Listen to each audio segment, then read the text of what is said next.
The protagonist sits at his desk, with written and crumpled sheets of paper scattered around him. He breathes a sigh of relief, completing his efforts and making sure that his work has been done well. There is a calendar on the wall, with a date marked in red, accompanied by the terrifying thought that his life will soon be cut short, leaving an inescapable feeling of doom. In the doctor's office, trying to stay calm, he listens as the specialist gives him an important message, urging him not to panic. Hardly comprehending what he had just heard, Yu Chang looked ahead in confusion, his face reflecting genuine shock.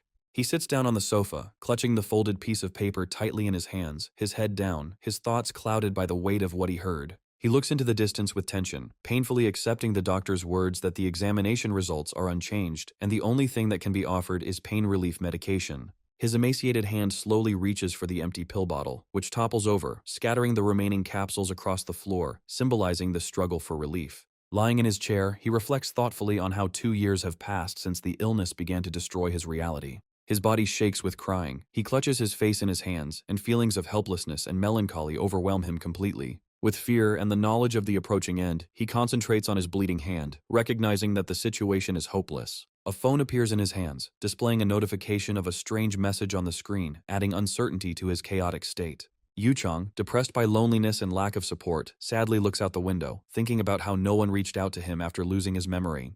Holding his bloody hand, he realizes that his current condition does not even allow him to leave the confines of his own apartment. The room is chaotic, but the bright light from the monitor and the falling papers highlight an unexpected sense of power or possibility, forcing him to focus. Yu Chang lifts his head with effort, his eyes filled with determination, even if clouded with sadness, as if he had found a goal that gave him strength. He whispers, wondering which character fate has chosen for his next test, trying in vain to understand the true meaning of what is happening. A selection of stats such as mana manipulation genius and swordsmanship appear on the screen in front of him, making him think about his potential. He tilts his head and clicks his mouse intently, issuing commands that seem to be laying the foundation for something very important. With a sarcastic smile, Yu Chang voices the thought of how his terminal illness and his character's fate became almost mirror images of each other. Suddenly, blinding lights appear around him, and his face contorts with surprise, as if he were at the center of a sudden supernatural event. Flashing sync percentages appear before his eyes and rapidly increase, transporting him to a completely new place. Waking up on a soft bed, Yu Chang finds himself in a world that he had only seen in dreams or illusions.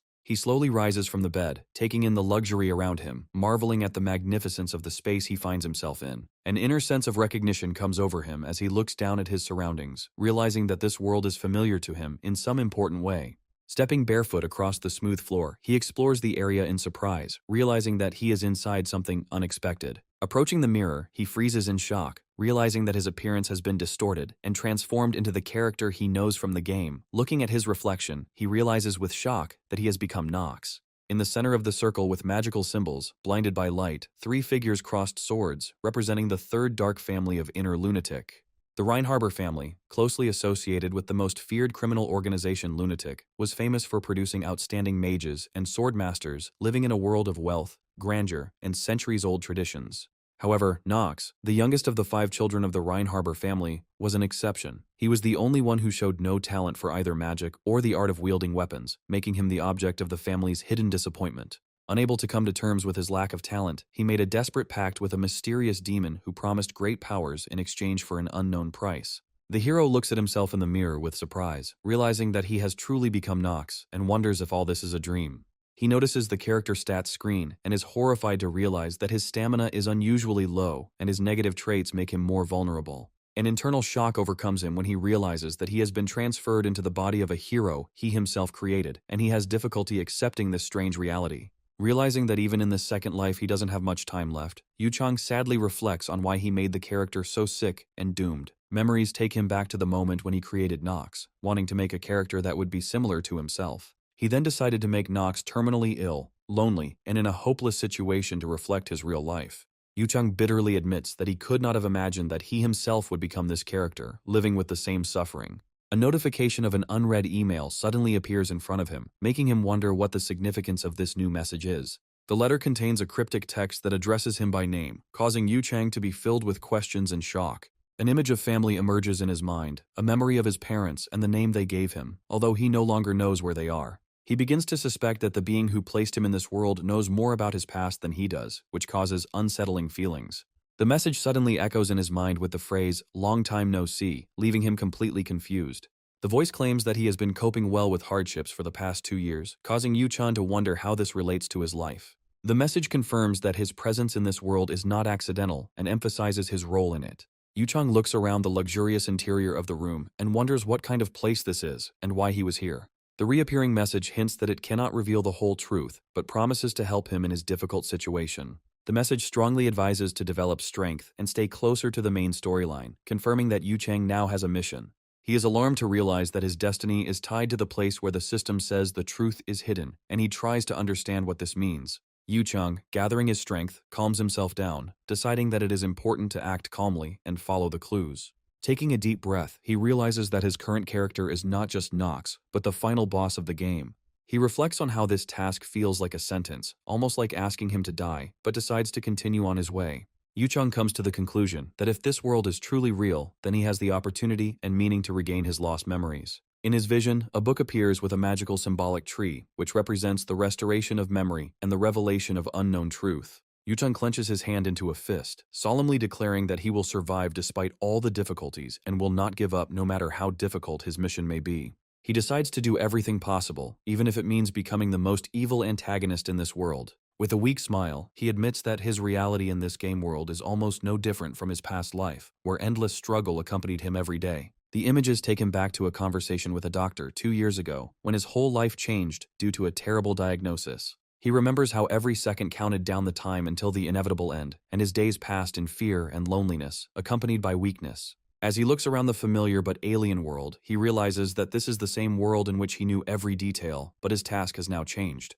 The hero reflects on the fact that his death has also changed, plunging into the silence of his thoughts. With a slight smile, Yu-chan accepts the challenge and, remembering his past failures, decides to begin his 28th attempt to change fate. As he tries to open the door, he notices his hand being gripped by a strange pain, reflecting the weakness and limitations of Nox's body. An incomprehensible noise attracts his attention, and he looks around in surprise in search of the source of this sound, feeling anxious. A sudden collision with the maid causes chaos, and broken glassware flies around, creating a scene of confusion. When the maid worriedly calls him young Master Nox, Yu-chan realizes that his appearance evokes respectful fear and awe.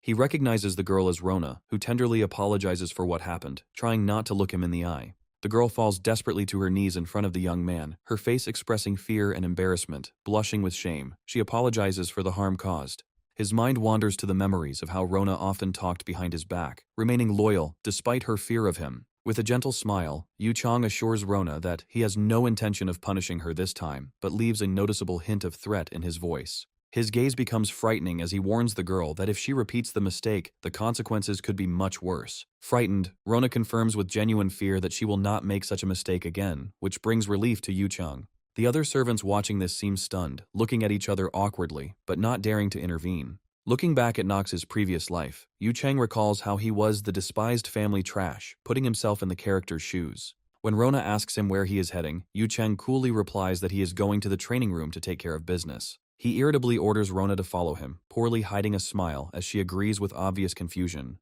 Meanwhile, Yu-chan watches the palace and wonders if training with a wooden sword will give him a chance to survive.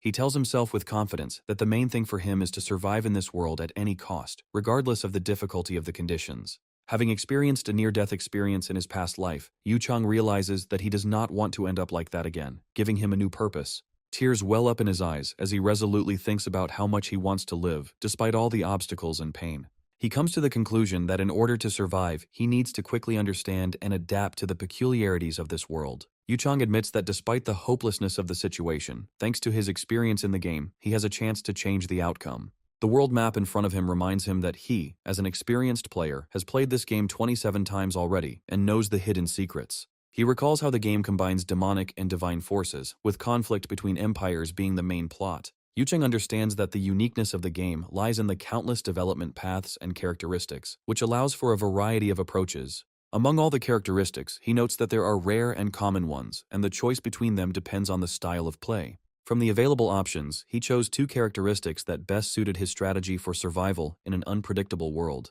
The first characteristic was his genius with the sword and martial arts, allowing him to achieve mastery in physical combat. The second was his genius in mana sensitivity, which gives him an advantage in magic and enhances his magical effectiveness. He also recalls that there are many other useful skills, including the ability to see the statuses of other characters. While pondering his next steps, Yu Chang begins to strategize on how to use his skills to achieve his goals. Yu Chan demonstrates his acting skills to those around him, which allow him to easily get into any role and confidently hold the attention of the audience.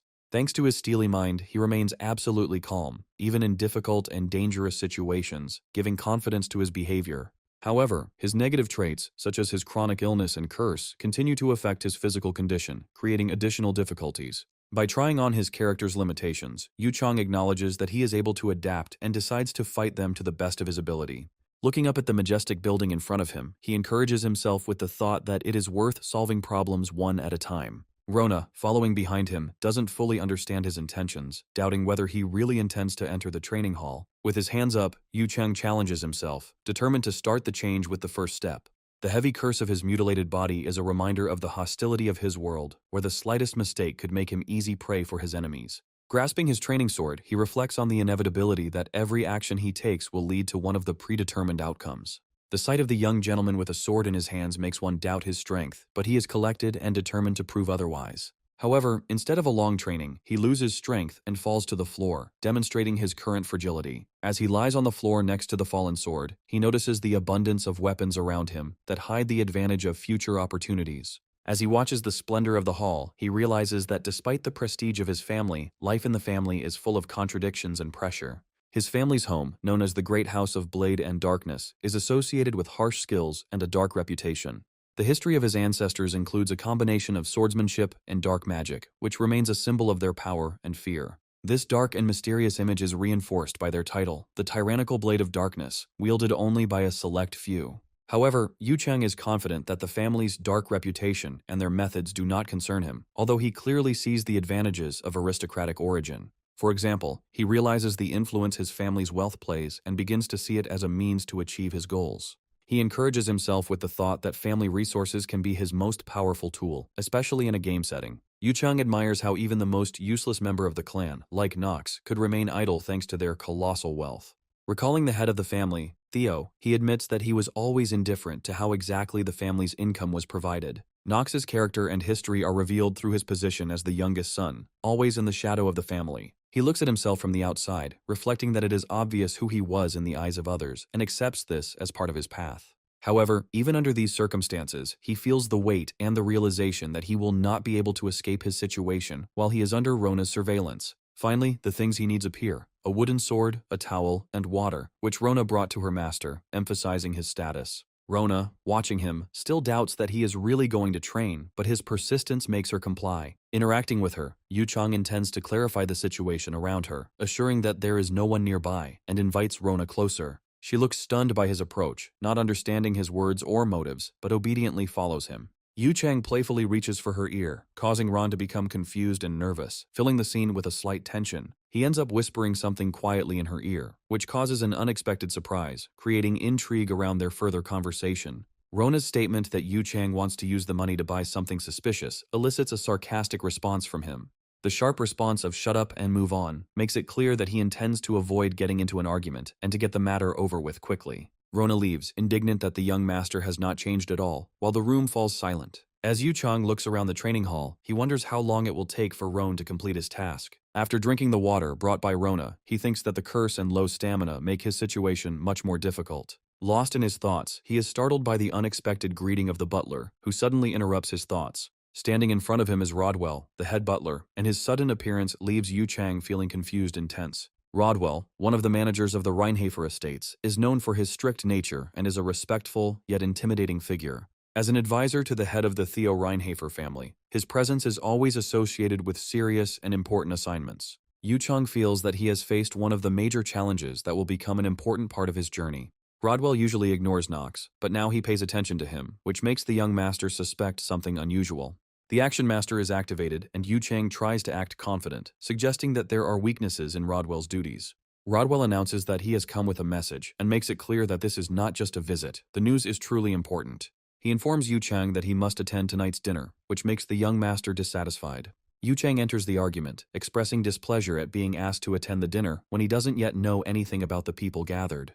With a sarcastic response, he demands to convey that he cannot be at dinner tonight, emphasizing his inflexibility. Rodwell notices something unusual about the assignment and questions why Theo ordered Yu Chang to be invited to this event. He explains that the reason for his arrival is Lady Leia of the Stiller family, who has come to discuss knightly training. Yu Chang, realizing that a meeting is inevitable, agrees with Rodwell, acknowledging that the master will be angry if he ignores the invitation. The young man, with a thoughtful look, slowly says a short phrase of agreement. Rodwell notes that something has changed in Yu Chang's personality, prompting him to ask a follow-up question about the reasons for his new behavior. Surprised that Yu Chang came to the training hall on his own, the butler asks why he suddenly became interested in swords. The butler asks a direct question about the reason for such an unexpected change, clearly expecting a clear explanation. Yu Chang remains calm and decides to intervene in the questions, steering the conversation in his direction. He sternly tells Rodwell that, as a butler, he has no right to put himself above his master. Yu Chang's cold and confident gaze emphasizes his words about making all the decisions in his life. Rodwell humbly apologizes for his behavior, realizing that he overestimated his authority in speaking with the young master. As he leaves, Rodwell wonders if Yu Chang noticed anything suspicious and decides to report everything to the leader. Left alone, Yu Chang reflects on the changes taking place, admitting that the situation is much more complicated than he expected. A thought crosses his mind about what might have happened if his obsession trait had been activated at that moment. He is stunned by the news of a young lady of the Stilliner family, whose status and intentions remain a mystery to him. At dinner, amidst a variety of exquisite dishes, the guests discuss his arrival, wondering if he will be able to enjoy the meal. Some participants sarcastically hint at his attachment to his family, emphasizing his position in society. One of the guests expresses surprise that he came back at all, and insists that he still can't believe it. Rumors of Yu Chang's possible attraction to the servants are spreading among the discussions, accompanied by mocking comments. Despite the accusations and caustic remarks, Yu Chang remains silent, only mentally defending himself, assuring himself that he did nothing of the sort. The head of the family introduces the young lady, stating that she has requested knightly training and will be living in the estate for a while. Her dazzling figure and warm lighting create an aura of mystery, enhancing the importance of her presence. The hero recognizes her as the heroine of Inner Lunatic, whose appearance is connected with the further key events of the game. He reflects on how this girl will one day become the one who will pierce him with her sword, changing the course of history. The evening continues under the watchful eye of the head of the family, who notes his surprise at Yu Chang's presence. The young man understands that the moment is approaching when he must decide on his role and communicate his decision. It raises the serious question of who in the family will be the next to go to the famous Elaine Academy. Theo reflects on his son's words and agrees that the time has come to decide who will take advantage of the family's last chance. Elaine Academy is the most important location of Inner Lunatic, where the main events that determine the fate of the world unfold.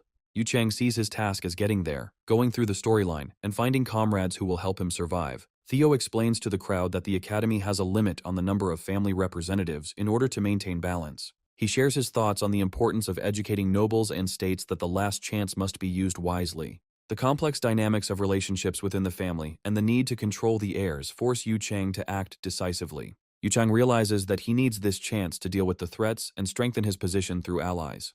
The father decided to adhere to the old family tradition. Theo's rationale for following family traditions seems to Yu Chang to be a way to manipulate his younger sons for his own gain. With unexpected confidence, Yu Chang answers first, surprising his father with his speech, and the subtext of his words causes tension in the room. Theo announces the final decision that will affect Yu Chang's fate, and the final candidate will be determined in a month. Yu Chang's brothers mock him and advise him not to try to stand out, as they consider him weak and incapable of wielding a sword. Leia watches his reaction closely, suspecting that there may be potential hidden within him that is hidden from everyone. Yu Chang, smiling, hints that he is ready to prove that their opinion of him is wrong, but he does not have time for unnecessary arguments. One of the brothers loudly challenges him to a duel, teasing that he will not be able to withstand the test or offer resistance. Yudong regards this duel as another test on the way to the academy, determined not to give in to the pressure of ridicule.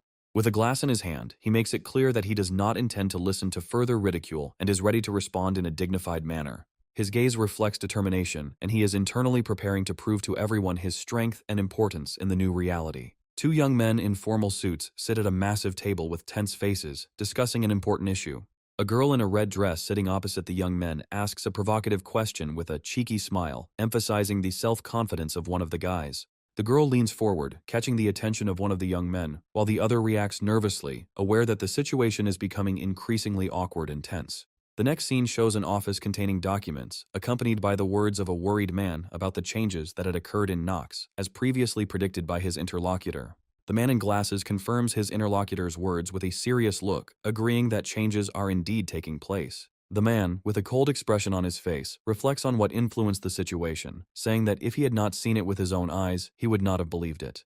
The image of a sinister figure dressed in a black cloak, with a skull for a face and a dark aura around it, evokes a strong sense of menace and mysticism. The man's grim face reflects his careful observation of the situation, while he expresses interest in how events will develop further. The young master runs across the yard to the cries of his interlocutor, who asks him to stop, but the guy ignores the cries and is clearly carried away by something. A group of maids in uniform whisper that the young man will soon have a duel, but are surprised why he is so active before the important event. The boy continues to run with a focused expression, thinking that constant movement allows him to realize or improve something. Suddenly, he realizes that he can hear the maids talking in the distance, which surprises and confuses him, making him think about his unusual abilities. The system tells him that his stamina has been increased, but only by a small amount, which leaves him with a mixture of disappointment and irritation. In the background, information emerges that sword and combat skills become available only upon reaching the 4th level of endurance.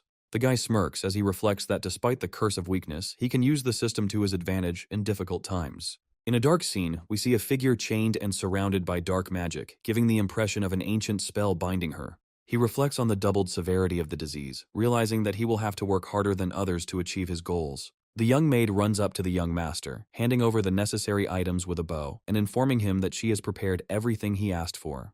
The guy smiles, noting that he completed the task faster than he expected, and is preparing to use his knowledge for further progress. He studies the set of rare ingredients in front of him, and believes that he knows exactly how to properly cope with the task and increase his performance.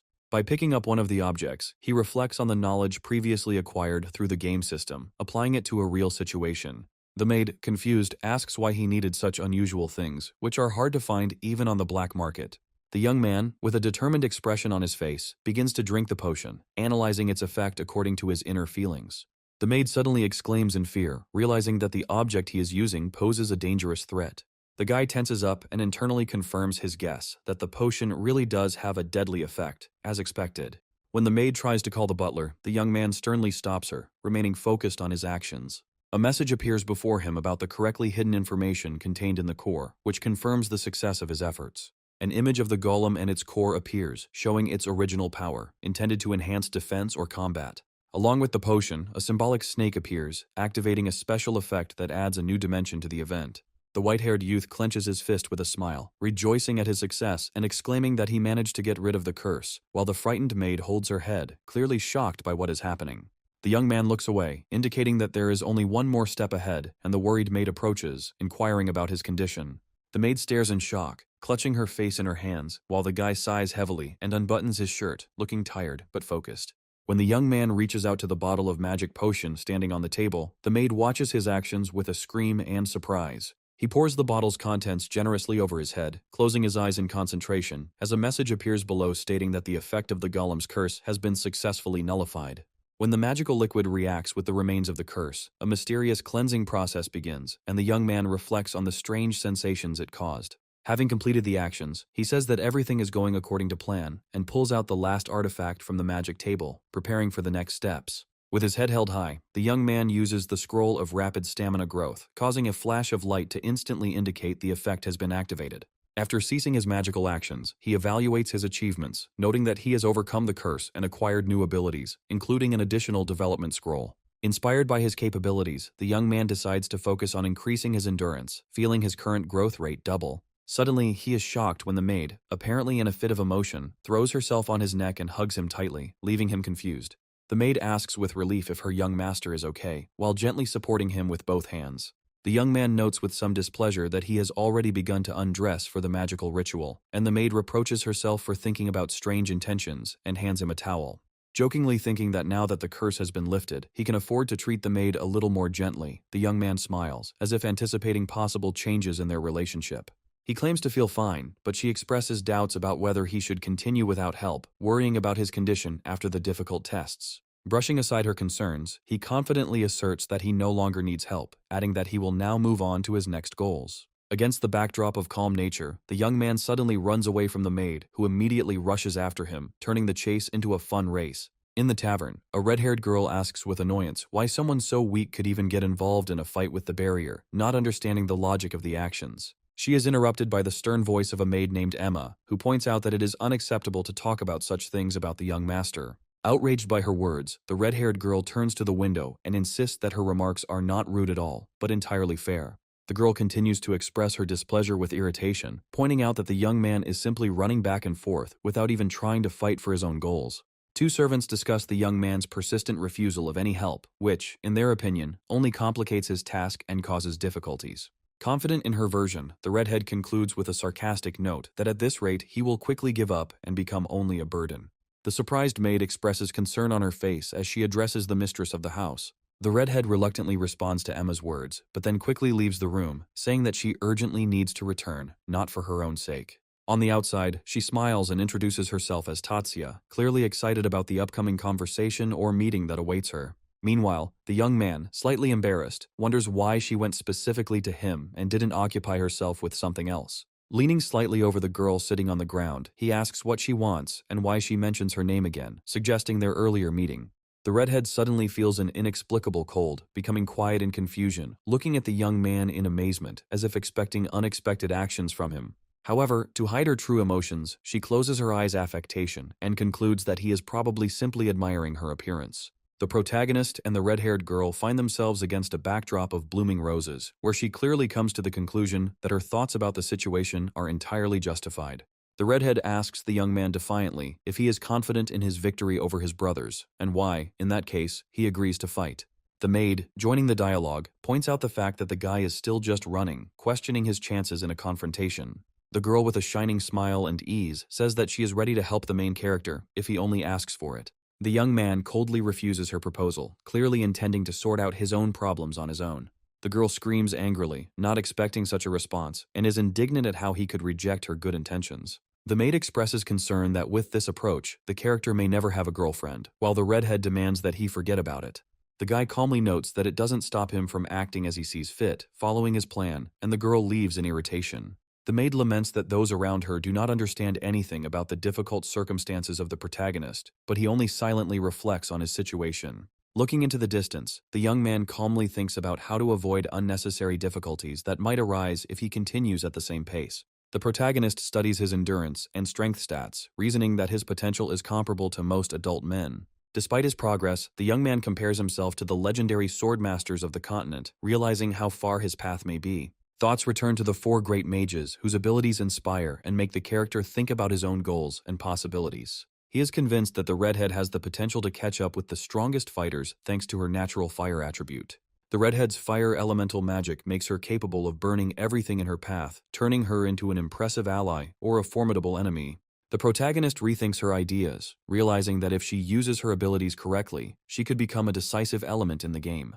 However, the guy asks a philosophical question about how possible it is to accept help from a person destined to become his opponent. A majestic scene a month later shows a rich interior, against which the action takes on a more tense tone. A red-haired girl in a determined mood appears in the room, demonstrating confidence and readiness to act. Seeing her improved fighting skills, those around her admire her speed of learning and her talent for adaptation. One of the mentors notes with admiration that such a rate of progress matches the level of talent of the Stilliner family. The redhead repeats the words about her talent with restraint, and her facial expression shows hidden seriousness and anxiety. In a tense atmosphere, she prepares for a training fight, demonstrating her mastery of weapons and combat strategy. Thinking in front of the mirror, the girl doubts whether she will ever be able to become a knight and achieve her high ambitions. The illustration of the knight shows his nobility and greatness, emphasizing the main qualities: courage, modesty, and loyalty to a good goal. The girl reflects on the fact that in order to achieve the status of a worthy knight, she will need to master swordsmanship to perfection. The protagonist and his opponent, standing in the center of the arena, begin a fight, which is watched tensely by the gathered crowd. On the balcony there are observers, the red-haired woman and other close associates, closely following the progress of the duel. Theo's first wife appears on screen, adding seriousness to the proceedings, her figure standing out in the important atmosphere. A man in an elegant suit with a mysterious smile and a question about how the fight will end finally sets the tone for the expectation of a continuation. He begins his sentence thoughtfully, dressed in a suit, as if he were about to make an important statement, while his voice attracts the attention of everyone in the room. The duel announced by the host will decide which of the participants will go to the prestigious Elden Magic Academy, which causes tension between the rivals. The protagonist looks determined, internally preparing for the start of a fight that no longer gives him the right to make a mistake. At the most heated moment, the two opponents rush at each other, their swords colliding with a loud sound, echoing throughout the hall. Two elderly men watch the duel, and one of them asks a question in a serious tone. Rodwell, smiling slightly, calmly states that, given Alan's past victories, the outcome of this fight is obvious. He is confident of victory. His interlocutor agrees with this conclusion, expressing confidence in Alan's superiority, although both continue to watch the battle. Rodwell muses that while young Master Nox has indeed changed and become stronger, it is not enough to win. The protagonist is burdened by the thought that the difference in level between him and Alan still seems like an impossible obstacle. Reflecting on his past and training in swordsmanship, the character realizes that swordsmanship can be deceptively simple or extremely difficult. He understands that the important questions are the time spent training and how the master values his skill. On the balcony, Rodwell remarks that there is only one possibility for change, a situation where the strong will be broken before the weak. The protagonist reflects on the wall that cannot be crossed by conventional methods, but believes that incredible talent is his chance. Rodwell wonders if young Nox really does have a unique talent, showing a degree of surprise. However, he also points out that Nox has the blood of the powerful Reinhafer family, leaving little chance of success. The hero scolds himself for his failures, wondering why, with his decent level of luck, problems still persist. At this point, activating his trait results in an increase in stamina, which gives the character a sense of hope for success. The maid running towards the hero tries to keep up with him, complaining that she has to catch up with him, despite being tired. With a smile, the young man remarks that he would be bored without her, although she doubts the sincerity of his words. By giving the maid a simple mission, the hero shows his confidence in her abilities, to which she reacts with bewilderment. The maid, embarrassedly biting her tongue, accuses him of making fun of her, while the hero himself reflects with a smile on her endurance. The character suddenly realizes that her initial stamina is higher than his own, causing him disappointment. The maid points out that the day is drawing to a close, suggesting to the hero that he should regain his strength before tomorrow's duel. The young man looks thoughtfully at the sunset, thinking about how important the upcoming fight is and how little time he has. Finally, the voice of one of the announced opponents is heard in the background of the arena, while the spectators patiently wait for the next act to begin. Alan, his rival, joyfully mockingly suggests that the protagonist give up early, causing a new surge of competitive spirit in him. He laughingly admits that the hero is a disgrace to their family, but he prefers not to be too harsh on his own younger brother. However, he soon reveals that his true goal is to impress the event's guests. The protagonist ponders whether it is right for him to accept the challenge, given the difference in strength and manners, increasingly doubting his strategy. Meanwhile, he notices that Alan's stamina is at 8, which speaks of his unmatched experience and potential. The host loudly announces the start of the duel between the participants for the right to enter the academy, bringing a sense of anticipation and tension into the atmosphere of the arena. He specifies that both opponents, Nox and Alan, undertake to accept the outcome of the fight regardless of the outcome, excluding the possibility of claims. The protagonist, impressed by the importance of the moment, reflects on the fact that if he fails, his hopes will be lost, but his goal of regaining his memories remains a priority. The boy realizes that he only has a year left before he dies, which adds a sensitive touch to his determination to figure out who gave him the mysterious message. The stage manager asks if the fighters are ready, confirming the participants' mood, and immediately signals the start of the fight. Alan charges with seemingly instant aggression, forcing Nox to parry his powerful sword strike just above his head. The focus shifts to the rapid movements. Alan makes a powerful lunge, and the protagonist dodges with grace, trying to maintain balance. Nox, having collected himself, takes a stable stance, raising his sword and demonstrating his readiness to defend the next blow of his experienced opponent. Their collision results in a powerful release of force, reverberating not only in the broken air, but also arousing the interest of observers, who comment on the inner lunatic trait. The young man is determined to think that losing will deprive him of everything, but the prospect of winning gives him the chance to take from fate everything he needs. With confidence that turns into emotional tension, he convinces himself that if he succeeds, all his efforts will pay off completely and immediately. Alan, observing the protagonist's resilience, asks with a sly grin if he hit him on the head too hard, condescendingly assessing the situation. The fight continues in the arena, where Nox tries not only to protect himself, but also to find the right moment to attack, despite his opponent's advantages. On the balcony, the woman of the family reflects that her fears about the changes in her youngest may have been unnecessary as she watches him fight. Alan continues to confidently put pressure on his opponent, claiming that the last representative of the family heading to Eldon will be his son. Meanwhile, one of the spectators, watching what is happening, wonders about ending the duel, expressing concern about the condition of the fighters. Following the intense fight against Nox, it has been suggested that if the fight continues, he will require a lengthy recovery. Alan, demonstrating confidence in his superiority, mockingly emphasizes that even with their talent, his rival does not match the level of his eldest son. Against the backdrop of a powerful image, a dark silhouette with a fluttering cloak expresses the ability to overcome everything in its path, striking enemies with incomparable strength. Spectators discuss who will get the equipment demonstrated in the fight between two opponents, the intrigue growing with every moment. One of the observers concludes that it is necessary to pause the fight to avoid too serious consequences for the main character. At this critical moment, Nox's ability is enhanced by an activated perk that suddenly increases his stamina by 1 point. Alan, watching the actions of the protagonist, loudly laughs, considering his attempts madness and not believing in the possibility of turning the outcome of the battle. Within the cold walls of the arena, there are conversations about how even talents and geniuses need their time to truly make a name for themselves. The protagonist, with a determined look, notes that his moment has come, preparing to give a fight that matches the expectations of all observers. The majestic illustration visualizes time slowing down as Nox uses his unique concentration skill to see every moment of the battle. Slowing down the enemy's movements and speeding up his own perception gives the character a chance to use his technique to the maximum, changing the course of the competition. Activating the genius of swordsmanship, the young man declares that this is the key moment in which the outcome of the fight will be finally determined. In an epic clash, the opponent's swords intersect with such force that waves of energy scatter across the arena, causing everyone to gasp in amazement. The protagonist looks up, confidently declaring that this duel will be his victory, squeezing his will and strength into a single decisive blow. Alan, clutching his hand in pain, drops sharply to one knee, feeling the fight starting to go against him, but tries to hide his weakness. However, his confidence is shaken when he notices the protagonist's determined gaze, and he momentarily doubts his strategy. The hero realizes that his skill will only last for 5 minutes, and everything must be resolved before its effect ends. In a calm but firm voice, he notes that he has been acting with restraint, but is now ready to show everything he is capable of.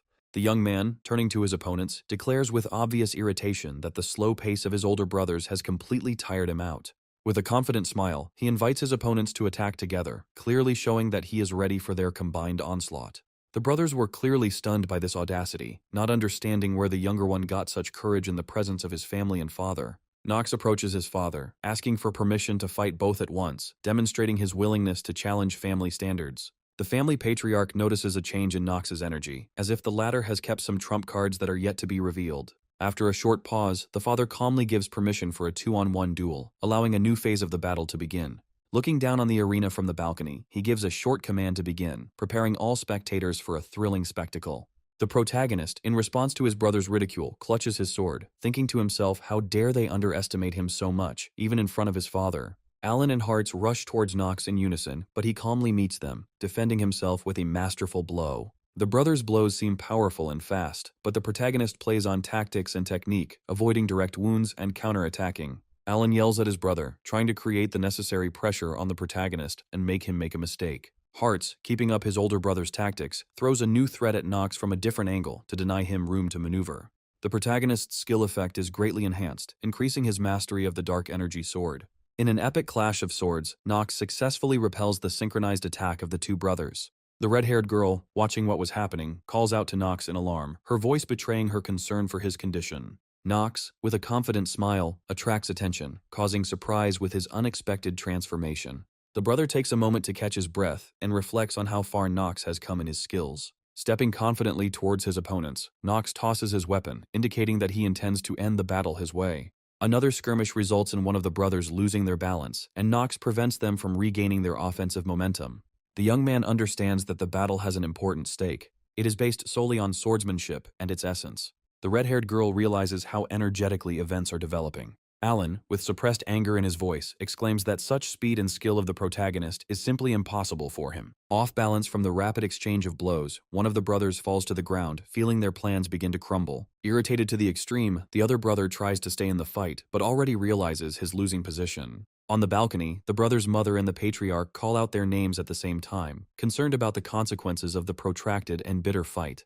The white-haired youth, clutching a sword in his hand, stares at his opponent, who, breathing heavily, is clearly nervous, trying to justify himself to him. Spectators gathered on the balcony to watch the outcome of the fight, and they declared the young Master Nox the winner, which caused admiration among those present. His face is distorted with fear and disappointment. He clenches his teeth, quietly scolding himself for what happened, clearly overwhelmed by his experiences. He snatches the dagger and lets it slip out and fall with a clang onto the stone floor, demonstrating his inner turmoil. He calmly places his hand on his chest, making a slight bow to the audience, and announces his intention to leave the arena, maintaining a reserved appearance. The young master leaves through the massive gates, illuminated by the rays of the sun, leaving behind the atmosphere of a completed duel. The girl screams tensely, realizing that she must have missed an important moment, and decides to catch up with him immediately. At this point, he notices blood on his palm and realizes that he has been using his powers for too long, leaving his body depleted. Memories flash through his mind. The genius hour technique has a drawback. The price for exceeding its time is extremely high, which leads to severe exhaustion. He exhales heavily, looking sadly at his palm, admitting that he is already in poor physical shape. He thinks with relief that no one noticed his weakness at that moment, otherwise it could have jeopardized his position at the academy. He is suddenly called out too. He turns around to see who is calling, and his face expresses obvious concern. A girl with scarlet hair stands in front of him, asking worriedly if he is injured, and her gaze clearly shows concern for his condition. She continues to ask if he was hurt during the fight, her voice filled with genuine concern, which puts him in an awkward position. Nox turns away in annoyance, gritting his teeth, internally fighting the urge to explain, but seemingly deciding to remain silent. He reflects with confusion on the fact that he has found himself in a situation where his plans have just gone wrong. The girl is surprised to notice his strength, admiring the fact that he fought and won despite his poor physical condition, and asks how this is possible. It gradually dawns on her that she has misjudged his situation, and her expression shows her confusion. Meanwhile, Nox stands in the darkness, holding his sword but still hesitant to take the next step, highlighting the depth of his inner doubts. Her determined gaze and strong figure suggest that she has set a goal to understand how he overcomes his limitations and to achieve such heights herself. The girl wonders why Nox looks so tired and suggests that the reason for his condition lies not only in the fight, but also in the constant struggle with himself. She realizes that all the rumors about his arrogance are unfounded, admitting that he is not like the person she previously imagined. Her gaze becomes serious. She sees how hard it is for Nox to achieve each achievement, and she realizes how much effort he has put in to be here and now. The girl approaches him, wanting to make sure he is okay, and softly voices her concerns, causing him to look up at her. Her attempt to touch his hand causes an immediate reaction, and he abruptly pulls away, not allowing her to get closer. In a cold tone, he asks her not to touch him, clearly trying to keep his distance and protect himself from her involvement. The confession comes from afar, while at the same time someone is deprived of their ordinary life, admitting that they are not ready for real communication, which increases the overall tension of the moment. An apologetic expression appears on the girl's face, and she quietly apologizes, realizing that she has invaded Nox's personal space. Her voice softens as she acknowledges how serious his commitment to the sword has become, something she may have neglected before. He explains that his weak body was the reason for his long training, and the accumulated misunderstandings were just part of his desire to prove his strength to others. The girl directly states that she is sure of his rudeness, but adds that anyone can be wrong when recalling the words of a mutual friend. Nox, hearing her words, thoughtfully says to himself that he does not know how to react to this confession, sarcastically noting that the situation is similar to a game. The memory sheds light on her old image in armor, her noble demeanor, and her solid, strong character, which left a significant impression. Nox, slightly mockingly, suggests that she not mention to anyone what happened between them, adding that it would definitely be for the best. The girl exclaims, clearly trying to convince him of her sincerity, holding tightly to her words. Despite her assurances, Nox is internally wondering if everything is really under control now, reminding her of her promise. Illuminated by the setting sun, the girl remains standing motionless, and he, moving away, walks away from her, as if closing the next stage of his struggle. The man in the office confidently declares that his assumptions about Nox were correct and looks quite pleased with himself. His interlocutor asks what he thinks of Nox's abilities, emphasizing his interest in his talent and watching his reaction. However, he admits that he does not fully understand how Nox managed to withstand the attack. First taking the blows, and then winning. In the next shot, Nox is shown in a noble and confident pose, with an air of unyielding determination, and someone exclaims that he really is the best of the masters. In response to this statement, the man in the office agrees that he too feels that there is something unique about Nox, although he himself cannot explain the reason for this feeling. He then adds that he 100% believes that there is something much more to Nox than what others see, making one wonder about his potential. Giving the order, he asks to monitor every action of Nox, limiting himself to observation only, to which his interlocutor emphasizes his consent. He concludes that the junior master has indeed inspired a feeling of respect in him, thereby confirming his interest. Looking at the symbol of his position in society, he quietly adds that there is very little time left, that his plans remain a mystery. Left alone, he turns to an interlocutor named Rodwell, informing him that his role will be critically important, emphasizing its significance. Rodwell modestly replies that he will do his best to complete this task, standing at the window, outside which the evening gloom was thickening. Back with Nox, we see him deep in thought, admitting that the new reality is still a little confusing to him. The screen in front of him shows the reward calculation starting, and he exclaims in delight that this is really cool, amazed by the visible result of the system. He notes that the months of training it took to get his endurance to level 3 has paid off, breathing a sigh of relief at the work he's done.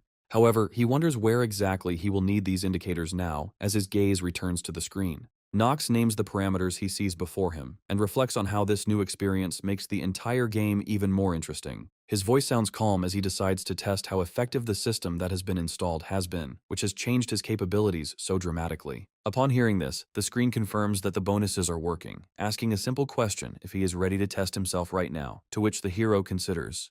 A mysterious, colorful mechanism appears in front of him, emitting a glow, and he looks at it in admiration, ready to find out what will come of it. Surprise and excitement are frozen on his face as he quietly, but with sincere admiration, says that seeing this scene with his own eyes is indescribable. Smiling slightly, he decides to activate the mechanism, thinking about what probability requires success and what the system can offer him. The description of the reward system structure explains that gray is for low level, silver is for medium, and gold and rainbow are for high. Excited by the prospect of winning a rare reward, Nox silently prays that his choice will be gold or even a rainbow, dreaming of a grand result. Nox exclaims in delight as colorful spheres filled with magical energy begin to appear before him, thanks to the reward system working. A bright light fills the room as the system completes its assessment, indicating that the hero has received a high-ranking stat, Strength of the Unwavering. His face lights up with a wide smile as he holds up the scroll detailing the skill, not believing that he has obtained such a rare item. Nox happily states that this item is of divine level, which further lifts his spirit and gives him self-confidence.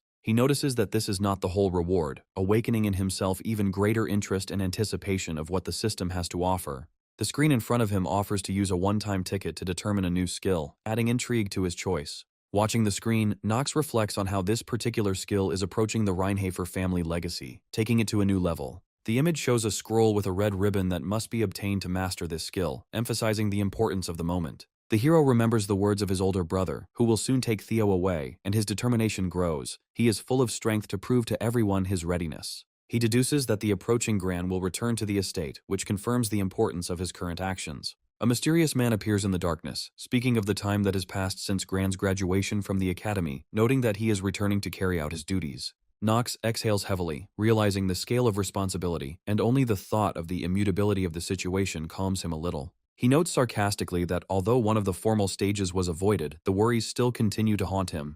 The hero looks into the distance, thinking that the girl with scarlet hair remains true to her word, and this gives him the strength to continue. The view of the palace against the backdrop of the starry sky symbolizes his thoughts about how difficult it will be to maintain close communication with those who are dear to him. Nox takes a deep breath, closing his eyes and silently summing up his thoughts. Despite everything, he continues to believe in the correctness of his path. The girl appears in the bright room opposite him, which dramatically changes his state, forcing him to concentrate on the present moment. Slightly irritated, he reminds her that they discussed everything important yesterday, surprised by her sudden behavior. The girl falls silent, trying to find the right words, which arouses suspicion and genuine interest in Nox's eyes. He is surprised by her shyness, seeing how she lowers her gaze and her voice becomes quieter, which only increases his curiosity. Finally, she excitedly asks what it takes to become stronger so quickly, clearly igniting a new passion for learning. She repeats her question, with fervor in her voice and a look full of desire to develop, emphasizing her words on the need for strength. Nox coldly replies that he has been training all month, hinting at her inattention to his efforts, while she was distracted by her own concerns.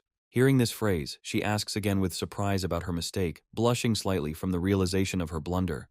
The girl begins to insist on having at least one fight, appealing to his fairness and wanting to see his skills in action. Against the backdrop of her persistence, Nox plunges into memories, and before his eyes appears a girl, with fiery eyes, whose image is clearly connected to his past. Turning to her, he abruptly tells her that she should practice more and be better prepared before asking questions. His gaze becomes serious. He advises her to first think about her own abilities and what they are based on. He thinks for a moment, realizing for the first time that he's never really tried to support people before, which gives his words a new meaning. Turning towards the door, Nox quietly states that he does not compare himself to others, thereby emphasizing his desire to follow only his own path.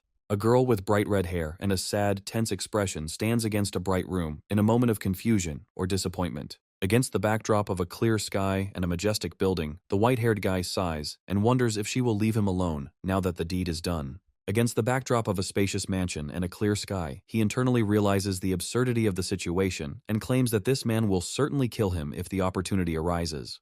Before him opens a view of a famous place, one of the best on the continent, firmly associated with the breeding of thoroughbred horses, which causes slight surprise.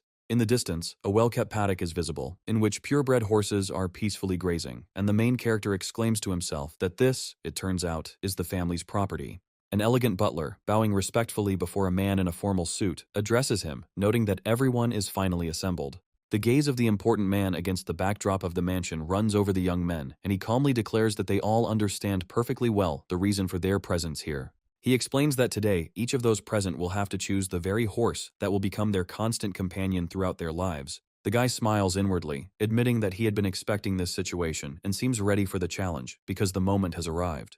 Before him, in the soft light, appears a majestic white horse whose appearance evokes admiration and delight, illuminating the departing sunset. Standing for a moment before the memories, he recalls how he had dreamed of making this choice since childhood, knowing that his decision would have long-term consequences. At the academy, horse riding has a special place, and the tradition in question is associated with many battles and adventures that must be overcome. Due to the high costs of magical teleportation, having a reliable mount becomes extremely important for future travels in these conditions. He realizes that the choice must be made wisely in order to choose the ideal partner who will not let him down throughout the entire journey. The man announces to the boy that he, as the winner of a certain duel, has the right to the first choice of a horse from all those presented. Amid the distant sounds of servants' voices, the young heir is warned that he has only one chance to make the right choice. The boy's white suit stands out against the blue sky and green landscape as he walks towards the paddock, wondering what he is about to see. The guy's attention is drawn to the thoroughbred horses he is examining, and one of them makes him smile, surprised by her cuteness. His choice, however, falls not on the most beautiful one, but on an unsightly young stallion with a monotonous mane, but a sense of confidence. Seeing the choice, the man makes a gesture, allowing the young man a second try, as if giving him a chance to reconsider his decision. The white-haired boy's expression turns doubtful as he begins to realize that he may have made a mistake in his first choice. The young man's gaze is filled with determination and interest. Despite the moment of doubt, he is internally confident that he made his decision for a reason. A magical window appears before your inner eye with detailed statistics of the chosen stallion, confirming the hidden potential of this choice. The information shows that the horse has a high rank, and with the right approach, he will be able to reach great heights in the future. The guy realizes that he has placed his bet on the future, recognizing in him qualities that will develop into the characteristics of a higher-order animal. The magical horses to which the chosen stallion belongs are known for their symbolism and are associated with rare gemstones. The guy feels satisfaction from his choice, realizing that those around him would most likely take this horse for themselves if they knew its value. Outwardly, the foal does not yet reveal his greatness, but a confident smile appears on the young man's face, knowing that his choice is not accidental. The magic window notifies about the weaknesses and positive sides of the individual, noting that the horse's potential is still in its infancy. The window also displays a negative detail, the threat of death in 2 days, which makes the young man think about the future. The white-haired guy, looking at his stallion, jokes that he looks even weaker than he does, but his gaze shows stubbornness. With a decisive exclamation, he declares that he will not change his mind and chooses this particular horse, showing firm confidence in his choice. Thinking internally, he believes that with his knowledge, he can save this weak stallion if he puts in all his efforts. Noticing his choice, the stone-faced man is perplexed, wondering what prompted the young man to choose this horse. In a disturbing black and white scene, the boy hugs his new horse tightly, identifying with this weak colt trying to survive. The owner, with a stern expression on his face, remarks that he hopes that the young man will not regret this choice in the future, challenging him. Others, apparently students or competitors, step back in surprise as someone from the crowd shouts the word "father," clearly indicating the man's high status. The boy, standing by the paddocks, continues to think about his horse, wondering why his choice made such a strong impression on those around him. An older man is asked about the name of the horse, and the boy confidently names it Rodwell, expressing personal affection for his choice. The boy gently touches the foal and says that he will call him Carl, deciding to make this name symbolic for his future destiny. Under the evening sky and the colors of the sunset, he understands the significance of this name for himself, taking responsibility for further events. In a stunning scene, the horse is depicted lying on a luxurious bed under a blanket, symbolizing the beginning of a new, close union. The guy thinks that it would be wiser to hide his actions and plans regarding the horse so that no one would know what he was going to do. Looking again into the foal's eyes, he is convinced of the resilience that lies behind his apparent weakness and sees potential in him. Inwardly, the guy expresses confidence that his plan is developing exactly as he expected, step by step bringing himself closer to his goal. The words addressed to the stallion confirm that he sees in him the desire to fight and live, deciding to unite for a common goal. The servant girl suddenly falls down with a frightened look, exclaiming apologies and showing her confusion, which disrupts the atmosphere of the moment. She, addressing the guy in conversation, is surprised at how he found out about her appearance, hinting at his insight and precision of actions. He instructs her to take care of the horse lying on the bed, adding to her surprise with the words "horse in the bed," which causes even more shock. The girl, frowning, sarcastically adds that she doubts he will clean up after himself, revealing her irritation. The guy comments on the situation with a cheerful smile, emphasizing that the stallion is in a weak condition, which requires care and attention. The maid softens and, with some hesitation, agrees to look after the stallion, albeit with a hint of confusion and excitement. Revealing his inner thoughts, he realizes that the situation is problematic, adding that the upcoming events may shake those around him. There is a moment of mixed bewilderment and concern in the room, as the girl wonders if she can handle the responsibility of looking after Carl. After 3 days of tense anticipation, a loud cry is heard from the mansion, heralding the beginning of a new shakeup in what is happening. The girl with a tear-stained face cries for help, reporting that Carl has stopped breathing, and loudly calls for the young master. The guy, maintaining a cold exterior, internally reflects on the situation with sarcasm, as if the horse's death seriously had such an effect. The scene shows a girl caring for a stallion, who is now surrounded by care and warmth, causing admiration for her diligence and patience. She takes great care of the stallion under the watchful eye of a guy who seems confident in the results of his actions. The situation ends with a dramatic scene. Carl could not be saved, but his story is reflected in bitter notes. The guy firmly tells the girl to stop crying so as not to be distracted, adding that he needs to focus on the situation because time is of the essence. In a confident tone, he says that Carl will soon be back on his feet, showing his determination and inner peace. The girl, confused, asks again if he hit his head, clearly not understanding on what grounds he makes such bold statements. The guy, grinning slightly, in turn tells her to move away, showing his readiness to take action that should solve everything.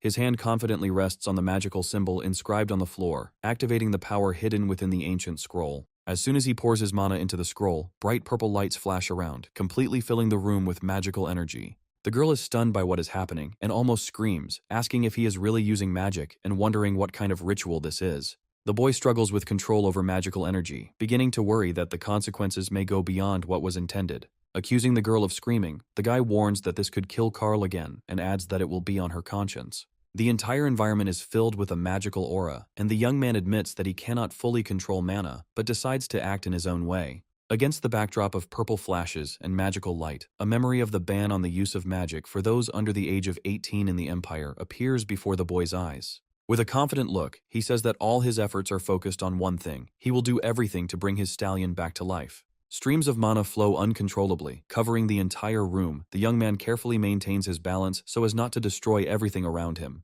At the tips of his fingers, the boy feels a faint energy that fills him with an amazing feeling of synchronization with mana. He is surprised, but internally happy, realizing that he has just felt the essence of magic, experiencing it for the first time in full force. With an uncharacteristic smile, the guy says it's fun and plans to use his one-time skill to see it through to completion. He is convinced that he has no right to make a mistake, and adds that at the moment he needs all the help available to him to carry out his plans. The magical window in front of him confirms that the subject Carl can be brought back to life, prompting him to use the resurrection matrix. When the magical field reaches its peak activity, Carl's body rises into the air, surrounded by streams of light, transporting him into the resurrection process.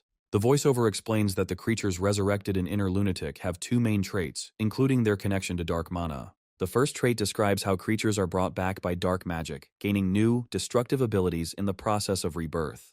The second trait notes that resurrected beings are not actually aware of their new nature, but this makes them even more powerful.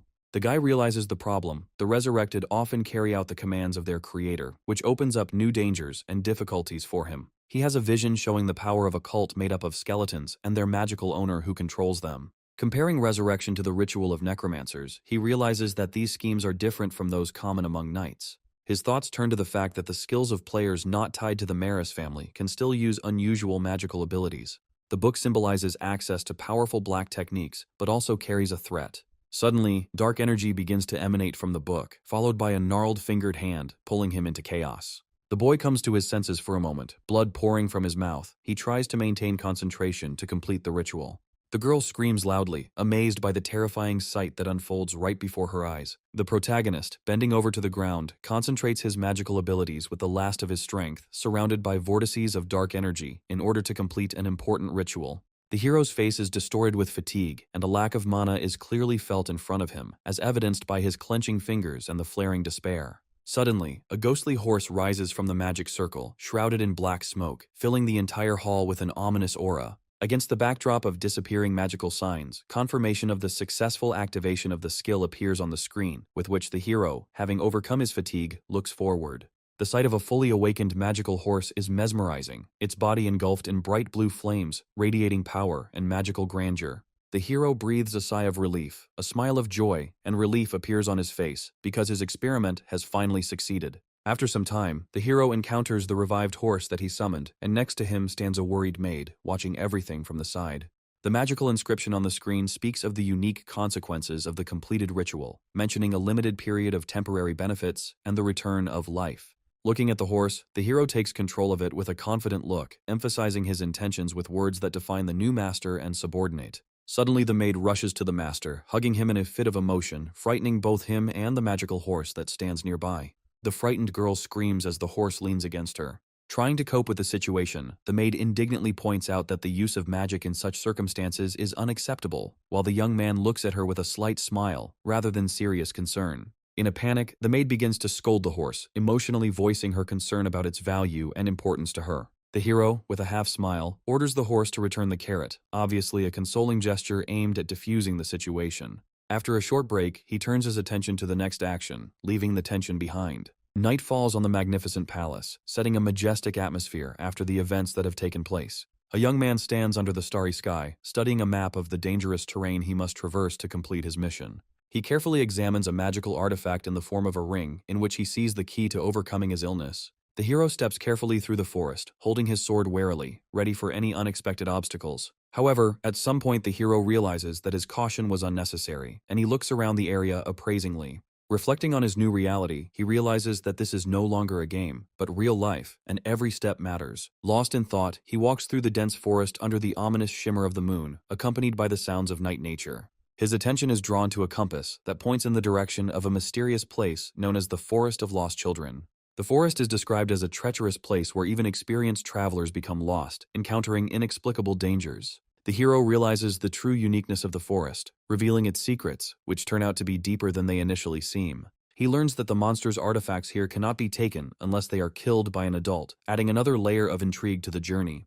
The stronger and more experienced the explorer, the more powerful the monsters encountered in the forest, which the hero reflects on, recalling his past attempts at exploration. He assesses the difficulty of the undertaking, admitting that the forest has a level of complexity that matches the most complex video games. Despite the difficulties, the hero sees the task as an opportunity that can give him irreplaceable advantages for his treatment.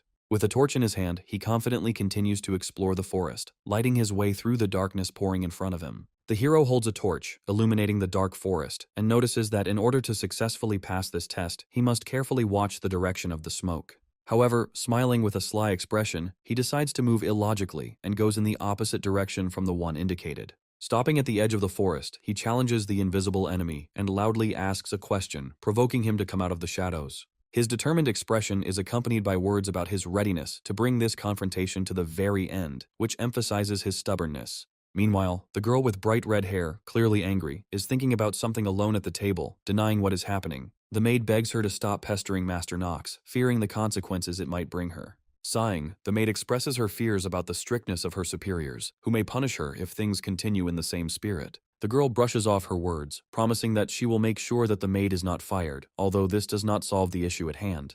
The maid dreams of peace at home and laments the fact that it is Miss Shia who is creating all this tension. She reflects on the girl's strange behavior, suggesting that her nervousness is connected to her special relationship with her younger brother. The maid carefully opens the door to the chambers, believing that Miss Shia has long been asleep, but notices something is wrong. Once in the room, she looks around the empty chambers, lit by the soft light of a candle, and asks in surprise what happened here. Realizing the girl's absence, the maid excitedly pronounces her name, clearly sensing the approach of trouble. At this moment, the night sky opens up outside the mansion, and the maid realizes that Miss Shia has gone to look for Master Knox. In the forest, Miss Shia, sitting with a contented expression on her face, makes her presence known, ready to join in the action. The hero, surprised by her appearance, calls her name with slight notes of bewilderment and questions in his voice.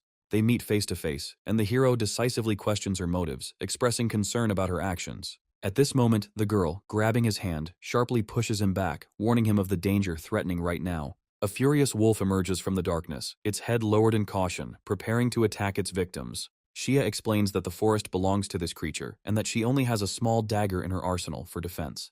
The wolf howls, tearing apart the knight's peace, and his ominous cry echoes in the hearts of the main characters. The animal suddenly rushes forward, intending to attack, but the heroes unite to hold back the initial onslaught.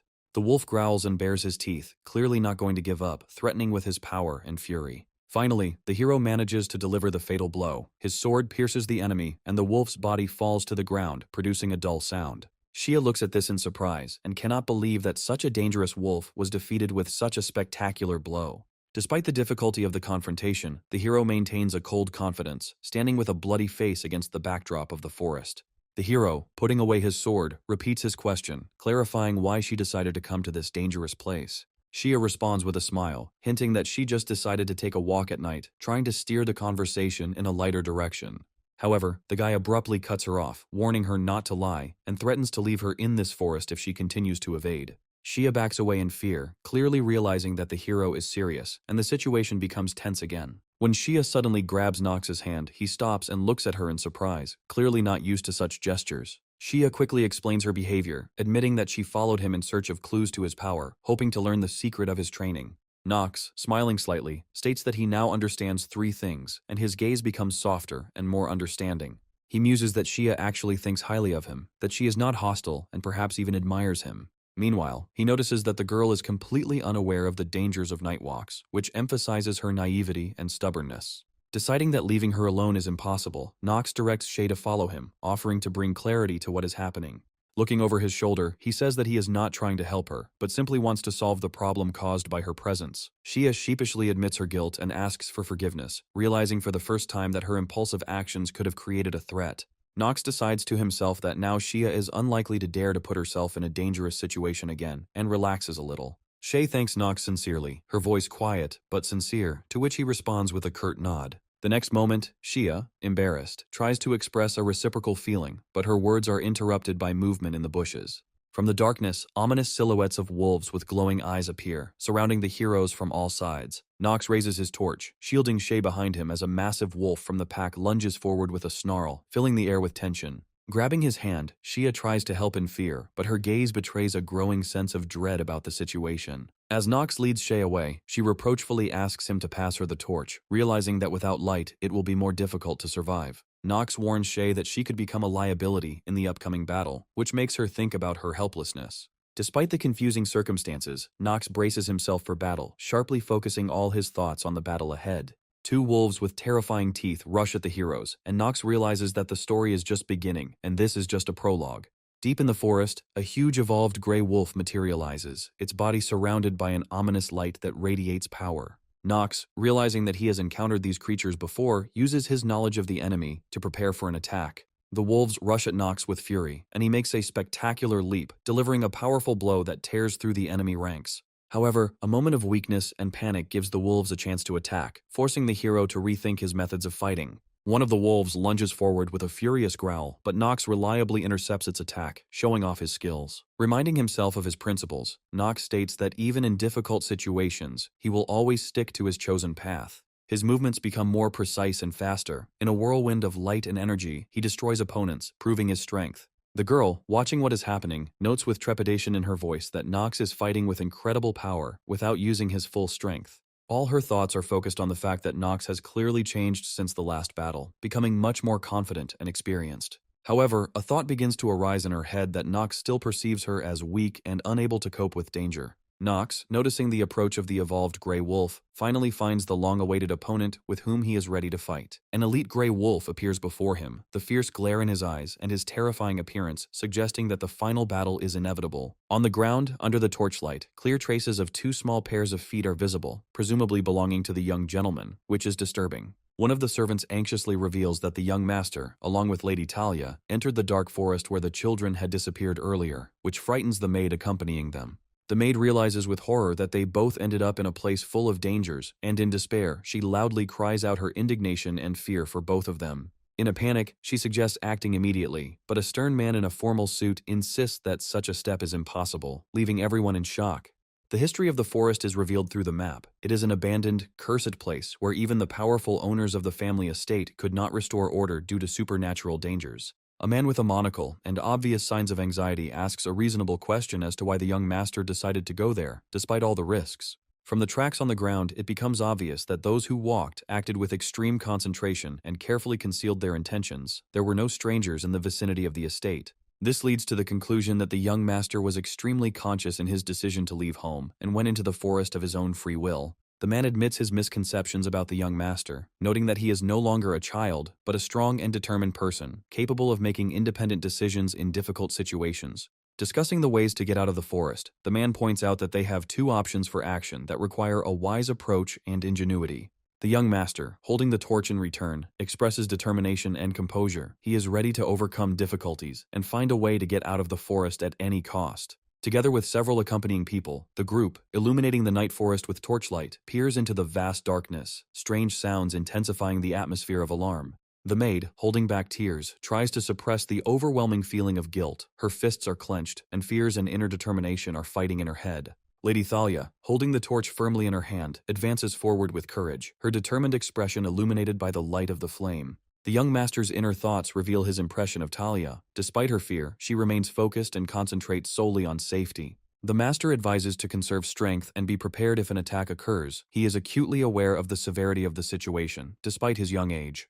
Despite the warnings, Thalia continues to act confidently and expressively, without losing her fighting spirit and vigilance. The young master notes her good skills, which indicate a certain level of training, but he does not yet decide to trust her completely, judiciously analyzing the situation. His gaze is distant, thoughtful, as he quietly prepares to use his skills to deal with the impending threats. After studying the situation, the master activates his magical skill. Flame and power surround him, preparing him for a decisive battle with an aggressive gray wolf. Huge snow-white wolves come into view, their menacing gazes and bared teeth adding to the tension of the encounter. In a swift clash, one of the wolves pounces on the master, but he deftly summons fiery defensive movements. Flames cut through the air and hit the attacking wolf, causing it to fly back, but the opponents continue to advance. The master's icy gaze is followed by a powerful blow that strikes the second beast and scatters it, leaving no time for the wolves to respond.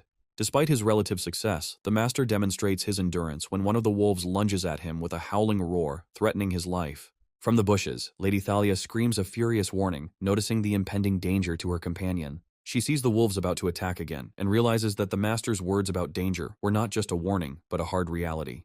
However, filled with courage, Thalia declares that she cannot leave the master in trouble, and will not retreat, leaving him alone.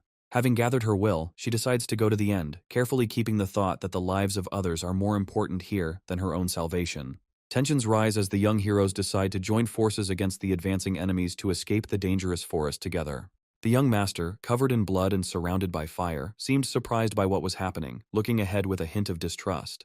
Lady Thalia, on higher ground, calls out to Nox in concern to see if he is okay after the fight. Thalia looks at his face with concern, trying to make sure Nox wasn't seriously injured, causing a response within him. Nox expresses surprise that Thalia decided to help him, despite all the danger surrounding them in the forest. The wolf's sudden, swift attack causes Nox to instantly activate his defenses and deliver a lightning strike surrounded by flashes of fire. Keeping his cool, Nox reassures Thalia that he is fine, pushing aside unnecessary thoughts at a time when every decision matters. Thalia breathes a sigh of relief and expresses gratitude to fate that Nox was able to cope with the tense situation. Nox begins to realize that his serious and worried reaction has made him more vulnerable than he intended. As Nox examines his body, he realizes that using magical powers can result in a backlash, forcing him to focus on what to do next.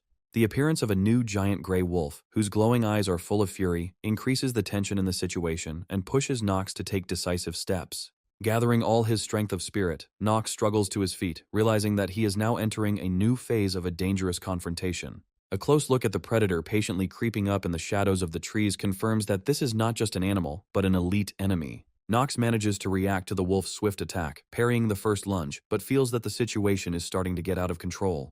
Realizing the worst, Nox mentally compares the wolf to the freak, seriously analyzing the current circumstances and forming a further plan. The gray wolf heads straight for Nox, leaving behind a blur of silhouettes, ready to strike down its prey in an instant. Thalia, seeing the attack, tearfully and forcefully shouts his name, hoping to warn and save him from possible death. The wolf flies towards him with lightning speed, overcoming space almost imperceptibly, threatening Nox with instant reprisal. Focusing his gaze on his opponent, Nox grips his weapon tighter and mentally scolds himself for the disadvantage he's in. Briefly assessing the chances of survival, Nox notes that even taking into account all the strength, the enemy only has elite status, and this is already not bad. Realizing that the wolf is incredibly strong, Nox tensely scans his surroundings, preparing for the enemy's next possible maneuver. The shadowed forest environment gives away that the wolf is suddenly disappearing, leaving a feeling of anxious anticipation and concentration. Realizing he has made a tactical error, Nox considers how to counter the wolf using his minimal advantages. He understands that the wolf takes advantage of the terrain, remaining hidden among dense vegetation and attacking from unexpected places. Nox identifies a threat in the dark, forcing him to make a defensive decision to turn the situation in his favor. In another attack, Nox strikes with precision, focusing on the wolf's weaknesses, and his sword shoots a beam of fire across the space. The wolf rushes towards him, growling, jaws open, and Nox concentrates with restraint, knowing how important it is not to miss the moment. Mentally analyzing the moments of his mistakes, Nox realizes that due to the experience of previous battles, he has become overconfident and inattentive. Face to face with the wolf, he wonders if he would have been able to act more effectively in the past if he had relied on more than just his strength. The wolf suddenly drops into a crouch before attacking, leaving Nox in tense anticipation as he instantly assesses his weapon. At the precious moment when Nox's sword touches the beast, the enemy suddenly thrusts out a dagger, changing the course of the deadly confrontation. Nox ponders the enemy's fighting methods, realizing that exploiting weak point tactics could be a key advantage for himself as well. Thalia's gaze is filled with determination. She firmly declares to herself that she will not allow herself to fight with her own hands, becoming stronger and stronger internally. Screaming at the top of his voice, Nox charges, his determination overcoming his fear as his sword rushes towards its target. The blow is accurate and powerful, sending the enemy flying back with terrifying sounds that add to the moment of tension. The great wolf falls with a loud roar, and its wounded body comes to an abrupt halt, highlighting the change of control in the battle. Quite exhausted, Nox looks at his fallen enemy, as if not believing that he managed to succeed in this fight. Meanwhile, Thalia takes an active part, driving away the other wolves with fire attacks, reaffirming her will to protect. She runs up to Nox, clearly concerned for his well-being, asking if he is okay after the battle. Nox, catching his breath, admits that he barely survived, but the look of surprise on Talia's face puts an end to his excuses. In her mind, Talia realizes that being overly grateful to someone who could become her enemy in the future seems strange to her. In a calm voice, Nox comforts Talia, asking her not to worry while he himself is still processing everything that happened. Talia, noticing his wounds, accuses him of carelessness. It is difficult for her to contain her emotions due to the shock she has experienced.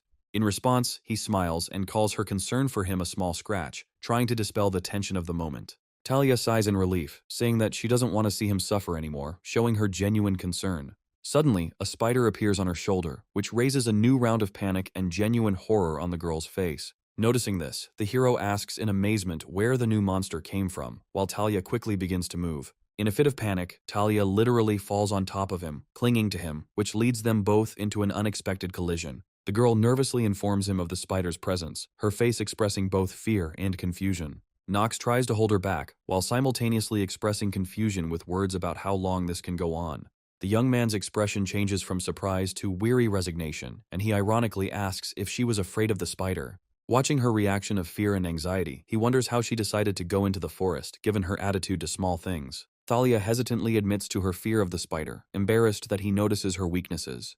With a slight chuckle, he says that with such an attitude she will never become a knight, casting a meaningful glance at her. Stunned, Thalia pushes away from him with force, shouting out her indignation loudly, throwing off her emotions. Nox breathes a sigh of relief, shifting the emphasis from the joke to the fact that the situation has finally stabilized after her panic. Talia asks him with concern if Nox is hurt any worse, looking at him with lively and bright eyes. Despite his cough and low tone, he convinces her that there is no point in spreading information about his condition, because he can handle it. Noticing how she gradually calms down, he acknowledges her inner strength, returning to his own sober consciousness. With a soft smile, he admits that it was only because of the spider that he did not have time to express due gratitude for her help. Seeing Nox so sincere for the first time, Talia takes his words in with surprise, trying to comprehend their meaning. She quietly asks if he would really come to his senses on his own, sincerely shifting the emphasis to their mutual interaction. The distressed maid, pressing her hands to her face, quietly sobs, admitting her guilt in the tragic incident that happened to the young girl. A man in a formal suit with a serious expression says that Miss Talia's disappearance will increase the conflict between the clans, mentioning that many children have disappeared in this place. His voice becomes more alarmed as he adds that rumors of incompetence are beginning to spread widely throughout society. Suddenly, someone appears, pointing somewhere to the side, causing everyone to become wary. Several people emerge from the dense forest into the clearing with bright magical lights in their hands, illuminating the path among the dense trees. Seeing what is happening, the maid turns pale, and the man in the suit exclaims in shock that the forest of lost children is no longer dangerous. When the maid shares her guess, the man confirms her words, noting that the disappearance of Mana means that the threat has disappeared. A look of relief crosses his face, and he confidently declares that the forest is now safe for everyone. The group of people descends closer to the bright clearing, illuminated by the warm rays of the sun, feeling that their efforts have finally paid off. The maid, full of emotion, excitedly pronounces the name of the young man standing in front of them and hurries to meet him. In the foreground, a knight, wounded but with a determined look, leads a young girl in a white dress out of the forest, having completed his mission. Someone from the group, looking at him with surprise, says out loud that the young master really cleared the forest, proving his strength once again. The man in the formal suit notes with a satisfied smile that his confidence in the young hero is only growing stronger. However, the young man, with a thoughtful and slightly tired look, thinks out loud that new trials await him in the world. Seeing the maid approaching, the young man asks in surprise what she is doing here, to which she responds with emotion, how everyone was very worried about him. He, a little confused by the attention to his person, concludes that their family's reputation could have suffered because of the events in the forest. The red-haired girl turns to the maid, calming her down and showing warm gratitude for her care. The young man, turning to the girl, reminds her of one of the rules of the family, asking her to follow him. The girl, with a guilty expression on her face, awkwardly apologizes, realizing that she interfered with his mission but expresses her gratitude. The maid pats her on the shoulder with a smile, assuring her that there is nothing to blame her for and informing her that the patriarch will provide for her further education. Another member of the group, radiating unusual enthusiasm, shows amazing endurance, while the young man only watches her sullenly. The maid bows before him and thanks young Master Knox for protecting the young lady from all dangers. The girl with a blush on her cheeks admits that she had no intention of becoming a burden, but her participation was still important for the common cause. He responds to her with restraint, noting her good work, but asking her not to place too many expectations on herself in the future. The red-haired girl stands under the sun's rays, her gaze filled with emotion, and her posture expresses calmness and gratitude. Later in the evening, the young man returns to the luxurious hall of the house, finally feeling that his tasks in the forest are complete.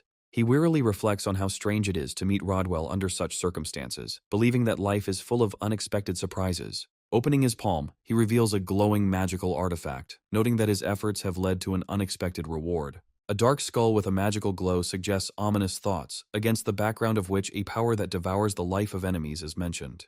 The protagonist thoughtfully examines an unusual artifact in his hand, a ring of black flame, realizing that this is the only object capable of changing the course of his life. Despite the power of the artifact, he soberly assesses his chances, realizing that this does not guarantee him a long life. He puts on the ring, intending to use its power to its fullest extent to become stronger and have a chance at a decent future. Smiling, he convinces himself that such a life, full of struggle and risk, is much better than a hopeless existence on the brink of death. Within moments, he feels his life force and magical energy begin to grow, filling him with new potential. Hearing someone's voice, he turns, heading for the door, and confidently asserts that their conversation will not detain him for long. A maid appears behind the door, asking with embarrassment and anxiety whether he accidentally sees through things. In response to the hero's half-joking response, she fearfully assumed that he could now see her without clothes, which horrified herself. He has to use a sudden blow to the head to sober up the maid, but she notices that the blow was a little stronger than usual.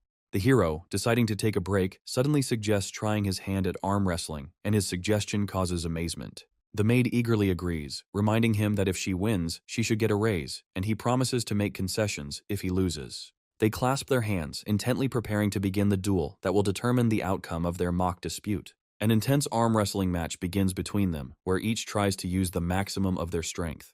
In the end, the hero crushes the maid, knocking her arm down with a blow, leaving her in shock from the result. The maid is puzzled and tries to understand what happened because she did not expect such an outcome from her young master. The maid exclaims that it would be shameful for the son of such a respected family to lower the salary of a simple worker, to which the hero, smiling sheepishly, agrees with her words. The protagonist states that there are many ridiculous rumors circulating around him, adding with bitterness that some of them are downright false and unpleasant.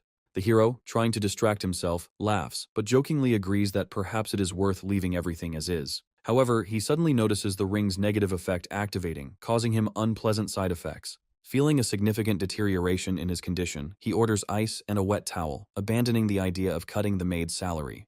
The hero sighs with relief, glad that he was at least able to obtain such a powerful artifact, despite its costs. The young man says that he heard the name Yu Chang. He recalls that the ring was mentioned in connection with 2 Easter eggs, the Ring of Black Flame and another riddle related to punishment.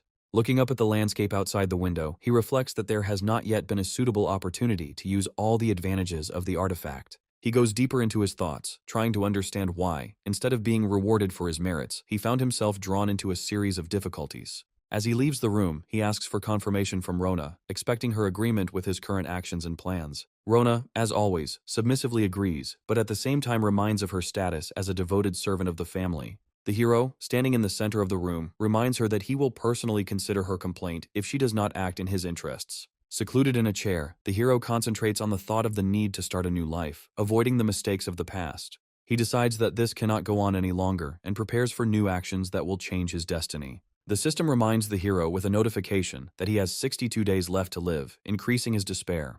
Tired of the constant pressure, he rises up with the decision to approach his father to obtain permission to leave the estate. He is interrupted in his thoughts by a knock on the door, surprised to be interrupted from his plans. The butler enters the room with important news. The patriarch urgently calls him, which causes some confusion in the hero. In the memory, the hero sees the patriarch in the past, fighting in blood and chaos, surrounded by the bodies of enemies. On a mysterious night of murders, demons attacked from the sky, creating a real hell where many people died.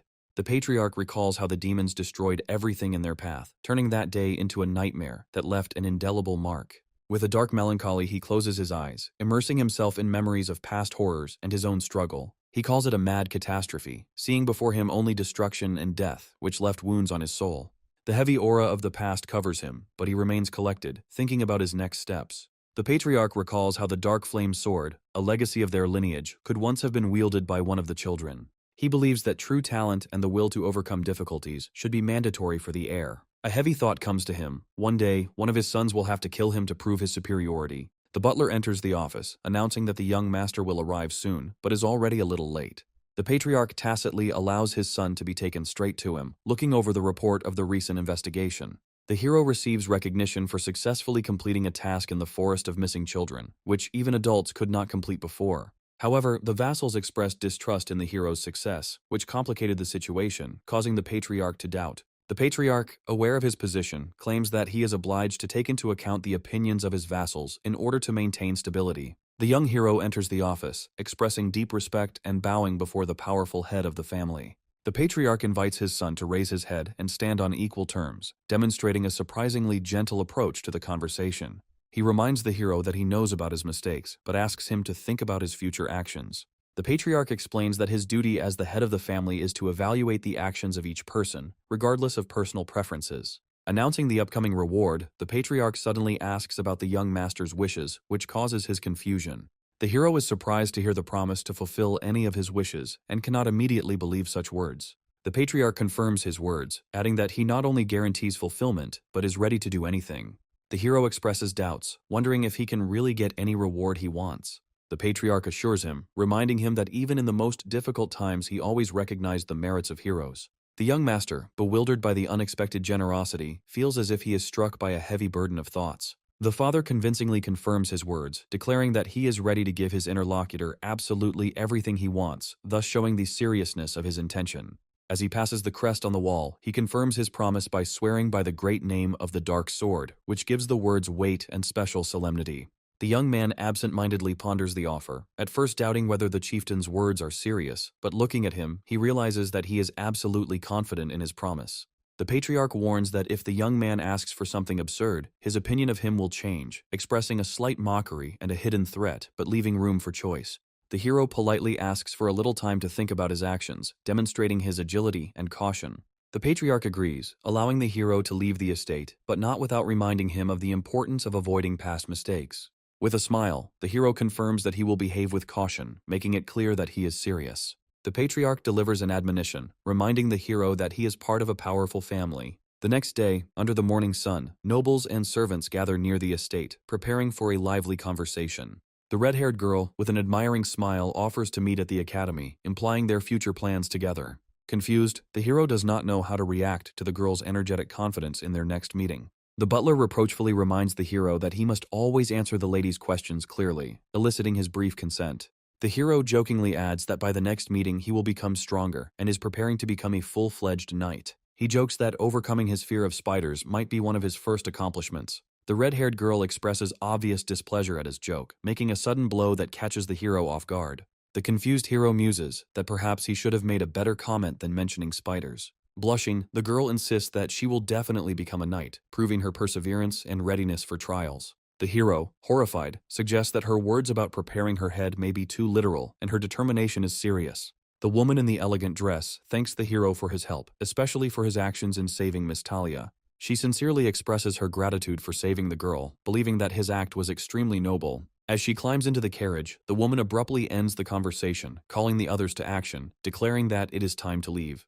The hero looks seriously after the departing group, remaining alone and thinking about his future plans. He understands that he is beginning to get used to this strange and difficult life, perceiving it as a new norm. The hero suddenly realizes that he begins to like the new chapter of his life, despite all the difficulties. However, a reminder from the system cools his thoughts, informing him that due to past events, he only has 146 days left. Gripping under the weight of his fate, he tells himself that there is no time to rest. Every day has critical value. A few days later, the maid asks the hero about their current affairs and wonders if they require new servants. The hero, thinking about her words, realizes that he has recently found himself in the role of a leader, and management is his new reality. In the morning, the butler approaches the hero, bowing formally and telling him news that slightly puzzles him. It turns out that a maid has arrived from the academy for training, who will now help the hero in his duties. The girl, with a timid smile, introduces herself as Dietrich and confirms her willingness to serve. The hero repeats her name with slight confusion, trying to comprehend what happened and his new reality. He looks at Dietrich carefully, as if trying to penetrate her essence and understand her true intentions. A detailed window appears before his eyes with information about Dietrich, including her abilities, positive and negative qualities, which makes him think. Reflecting on the fleeting nature of time, the hero feels how the days are passing too quickly, leaving little chance for preparation. He looks out the window of the estate, thinking about the imminent beginning of a new stage in his life, entering the academy. The maid happily reminds the hero that in 2 months he will begin his studies at a prestigious academy, animatedly asking if he is nervous. He sarcastically remarks whether she is more pleased about his upcoming departure than he is, which causes slight bewilderment in the maid. She, indignantly and with a smile, declares that she has already begun to miss him, creating an atmosphere of cheerful misunderstanding. The hero seriously replies that he does not intend to give in to her emotions, since he has no time for distractions, and quickly ends the conversation. He reflects on how important it is to do everything possible in the time he has left to strengthen his abilities before entering the academy. Realizing that the academy is the best institute in the empire and the place where he will meet the strongest cadets, the hero decides to seriously prepare. He realizes that this is an important plot point from which the main part of the story will begin, where he will play the role of Nox. Looking at his reflection, he acknowledges how complicated and stressful everything is, wondering how to live up to expectations. The maid once again reminds us of the possible need for new servants, which makes the hero think about organizing his life. The hero, without relaxing for a moment, tries to think through a strategy, realizing that new challenges await him ahead. Dietrich promises to support him in any endeavor with a gentle smile, but there is a hidden subtext in her eyes. Looking at the patriarch, he realizes that he is not only the head of the family, but also one of the strongest characters in the entire story. The patriarch remains an enigmatic figure whose reputation as a master of the sword inspires awe and respect among those around him. The main reason for his power is his complete distrust of those around him, which allows him to maintain control over his family. The patriarch, addressing Dietrich, makes it clear that he has high hopes for her in her new mission. Her excited look expresses submission, and she promises to make every effort to justify his trust. The patriarch reminds Dietrich of her disqualification from the Lavilia lineage, but promises to help her if she completes her mission. Dietrich pretends to swear that she will serve Nox wholeheartedly, but immediately demonstrates that her main task is to monitor his every move. With obvious determination, she declares that she will pass on all information to the patriarch, emphasizing her loyalty. As she leaves the room, she reminds herself who her true master is, still hearing his instructions. With the important pendant in her hands, Dietrich decides that she has no more room for error and must complete her mission. The pendant reflects a couple whose image symbolizes her past and what motivates her most. In the morning, the hero, lying in bed, reflects on the fact that there may be a spy in the house whose true plans have yet to be revealed. Realizing that the spy's goal may be to reveal his true identity, the hero tries to remain unperturbed. After all, demonic possession is a common occurrence in inner lunatic. He decides that despite the difficulties, everything is okay, as long as no one realizes who he really is. The hero is deep in thought about the problems associated with Dietrich. The story revolves around Dietrich, whose contribution to the plot initially seems unknown. It would have been easier to exclude this character if she had not been expected to become the heiress of a powerful family, as can be seen from the family photograph in the book. However, her happy path was destroyed by tragedy. The murder of her parents, committed by her own uncle, forever deprived the girl of her position in the family. Deprived of family and inheritance, she leaves and becomes a servant in a house, withdrawing into herself. Although she always appears kind on the outside, her inner world is full of suffering and brokenness, bringing her close to the edge. Her inevitable collapse becomes the trigger for a storyline that will begin with a terrible event. The scenario reaches its climax when she decides to take her own life, leaving deep marks on the other characters. The young man, sitting on a tangled bed, holds his hand to his face, radiating thoughtfulness and confusion, while a restless internal question arises over him about his next steps. He looks at his open palm, considering the possible consequences of changing the storyline and debating whether he should intervene in the course of events. Remembering his intention to save someone who is supposed to die, he realizes that such an act could be mortally dangerous for him. Time changes and a new day begins with sunlight illuminating the facade of a stately mansion where two maidservants discuss the coming changes. The young master appears before the maids and decisively declares that from now on, they will hunt local monsters. Without hesitation, he adds that they will have to accompany him on this dangerous undertaking, causing shock and exclamations of surprise from the girls. One of the maids tries to leave in a panic, under the pretext of a sudden illness, clearly fearing the upcoming task. The other maid, remaining emotionally stable, agrees, accepting the new challenge with a serious expression on her face. Rona desperately tries to convince Dietrich that he shouldn't accept every task without thinking twice. The young gentleman, gazing into the distance, reflects that it is natural for maids to be afraid of monsters, although he understands that the idea itself sounds absurd. He notes to himself that the immediate reaction of one of the maids was quite remarkable, recalling how nervously she clasped her hands. Looking resolutely at the women, he reminds Rona that she has already used up all her available sick days and that she cannot avoid being active today.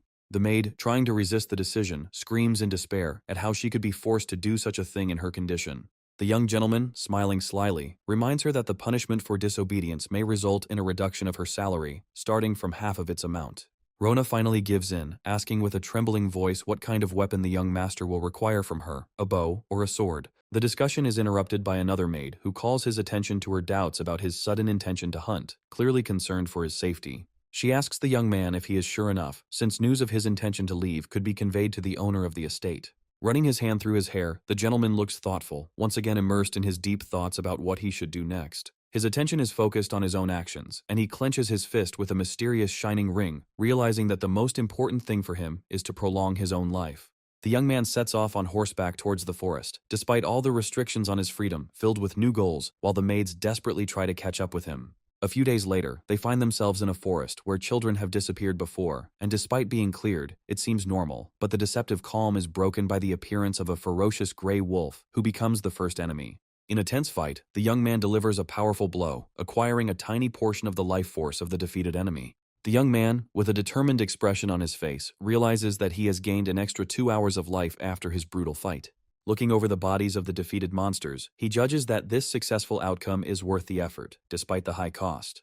The green-haired maid, watching him, smiles and suggests that he take a little rest, asking if he is tired after an hour of hunting. He also thinks irritably that everything takes too long without activating the genius hour. Refreshing himself with water, the young man reflects that the extra hour is commendable, but the obsession with killing monsters all day long is starting to wear him down. His main problem is not his own fatigue, but the limited number of monsters that cannot stay in the forest for long. He complains that after several days of hunting, there are practically no enemies left in the forest, which causes a mixed reaction from his companion. Inwardly, he realizes that this hunting regime is beginning to destroy his plan for a quiet life, which he so aspired to. Hiding his disappointment, he notices how few monsters are left in the forest, considering this the last straw in his efforts.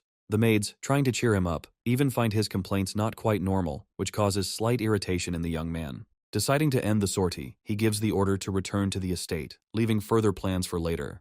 The maid asks if he would like to take a bath after the hunt, promising to create comfortable conditions for rest. The young man, grateful for her support, agrees, noticing the usual care from his faithful assistant. The girl smiles and declares that he can rely on her completely, and this causes a slight smile to appear on the young master's face. Overjoyed, the other maid cries out, insisting that he not forget about her, citing cleaning his room as the reason. Young Master Knox turns to the maid Jitri and asks her a question. Standing against the backdrop of sunlight breaking through the trees of the forest, He asks her directly who exactly she serves, causing her to become internally confused and tense before answering. Jitri, stunned by his straightforwardness, looks at the young master with surprise and quietly utters an answer that evades clarity. Her confusion increases, and looking down, she clearly cannot collect her thoughts, which betrays her uncertainty in her position. Nox asks with a serious look if her silence is a real answer, adding to her anxiety with his calm but insistent tone. The girl begins to stutter, trying to justify herself by saying that she hasn't said anything specific yet and is clearly at a loss for words. Nox, showing unexpected confidence, interrupts her words and coldly states that he already knows what she is going to tell him. The young master seems to know her thoughts in advance and calmly declares that he will no longer interrogate her so as not to create tension. She hears a note of gratitude in his voice, but he sarcastically remarks that she could be more truthful. He confidently states that, regardless of her intentions or service to others, he will consider her his assistant. The young man adds that he is willing to let her use it if needed, justifying his desire to help. He says that he has said everything he wanted to, and leaves, leaving the maid amazed. The girl watches him leave, feeling uncertain, but understanding that he is taking responsibility for their relationship. She reflects that their relationship is built not on faith, but on mutual benefit, accepting this with a slight humility. The maid, lying on the bed, anxiously wonders whether Master Nox is going too far in his actions. She recalls his words, which clearly imply a demand for joint training, adding emotional weight. The girl agrees with a slight smile, although internally these comments amuse her. Her thoughts take her back to the times when rumors of changes in Master Nox reached her back when she was part of his family. At that time, she believed that such changes were impossible, since for most people, drastic changes in character are rare. However, seeing him defeat the twins and earn the right to attend the academy, she begins to believe the story is true. Comparing her fate with his, she realizes that he is strengthening his position and status in the family, unlike her. She, on the contrary, watches as she completely loses the chance to become an heir and regain at least part of her former position. Thinking about his recent words, she feels a pang of regret and bitterness that does not leave her. She plays his words about being willing to be used over and over in her head, without understanding their meaning. The girl wonders what her master meant when he said this. Her thoughts return to how she, having been cast out from her family, ended up as a servant, accepting the mockery of fate. The feeling of guilt gnaws at her more and more, because as a former patriarch, she was deemed unsuitable even for her own legacy. With each reflection on the past, she feels further and further removed from her right to be part of the family to which she belonged by blood. Despite the predictability of the situation, her face still reflects the pain of recognizing her uselessness in her current place. The history of the Reinhafers seems to highlight its weakness, since this dark family stands out as one of the most powerful and influential.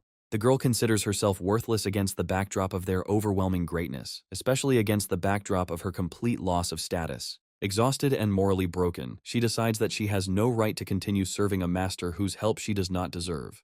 However, she makes a choice to begin serving another, welcoming the change in her life with a kind smile. By this time, rumors about her had already spread among the maids, causing quiet talk about her reputation. She shows no weakness, accustomed to the contempt in their gazes, although her tension is easily read on her face. In the midst of all this chaos, Rona finds her, calling her along, as if trying to give her a break.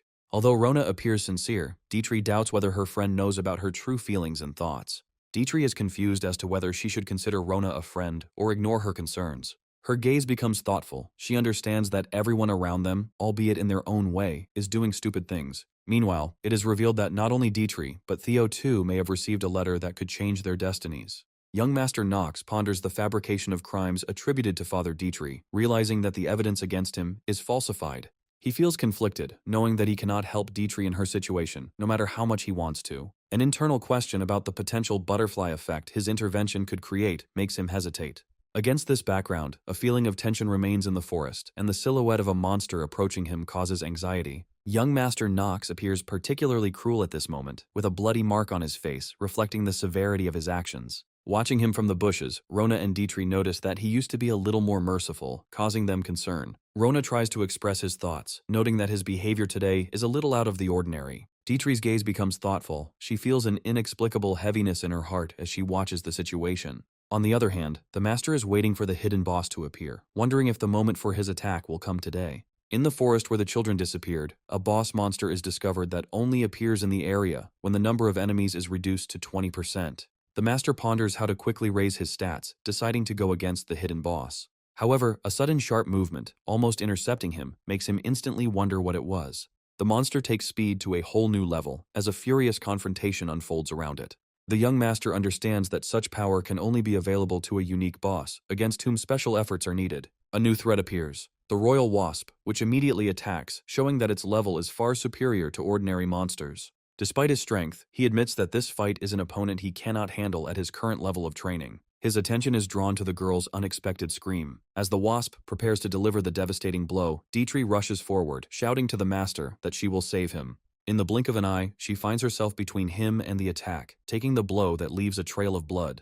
The master realizes that even he himself could have avoided this attack, but is shocked why she decided to sacrifice herself. He looks at the wounded maid, wondering if such a decision deserves admiration or, on the contrary, a feeling of guilt is approaching. The royal wasp continues to threaten with unwavering determination, but the master realizes that this is a chance. He must seize the opportunity to save her.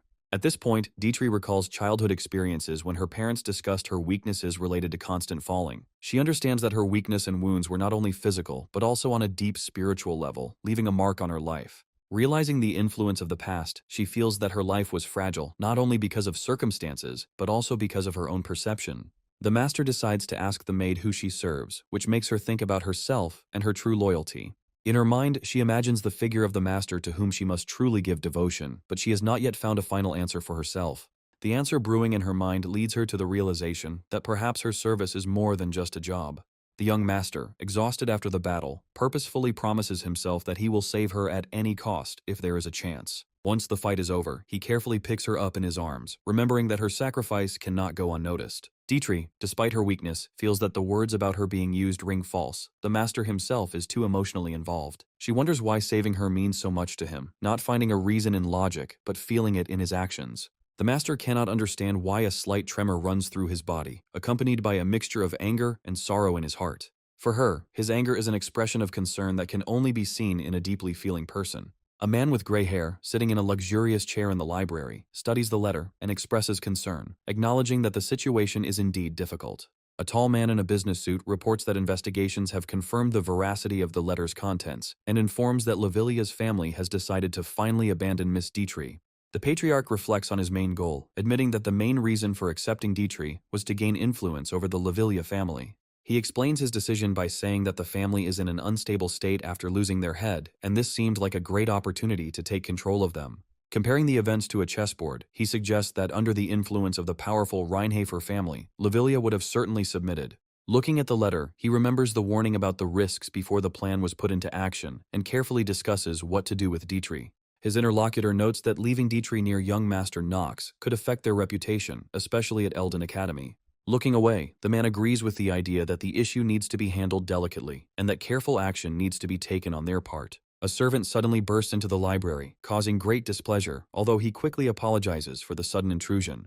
The servant reports that young Master Knox has brought Dietrich, who was seriously injured during a hunt and is in critical condition. A new report is shocking. An expensive antidote was used without permission to save the life. The man, upon hearing about the mandrake potion, is confused because it costs a lot of money, and he begins to wonder about Knox's motives. The father thinks that his son became so attached to the maid so quickly. The image of a huge estate at sunset leads to the hero's thought that no one knows what such emotional attachments can lead to. Waking up in bed, Dietrich notices a maid who greets her joyfully and is very glad that she has come to her senses. Dietrich, weakened, barely asks what happened and tries to find out about the condition of young Master Knox. She remembers the moment she sacrificed herself, wondering why she decided to do such a desperate act. One of the maids says that Knox brought an antidote for her and specifies that the potion is called mandrake. A doctor appears in the room, explaining that Knox insisted on using the rare drug despite his warnings and refusal. Dietrich reflects on Knox's actions, seeing them as a reflection of his dark past, and cannot understand why he did it. She is plagued by doubts about his intentions, fearing that he was simply planning to use her.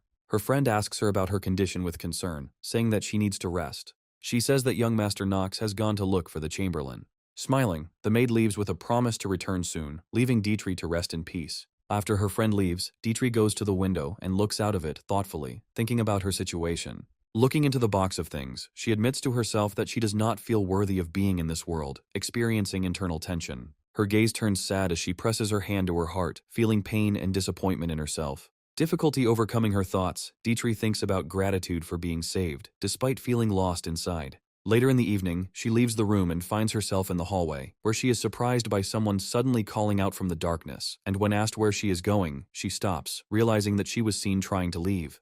The spacious corridor of the estate is illuminated by moonlight, and a figure appears in the distance, which turns out to be a tall man in a blue uniform. The young man, with a thoughtful and intense look, asks Dietrich again where she is going, expecting a frank answer. The building's exterior, against the backdrop of a gloomy sky, sends a sharp rebuke, emphasizing the injustice that the cost of medicine can be higher than a human life. The doctor, confused, tries to justify himself, saying that the situation is not at all as it may seem. He adds that the use of drugs requires permission from the patriarch, without which access to these funds will be closed. Focusing his gaze on the unconscious Dietrich, the man, as if submitting to the circumstances, confirms that he will seek permission from the patriarch.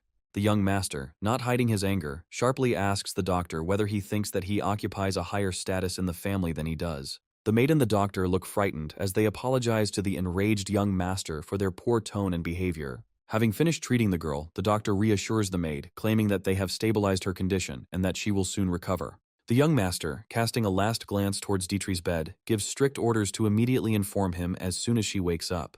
In the patriarch's office, the man notices that such visits from the young master are rare, and this arouses interest in the reason for his visit. Kneeling down, the young man asks directly if his concern is related to the maid, hinting at a personal attachment. Reminding him of the promise he once made to fulfill his wish, the young master demands that the patriarch keep his word. Remembering the name of the girl lying on the bed, he excitedly calls her by name, Dietrich, finally emphasizing her importance. Having expressed his desire, he demands that Dietrich be given to him, since she was expelled from the family and completely deprived of support. The young master soon mentions the butterfly effect, realizing that his actions could seriously affect the main story of their world. The patriarch, seemingly with a detached look, says that now all this no longer matters, ignoring the emotional outburst. The man recalls the event of the day when he saw the girl risking herself to save him and expresses his gratitude. Looking at her serious intention to help, he realizes that her silence then meant much more than the words that were never spoken. However, he realizes that the girl has expressed more with her actions than she could have done with words, and he returns to this thought.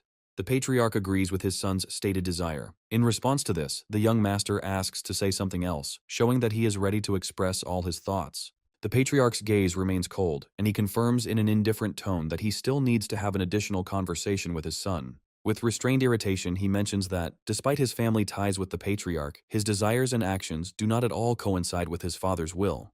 The young master, unable to bear it any longer, tells his father in a demanding tone to stop playing with the fates of his people. His words resound in the deserted silence of the chambers, while the patriarch remains sitting alone, maintaining his cold expression. The girl with a suitcase in her hands finds herself face to face with the young master, who, fulfilling his duty, again asks her about her intentions. With her head bowed, she admits that she does not see the right to remain here, as she considers her presence inappropriate. Her fingers tremble on the handle of her suitcase, and she utters words of gratitude for everything done for her, confirming her desire to leave. The young master, watching her, asks the question, "Where are you going when you should be helping me as my maid?" There is a reproach in his voice. With her gaze lowered, she admits that the patriarch summoned her and instructed her to watch over the young master, but her voice sounds remorseful. Dietrich bluntly declares that she has been deceiving him all this time, but her shaking voice and gaze betray her inner contradictions. She asks why the master won't just let her go. By desperately adding that even persecuting her for lying will not lead to anything, she clearly emphasizes her helplessness in the situation. She had no questions and asked to be thrown out right now. Watching Dietrich, the young gentleman involuntarily notes that her true nature, full of weakness and sincere emotions, is finally revealed to him. His gaze turns to the distance, where darkness and uncertainty reign, and he says that despite the deception, people still strive forward. Coming closer, the young gentleman reproachfully reminds Dietrich of her actions, claiming that she cannot simply leave without consequences. Dietrich is shocked by these words and does not immediately understand what he is actually demanding of her. He then categorically states that she is staying here, emphasizing that he does not care at all about his father's opinion. The young gentleman admits that he does not need her past, but her true talents, which causes mixed emotions in the girl. Thoughtfully, he asks her to stay by his side until she atones for the sin she committed, adding significance to his words. Under the pink sky, among the flower petals, the girl finally understands her role, humbly accepting the status of a maid. Looking at the soles of his boots in the moonlight, she responds without flinching with a short, "Okay," confirming her decision to stay. They walk side by side, and the girl promises to be by his side until the very end, sharing the determination to move forward together. The young master, softening, approves of her words, but his thoughts still remain hidden from her. One day he reminded her of a question he had asked earlier, going straight to her loyalty and devotion. The girl, turning under the light, smiles sincerely and replies that she herself finally knows what her role is and whom she serves. Her words find a response in the young gentleman, who, smiling slightly, silently confirms her determination. In the first lighthearted scene, under warm lighting, another maid mentions episodes from the past, causing slight confusion among those present. The young gentleman begins to defend himself from the ridiculous accusations, but the girl only modestly watches this scene. The young man smiles smugly, clenching his fist, while behind him the maid looks displeased. The worried maid notices that the girl is trying to return to work, avoiding excessive rest despite her condition. Stubbornly and persistently, she takes on the housework, declaring her desire to help. The hero rubs his head in irritation, expressing displeasure, while in speech he complains about the problems associated with Rona. The young master, giving instructions, reminds her of the upcoming academy and her duties. She lists everything she has organized, including school supplies, medications, and anything else they might need for the trip. Her serious attitude seems amusing to him, but he smiles reservedly as she continues her preparations. Later, she admits to herself that she gets tired of pretending, as it is difficult for her to play the role of optimism and confidence. However, her character traits, her manner of being herself, begin to please the young master. The young man begins to appreciate her sincerity more and more. He reflects that their journey together can open up opportunities where their union becomes strong in the most difficult situations. Under the warm light and with a slight smile, Dietrich realizes that despite the difficulties, her place next to him creates new meaning in her life. In the cozy atmosphere of a sunny day, the young gentleman reads a book, and the maid stands nearby, ready to help, which symbolizes their simple but deep mutual understanding. In the library, the maid cautiously inquires about the young master's well-being, expressing concern about his current condition. She mentions some nasty rumors that have been circulating recently, causing a slight tension in their conversation. The young gentleman, surprised by her words, sarcastically remarks that the new rumors may be even more absurd than the previous ones. The girl, looking down, says that people think that she still serves him as a maid because he is secretly infatuated with her. Reflecting on her words, the young gentleman feels a slight embarrassment and an internal struggle, due to which his thoughts run rapidly. He apologizes to the maid for the trouble, claiming that he did not mean to drag her into such complications. However, Dietrich emphasizes that she decided to talk about this not because of her own problems, but to spare him possible discomfort. The young master tries to calm her down, reminding her that rumors have always been his usual problem and should not worry her. The girl jokingly replies that if he had lied to her, she would rather just fire him than believe it, but there is concern in her words. She mentions the rumors about his perversion, which amuses him a little, but the situation remains tense. He smiles as he realizes how his image in society has changed, thinking that he now looks much better than before, when he was considered a weakling. Now he calls himself a more skilled brat, albeit with an overly high opinion of himself, but with this, he feels more confident. His gaze shows a desire to maintain a balance between the opinions of others and his own goals in order to maintain further forward movement. The young master concludes that he must continue his role as a villain in order to give the other characters a chance to grow and develop. He quietly admits that he cannot be the hero of this story, but his actions will continue to support its development. Having closed the topic of rumors, he orders to stop discussing it, suggesting to focus on more important tasks. The gentleman suddenly announces that he has a task for her. He emphasizes that just as she is about to adapt to the academy, he also needs to prepare. Lost in thought, the girl clarifies what kind of preparation is expected of her, but her gaze remains focused on the tasks ahead. He voices his desire to begin learning magic before entering the academy and asks for her support in this endeavor. Upon hearing the proposal, the maid remarks that wanting to practice magic may be illegal in the Empire, expressing a somewhat worried look. The young gentleman, smirking at her answer, claims that due to his wayward nature and reputation as a pervert, he is ready to deal with any consequences. The girl notices that his words have an offended tone, as if he is defending himself from possible criticism. He, remaining calm, accepts her remark and agrees with her trust, confirming with his tone his readiness to move on. The maid promises to find the necessary books, expressing confidence that his decision has good grounds. The young gentleman notes that with such a devoted assistant as Dietrich, he can always rely on them and be confident in their success. They will suffer greatly if they fail to prepare. The young man in the elegant suit says the name Gran with surprise and tension, remembering that he returned after graduating from the famous academy. The upper balcony overlooks a bustling square, where carriages and people are preparing for the ceremonial event, causing the hero to wonder how he could have forgotten such an important moment. A grin appears on the hero's face as he reflects on the fact that he has a chance to start over and extend his life. Standing by the balcony, he smiles, noting that he will probably have to leave this place for some distant mission. The maid in uniform looks at the young master with concern, clearly anticipating that he has again planned something unusual. The hero leans relaxedly on the balcony railing, watching the preparations in the square from above, while the maid stands nearby behind him, not taking her worried gaze off him. In a luxurious dining room, an elderly man with a glass of wine congratulates the young hero on his graduation from the academy. Smiling gratefully, the young man responds to his father's congratulations. The next shot explains that Gran is Theo's second son and Nox's older brother, hinting at his important position in the family. Against the background of information about his strong qualities and calculating personality, Gran himself is pleased with himself, recalling the professor's words about a successful prospect. During a family dinner, the father remarks that although Gran has achieved much, there is another family member, Nox, who is even worse due to unknown actions. Nox's face lights up with a smug smile as he reflects on his talents for making political connections. Using his political savvy, Gran depicted the strategy on the chessboard as a symbol of how he was able to easily graduate from the difficult and popular academy. A brief overview explains that thousands of applicants apply to the academy, but only a few manage to complete the entire program before graduation.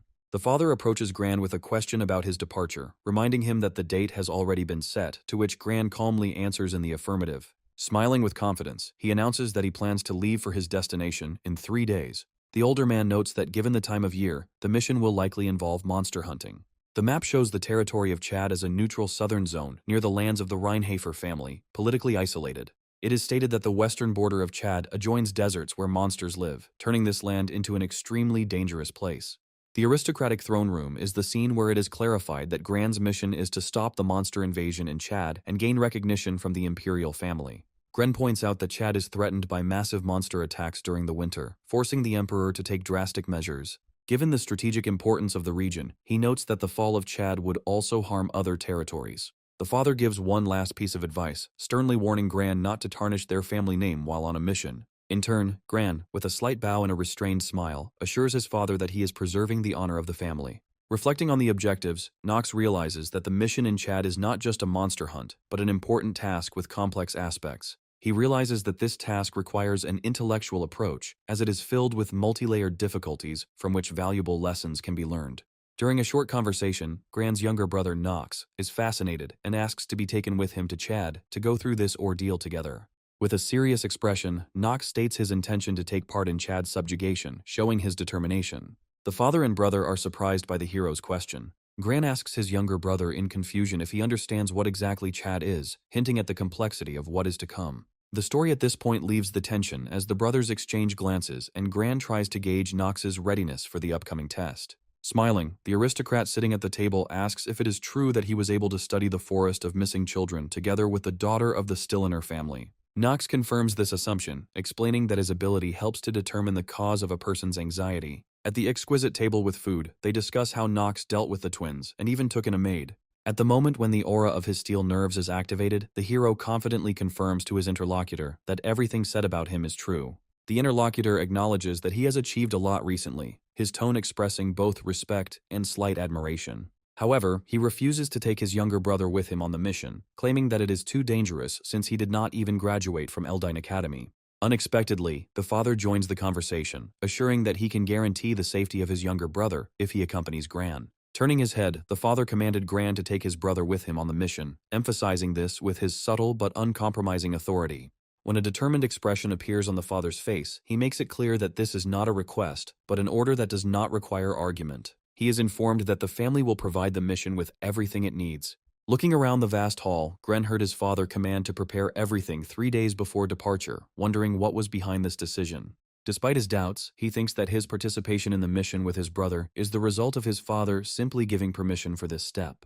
Nox's gaze becomes intense. He suspects that Theo has something more in mind than just upholding family traditions. Reflecting on the danger, the hero tries to understand what is hidden behind his father's decision, but cannot reveal the true motives. Turning the conversation into a lighter tone, the brother asks Nox if he is really going to act so rashly. Nox, without changing his confident expression, ironically notes that he can't be any crazier than before, escalating the conflict. Suddenly, the brother firmly grabbed the young man by the tie, demonstrating that he was not going to back down after his statement. Gren strongly warns Nox to watch himself and not cause further conflicts. With a reckless glint in his eye, he sarcastically warns that it would be a shame if anyone got hurt, given the rare opportunity to visit Chad. The maid sheepishly apologizes for her inappropriate behavior, insisting on escorting Nox to his room to calm the situation. Sighing, the hero apologizes to his brother for his maid's actions, assuring him of the need to resolve this unpleasant incident. Having made sure that the situation has been resolved, he calmly leaves and confidently says that in 3 days everyone will meet again, when the fulfillment of the great task will begin. Full of emotion, clenching his fist, the brother firmly decides not to give in to the argument, despite the pressure from the family. The maid sheepishly thanks him for his understanding, but admits that things always get worse with him. The maid sincerely wonders if he is ready for such dangerous conditions, especially given the complexity and unpredictability of Chad. In a calm tone, he assures her that everything will be fine, asking her not to worry, and moves on with an easy step. A scream from another maid comes through the door. The maid calls out to him excitedly, expressing concern about his plans and intentions. However, Knox calmly dismisses their concerns, assuring them that everything has already been decided, and his participation in Chad's subjugation is unchanged. Dietrich, echoing Rona's words, speaks with genuine concern about the impending danger of the mission. The maid describes the dangers of Chad, mentioning the countless monsters and bandits that threaten everyone's safety. Pulling himself together, the young man, with clenched fists, resolutely declares that he is going to Chad to prolong his life, explaining that he knows what he is doing. In a condescending tone, he tells his companions that he will go on the mission without them, asking them to remain safely at home. However, Dietrich, with genuine determination, declares that he will not allow this to happen, defending his right to accompany his master. She explains that as his personal maid, she is obliged to help him on his journey, wherever he may be and in whatever conditions he may be. Surprised by Dietrich's persistence, the hero warns her that she will definitely get hurt, but she only answers him confidently. With a serious expression, she retorts that not only could he get hurt, but she also realizes her vulnerability. Confirming her knowledge, Dietrich mentions that she learned from Rona about the master's poor health, which makes him just as vulnerable. Dietrich continues to question whether he can handle the long and dangerous journey on his own, knowing his tendency to forget necessary things. She directly asks whether he is ready to do without her help completely in such difficult conditions, challenging his resolve. The hero, thinking about Dietrich's words, begins to understand the seriousness of the situation and admits that their common path is no longer a joke. He realizes that if something happens to Dietrich, her role in the Reinhafer family will be at risk, which leaves him frozen in thought. The young man comes to the conclusion that the girl has no choice but to follow him, but at the same time, she must strictly follow his orders. With a slight sigh, he adds that Dietrich needs to learn how to operate a special vehicle, Carl, in order to be fully prepared. Dietrich agrees to the proposal, adding that she has already managed to establish contact with Carl, thereby surprising Rona. Rona asks curiously how she managed to find an approach to Carl, to which she explains with a slight smile that she used half of her salary. She proudly reports that she spent the right amount on buying cubes of the finest sugar, which quickly weakened the stubborn horse. The hero only smiles and notes with slight irony that the girl and Carl resemble each other in their characteristic features. He tells Dietrich that if she goes with him, she must help him prepare for the mission, adding that they must think it through carefully. The young man casually notices how agitated Dietrich is and wonders how well she can handle all this stress. Watching Dietrich closely, Rona asks herself with genuine concern whether she can handle this difficult and frightening mission. The butler appears and respectfully informs Knox that the head of the Reinhafer family has given him a special item. Knox, hearing about the gift from Theo, looks at his interlocutor with a degree of distrust, trying to understand the true motives of the head of the family. The hall's memories are illuminated by Theo's words, who declares that the mission will be provided with all the necessary supplies to ensure success. Theo points out that Knox, having arrived on time, is clearly ready to take on the challenges head-on.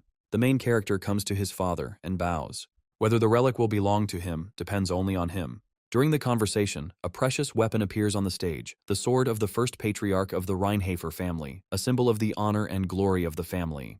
The hero is amazed that before his eyes is this great legacy, which contains a special responsibility and incredible power. The shot leaves a tense mood as the hero realizes that the mission is becoming bigger than he imagined and has implications for the whole family.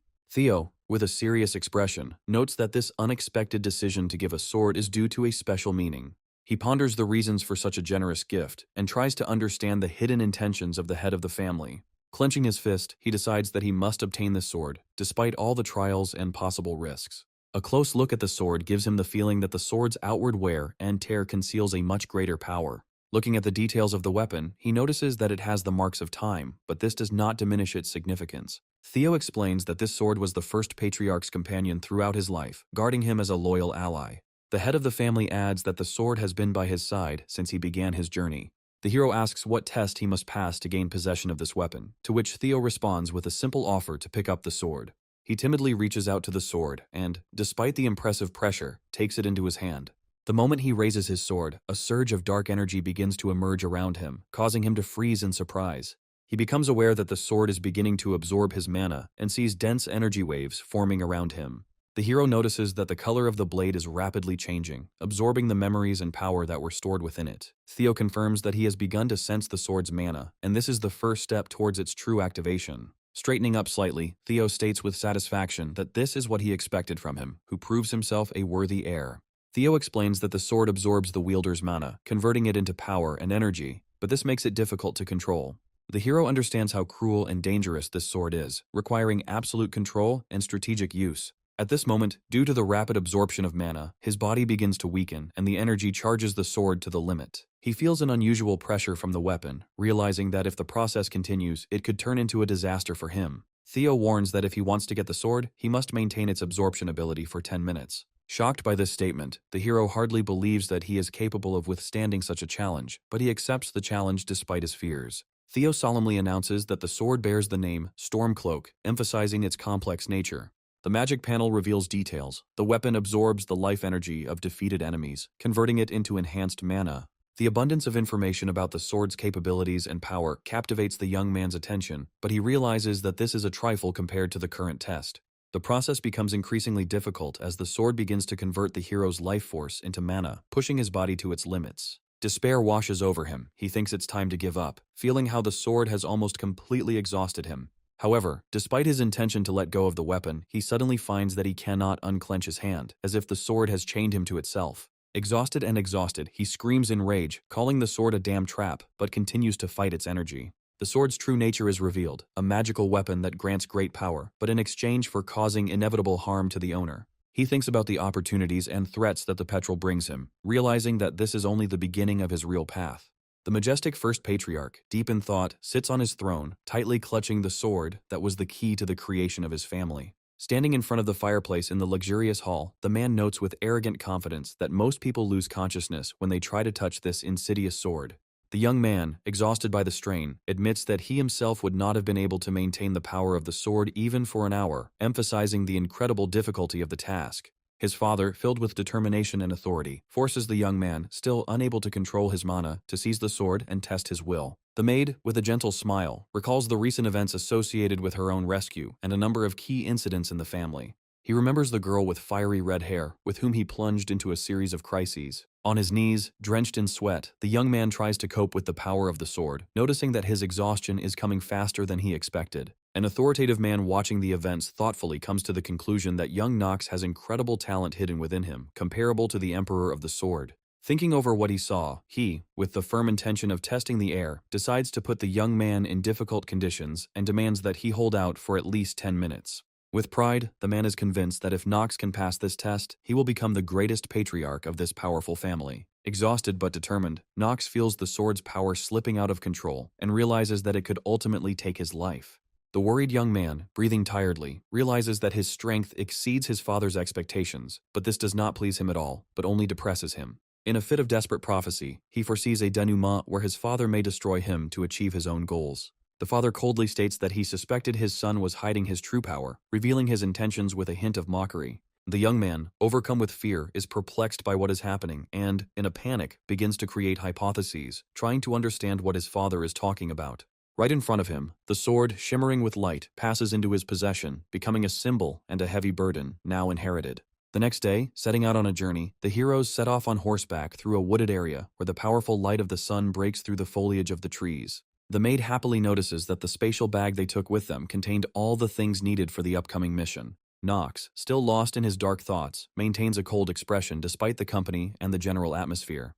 The companion does not understand why her master is not in the mood, if he was so eager to go on this mission recently. Against the backdrop of a dense forest, illuminated by the warm rays of the sun, the girl holds on to the young man sitting in front of her on a horse, exchanging thoughts with him, which strengthens their mutual trust before the difficult road. The young man, with a stern expression and a slight hint of bitterness, reflects on how recent events in his life have taken away the joy, and he no longer sees the point in accepting easy gifts of fate, focusing on his own goals. Looking at the rising sun and the surroundings, his brother remembers his comrades and the trivial moments at the academy with a slight grin, which adds a bit of confidence to his current journey. However, despite the memories, he realizes that the overload of things is beyond his control, becoming annoyed at having to carry this extra weight to help with the mission. A commotion begins in the forest. A group of riders argue about the right direction, talking to each other in loud shouts, which only increases the general confusion in the team. The tired and reserved gaze of the young man is fixed on the greenery around him, and he, asking a direct question, thirsts for answers that will determine their arrival at the destination. The young man takes out his irritation on his companion, who, despite his assurances, turns out to be absolutely useless in orienting himself on the terrain. The knight guiltily admits that this is his first experience in this territory, shamefacedly acknowledging his inexperienced behavior, which only complicates the situation. Perhaps in order to avoid unnecessary conflicts, the young man suddenly makes a remark to the girl, clarifying that the harsh remarks were addressed not to her, but to the guilty companions.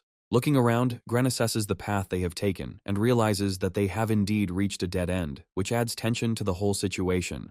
The young man, with unexpected detachment, declares that the current minor difficulties should in no way affect their mission, maintaining calm in the chaos. By comparing his expectations with reality, he already notices the reaction of others, noting the wrong direction and pointing it out to others. His irritation reaches its peak when he indignantly scolds his companion for interfering and mocking him, to which he receives a stubborn response. Knox's grin and determination convey an intent to take the initiative, despite the unplanned difficulties of the journey. The puzzled brother tries to understand the meaning of his actions, obviously not trusting his ability to fix everything on his own.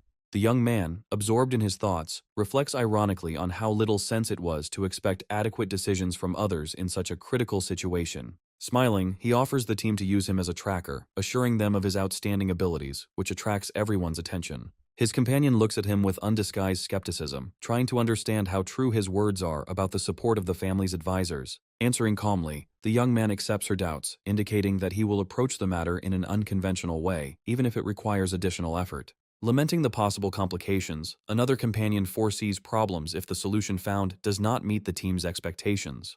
The group finally arrives at the previously planned meeting point, expressing surprise at the speed and precision of movement, adding to the unusual interaction between them. One of them, with surprise, suggests that even an experienced guide would not have managed so quickly in an unknown area, emphasizing the uniqueness of the solution. The companions begin to exclaim indignantly, doubting whether the leader really managed it on his own, or whether it was just an accident.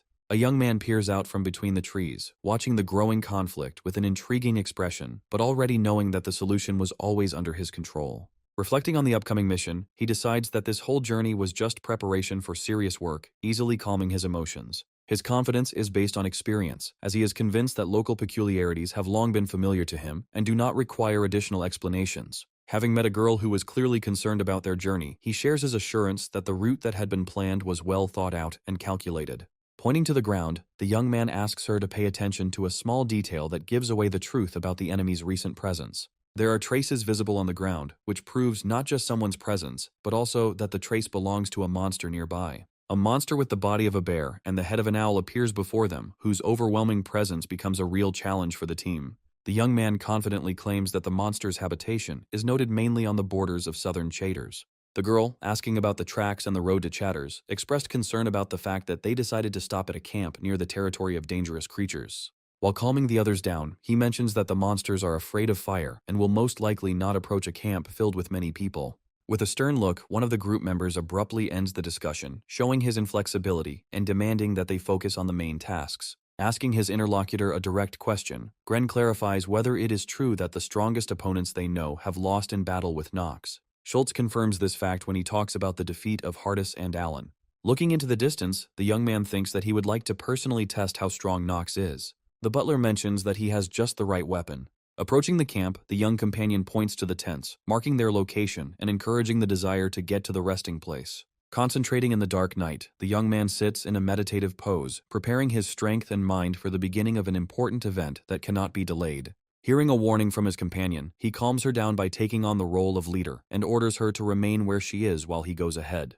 Coming out to the edge of the forest, the young man draws his weapon, looking at a group of dark silhouettes that loom menacingly in the moonlight. One of the vile creatures steps forward in a hostile manner, its impressive size and menacing appearance underlining the danger of the situation. Realizing that he has to fight 4 huge orcs, the young man remains cool and thinks ahead. The young man notices traces and a specific smell on the ground, indicating that the pheromones of a female orc are present in the air. Realizing that this very factor was deliberately used to attract enemies to this place, the young man concludes that this was Gren's strategy. He greets the orcs with a slight sneer, his whole appearance showing his calm confidence despite the power of his opponents. One of the orcs rushes to make a furious attack, but the young man is ready for the attack and meets the enemy with lightning-fast reactions, demonstrating his combat skills. A master of combat, he parries enemy blows and performs a graceful dance of combat, demonstrating complete mastery of his weapon and a sense of the situation. Under pressure from enemies, despite the obvious numerical advantage of his opponents, he maintains control. The hero continues to attack with exceptional accuracy. Using energy, weapons, and strategy, he unleashes a devastating series of attacks, taking out multiple orcs at once, making the battle spectacular and intense. Looking over the sword, he notices that it has begun to absorb mana, but this does not bother him, as he is pleased with the overall power of the weapon. His quip that he expected a more greedy mana consumption highlights his calm confidence and readiness to continue the fight. He notices that the behavior of his sword perfectly matches his intentions, confirming his complete mastery of this deadly instrument. Standing over the fallen bodies of 3 orcs, he notices that the last one is retreating in fear. Realizing the orc's cowardice, he sees him begin to retreat, and with a thoughtful face, he says to himself that he does not intend to allow the enemy to escape. He calls his horse by name to catch up with the enemy. Quickly reining in his horse, he rushes towards the fleeing enemy, holding a powerful weapon, ready to deliver the final blow. With a sudden maneuver, he channels all of his strength into the attack, using both the speed of his sword and the power of his movement to finish the fight. The young man, covered in spots and surrounded by a blue glow of magical energy, finishes the battle, with the system interface informing him that he has earned 1 day and 9 hours for killing orcs. The companion, looking out of the tent with an anxious expression on her face, asks worriedly if everything is okay, clearly worried about the course of events. Patronizingly addressing the girl, the hero points out that she should have stayed in the tent, while asking questions about the origin of the orcs and the need to involve the sentries in the situation. In a confident and cool voice, he concludes that the enemies were deliberately attracted, indicating someone's deliberate attempt to ambush their group. He explains that the enemy used information about the orcs to attack, while setting up his tent at a safe distance from the main camp. The girl wonders with slight horror in her thoughts whether young Master Gren really tried to intimidate them with his actions. The hero, with a thoughtful smile, reflects on his idea to test his abilities in advance. Gren deliberately set up a test to see if he was strong enough to be among the family's worthy candidates. Reflecting on the situation with restraint, the hero concludes that Gren resorts to cruel methods because he does not have enough strength like his older brother, and is forced to compensate for this with cunning. Falling to one knee next to his defeated enemy, the young man decides to make Gren understand that such methods will not be successful in this confrontation. The companion who came up to him, showing concern, asks a direct question about what the hero intends to do in response to the current situation. Smiling with a hint of sarcasm, he states that he has decided to find out what it will take to attract even more orcs, clearly planning something daring. Carefully filling the vials with the blood of his slain enemies, he firmly determines that their resources must not go to waste, increasing his confidence in his actions. With a sly half-smile, he notes that the orcs, despite their hostility, are in many ways similar to humans, which only deepens his interest in exploiting their weaknesses. Looking at the camp, shining in the moonlight, he confidently declares that the surviving monsters will certainly try to avenge their fallen kin. At the headquarters camp, strange activity is detected in the magic crystal, and one of the people wonders what it reacted to. Upon closer inspection, it becomes clear that this is an artifact for detecting monster mana, which indicates someone's presence in the immediate vicinity. One of the officers, still confused, cannot believe that such powerful monsters exist near the camp and expresses his surprise. The sudden increase in the wave of magical energy causes shock among those present, and the man standing over the artifact realizes that everything is happening much faster than he expected. The advance of the orcs and their numbers cause alarm in the camp, and one of the knights screams in panic about the need for immediate evacuation. The leader asks a worried question, trying to understand what is happening with the monsters that have already begun to attack the camp with great force. A crowd of orcs rushes into the attack with a roar, easily dealing with the first resistance of the people, demonstrating their formidable appearance and danger. The young commander reacts to what is happening with amazement, expressing his concern and shock in terse words, barely hiding his growing panic. The young man, returning to the camp, reproaches his people in a furious voice for their inattention. With a twisted face, he accuses his subordinates of scattering soil saturated with the smell that attracts monsters onto his tent, escalating the conflict. One of the knights, looking panicked and confused, makes an excuse, stating that he definitely did this on another tent and does not understand how this could have happened. The morning after the night's events, the young man stretches sweetly, greeting the new day, while his companion, standing behind him, looks around distrustfully. With a broad smile, he comments on the refreshing atmosphere of the morning, turning to his closed companion, who, however, does not seem particularly pleased. Inviting her to join him for breakfast, the young man asks her to sit next to him, but she politely refuses, reminding him of the difference in their statuses. Thinking hard, he points out that they are still on a mission, calling attention to possible dangers and pointing out the need to remain vigilant. The large-scale threat of the orc horde causes tension in the girl and makes her think about past incidents related to her brother's tent. A girl muses out loud about the impudence of the gentleman she serves when he asks her about her concerns. Finding blood on the tent, the girl comes to the conclusion that it needs to be disposed of so as not to attract the attention of the orcs pursuing them. The companion is perplexed about what to do next, while the young man calmly offers possible help, although he seems uninterested. Having broken her expectations, he calmly gives up the idea of helping anyone. She tries to explain her fears that their refusal will only increase the threat of orcs who might attack them. A detailed diagram illustrates how the orcs inevitably find their camp again and again, despite constantly moving. The young man calmly expresses satisfaction with his control plan, mentally noting that nothing will please his companion. In his thoughts, he emphasizes that in order to prolong his life, he needs to meet even more orcs. Having accidentally increased his enthusiasm, he cheerfully declares that it is time to hit the road, continuing to move towards his goal.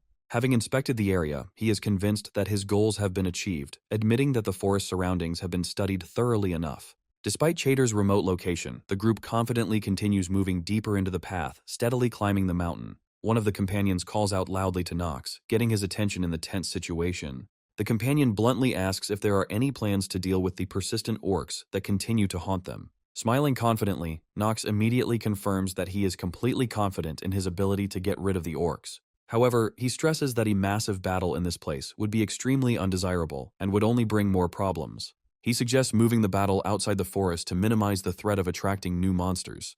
The entire squad is amazed at how Nox easily takes command of the group, even though none of them expected it from him. One of the soldiers tries to talk to him, wondering why he keeps giving strange answers about his actions. When asked about the constant pounding on the ground, Nox says that he simply stays prepared for possible monsters to appear. The soldiers react with fear to his words about monsters, starting to panic even from an invisible enemy. Smiling, Nox assures everyone that their fears are not unfounded, and the monster will definitely show itself soon. Suddenly, out of nowhere, an attack begins, and the entire group goes into a state of heightened combat readiness. Nox shows amazing composure and will despite the chaotic attack. The monster finally reveals itself, and with a menacing grin, Nox states outright that he had been waiting for this very moment. A huge worm appears before the astonished spectators, striking everyone with its size and strength. Nox's thoughts explain that the monster is an unformed dragon, devoid of magic, but possessing considerable power. To emphasize the seriousness of the threat, he explains that even a battle with dozens of orcs cannot compare to the danger posed by the worm. However, he happily reports that this monster is exactly the opponent he was looking for, and he is ready to fight. The worm bites the enemy, and blood spurts out. Nox chuckles, thinking that the soldiers certainly wouldn't be pleased to know that he was pounding the ground to lure a hidden enemy to the surface. Becoming serious, he orders the soldiers to hide in the bushes and prepare for battle, hinting at a new tactical plan. The soldiers look at each other in confusion, asking questions about the need to hide when an attack is called for. Nox smiles confidently, explaining that the best plan is to let the enemies destroy each other without interfering directly. In conversation, he hints that getting rid of the orcs outside the forest will not create any extra problems, which raises even more questions from the companions. As his plan begins to unfold, Nox adds with a chuckle that he never planned to get rid of the orcs completely. Nox's companion, concerned about what is happening, approaches him, trying to draw his attention to the pressing problem. The girl anxiously reports that a huge crowd of orcs is approaching them, causing panic. Nox remains calm in the face of the threat and tells the girl that he has a clear plan that he intends to implement. With a mysterious expression, Nox turns to his companion, remembering that the worm, which is their real target, loves and hates the same things. Jitri asks him again in confusion, the tension building up only adding to her anxiety. The companions remain wary in anticipation of the enemy's appearance, and Nox, with his whole appearance, demonstrates confidence in the execution of the plan. Finally, the orcs encounter a worm that suddenly appears and begins an attack, opening a new phase of the battle. Nox calmly explains that the worm and the orcs are sworn enemies who always seek to destroy each other. He adds that only an experienced guide knows how to make the most of such a situation, hinting at his own cunning. As the battle rages on, the orcs and the worm continue to clash, damaging each other, confirming Nox's plan. Gren is amazed to see his enemies destroy each other with enviable zeal, carrying out their plans. He wonders where Nox got so much knowledge and why their opponents act exactly according to his scenario. Nox continues to watch the battle calmly, waiting for the exact moment to engage if needed. At one point, with calculated precision, he throws a stone that unexpectedly hits its target, adding to the chaos. The girl worriedly asks Nox why he distracts his enemies in such a strange way, fearing the possible consequences. As a result of the worm and orc attack, he receives a notification that his strength stats have increased slightly, confirming the success of the plan. He apologizes to Jitri, explaining that he needs to keep winning to gain experience points for his goals. After a series of violent clashes, Nox watches calmly as the orcs and worm fall to the ground, defeated by each other. Gren anxiously ponders the fact that the worm remains too strong and how to escape from the current situation. Despite his cunning, he notices that the orcs have lost and wonders what to do next. The soldiers gather for a joint attack, uniting to implement a new strategy against the remaining enemies. Nox gives specific instructions to have arrows and spears thrown into the worm's mouth, increasing damage and rendering it unable to defend itself. One of the soldiers jumps up with a confident cry, motivating the others to follow the young master for victory. Arrows and spears are aimed straight into the worm's mouth, completing the tactical operation with a combined team effort. Nox, holding a weapon in his hands, confidently says that it is his turn to act, personifying complete readiness for battle. Several arrows fly over the battlefield, creating a tense atmosphere and foreshadowing the upcoming clashes. Soldiers draw their bowstrings with purpose, aiming their arrows towards their target in a coordinated attack. Breaking through the fiery lines of attack, Nox resolutely rushes towards his enemies, demonstrating his agility and skill. Using blinding golden beams, Nox makes a powerful leap, heading straight towards the massive snake-like monster. He deals a crushing blow to the worm, ending the fight and receiving notice that his life has been extended by 10 days. In the wake of the victorious result, a message appears increasing the remaining days of Nox's life, which turns out to be more than he expected. Pointing to the slain monster, Nox muses that without the orc's support, the battle would have been difficult. Notifications appear about reaching a new level of stamina and losing a skill, which makes Nox think about the result. In his memories, he recalls how he used a secret recipe to activate the gift of progress, despite the curse of weakness. Clenching his fist in his renewed state, he proudly notes that he has finally reached level 5 in endurance. The soldiers gather around Nox and ask him with admiration if he was hurt, and he coolly replies that they were all great. Despite the young man's modesty, his companions enthusiastically claim that it was he who accomplished the main feat, causing admiration. However, Nox remains serious, offering to change formation, showing that he has more important tasks than praise. A new threat makes itself known. Another huge worm appears before the squad with a terrifying appearance. The hero is shocked by the appearance of the second monster and receives a warning from his companions to retreat immediately. Someone makes lightning-fast attacks, demonstrating their mastery of the sword. Frozen in silence, he looks around and wonders what just happened, analyzing the situation. Suddenly, a mysterious figure appears in front of him, and Nox begins to wonder why this man appeared here. The soldiers tensely discuss the approach of the Sword Emperor, realizing the seriousness of the situation. From the narrative, it becomes clear that this man is one of the strongest characters in their world, and a student of a famous master. The Sword Emperor, smiling, states that he saved the squad and mentions that he deserves thanks for his actions. Despite his greatness, Nox recalls that the Sword Emperor hates the nobility with all his heart, which adds to the tension. The soldiers react nervously. One of them even calls the Emperor unceremonious in a rude manner, not understanding who he is. After hearing words of apology from one of the soldiers, the Sword Emperor laughs, adding mystery to his charisma. With a calm expression, he introduces himself as Paracelsus and calls himself only a hired hand. Nox speculates that, given Paracelsus's hatred of the nobility, it could be due to a trauma from the past. Looking back on his game, Nox is surprised that he had not encountered Paracelsus in his previous attempts to complete this part of the game. Tension rises for Nox when he realizes that something has gone wrong, and reality does not match his expectations. Paracelsus, holding himself confidently, shows his identification at the request of his companions, finally demonstrating his openness. Gren reminds Paracelsus that he is a simple mercenary. Paracelsus explains that his first stop is Chater's, where monsters are best hunted due to their high numbers at this time of year. Jitri ponders in amazement his words about purposefully going out to hunt monsters. Nox analyzes Paracelsus's actions and comes to the conclusion that he specifically traveled to different territories to develop his skills. The companion points out Paracelsus's youth, wondering how confidently he travels alone, relying entirely on his own strength. He invites Paracelsus to join the mission to conquer Chater's under his command, promising good pay for his participation. Paracelsus ironically says that since the companion is the son of the Emperor of Swords, he would like to know who his son thinks he is. In response to a question about the disrespectful tone and forced pause, the companion restrainedly tells the interlocutor to think it over. Paracelsus notes that the worm was defeated with one blow, but at the same moment he turned the attention of the enemies to his side. Gren realizes with a grin that he has successfully distracted the soldiers' attention from Nox's actions, turning everyone's attention to himself. The village of Chater's appears on the horizon, the atmosphere filled with calm before the events to come. The protagonist addresses his companion, saying that they have finally arrived at the place, and now everything depends on their further actions. Looking around the village, he notes that it looks more deserted and desolate than he expected, based on his previous observations. A girl approaches the young group asking for food, indicating the pressing social decline and problems of the inhabitants. An adult man appears before them, introducing himself as Taigen and stating that he is responsible for the safety of the village. Taigen introduces the Reinheifer brothers, citing their recent graduation from the academy and linking their involvement to an important mission. He adds that he was informed in advance of the mission and the team's arrival, showing his awareness of what was happening. The brothers discuss what is happening, and Taigen expresses surprise that such a famous family is personally taking part in the mission to conquer Cheaters. At the same time, he notices Nox's fighting skills, especially his skill with weapons, demonstrated in battles with the worm. In the background of his analysis, Nox suggests that the brothers are still too young and represent no more than part of a noble line. Paracelsus, a little tired of what is happening, shows slight irritation but remains immersed in his thoughts. The young man notes that the general condition of the city leaves much to be desired, clearly showing that the standard of living in Cheaters is extremely low. Taigen mentions that the knights are only concerned with protecting their own lives at the expense of the townspeople's resources, without including their interests in solving problems. He adds that even a piece of bread represents joy for locals, demonstrating the harsh reality of their lives. Taigen invites everyone to rest, promising to inform those who arrive of the details of the upcoming mission in the morning, allowing them to regain their strength.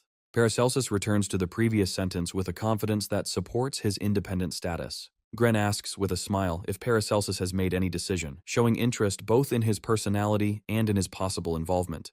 In response to the proposed choice, Paracelsus firmly refuses, further emphasizing his own independence. Gren asks again, perplexed, what he is going to do now, surprised by Paracelsus's decision to refuse. Nox, remaining calm, reflects on Paracelsus's independence, marveling at his straightforwardness and determination in fighting against so many monsters. Paracelsus announces that he intends to continue following his original route, politely wishes his interlocutor luck in completing the mission, but his farewell causes obvious irritation in the young man. A man with a sly expression on his face, smiling, claims that success can be achieved at any time if you have the right skills. The young man, looking focused and thoughtful, watches his interlocutor leave, mentally predicting that their meeting will take place much earlier than he could have imagined, hinting at the inevitability of their further clash. The young man orders the girl to rest, warning that the road awaits them again the next day. The hero goes to the window and opens it, looking down, where in the night silence in front of a small house, near a fire, sits a group of people who have attracted his attention. Below, near the burning fire, several children, dressed in simple clothes, huddle together, trying to keep warm, and two of them, a girl and a boy, are dozing tiredly, leaning on each other. One of the girls, slightly startled in hearing someone's voice, opens her eyes wide, looking in surprise at the figure that suddenly appeared in front of them, clearly not expecting such an intrusion into their secluded evening. A young man stands over the fire with a bag in his hand, addressing the children with a simple but meaningful question, asking if they are hungry, which causes a mixture of surprise, hope, and caution in their eyes. He takes bread out of his bag and hands it to the children, offering food without further ado, and the kids reach for the unexpected treat with admiration and greed, not believing their luck. The girl, with shining eyes and a wide smile, clutches a piece of bread tightly to herself, exclaiming with joyful disbelief whether it is really meant for them. The protagonist, with sadness in his eyes, realizes the inevitability of his limitations, admitting that he is not able to save everyone who needs help. The little girl, blushing with embarrassment, thanks the hero for the bread he gave her, and her look, full of sincerity, reflects a dream of a future where she will no longer have to fight for survival. Full of determination and cold calm, the hero reflects on his further actions, intending to implement his plans, despite all the difficulties that may arise on his way. Under the starry sky, surrounded by flowering trees, the hero realizes that before moving on, he and his children must survive the harsh conditions of Cheaters. A young woman with a slight smile on her face appears on camera, confidently declaring that she knew the real nature of the hero, who, in her opinion, was deliberately pretending to be icy and unfeeling. The panorama of the village opens up to the southern region of Cheaters, where winter turns the area into a dangerous place, teeming with monsters that threaten the peace of the inhabitants. A group of men are having a discussion, and one of them explains that they constantly seek the support of the imperial family to deal with threats and protect the village. Gren, holding back his irritation, points out the weakness of the village's defenses, noting that their condition requires urgent repairs, as they have long since lost their reliability. Casting a distrustful glance at the wooden barriers, the hero reflects that if the monsters attack, these walls are unlikely to hold out for even an hour before collapsing under the onslaught of the enemy. Looking at the fragile walls, the hero admits to himself that this is just an additional chapter in his journey, where he can choose to save this village or leave it to its fate. The main character looks into the distance with a slight smile, thinking about how Cheaters' territory will become an extremely valuable and attractive place in the future. A man with a serious face brings up the fact that something strange is clearly happening with the monsters this year, indicating a significant increase in their danger. Hiding his thoughts, the protagonist notices that these dangerous monsters will eventually play into his hands, although those around him do not yet understand this. The characters, peering warily into the distance, discuss new disturbing rumors, according to which a griffin has already been spotted nearby. Gren thinks deeply and admits that the appearance of the griffin significantly complicates the overall situation. When asked where exactly the griffin was seen, the answer is that it was spotted at the entrance to the desert, on which the success of their mission will directly depend. In their mind's eye, an image of the griffin appears as a powerful and majestic creature, which is called the King of the Desert. The protagonist notes that the goal is not to kill the griffin, but only to stop it, but he still intends to defeat it. The landscape changes, revealing to the characters the vast expanses of the desert, known for its harshness and lifelessness. A senior team member explains that this barren land shares borders with Tahalan and the neutral zone, making the mission even more risky. The main character, thinking out loud, notices something strange, which raises new questions and doubts in him. He is puzzled as to why the griffins, which usually live in neighboring Tahalan, have suddenly appeared near the villages of Chaiters. Allowing for the possibility of betrayal, the protagonist reveals that he has a guess. Who can deal the most devastating blow to their mission?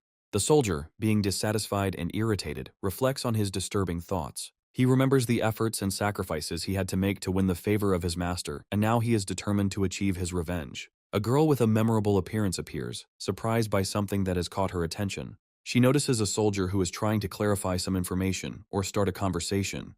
The soldier thinks she is a commoner. Suddenly, another person's hand abruptly grabs her attention.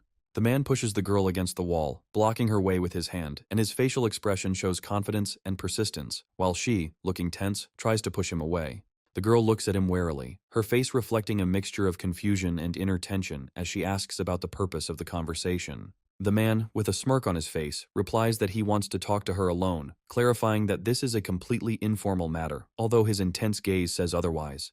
The girl, clearly not trusting her interlocutor, moves away and, nervously rubbing her shoulder, says that she does not see the need to discuss anything with him personally. The soldier grabs his head in irritation, saying that he deserves to relax a little, but behind these words lies resentment at the girl's refusal. The girl, looking at the man with excitement, demands that he let her go, despite the obvious pressure from him. Her eyes widen in surprise as she realizes that if she disobeys now, it could have dire consequences. The memory of the difficult situation of the master she serves, and the hint that the situation could develop into serious problems for him, strengthen her doubts. The girl's expression suddenly changes, mentally swearing to protect her master, who does not deserve to suffer. The man, with a vengeful smile on his face, mentions the past years of his life, which he says were ruined because of her master, and promises to punish her for it.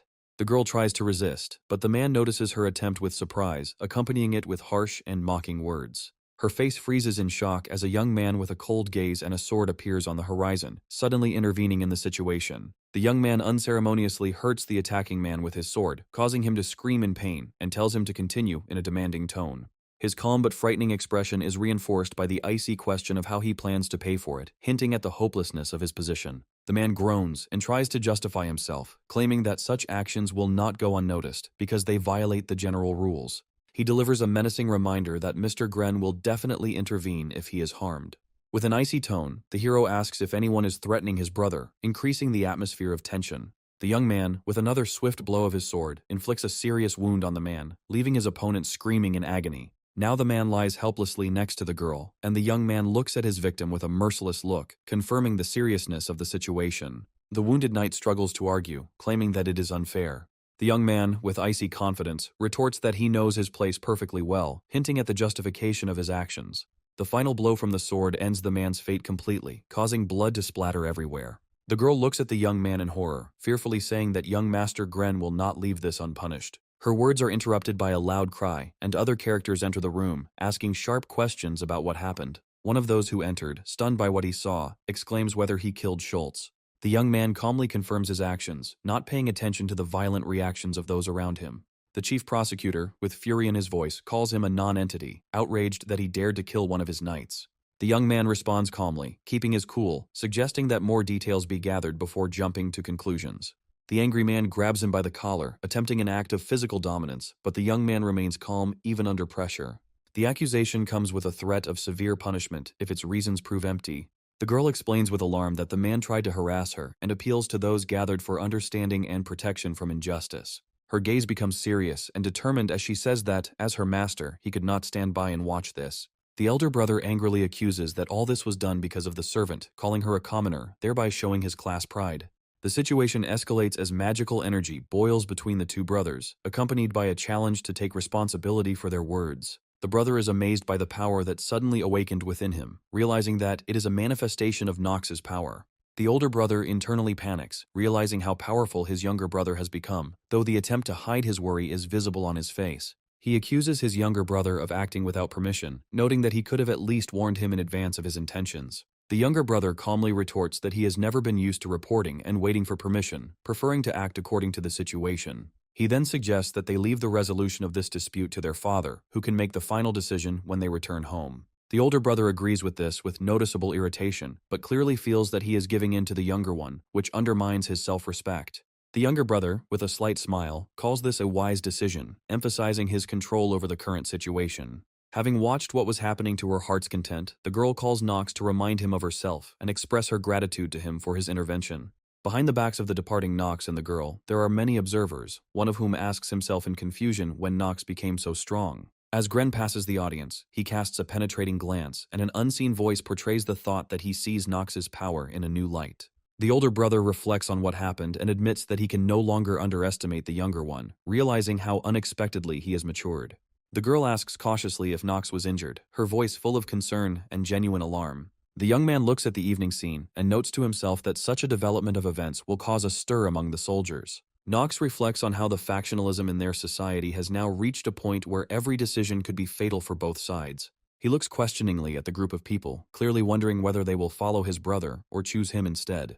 The girl quietly answers his question, confirming that she is fine, hiding her emotions behind formal words. She suddenly asks Nox a worried question, worried about whether he will be safe, especially after his risk in the recent conflict. The girl touchingly wonders why he acted so decisively, fearing that the scandal would cause new enemy intrigues. She is genuinely concerned about Nox and warns him that continuing the conflict will only put him in even greater danger. Nox calmly asks her if she understands what kind of man she serves, hinting to her about his true position and responsibility. He says bitterly that he considers himself a worthless scion of the Reinhafer family. Despite his despised reputation, he does not intend to lower his head. The girl looks at him with awe and promises herself to learn his words, never losing her determination again. The evening light illuminates the girl's face as she vows to remember Nox's lessons and be inspired by them in her devotion to him. At the same time, the elder brother, holding a mug in his hand, ponders how the younger brother, who ended up under his command, ended up above him. He realizes that Nox, instead of becoming a problem, is starting to show his true side, one that can command respect. A vision of Nox's sword appears in the older brother's mind, which seems suspiciously similar to their father's sword, although he refuses to believe it is a coincidence. One of the subordinates informs the young master that the situation on the first floor has been resolved, but notes that Nox is very different from the rumors that were circulating about him. Gren, slightly displeased, retorts, reminding him of the high status of the captain of the knightly order, hinting that he should demonstrate the best results. With a group of mounted knights in the background, Gren wonders why Nox, who was trained from books, knows the area better than the experienced captain, lamenting his lack of efficiency. Gren muses that before the monster wave starts, he can use his order. Gren orders the captain to deal with the monsters and bandits that pose a threat in the area. At the same time, he clearly specifies that if Nox starts to violate the established rules again, he must be informed immediately. The captain of the knightly order, accepting the instructions, briefly agrees, showing that he is ready to carry out orders. Nox and the girl discuss the state of the village walls, finding out that the structures are in extremely poor condition and could collapse at any moment. The girl, concerned about a possible attack, asks how they can stop the wave of monsters, to which Nox laconically replies that they must act. Surprised by the change in direction, the girl asks Nox where they are heading, since the hotel is in the opposite direction. Nox, with slight confidence, says that he wants to recruit a new team member, as he believes that even in such a remote place, you can find a genius. A scene opens before the audience, where in a magical blue aura, the figure of a man engaged in alchemy makes a strong impression with his genius. The hero and his companion, covered with cloaks and hoods, secretly enter the underground passages, demonstrating their utmost caution. The girl, looking at the situation, exclaims in surprise, "Can there really be a talented potion maker in such a forgotten place?" The young man confirms her guess, noting that this man has his own reasons for being in such isolation. He explains that this is a hidden path leading through Chad, which will allow the alchemist to provide support to another empire in the future. Nox knew that without completing the journey through Chad, it would be impossible to gain access to Alina, who was called the creator of potions. Moving on, he warns his interlocutor to watch her steps carefully, trying to avoid possible traps. Their attention is drawn to a bright light flickering in the distance, and the girl is surprised to realize that they may be close to their goal. An alchemist is shown sitting with a bottle in his hand, reflecting on his situation and complaining about his circumstances. Her thoughts about how she ended up in such a difficult situation are interrupted when Nox and the girl suddenly appear in front of her. The hero smiles and declares that he has finally found his potion maker, demonstrating confidence in the correctness of his choice. The alchemist, jumping up from her seat in fear, loudly asks who the uninvited guests are, her voice full of confusion and fear. The girl says she can't believe she actually ran into the same genius potion maker she'd heard so much about. The alchemist reacts to the situation in confusion, trying to understand whether such important people really know about her talent. Nox emphasizes her importance with seriousness, mentally assessing her as a character with great potential for his team. Although he acknowledges that it has notable shortcomings, his confidence in its importance remains unshakable. Soon the alchemist begins to understand that her talent is truly high and agrees to enter into a conversation to discuss further plans. The hero believes that having such a talented alchemist on the team is a strategically important step that will help achieve greater success. Despite his fatigue, he sees in Elena not only a valuable ally, but also an opportunity to raise his family's status in society. He says with disapproval that the alchemist in question is not the genius potion maker she was made out to be. He admits that the girl Elena is quite problematic, but emphasizes that they have no other choice now, and she apologizes for her behavior, not realizing the reason for their dissatisfaction. Nox's companion whispers that perhaps it is not worth hiring a drinking alchemist, implying her weaknesses. Nox, understanding her doubts, replies that he understands the complexity of the situation, but they have no other choice. Elena, trying to figure out what was happening, carefully asks why they came to her and what was required of her. Deciding not to delay, the girl sits down at the table and prepares for a serious conversation, officially announcing that she will get straight to the point.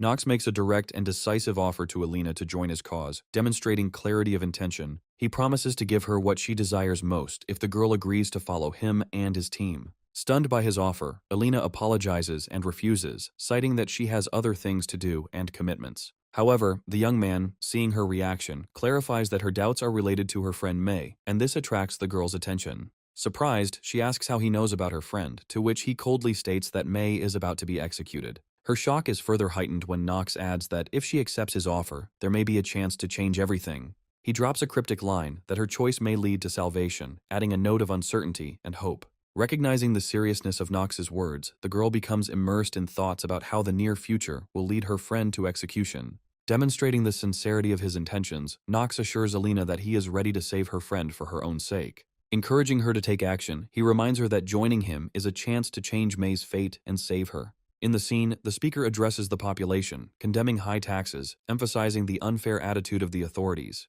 Elena sadly remembers her friend May as her only true friend and joins the crowd, outraged by what is happening. There is a bitter regret in her thoughts that it would have been better if the authorities had chosen her instead of May when they made their decision. Internally, she admits that she does not have enough strength to protect her friend and change what is happening on her own. Seeing the difficulty of the conversation, Nox's companion thinks that even his rescue plan has no guarantee of success. Elena reflects alone, admitting that what happened will remain in her memory for a long time, despite all her efforts. The man in the room mockingly states that Nox is just an idiot who fell into their trap and demonstrates his self-confidence. He tells with a grin how they pretended to be a knightly order, and Gren, trusting them, believed in their forgery. The comrade notes that they were also lucky because the genuine knightly order left this place, which allowed them to implement their trick. The man mockingly shows the sign they were able to obtain, hoping to profit from it and improve their position. He adds confidently that by displaying this sign, they will be able to be accepted as representatives of the order and receive benefits. The second person, slightly less confident, notices the similarity of circumstances and wonders whether their work plan will really be successful. One of the men anxiously discusses the power of the Reinhafer family, noting their influence and the danger of any confrontation with them. The soldier wonders if it will harm them if they kidnap Gren. After all, we are talking about one of the 3 most influential families in the country. His comrade flared up and, mocking his interlocutor, loudly accused him of cowardice, calling this the reason why he was considered an idiot. Urging his interlocutor to clarity, he suggests thinking about the place where they are. He points out that they are in Chad, a place abandoned even by the imperial family, emphasizing its cruelty and lawlessness. The man smugly declares that he plans to take Gren hostage in order to demand ransom and escape to the east. He is confident that even the powerful Reinhafer family will not be able to do anything in a foreign country surrounded by deserts. With undisguised pleasure, he adds that after finding shelter, they will be able to live carefree and safe. The second man, expressing doubt, is concerned that their lie might be exposed, especially with young Nox involved.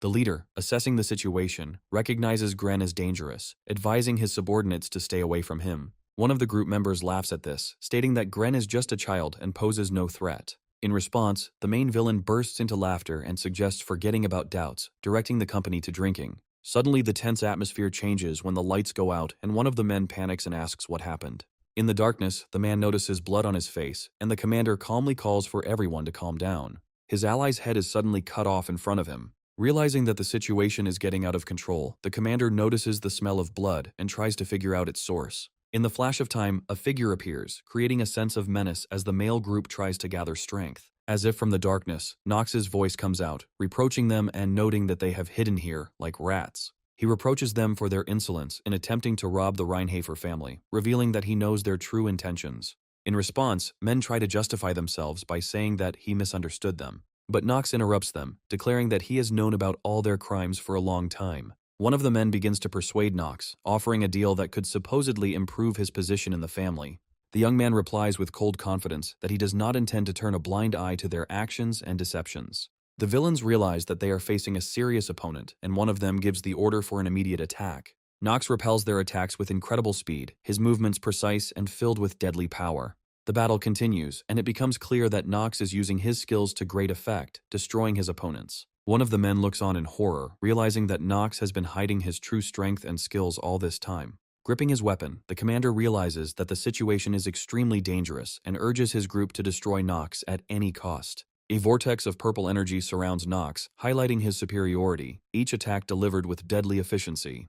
The brutal battle unfolds with incredible speed, demonstrating Nox's strength and indomitability in the face of his enemies. The final blows prove decisive as the enemies begin to fall one after another, unable to continue the fight. The man, surrounded by glowing blue flames and glowing eyes, radiates menace, warning his opponent of death from his own arrogance. In the next moment, his powerful attack manifests itself in a crushing technique that resembles a rapid flow of energy. However, the enemy counterattacks sharply, his weapon, shrouded in darkness, ready to deliver a crushing blow, accompanied by a mocking commentary on the enemy's short-sightedness. The young swordsman's dexterous actions stop the attack and destroy the entire plan of the attacker, demonstrating phenomenal abilities comparable to those of brilliant, outstanding warriors. The wounded enemy watches in shock, realizing that his strategy is doomed, and expresses confusion on his face. A witness to the incident, lying on the floor, is stunned to realize that the swordsman managed to block one of the most difficult techniques that his comrade used. The young swordsman, with a cold gaze, barely holding back his anger, throws out a sharp question, confidently emphasizing his superiority. Despite the difficulties, the enemy claims that he has already learned everything he needed, just as the system message appears stating that he has managed to master the southern sword technique. The winner, flashing a blue light and a bright smile, openly declares that this is exactly what he wanted to get, fully confident in his strength and success. His aura strengthens, and the system confirms that he has truly mastered the most difficult sword technique, summing up his skill and perseverance. Recalling his past, the swordsman asks a rhetorical question about the essence of genius, reflecting on its definition. He goes into further thought, implying that genius can be a matter of pure chance or something that can be achieved through hard work. Focusing, he reaches out to his reflection, as if seeing in it not only himself, but also his potential and limitations. His internal struggle continues as he realizes that reflection may need to illustrate the ability to be better than others. From the moment he began exposing himself to mortal danger, he began to wonder what it meant to be a true genius in trying to find answers. Returning to reality, the swordsman attacks his enemies with lightning-fast techniques, surpassing them in speed and skill. His attack is so impressive that the enemies scatter in panic, not having time to understand what happened. Their ranks are quickly reduced to chaos. An opponent who has spent years mastering this technique is terrified that a young swordsman has mastered it in an instant. The young swordsman dominates his remaining enemies, taking on the role of fate for those who dare to cross him. The enemy lying on the floor tries to bring the situation back under control, mentioning the possible consequences for the swordsman, but fear can be heard in his voice. However, the swordsman contemptuously rejects the empty threats of the enemy, showing his confidence in an unpunished victory. By leaning in closer, he makes his opponent feel fear by demonstrating his strength at such a close range. The enemy remains in horror, not understanding what awaits him next, and the swordsman quietly hints that he has not yet realized the true danger. With a calm but menacing smile, he warns the enemy that no one will be able to reveal what happened if he himself does not want it. Before finishing, the swordsman makes it clear that one attempt on his life was enough, and this will be quite enough as a lesson. The scene changes, and the viewer is transported into a dark, firelit dungeon where new dialogues begin. A woman in a cell struggles to contain her emotions as she confronts a man who hints at her unwillingness to work and obey. Her face flies off from the man's blow. After the blow, he asks if he understood her correctly. Despite the threats, she resolutely declares her refusal to submit, which emphasizes her strength of spirit and inner protest. The man looks at the girl with a mocking grin, stating that in her situation she will not be able to do anything, hinting at her helplessness and low position. With a sarcastic tone, he adds that her place is to suffer on earth, reinforcing his words with a sharp movement and an expression of superiority. However, his confidence begins to waver when he suddenly senses that something is wrong and asks in surprise what is going on. He deals her a surprise blow that leaves a mark.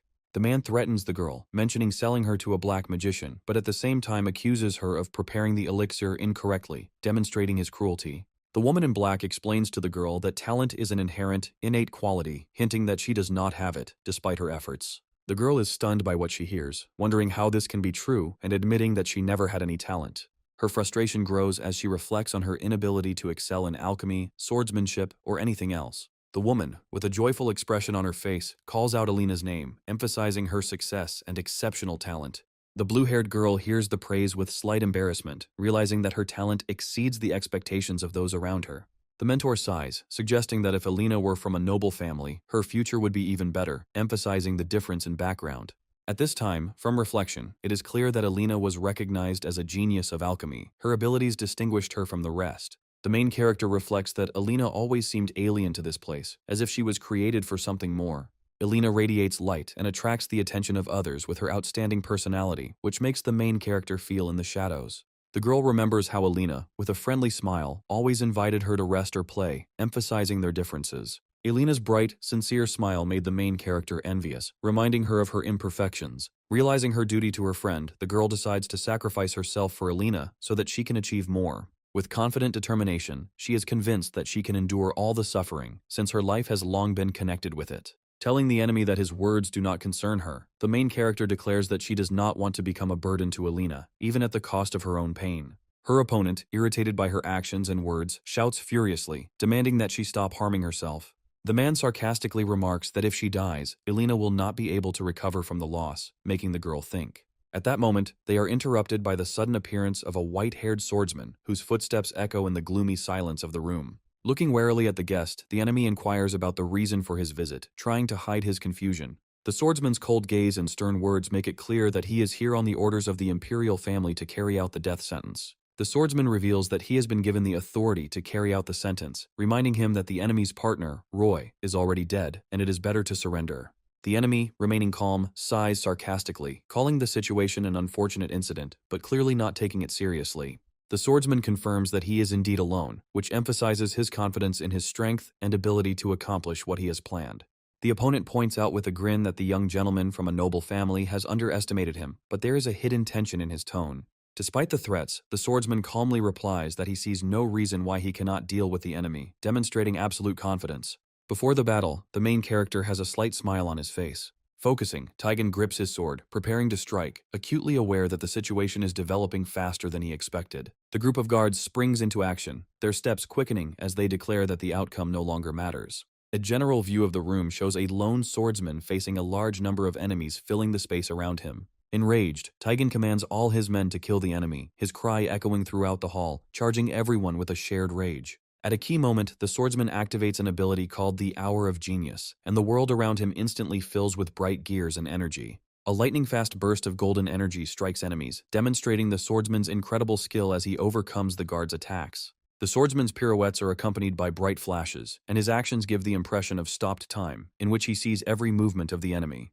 The swordsman carefully pours the healing potion onto the wounded woman, her clouded gaze gradually clearing up. In response, he calls out his name, voicing it with firm confidence and a hidden calm under the mask of fatigue. He tells the girl that when she wakes up, everything will already be over, closing her eyes with soft but firm words. Taigen is stunned to see that all of his men have already been defeated, his face distorted with incredible horror at the defeat. Trying to retreat, he rushes past Nox, but a sudden blow causes him to fall to the ground, almost losing consciousness. Writhing on the ground and tasting blood, Taigen realizes that his overweening plans and ambitions are ruined at this moment. Turning around with fear, he quietly asks what is happening, realizing the hopelessness of the situation. Lying on the ground, he hears Nox's voice warning him that he will not be able to escape punishment. The next second, Taigen sees bright blood spreading around him, and Nox's shadow towering over him like a symbol of brutal justice. With emphasis, he mutters that he can't believe he lost to a newbie after deliberately underestimating his skills. At this point, he wonders how a man of his stature could be brought down to the dirt in such a devastating manner.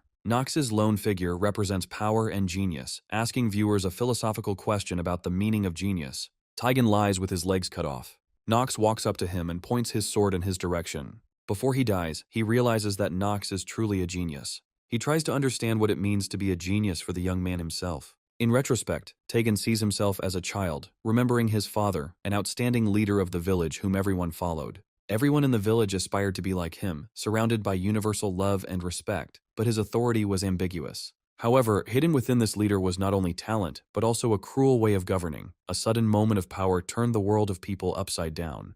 Taigen, as a child, was always protected from what was happening, but unconsciously saw that submission was achieved through pain. He asked himself why people followed his father, but as a child he did not find the answer in social pressure. His father openly taught him that it was all about power, which gave one person the right to control the lives of others. The lesson was harsh, superior force meant absolute dominance, and the law in such places was based on unquestionable physical might. Taigen sees the shattered vision of his mind machine's ancestral heritage, continuing to doubt and feel self-pity.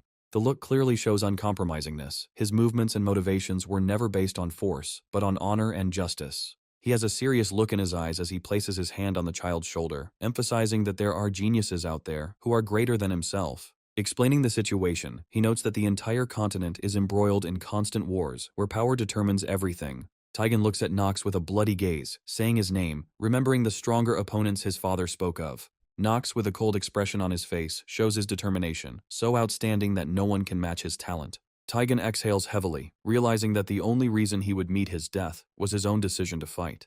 Energy flares around him as he admits that choosing to fight Nox was a fatal mistake, filled with regret. The young man delivers the final blow, ending the battle with lightning speed, leaving behind a trail of blood and a bleeding enemy. A tired but determined expression appears on the hero's face, showing his indifference to the pain and chaos around him. In a dark room filled with dim candlelight, Alina sits hugging her knees, deep in thought. She looks up, barely reacting to her name being spoken, still feeling the tension of the situation. May and another girl appear outside the door, their sudden appearance causing surprise to Alina. Mei stands in the doorway with a gentle smile, showing that she is okay and ready to reassure her friend. Screaming with relief, Alina rushes to May, hugging her and telling her how scared she was to be alone. May apologizes, admitting her selfishness and adding that her actions were not fully thought out. Alina responds with tears, admitting that she was already planning to give up everything and start an independent life. She then asks with trepidation where Nox is, as she wants to thank him for his help. Another girl explains that Nox must be handling the situation through dialogue, showing some sort of confidence. Realizing the seriousness of what is happening, she suggests that now is the time for the brothers to talk to each other in person. However, her gaze is filled with doubt, as her intuition tells her that Nox's true intentions may not be so obvious. Meanwhile, in another room, Gren, tapping his fingers irritably, asks how much longer he has to wait. His anger is heightened by the thought that someone would dare to keep a member of the Reinhafer family waiting, adding sarcasm to the situation. His brother approaches him and he asks him outright who it is, showing his wariness before the meeting. When a brother introduces himself, he says his name, studying him closely to understand his motives and goals. The brother offers to talk, emphasizing the importance of this conversation, which makes the brother accept the offer. Holding back his emotions, he responds in a sharp tone that he is ready to listen only to important things. Nox's gaze warms as he notes that his words clearly have meaning, agreeing to discuss next steps. Gren invites his younger brother to sit down. The council discusses Nox's success in eliminating corruption in Chad, stressing that the perpetrators were duly punished. The council leader declares that Nox's actions not only cleansed the city, but also proved his justice and strength. A high-ranking official shows a document claiming that Nox requested a separate reward for the completed task. However, as he hands it over to another man, he apologizes, admitting that he failed to understand the true meaning of Nox's demands. The dark scarlet sunset against the backdrop of a dilapidated city is a reminder that this region was previously of no interest to anyone due to its uselessness. The interlocutor emphasizes that, despite the apparent hopelessness, Chad is a constant headache for the imperial family. A map of the region shows that eastern Chad is the last line of defense before wars can spread into the heartland. The man explains that if this place falls, the monsters will begin to move towards the center, which will force the government to invest colossal resources into defense. Not only troops were sent to protect the region, but also numerous mercenaries to prevent possible attacks and chaos. He calls Chad a pointless region that the Empire should not forget, emphasizing its critical role in defense. The man abruptly remarks that the region is not valued because it is inhabited by dangerous groups. He adds that it is not easy to deal with such groups, emphasizing that even an experienced commander would not have succeeded. Voicing his concerns, he notes that if Ron's knights are attacked, the situation in the region will worsen.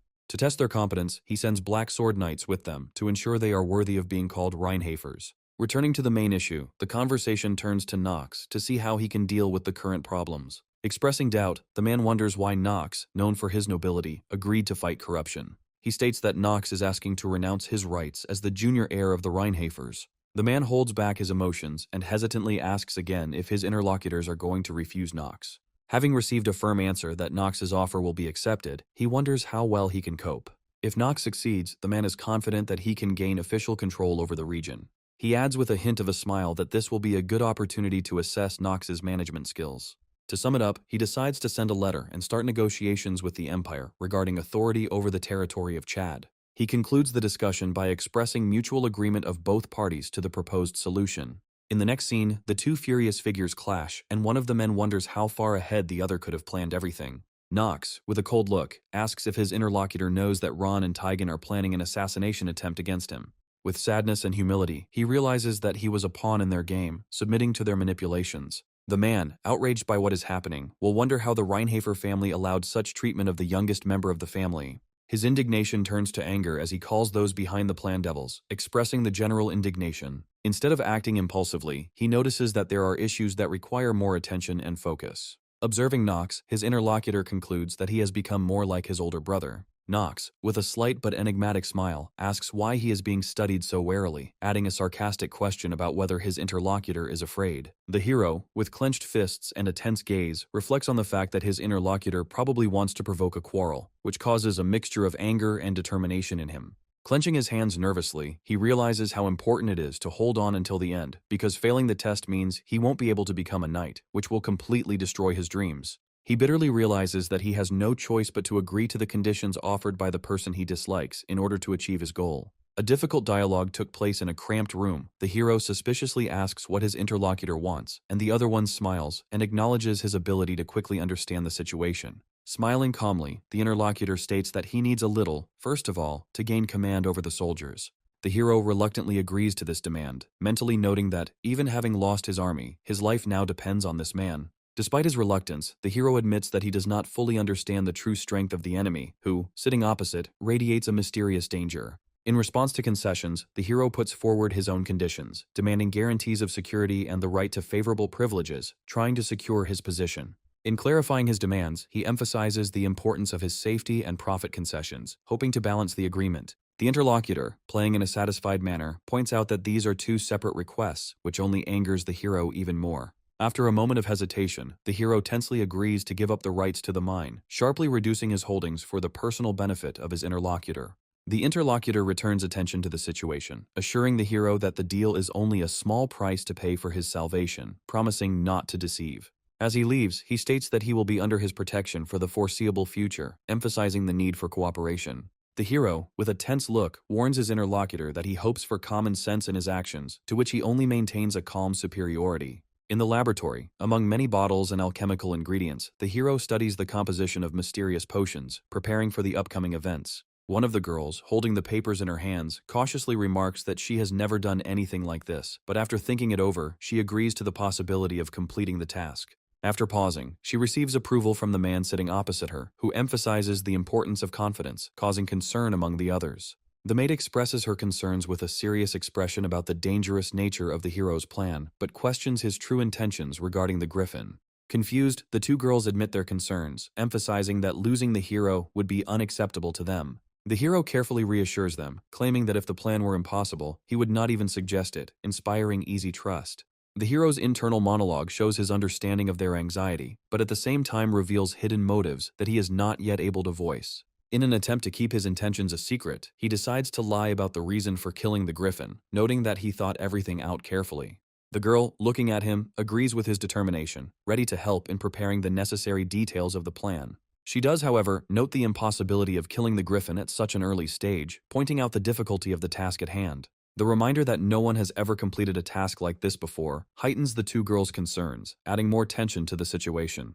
The hero confidently asserts that the situation will be under control, but this requires careful analysis and attention to detail. He shows a map, marking a hidden path, and explains that it is simply impossible to defeat the griffin here using conventional methods. Pointing to his preparedness, he explains that only seasoned veterans of the game can handle the challenges ahead. Finally, the hero emphasizes his skill, stating that he has already completed the most difficult level 26 times and knows how to act. His confidence and knowledge of the details of the plan convince all listeners. The girls watch what is happening with alarm and surprise, their loud exclamation expressing shock and tension in the face of a difficult situation.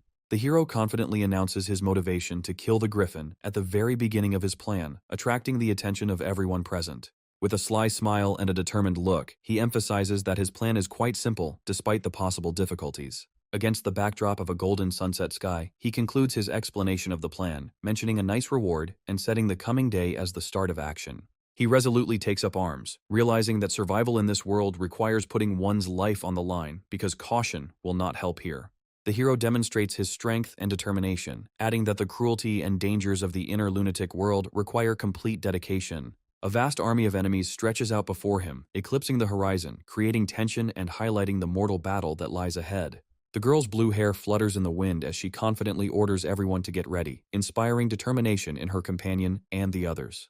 The hero agrees to the plan with cold concentration, his appearance betraying deep concentration and acceptance of the upcoming battle. Inspiring his subordinates, he claims that they have only one chance, insisting on the strict execution of his orders.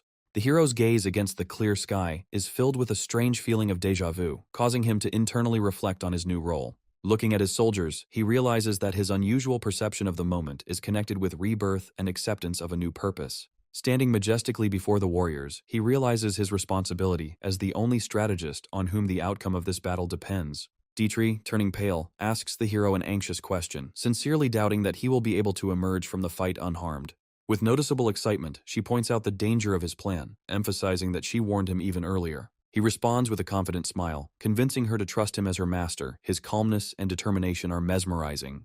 With sincere seriousness, he declares to Dietrich that he will not die, causing mixed feelings of fear and slight hope in her soul. At the moment of jumping over the walls of the fortress, the hero demonstrates incredible speed and agility, preparing for the main battle. His face expresses boundless determination, despite knowing that the promise he made earlier would bring inevitable difficulties and pain. Devastating blows and clashes with the enemy highlight the scale of the battle, demonstrating the hero's desperate bravery. Breaking through waves of enemies, he defeats the Iron Golem, proving his strength and skill in battle. At the same time, he reminds himself that the promise he made to maintain his motivation saved him from the real possibility of death.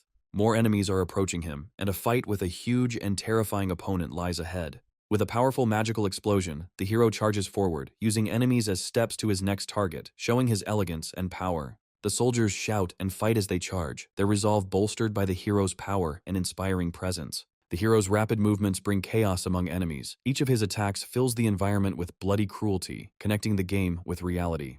The sudden appearance of a huge griffin increases the tension, its majestic figure eclipsing everything around, attracting the hero's gaze. From the fortress wall, his allies watch the battle with concern, each of them overcome with a mixture of excitement and confusion. One of the girls asks in admiration if everything that is happening is reality, amazed at the hero's unprecedented skill in battle.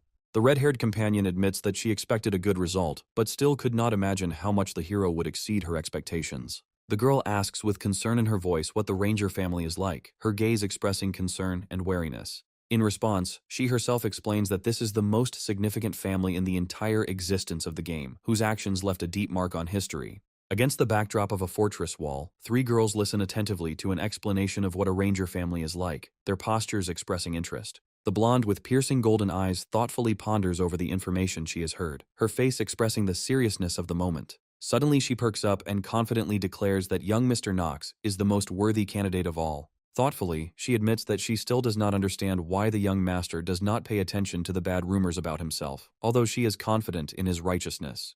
The interlocutor gloomily notes that the rumors turned out to be untrue. Her posture and facial expression reveal disappointment in the situation. The girl reflects melancholically on her previous actions, admitting that she did not have a clear idea of their consequences. The blonde admits with a slight smile that she used to think the same way, and her posture and facial expression become more relaxed. She bows respectfully, assuring everyone present that it was simply a role he chose to play to show his respect.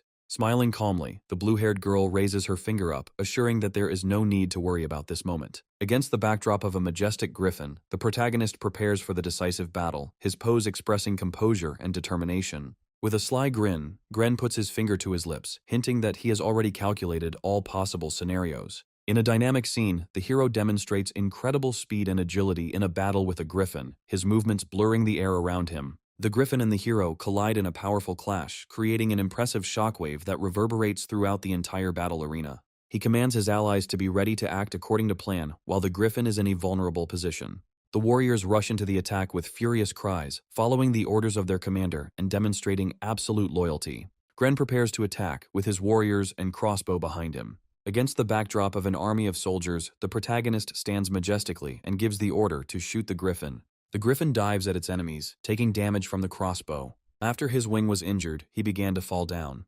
The protagonist calmly explains his plan to neutralize the griffin's ability to fly, holding an object in his hands. Information about using the metallization skill and increasing the log's endurance to level 4 appears in the game interface. Gren clutches his chest and asks indignantly how his brother dared to use such a technique. The characters discuss the possibility of creating a ballista, trying to find alternative ways to combat the flying enemy. The protagonist raises his finger, confidently declaring that when he fights the griffin, everything will go exactly as he planned. Gren asks how many ballistas it will take to defeat the griffin. The piercing gaze of the griffin's golden eyes expresses fury and readiness to continue the battle. Nox waits for Elena's potion to show its effect. Against the blue sky, a griffin tries to regain control of its flight after receiving a blow. The griffin with yellow glowing eyes looks ahead warily, while a figure hidden behind clouds of dust speaks words that make him think. The protagonist, blackened and wounded, breathes with difficulty, realizing that usually such injuries mean nothing to him, but today the situation has changed. The griffin looks majestic and intimidating, but its title as a high-ranking monster does not save it from a tense confrontation. A close-up of the griffin's wing is shown with a hole punctured by a ballista, and blood is oozing from it, showing its diminishing strength. The griffin can hardly contain his irritation when he learns that the bolt was laced with a deadly poison that will cause him severe pain in the coming minutes.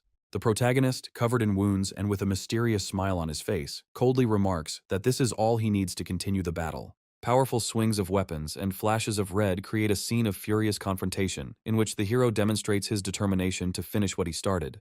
The hero delivers a crushing blow, sending the griffin flying, with an expression on his face that victory will not go to his opponent today. With a piercing cry, he calls for help from an ally, seeking to strengthen his position in the remaining battle. His comrade, looking down from the fortress wall with alarm, realizes that a renewed Nox stands before him. The hero gives the order to begin the attack from the fortress wall, filling the scene with drama and conveying the decisive moment of the battle. The ballista strikes the griffin, sending it flying back and setting the scene for a bloody climax to the deadly confrontation. Amidst the black streams of energy, the hero declares that it is time to end this, demonstrating his absolute determination. The griffin froze, watching the powerful explosion of black magic that engulfed the entire arena, emphasizing the hero's steadfastness. Black magic sharpens the contrast of the chaos that has arisen, and the main character at this moment personifies the ruthless will to win. Surrounded by dark currents, the hero abruptly stops moving and restrains the griffin, emphasizing his maturity and control over the situation. Nox bites his bottom lip and catches his breath, filling with confidence in his actions after the hard collision. The weakened griffin lies on the ground, and the people watching the fight raise their hands in amazement and admiration. The protagonist, covered in wounds, looks at his friends with a slight smile, and they, in turn, rejoice at his success. One of the observers in the background exclaims in shock, not believing that a normal person could defeat such a monster. The griffin, drawn in confusion with a green glow in its eyes, still demonstrates its strength, but has already been eliminated from the confrontation.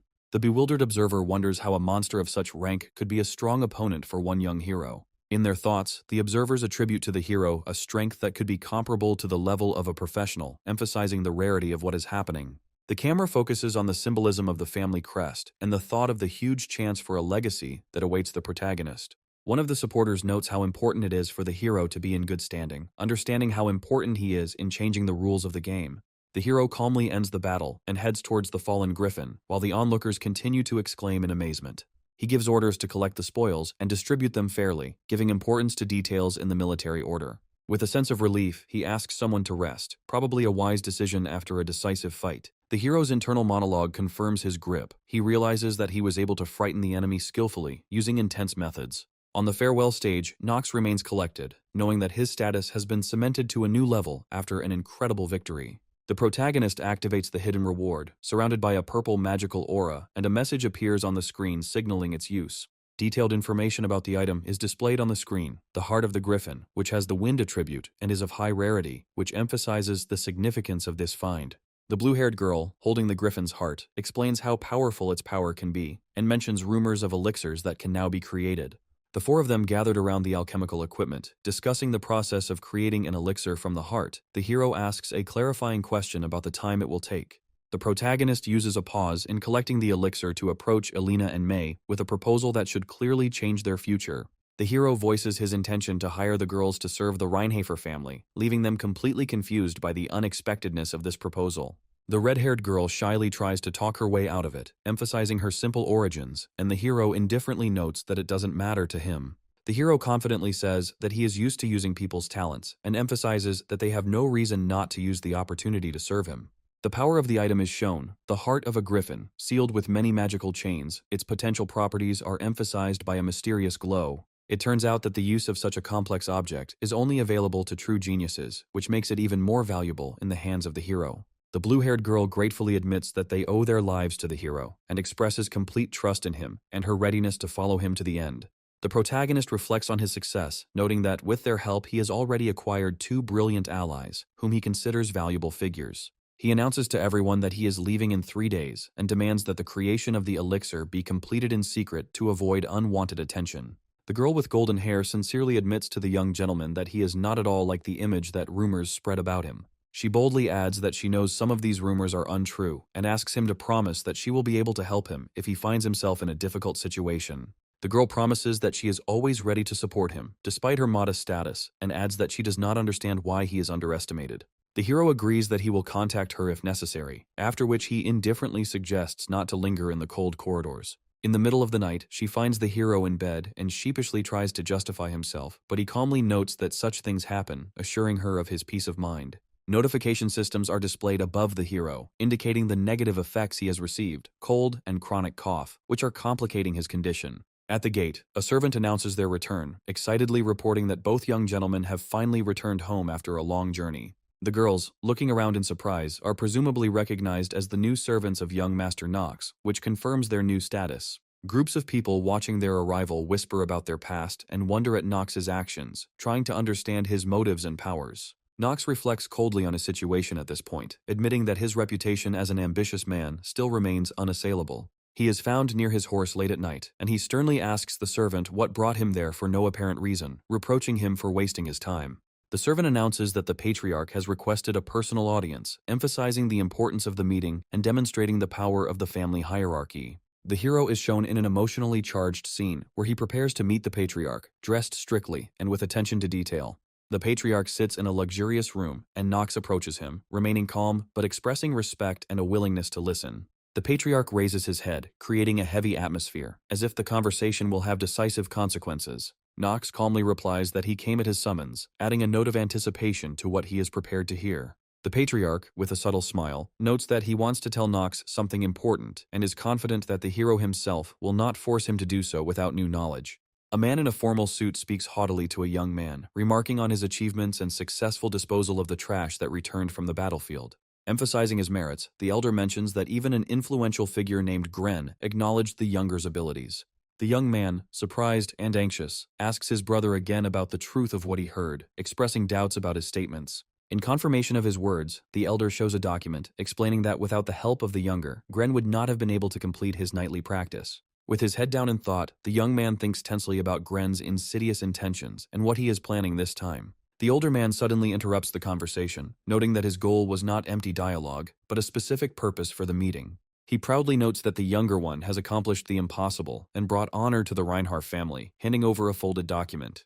The man gives the younger one an agreement with the fulfillment of all the specified conditions, secured with seals, confirming the promise. The younger one humbly bows in gratitude, explaining that this kindness of the patriarch will not be forgotten, and Chad becomes his. The patriarch, lost in thought, internally ponders what might be hidden behind the younger man's words. In a lofty and stern manner, the patriarch publicly proclaims that Nox von Reinharfer is the youngest son of the family and a worthy bearer of the family name.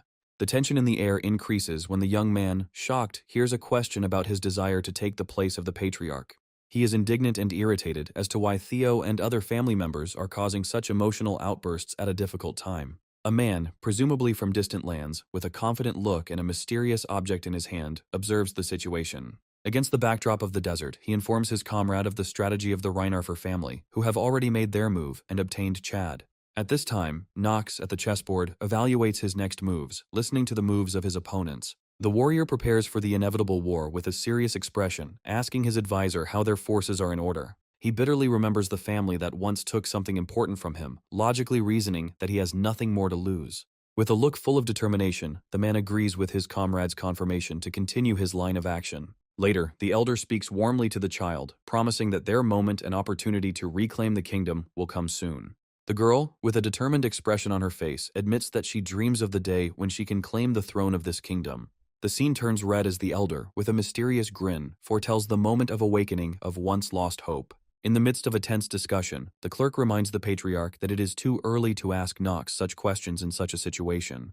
The young man cautiously notes that the planned actions should be carried out immediately to avoid discord. In opposition to the decision made, he insists that young Mr. Nox is still too inexperienced to take on the proposed role. He openly admits that he does not want to become a patriarch, as he is afraid of the responsibility that he will be burdened with in the future. He wonders with doubt why he has no right to feel fear, while everyone around him demands the incredible from him. The patriarch gently acknowledges the younger man's point of view, agreeing to an interim solution, but clearly emphasizes the importance of continuing to prepare. In conclusion, he notes that Nox's talents are noticeable to everyone around him, adding that people will always try to use and test them. With an understanding tone, the patriarch allows Nox time to rest, suggesting that the strenuous journey has drained his resources. In a room with a cozy atmosphere, the maid asks the boy with white hair if the patriarch scolded him, to which he calmly replies that everything went well. Sitting on the sofa, the young gentleman suddenly remembers that he had prepared the rooms for Alina and May in advance, for which the maid praised him for his excellent work. With an inscrutable expression, he claims that he is simply doing his job, reflecting on the importance of mutual understanding between people. The maid thanks the boy for his work, and he, in turn, responds gratefully in her direction and nods briefly. The young man, lost in thought, wonders whether the situation around him is really becoming too serious. In bright magical hues, he recalls the best academy for magicians, citing its glorious name, which is known for its power. The older man, apparently the patriarch, says that the conversation with his son confirmed his expectations and confidence in him. At this time, the other man believes that this conversation was premature, and speculates what it could have been like if he knew the young man's true intentions. The elder coldly dismisses this suggestion, claiming that the boy's look already speaks of his determination regarding future affairs. He reflects thoughtfully that the young master's fear runs much deeper, probably touching on something important and personal. The father continues to reflect, coming to the conclusion that this fear is directly related to the possibility of death, or rather, to why he is so afraid of it. The man in front of him expresses doubt in his words, trying to understand the root of the problem that worries the young gentleman. The patriarch believes that what happened to Madame is to blame for everything, which probably became the source of this fear. With a stony expression, he acknowledges the guilt that is being placed on him, adding a note of irony to his voice. The young man looks at his mother's portrait and bitterly admits that for others, he is just a weakling who could not protect his mother.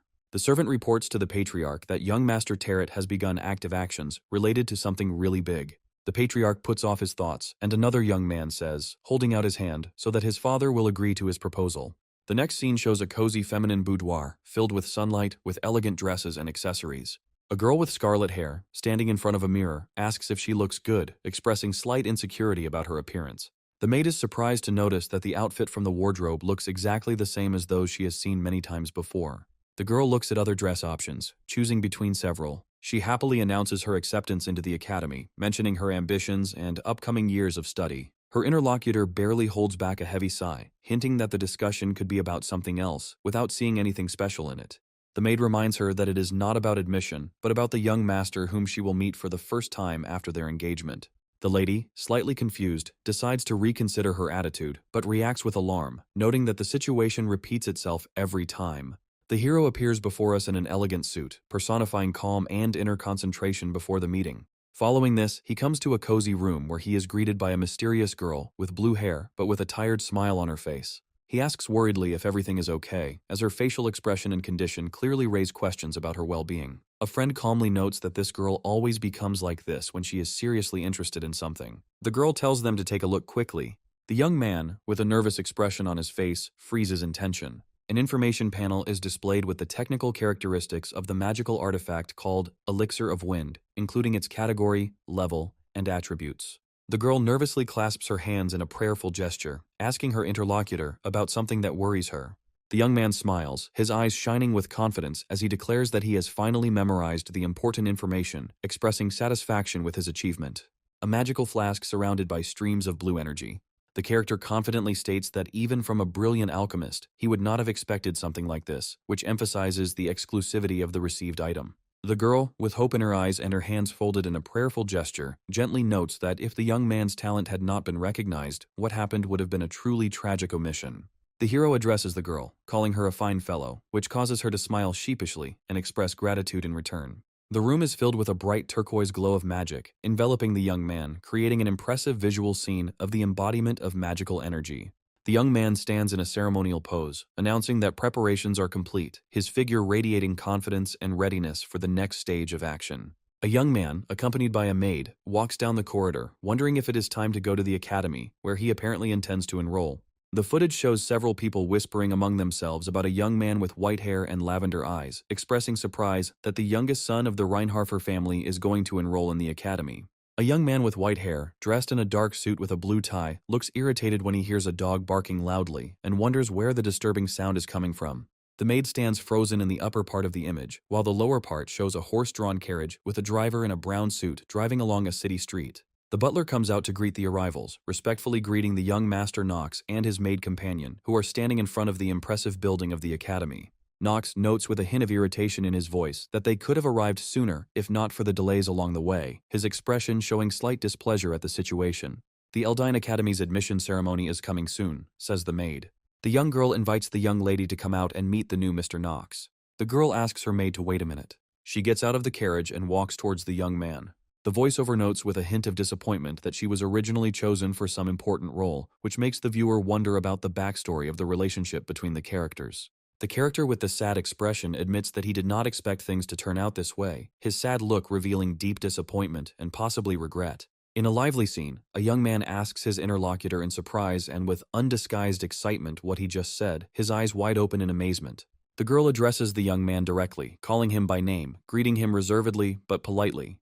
Two young men stand opposite each other, exchanging short greetings, their bodies tense and their eyes expressing a mixture of curiosity and wariness. Knox discovered that their families had engaged them without their knowledge. The girl addresses the young man directly, calling him by name, greeting him reservedly but politely. Two young men stand opposite each other in an elegant hall, exchanging short greetings, their bodies tense and their eyes expressing a mixture of curiosity and wariness. The blonde maid pointedly remarks that the girl must be Lady Thalia, the young man's fiancée, to which Knox replies sharply and irritably that he asked her not to speak of it. A girl with red hair asks a young man how he is feeling after his trip, trying to be polite and start a conversation. Knox looks thoughtful as he muses over the problem of everyone in the family knowing about the upcoming wedding, even though he himself was not warned. The girl is slightly embarrassed, covering part of her face with her hair, and sincerely answers that she feels fine.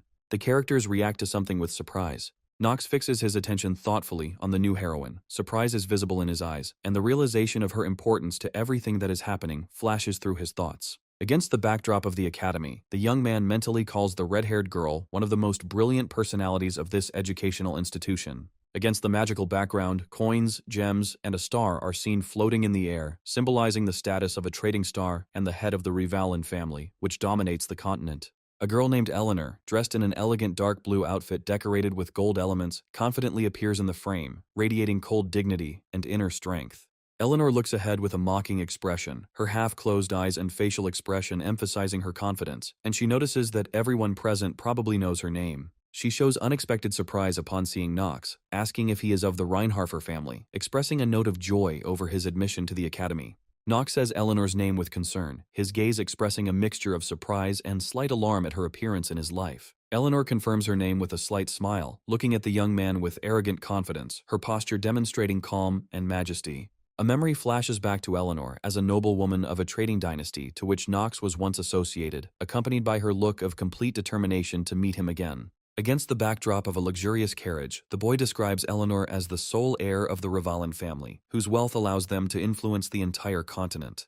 The gold coins and rays of light symbolize her future as a dominant figure in the financial market, emphasizing the exclusivity of her role. Eleanor, holding a white fox in her arms, is presented as a refined and powerful woman, whose nickname, the Fox of Wealth, fully reflects her essence. In the next scene, it is revealed that Eleanor met Knox when he was very young, adding to their additional connection in the past. Knox, with a cold expression, questions Eleanor's status, sarcastically remarking that money cannot change her family's past, which clearly hurt her deeply. Young Eleanor, dressed in a blue dress, is filled with grief in the memories, clenching her fists, holding a grudge, which adds emotional depth.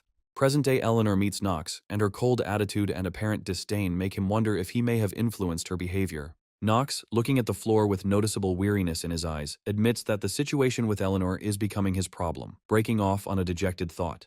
Eleanor and the red-haired girl brought up different memories and emotions in Knox. He can't believe that these two personalities bother him so much. Smiling with a hint of sarcasm, Eleanor asks why Knox is acting differently than expected, her tone hinting at some mockery. Knox, assuming a confident pose, asks her what she means by his unusual behavior, demonstrating a willingness to engage in dialogue.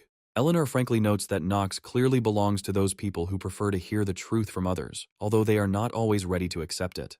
Knox, still hesitant, voices his inner thoughts about the impossibility of predicting the situation, but adds a voiced request for clear intentions. Eleanor, with a cheeky smile and laugh, declares that she does not need anything from the good-for-nothing representative of the Reinharfer family, strengthening her superiority. Knox, pointing out that Eleanor sees nothing good in him, decides to look at her true colors and perhaps appreciate her from a different perspective. With the help of the magical system, Knox activates his analytical ability and begins to study Eleanor's personality in depth, preparing to understand her better. The panel provides basic information about Eleanor, confirming her uniqueness, status, and complex social role. Knox completes the analysis process and begins to perceive Eleanor's image slightly differently, realizing that behind her cold mask lies a deep personality. Knox, watching Eleanor closely, reflects on the fact that her character traits generally correspond to what he knew about her earlier, and is even glad that, at least in this, he was lucky. The Revalin family crest is revealed, with shining golden rays symbolizing their trading empire, and the mention of their middle name emphasizes their noble roots and greatness. Eleanor appears annoyed in the flashbacks, using her status purely as a tool, and the scene with the many swords symbolizes her anger and determination. She dejectedly but firmly states that she is leaving the situation, regretting that neither she nor Knox can wish each other luck, highlighting their strained relationship. In a conversation between Knox and Eleanor, there is a sarcastic remark in which she points out the low position of the other person, after which she sarcastically bids him farewell. Knox, turning to his red-haired companion, urges her to go to the beginning of the Eldain Academy entrance ceremony, emphasizing the importance of this event. The red-haired girl reacts to Knox's words with surprise, a little embarrassed, but quickly agrees to follow him. Knox reflects on his engagement to the girl standing next to him, admitting that he can only make the most of this forced situation. Knox's slightly wary gaze upwards was accompanied by thoughts of how he needed to be on guard in this academy. Looking around at the crowd, Knox notes that he is indeed surrounded by children of the most distinguished families, and getting to know them could play an important role. Among those present, Knox turns his attention to potentially useful students, planning to build relationships in a way that does not disrupt the structural foundations of the world. Against the backdrop of a luxurious hall are shown influential figures of the Academy, whom Knox internally calls the strongest characters in this story. Knox knows that winning these people over to his side will be important, but it will require a high level of caution to avoid upsetting the balance. He notices that many nobles are looking at him attentively, which causes him to have internal questions about the reasons for such behavior. Knox understands that his popularity is more due to malevolent interest, noting that the looks of those around him are filled with envy rather than admiration. The young man glances at the opening ceremony, marking the beginning of something significant for him. Along with a loud greeting, a white-haired girl with small horns appears, energetically introducing herself to the audience with joy and enthusiasm. A murmur of surprise erupts among the assembled students, many wondering if it is really the dean in front of them, noting her small stature and youthful appearance. The hero silently calls the students fools for their superficial judgments, warning himself that this charming white-haired girl is in fact a dangerous opponent. Having admitted to himself the seriousness of the situation, Knox decides that he needs to appear in a favorable light to her in order not to lose his position. Speaking to his companion, he carefully advises her to remain quiet for her own safety, demonstrating to both the tension of the moment. The girl with the horns smiles widely as she introduces herself as Noah von Trinity, the new dean of the academy, with a cheerful yet respectful introduction. Trinity adds cryptically that those present don't yet know about some of her plans, leaving everyone confused.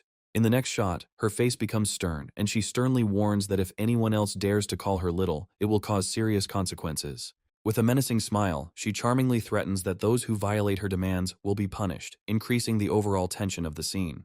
An announcement is made at the podium that the Academy's opening ceremony is now open, but the crowd of students below react with doubt and bewilderment. With words of surprise, one of the students points out that they have never heard of such rules, to which Trinity calmly responds with an affirmative remark. The girl with the horns coldly explains that this new rule was created specifically to weed out the trash among the applicants, accompanying her words with a menacing look.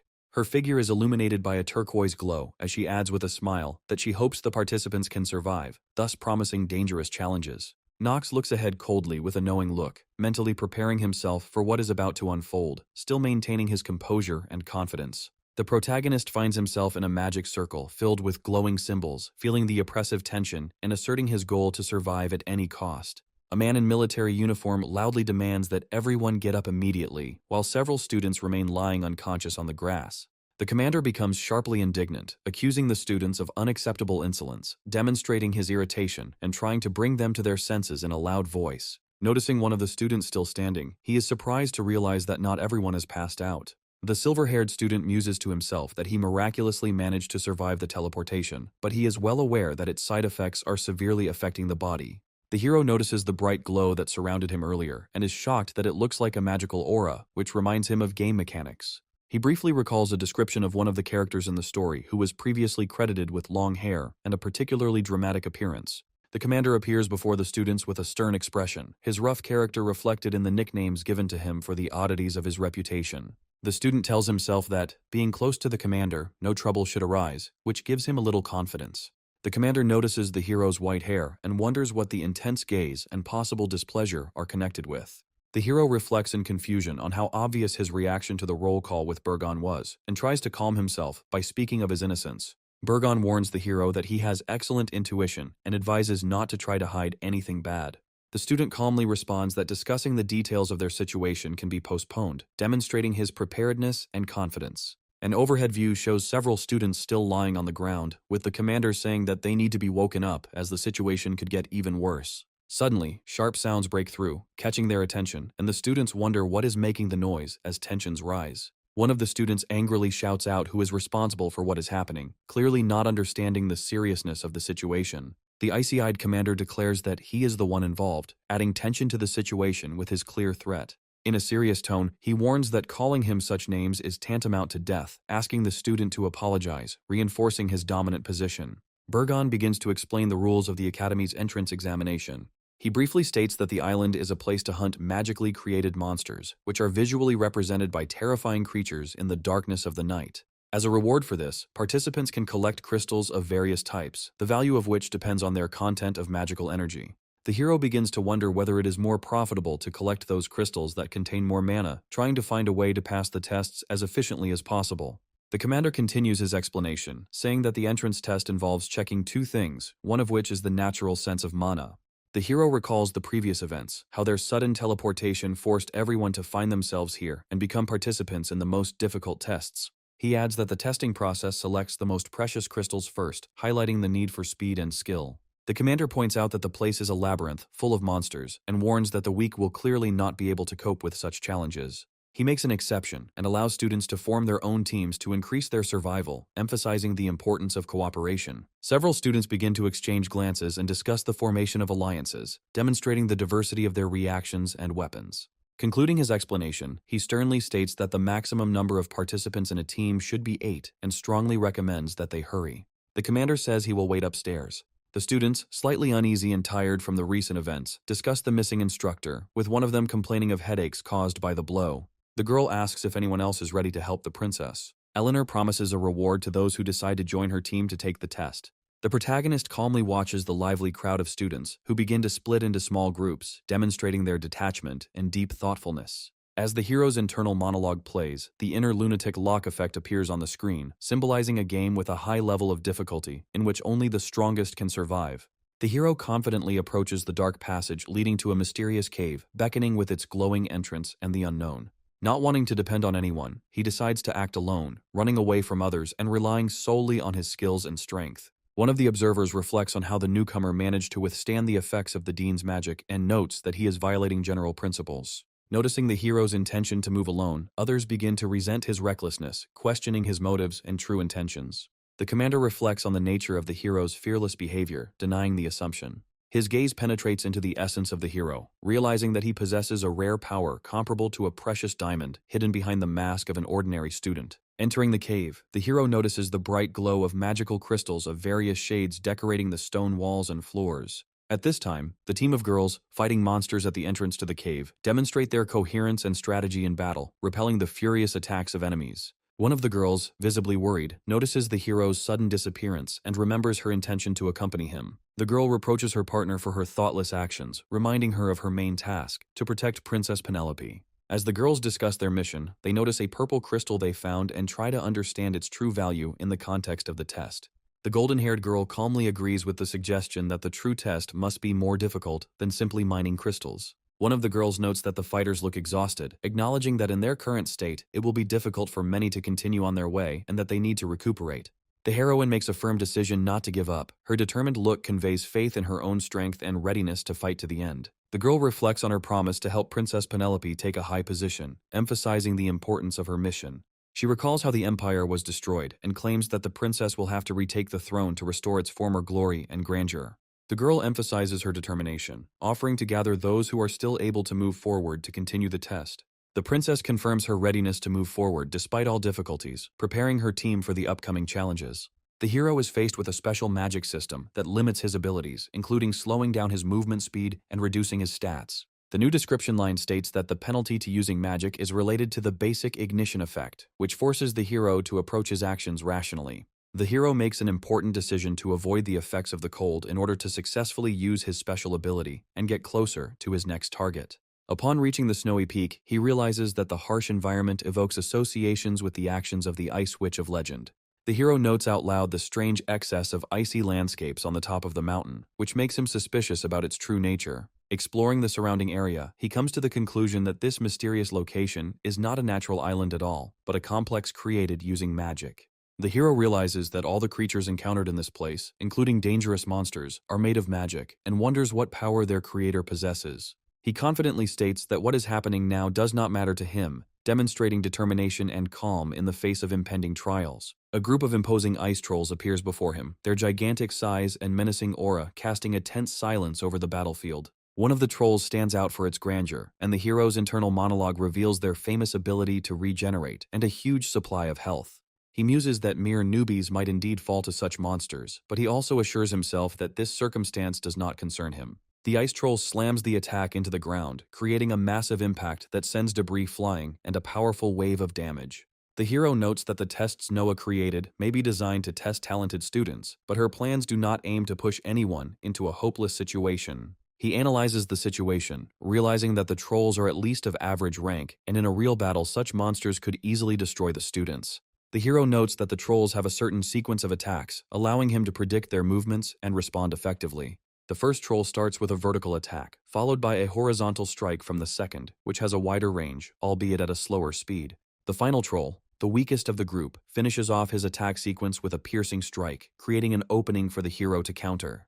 The hero, with a confident smile, decides to simply parry the troll's attack, demonstrating skill and composure in battle. He dodges another blow with incredible flexibility, while simultaneously attacking the enemy and leaving behind sparkling trails of power. Using a precise and powerful strike, the hero strikes the troll, spilling his blood and destroying his already weakened body. He believes that the crystal can be exchanged for the scroll that he needs most. The hero activates the Hour of Genius ability, which he improved by remembering its development within this chapter of the story. Somewhere in the competition field, one of the girls claims that their team is most likely already in first place, eagerly awaiting the results. Her friends agree and admiringly confirm that her mediation skills and leadership have made an impression. However, the girl realizes that, although their achievements are impressive, it is still not enough for her to achieve final victory.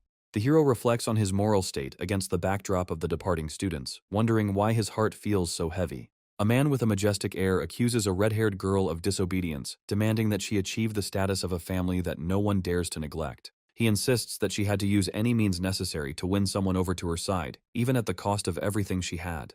The girl, crushed, notes that the man never perceived her as his daughter, highlighting their conflictual relationship with a sharp contrast. She thinks about Knox and wonders if he knows any secrets that could help her get through the difficult test alone. Smiling, she urges her group to continue on, noting that the family reward for success will be incredibly high. Several participants are hesitant, noting that moving up could be dangerous, especially if things get even more difficult. The girl coolly concludes that big risks mean big rewards, raising the morale of her team. Inspired by her words, the students in her group begin to confirm their willingness to continue, expressing their determination to join her. One of the participants, standing to the side, asks permission to follow them, showing respect for her leadership qualities. The girl concludes that it all comes down to money. Smiling, she declares her readiness to move on. The hero asserts with cold confidence that the risk he took was justified, since the stake in this game was worth any effort. A scroll with mysterious symbols appears against the background of a magical dial, and the hero notes that without a high level of agility, the chances of enhancing his ability with the Hour of Genius are practically zero. Looking out over the snowy plain, he calmly states that the attention he might have attracted is now irrelevant. Suddenly, a man with long silver hair appears in front of him, who greets him with a smile, saying that he is glad to meet him again in such an unusual place. The hero, stunned by the meeting, is silent, his gaze betraying wariness mixed with slight bewilderment. Internally, he begins to doubt what is happening, recognizing that the situation has turned out completely differently than expected. The character's background details reveal his power and affiliation with the elite, where he holds the title of one of the 3 sword emperors, making him an extremely dangerous opponent. The hero ponders why this powerful character, a key figure in other events, has ended up here, disrupting the usual flow of the plot. He begins to suspect that reality and events have changed due to new, as yet unclear circumstances. The main character suddenly comes to an understanding of the situation. The swordsman makes a swift lunge, demonstrating stunning technique and speed that makes the hero think about the unexpected threat.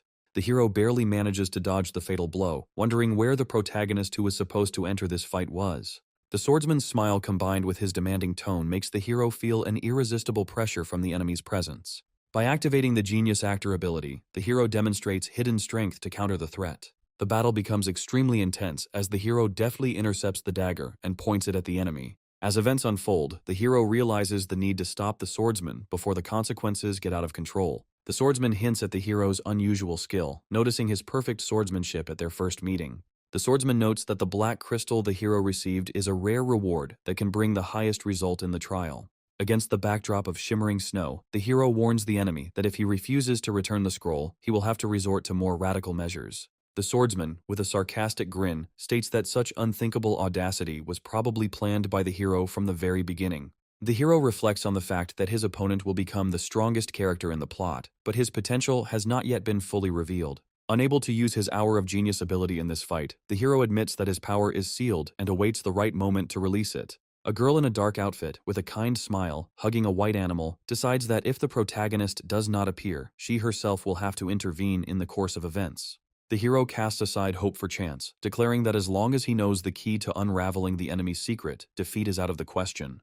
The swordsman, looking at the hero, warns him, recalling past events and hinting at their hidden connection. He clearly knows that the hero's goal is to uncover the secret of his master's death, which makes their clash even more personal and dramatic. The swordsman whispers insults furiously, unable to hide his despair. The hero, with sarcastic grace, asks if he is finally ready to start telling the truth. Meanwhile, Eleanor appears next to the princess. The princess says she knew she would get here. The girl bows, addressing the princess with respect and declaring that she will never stand in her way. Suddenly, a swift strike occurs, surrounded by a purple magical aura, demonstrating its strength and skill.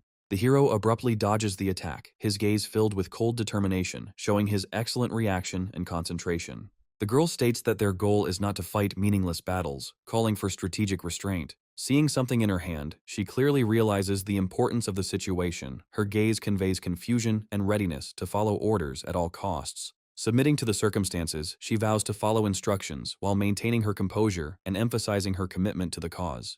The red-haired heroine watches from afar, pondering Nox's astonishing strength and preparation that belies her previous knowledge of him.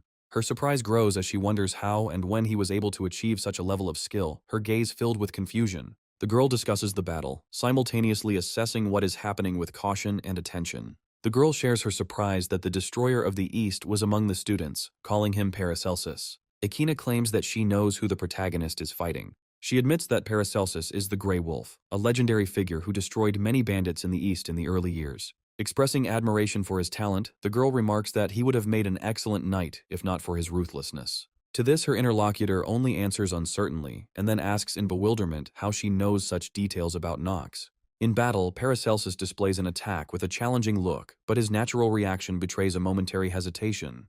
The hero remembers that the target of this fight is a lonely master who once served as Paracelsus's teacher and mentor, although he is now dead. Nox still maintains his cold calm, but his inner faith has given him the strength to continue the fight after the mention of the academy. Paracelsus, having decided to move on to more drastic actions, claims that he will no longer adhere to politeness, aiming for results. The battle reaches its climax when both activate their abilities and a magical aura begins to flare up around them. When asked to give in, the hero smiles slightly, sincerely asserting that he is not responsible for the past of his opponent's teacher. The sword strikes overlap each other, creating an incredible spectacle and demonstrating the equal level of preparation of both sides. The hero notes that Paracelsus, although a gifted man, is still young and his attacks are becoming predictable. Paracelsus, despite his experience, makes mistakes, which the hero once again discusses mentally, noting his weaknesses. The hero parries the attack with restrained mockery, pushing the opponent to make mistakes and exploit his weaknesses. At the moment of the new attack, Nox confidently states that the opponent is too distracted and loses concentration, which continues to reproach him.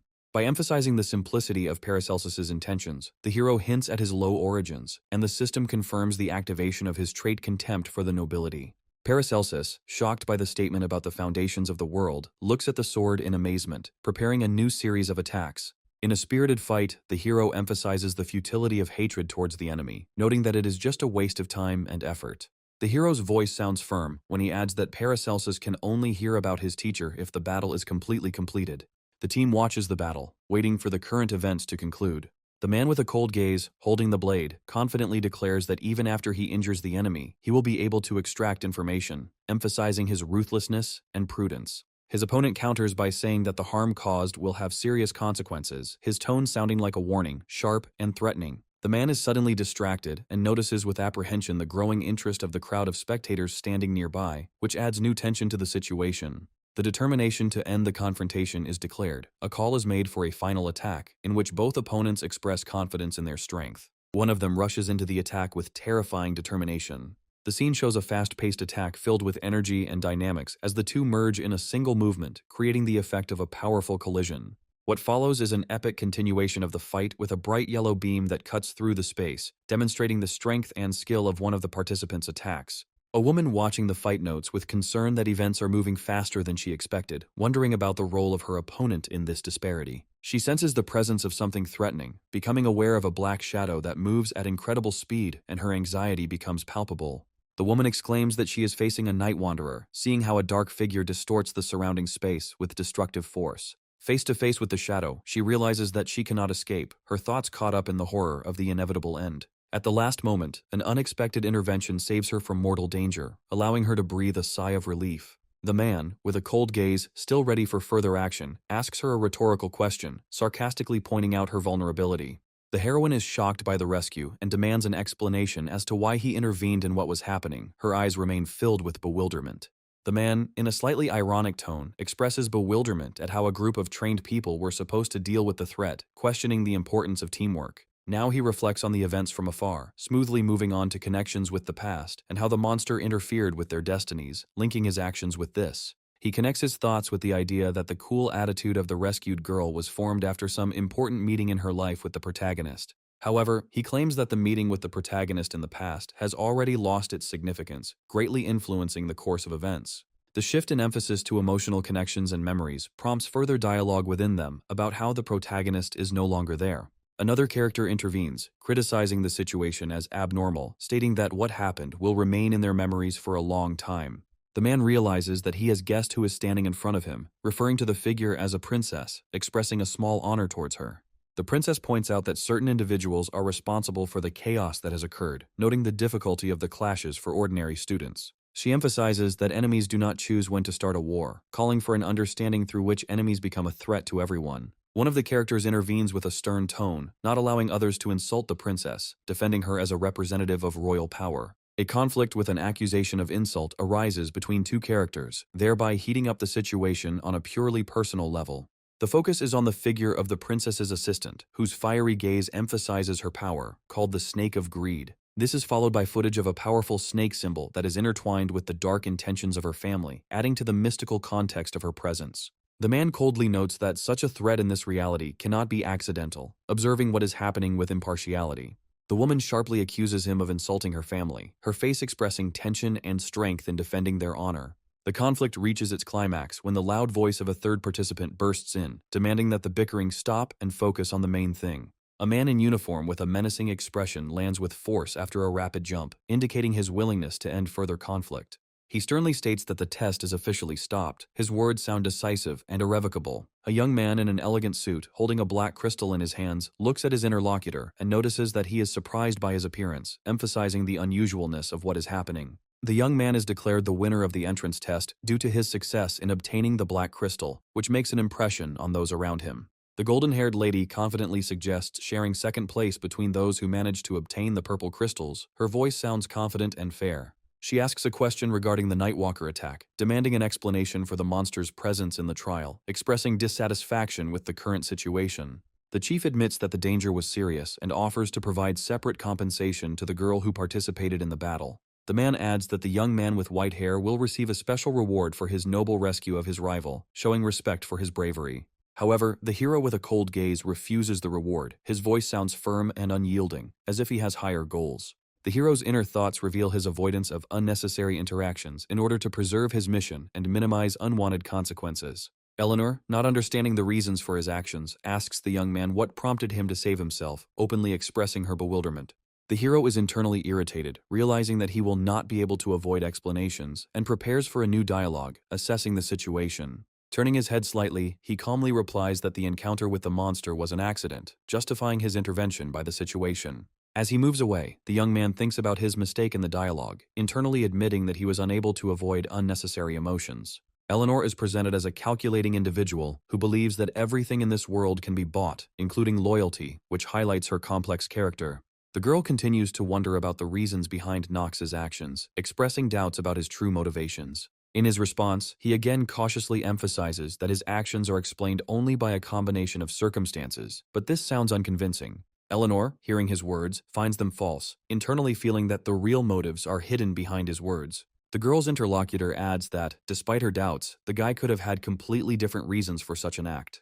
He says that the young man is an incompetent disgrace to the family. She becomes lost in her own thoughts, concluding that Knox must have had something deeper than he initially thought. She is thinking about what to do next. The girl decides that she needs to take a closer look at this situation, finding it important to understand what is happening. However, she doesn't want her servant to figure it out. Eleanor firmly declares that she will take on this herself, realizing how important it is to keep her interactions with the Reinhafer family secret. In the next scene, calm is restored and the young man is resting in a chair under the careful supervision of a maid. She asks him with concern how he is feeling, adding that his condition makes her worried despite his outward calm. Knox assures her that everything is fine, but his thoughts are troubled by the unexplained events that happened earlier. The hero's internal monologue reveals that he must deal with a mysterious message he has received that affects his memories. He realizes that he can no longer allow mistakes or deviations in his actions, trying to maintain a balance between his plans and circumstances. The scene conveys the seriousness of his intentions, framed by secrets and the decisions behind them that will determine his future path. The young man, with a confident smile, replies that there is only one way to act in the current situation. Under a blood-red sky, a lone figure stands among fallen bodies, surrounded by glowing symbols. A sinister hooded figure comments on the beginning of the demonic people's movement against the backdrop of a crimson sunset. Against the backdrop of a scarlet sky, a figure with flowing blonde hair stands in a tense pose. A female figure contemplates the approaching bloody storm over the continent.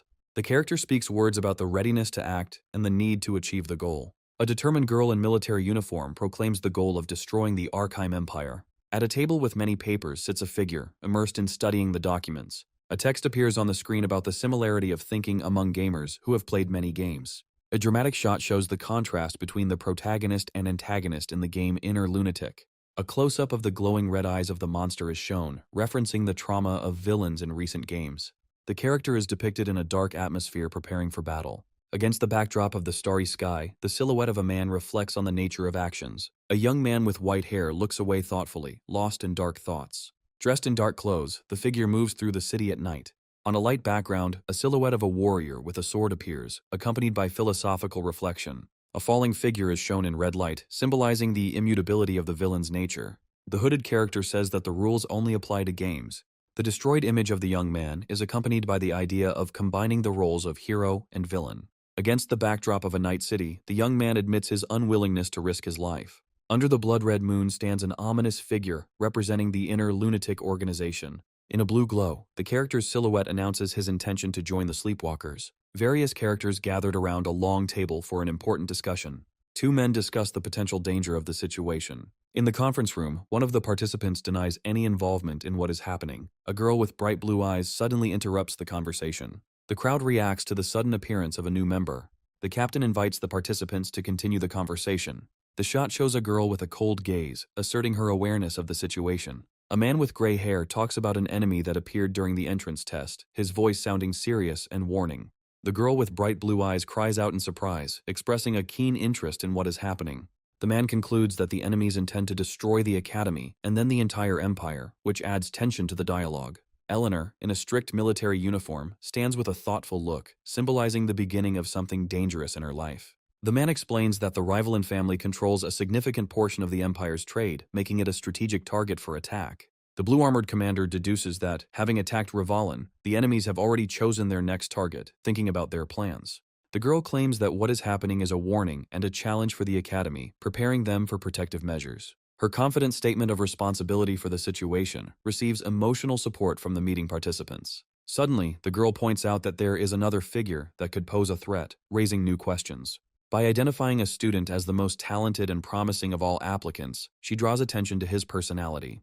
The blond man asks in amazement who the student is, emphasizing his surprise. With a worried look, he reflects that such a high talent is observed for the first time since the appearance of the princess, causing him to tremble. Her confident voice names Nox as the new key player in this dangerous game. With a grin, the man expresses doubt about the abilities of the Reinhafer family, mocking Nox. The girl remembers the young man and reflects on his abilities. She hints at his strength and ability to surpass everyone, including her. While on his way to his destination, Nox enters a busy tavern full of customers, observing the atmosphere around him. The bartender asks with a mocking smile why the young man came here, sarcastically suspecting that he has come to the wrong place. Nox looks at the bartender, suspecting that he might be Chiron, whose true face is hidden behind the image of the tavern owner. The young man answers the bartender mysteriously with the moonlight of a clawed feather, clearly making it clear that he knows more than he lets on.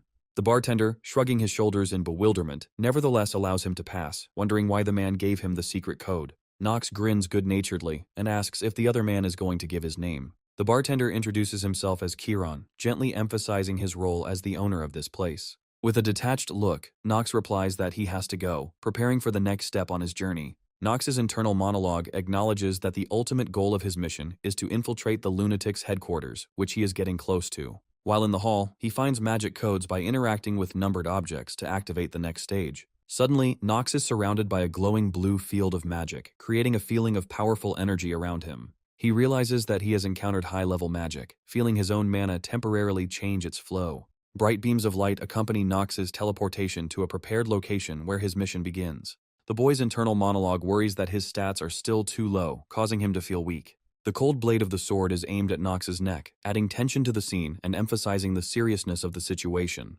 The blonde with a daring look, holding her sword at the ready, confidently controls the situation, demonstrating her fighting skills. She demands an explanation from Nox, asking him directly and forcefully who he is, expecting an immediate answer. Grinning, Nox states her name, Luna, showing confidence and calm despite the threat. Nox announces that he has come to see the leader of the lunatics, the only one of the 3 sword emperors whose face remains a mystery to everyone. The blonde is surprised that Nox knows not only her identity, but also about the existence of a secret headquarters, and demands an explanation. Raising his hands in a gesture of surrender, Nox calmly states his intention to join the lunatic organization. Left alone, Paracelsus is lost in thought at the window, looking at the night starry sky filled with peace. The mysterious man speaks Nox's name, introducing him to a circle of intrigue and rivalry. This man speculates that Nox may have knowledge of the death of old man Celsus. A flashback reveals that Nox already knew about his teacher's death, doubting the coincidence of these events. In a fierce fight, Nox is momentarily faster than his opponent, showing superior fighting skills. The shattered image in the reflection symbolizes the manipulation and lies surrounding Nox's personality and past. Waking up in his room, the man asks a question in confusion, trying to understand what is happening around him. He ponders why the Reinhafer family hides such a talented family member, leaving more mysteries. The man is convinced that no one can hinder his path to the goal, demonstrating determination and strength of intentions. Recalling the Empress and her political struggles, history reveals the split in the imperial family. Paracelsus realizes that in order to survive, he must make a choice and determine his side in this conflict. Another character advises him to enroll in the academy and think about a future alliance while training. Outside, under the moonlight, young Paracelsus is instructed on his final assignment. During his training, he was given knowledge and skills, but left with internal conflicts and doubts. The next moment shows a dark scene, creating an atmosphere of mystery. He angrily tells them to leave him alone, making it clear that the past continues to haunt him. In the silence of the night, he wonders why the dead continue to appear in his dreams, haunting him. In a tense duel against the blonde, her data and characteristics are revealed, emphasizing her as a worthy opponent. Her swordsmanship is both awe-inspiring and fearsome, demonstrating an incredibly complex level of swordsmanship. Nox plans to study Luna's technique in the future if he can gain her trust, which will be a new stage in his journey. Her question about why the son of the Reinhafer family became interested in a criminal organization starts a new round of dialogue. He states his desire for the fall of the Archheim Empire. The hero adds that, first we need to get rid of the Academy under the wing of the Empire. The young man looks forward confidently, pressing his hand to his chest and declaring that he is ready to become a spy. The girl, looking at him with distrust, asks if he is confident enough in his abilities. Still holding firm, the young man answers in the affirmative, showing his determination even in the face of a direct challenge. The girl, standing opposite, looks appraisingly at the young man and suddenly asks his name after a remark about his fortitude. Relaxing slightly, the young man introduces himself as Nox von Reinhofer, accompanying his words with a slight smile. The girl calmly calls out to her subordinate, and a man in a dark robe appears from the shadows behind her. She gives strict orders to prepare some kind of lunar test. The man hands Nox some clothes, ordering him to follow him, leaving no room for discussion. Nox, dressed in a black cloak, looks up with a slight smile on his face, considering his next steps. A secret group gathered in the middle of the forest directs Nox to kill all the enemies on the altar, warning him not to drop the special robe. The young man, frowning, expresses his bewilderment and tries to understand why he is being given such strange instructions. The hooded man explains that it is the special robe that will protect him from the berserker state, which cannot be avoided otherwise. Nox, keeping himself in check, notes to himself that he understands the need to wear this robe, linking it to its anomalous properties. The red silhouette in the haze represents the power of the berserker, which increases combat abilities to astonishing levels in exchange for driving the wearer mad. The crimson moon hangs over the forest, creating an atmosphere of anxiety, as under its light most people lose their minds. Nox recalls that in the world of this game, there was no information about passing the test, since none of the players joined the evil organization. The main difficulty was that the testing process itself remained a mystery to everyone, and Nox saw this issue as a challenge. However, the young man believed in his own strength, claiming that he would be able to pass the test, despite its unpredictability. The girl reminds Nox that he has two paths. Either he passes this test and becomes part of the lunatics, or he will die. She emphasizes that his choice is simple, trial or death, which sounds like a final warning. Nox delivers a short sentence with confidence in his voice, showing his willingness to face his ordeal head-on. Horrific creatures that look like demons appear before him, representing dangerous opponents of the highest level. In addition to the monsters complicating the situation, Nox notices that these dangers surround him from all sides, taking over the battlefield. Despite everything, he firmly states that he has only one way to defeat these monsters, and he is ready to use it. The girl, not hiding her sarcasm, wonders if Nox has gone crazy, seeing him preparing for such a risky step. The animation and sound around him highlight how his inner strength activates amazing abilities as part of this challenge. Nox's eyes glow purple, and his stat screens show his readiness to use his special weapon. He confidently stands in the circle of light, holding a black blade in his hands, preparing to activate the anomalous berserker effect. In the distance, a girl and a hooded man watch the proceedings, exchanging appraising glances as the tension grows.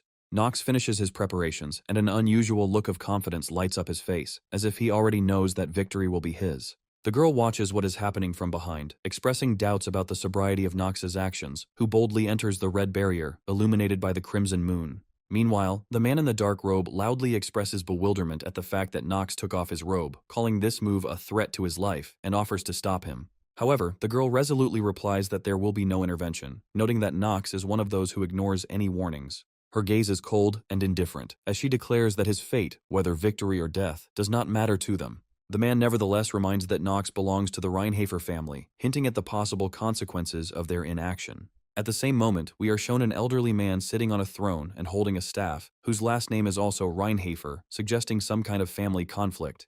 With a smirk on her face, the girl confidently replies that Nox will not harm the lunatics, implying that his actions are completely predictable. Placing her hands on her hips, she once again confirms this thought, her confidence emphasizing her calm in the face of what is happening. With a slight mockery, the girl expresses doubts that Theo von Reinhofer had much parental love, suggesting family coldness. The man next to her agrees with this remark, expressing a brief approval of her words. Leaning forward, the girl quietly says that it is better to watch how events develop, without rushing to intervene. At this moment, Nox's voice comes from above. He joins the discussion. His answer is also devoid of emotion, but agrees with them. Meanwhile, tension builds as huge, dangerous monsters appear on the field, ready to attack. One of the monsters roars forward, aiming its attack straight at Nox, indicating the seriousness of the threat. But he manages to take the sword and take a strategic position, preparing to repel the attack with full concentration. With a fierce gaze and a glow of purple flame, Nox delivers the first powerful blow, instilling fear even in his opponents. Blood and red light cover everything, reflecting the chaos of the trial in which Nox is actively participating.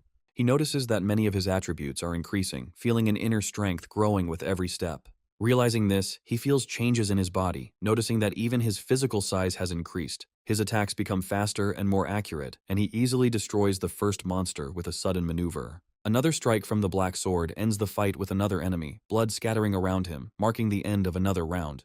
The severed head of the monster lies on the ground. Victory after victory strengthens his position on the battlefield, and he pauses for a moment, surveying the field under the crimson moon. He internally reflects on the berserk state, which he believes is one of the worst statuses, further increasing the danger of the situation. He admits that he originally intended to use this status, assuming that his skills and characteristics would be able to overcome the disadvantages.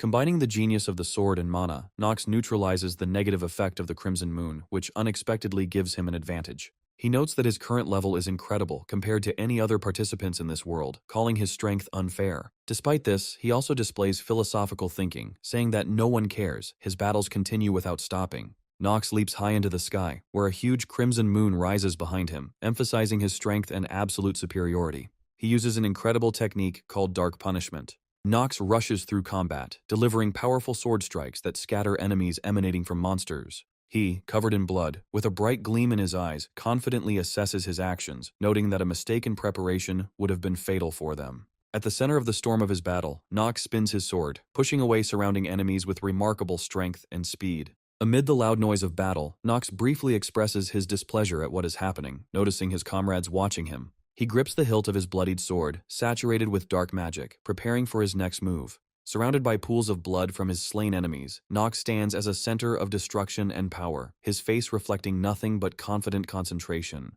With a direct and firm gaze, Nox asks if the test is over, assessing the result of his battle. The girl looks at him with respect and carefully states that Nox has earned recognition as a new member of the Lunatics. The hooded man agrees, noting that such extraordinary abilities are extremely rare on the continent. The girl calls out loudly to Nox, confirming his triumph, and invites him to return to the others. Nox, ignoring the triumphant words, delivers the finishing blows to his enemies with brutal precision. The girl, watching his actions, makes a surprised conclusion, emphasizing that Nox is consumed by madness in the flames of battle. The man next to her cautiously questions the wisdom of destroying it, hinting at an uncontrollable threat. At the height of his rage, Nox strikes, drawing blood and activating what appears to be a hidden power. He cuts off another head of the monster.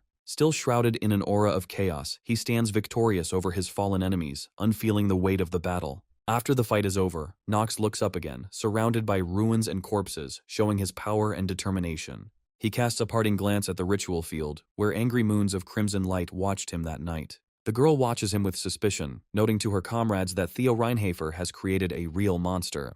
A man with a cold expression from the depths of the forest agrees with her, confirming the truth of her words. Gradually, the corners of Nox's lips lift into a slight smirk as he internally celebrates his victory, seriously emphasizing the success. The girl smiles slightly, calling Nox an interesting young man, hinting that he has great potential. The man responds to her with subordination, calling her, which emphasizes the strict hierarchy of the relationship. Extending his hand, he entrusts Nox with a special lunatic robe, which he says is a symbol of their strength. An inscription appears above the ritual site confirming Nox's receipt of the lunatic uniform, finally underlining his success. Nox dons the robe, studying its symbols intently, and feeling a new level of emotional power he hasn't experienced before. Turning to the crimson moon, he finally realizes the greatness of his path, calling it the beginning of the reign of the lunatics. A mystical sword appears in his hand, which increases each attack by 1.5 times, although it can only be used at night. The statistics show a noticeable increase in characteristics such as endurance, will, mana, and charm, confirming his development. He says to himself that his result is the best, smiling confidently, but in his eyes one can see a far-reaching goal. The girl looks forward with surprise and slight bewilderment, as if trying to understand the young man's motives. Leaning forward slightly, she asserts with a hint of challenge in her voice that Nox still wants something from her. He calmly but confidently states that he showed the best results in the lunar test. At the same time, he directly says that he expects to receive a well-deserved reward for his actions and achievements. The girl folds her arms across her chest and looks closely at Nox, assessing his behavior. With a sarcastic smile, she calls him an impudent newcomer, but expresses interest in how much more impudence he can maintain.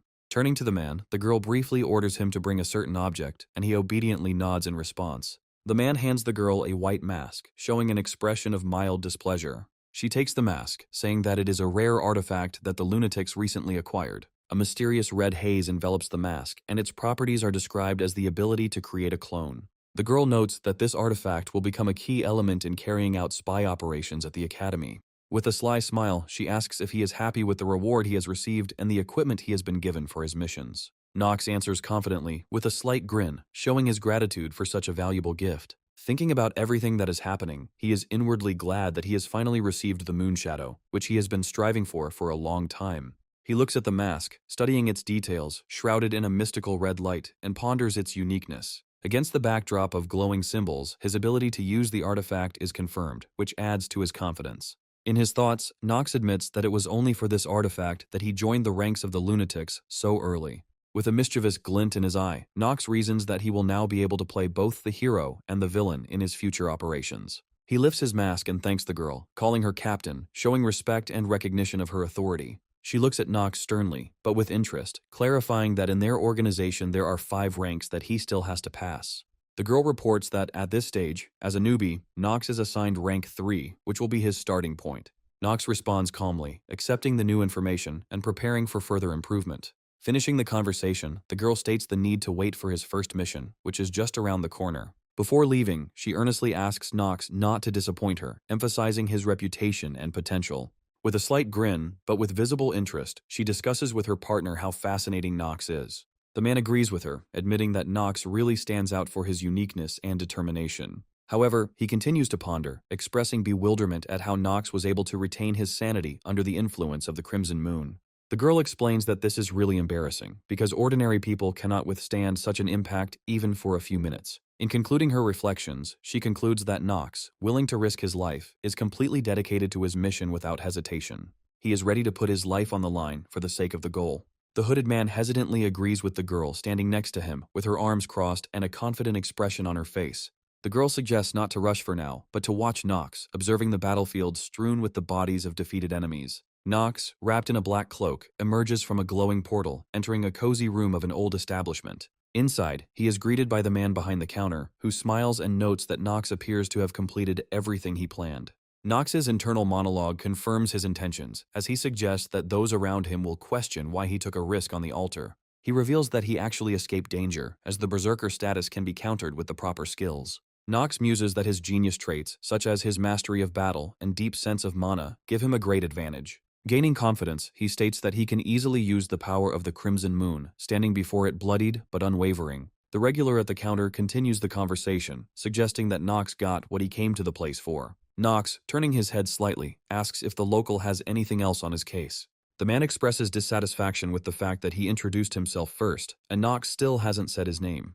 Clarifying the rules of etiquette, he reminds that when meeting someone, it is customary for both parties to exchange names. Nox finally introduces himself by his full name, Nox von Reinhafer, confirming the end of their conversation. The man behind the counter speaks, carefully ending their conversation with old customs. Pausing, the man emphasizes that it is difficult to keep up with everything in the academy's schedule. He adds that despite this, Nox will have to try to keep a low profile so as not to attract unnecessary attention. Nox thinks it over and confidently leaves the room, remembering that his plan is now on its way to perfect execution. He opens the door and enters the room. Upon entering his own quarters, Nox is greeted by a concerned maid who chides him for running away from school. Nox wonders how she could be up and about when he recalls her being asleep when he left. The maid seriously states that she has repeatedly asked Nox to avoid danger because the rumors about him are getting worse. However, with a hint of hope in her voice, she adds that he still has a chance to rehabilitate himself and improve his situation. Nox asks her with interest how her day went, implying that the maid also has her own business at the academy.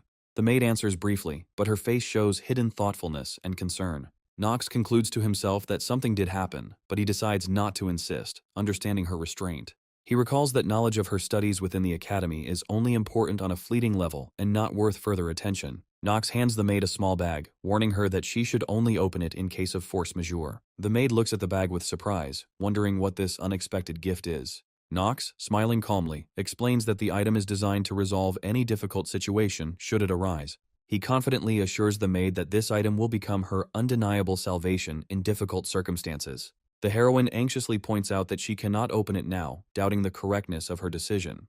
The girl promises to follow the instructions and open the message if the situation becomes threatening. The man, with a slight reproach, warns the maid to act without hesitation if the need arises, adding that her vigilance is important to him. The girl readily agrees, confirming her submission to his order. A magical notification appears on the wall, confirming successful admission to the academy. Another notification appears, prompting him to open a new message, and the man reaches out to respond. When you click on the message, a glowing portal opens before your eyes, from which a winged figure appears, radiating divine light. The man stares at the apparition in shock, his face a mixture of surprise and confusion. The magical message confirms the importance of the message by greeting the protagonist and explaining the need to read the letter. Noticing the tone of the message, Nox concludes that its observer or sender knows his identity remarkably well. The man thinks that the author of the message is definitely familiar with him and his previous actions, accepting the challenge of circumstances. The majestic view from the academy window contrasts with the warning of the upcoming trials, which will not be easy. Looking straight into the magic screen, the protagonist mentally prepares for a new stage, making his way through difficulties. Step by step, events unfold in such a way that it seems as if he already knows the end of this story, because he has seen something similar before. A man looks at the continuation of the message near his bed, promising support on a difficult journey, pondering its meaning. He sits on the edge of the bed, emphasizing that he must be prepared for any challenges associated with the new message. The man notes with slight disappointment that the content of the message again does not give him clear instructions, creating food for thought.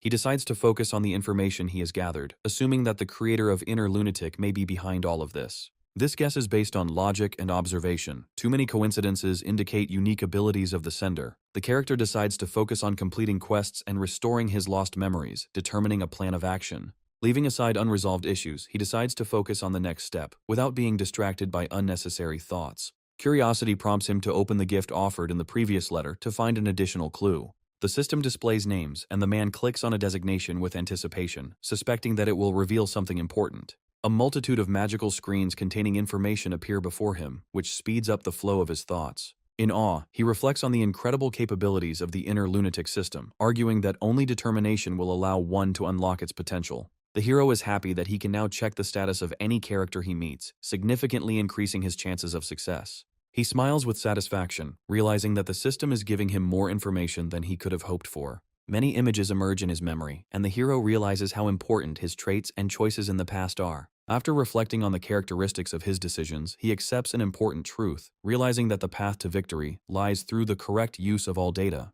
As I looked at his growing numbers, I understood. The hero looks thoughtfully into the mirror and reflects on the fact that the world around him only seems like a game, but in reality, it is much more complex. Sitting on the edge of the bed with his shoulders drooping, he realizes how difficult his path in this world is. Despite all the difficulties, the hero notes with relief that at least the choice of classes at the academy went smoothly and without problems. At this time, a crowd of students outside are animatedly discussing something, as if anticipating important events inside the building. In the Great Hall, a group of maids gather together, discussing something in raised tones, their interested gaze directed at one of them. The girl meets the gaze of the other maids, who are perplexed as to whether it is really she who is rumored to be there. She remains calm despite the snide remark that emphasizes that she is the daughter of the Lovell family, reduced to the position of a simple servant. One of the maids condescendingly says that the girl has no shame, since she decided to come here with young Master Nox. The other maids mock her, claiming that they themselves would not dare come here, and suggesting that she is looking for a way to regain status. Some mockingly note that even with her cute face, she might be able to charm someone, hinting at her past. Two maids maliciously note that the girl does not live up to her name at all, and does not meet the strict standards of the Reinhafer family. The three maids glance at each other and suggest that she might use the young master's reputation to her advantage.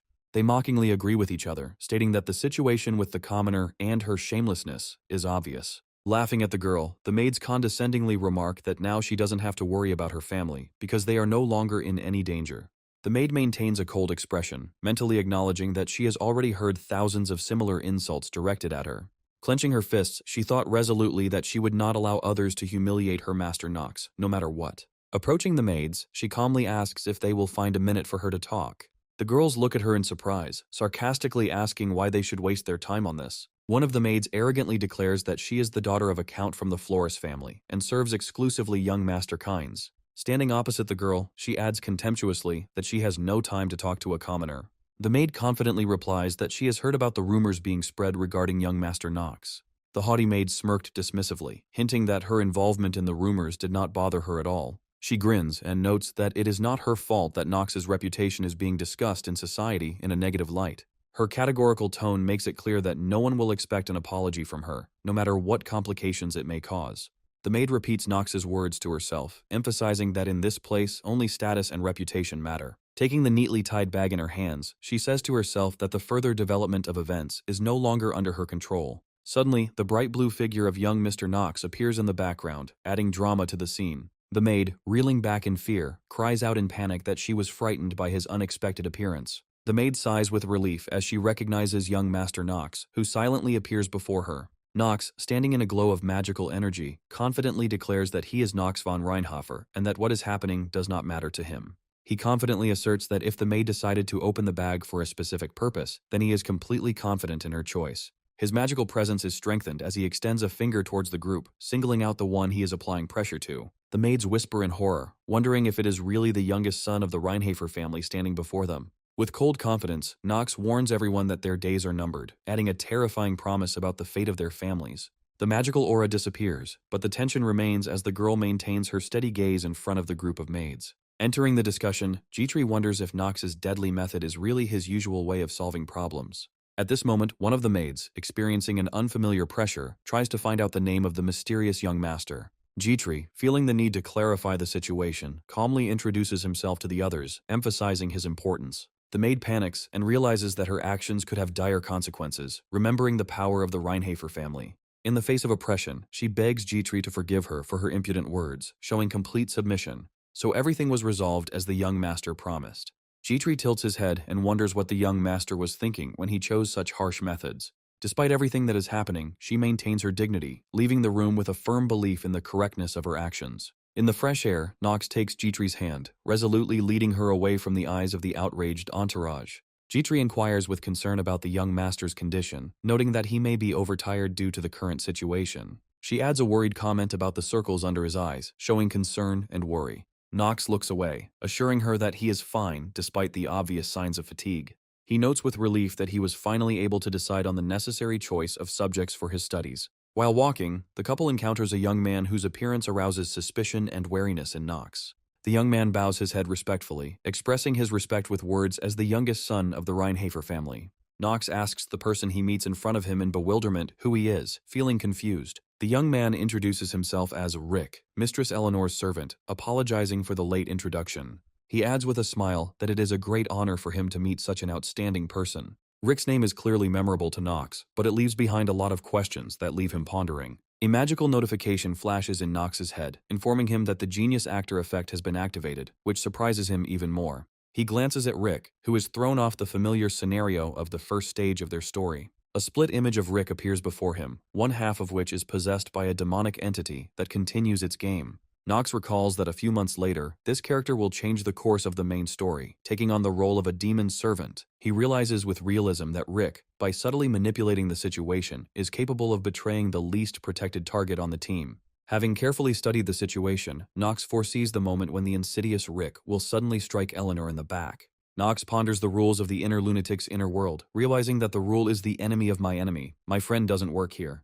He looks at Rick appraisingly, thinking that he is just a pathetic piece of rot, and interacting with him is a waste of time while he hands over an unknown artifact. With a cold expression on his face, Nox cuts Rick off with a phrase ordering him to leave immediately, and without further ado. Upon closer examination of the artifact, Nox realizes that it is a caustic poison and is not intended for use, further increasing his vigilance. Rick's eyes fill with surprise and confusion as he is faced with harsh reactions and condemnation. Calmly, but firmly in his voice, Nox asks if he will make him repeat his warning, emphasizing the seriousness of his intentions. Fear grips him as he realizes the full extent of the threat, momentarily paralyzing him from what is happening. With a brutal movement, the hero puts away his weapon, showing that no threats or manipulations can influence his determination.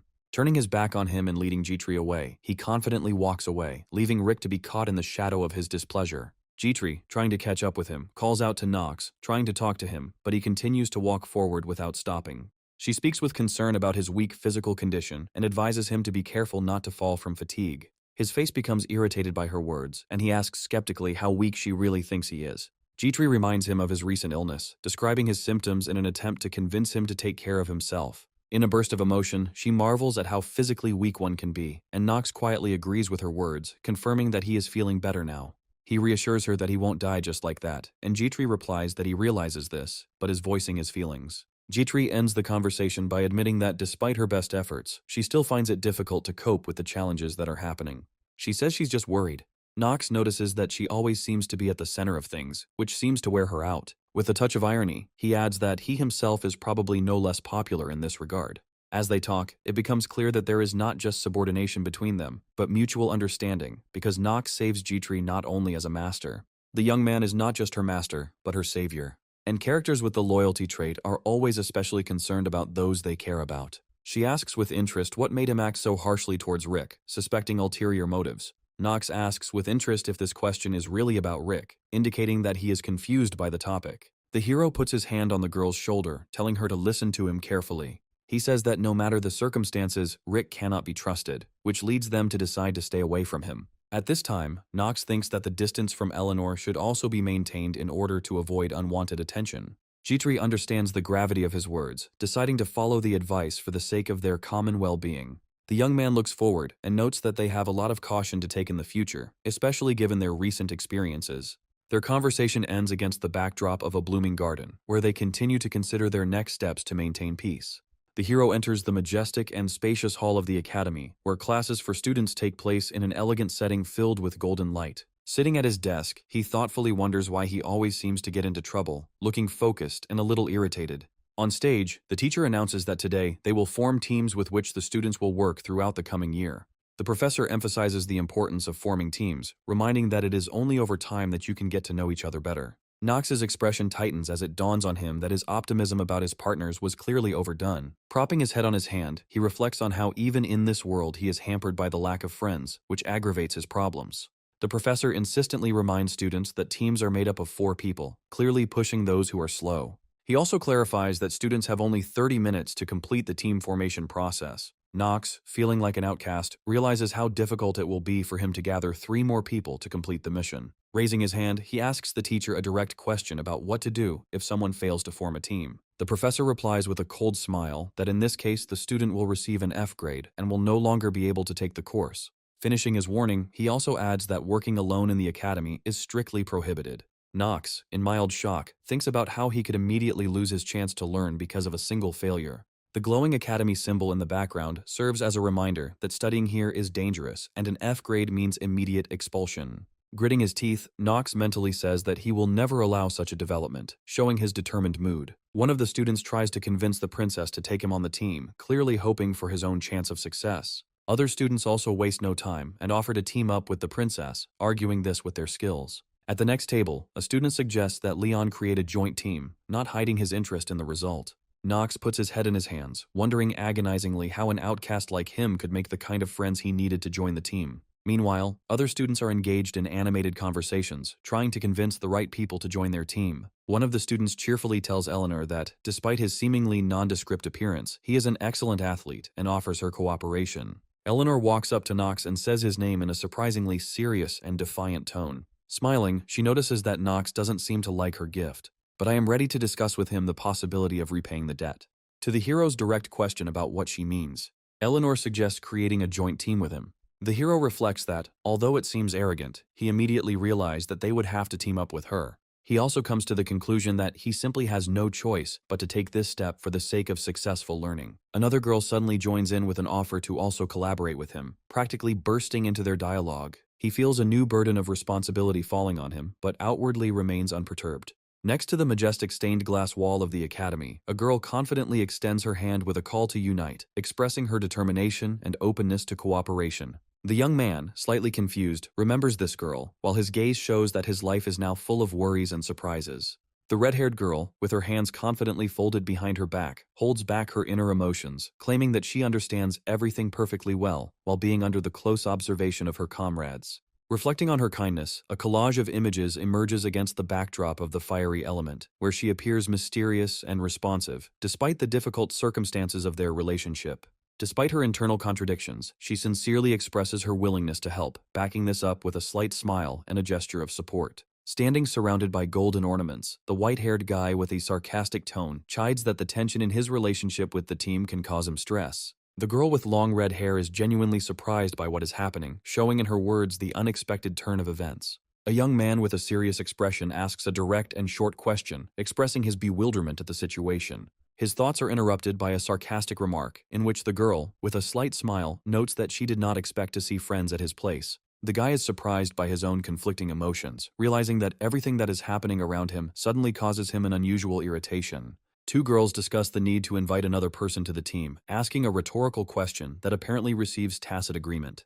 The white-haired youth, not hiding his irritation, notes that his opinion still means little, while the choice has already been made for him. His short comment expresses inner disappointment, but at the same time he acknowledges that someone's assessment of the situation hit him right on target. Looking at the spacious hall of the academy, the young man understands that in order to restore his memories, he must achieve significant success within these walls. He realizes that his first task is to get into the top 10 in order to pass an important milestone and gain a foothold in the academy. In the next episode, the bright, raging flames of the archdemon's demonstration of power become the epicenter of a tense confrontation. A mirror image between the hero and the antagonist surrounds the scene, highlighting the ambiguity of the roles he must play in the upcoming battle. With a smile on his face, a new character named Pell introduces himself, immediately showing his friendly atmosphere and willingness to interact. Summarizing that their last partner seems like a completely ordinary person, the hero nevertheless expresses restrained relief. After seeing the abilities of the newest team member, he acknowledges that they exceed the expected norm and notes that there is something unique about him.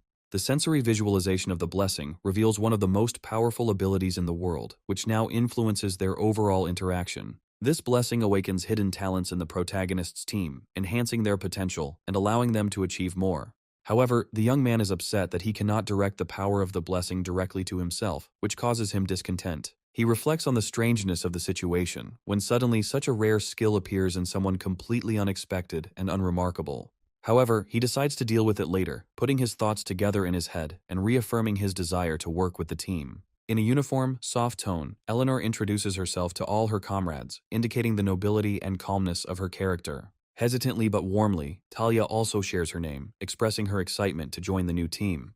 The white-haired character sarcastically asks if he should introduce himself at all, making it clear that he doesn't expect anything positive from this interaction yet. With a loud slap on the table, the teacher finishes assigning teams, noting the importance of getting to know each other before the start of the week. Summing up, he allows everyone to leave, reminding them that the teams are only created for one semester, but there is serious work ahead. The white-haired boy calmly calls the professor a crazy old man, to which the red-haired girl is surprised to note that he said it out loud, but he only confirms that he wanted to be heard. In response to the girl's remark about the inappropriateness of cursing at the teacher, the guy coldly replies that it doesn't matter to him, because the team has already been formed. The red-haired student tries to call out to him when he leaves, hinting that she has questions or unresolved matters, using all her persistence. Deciding to change tactics, she asks him about his schedule, clearly trying to keep it casual, but her embarrassment gives away her intentions.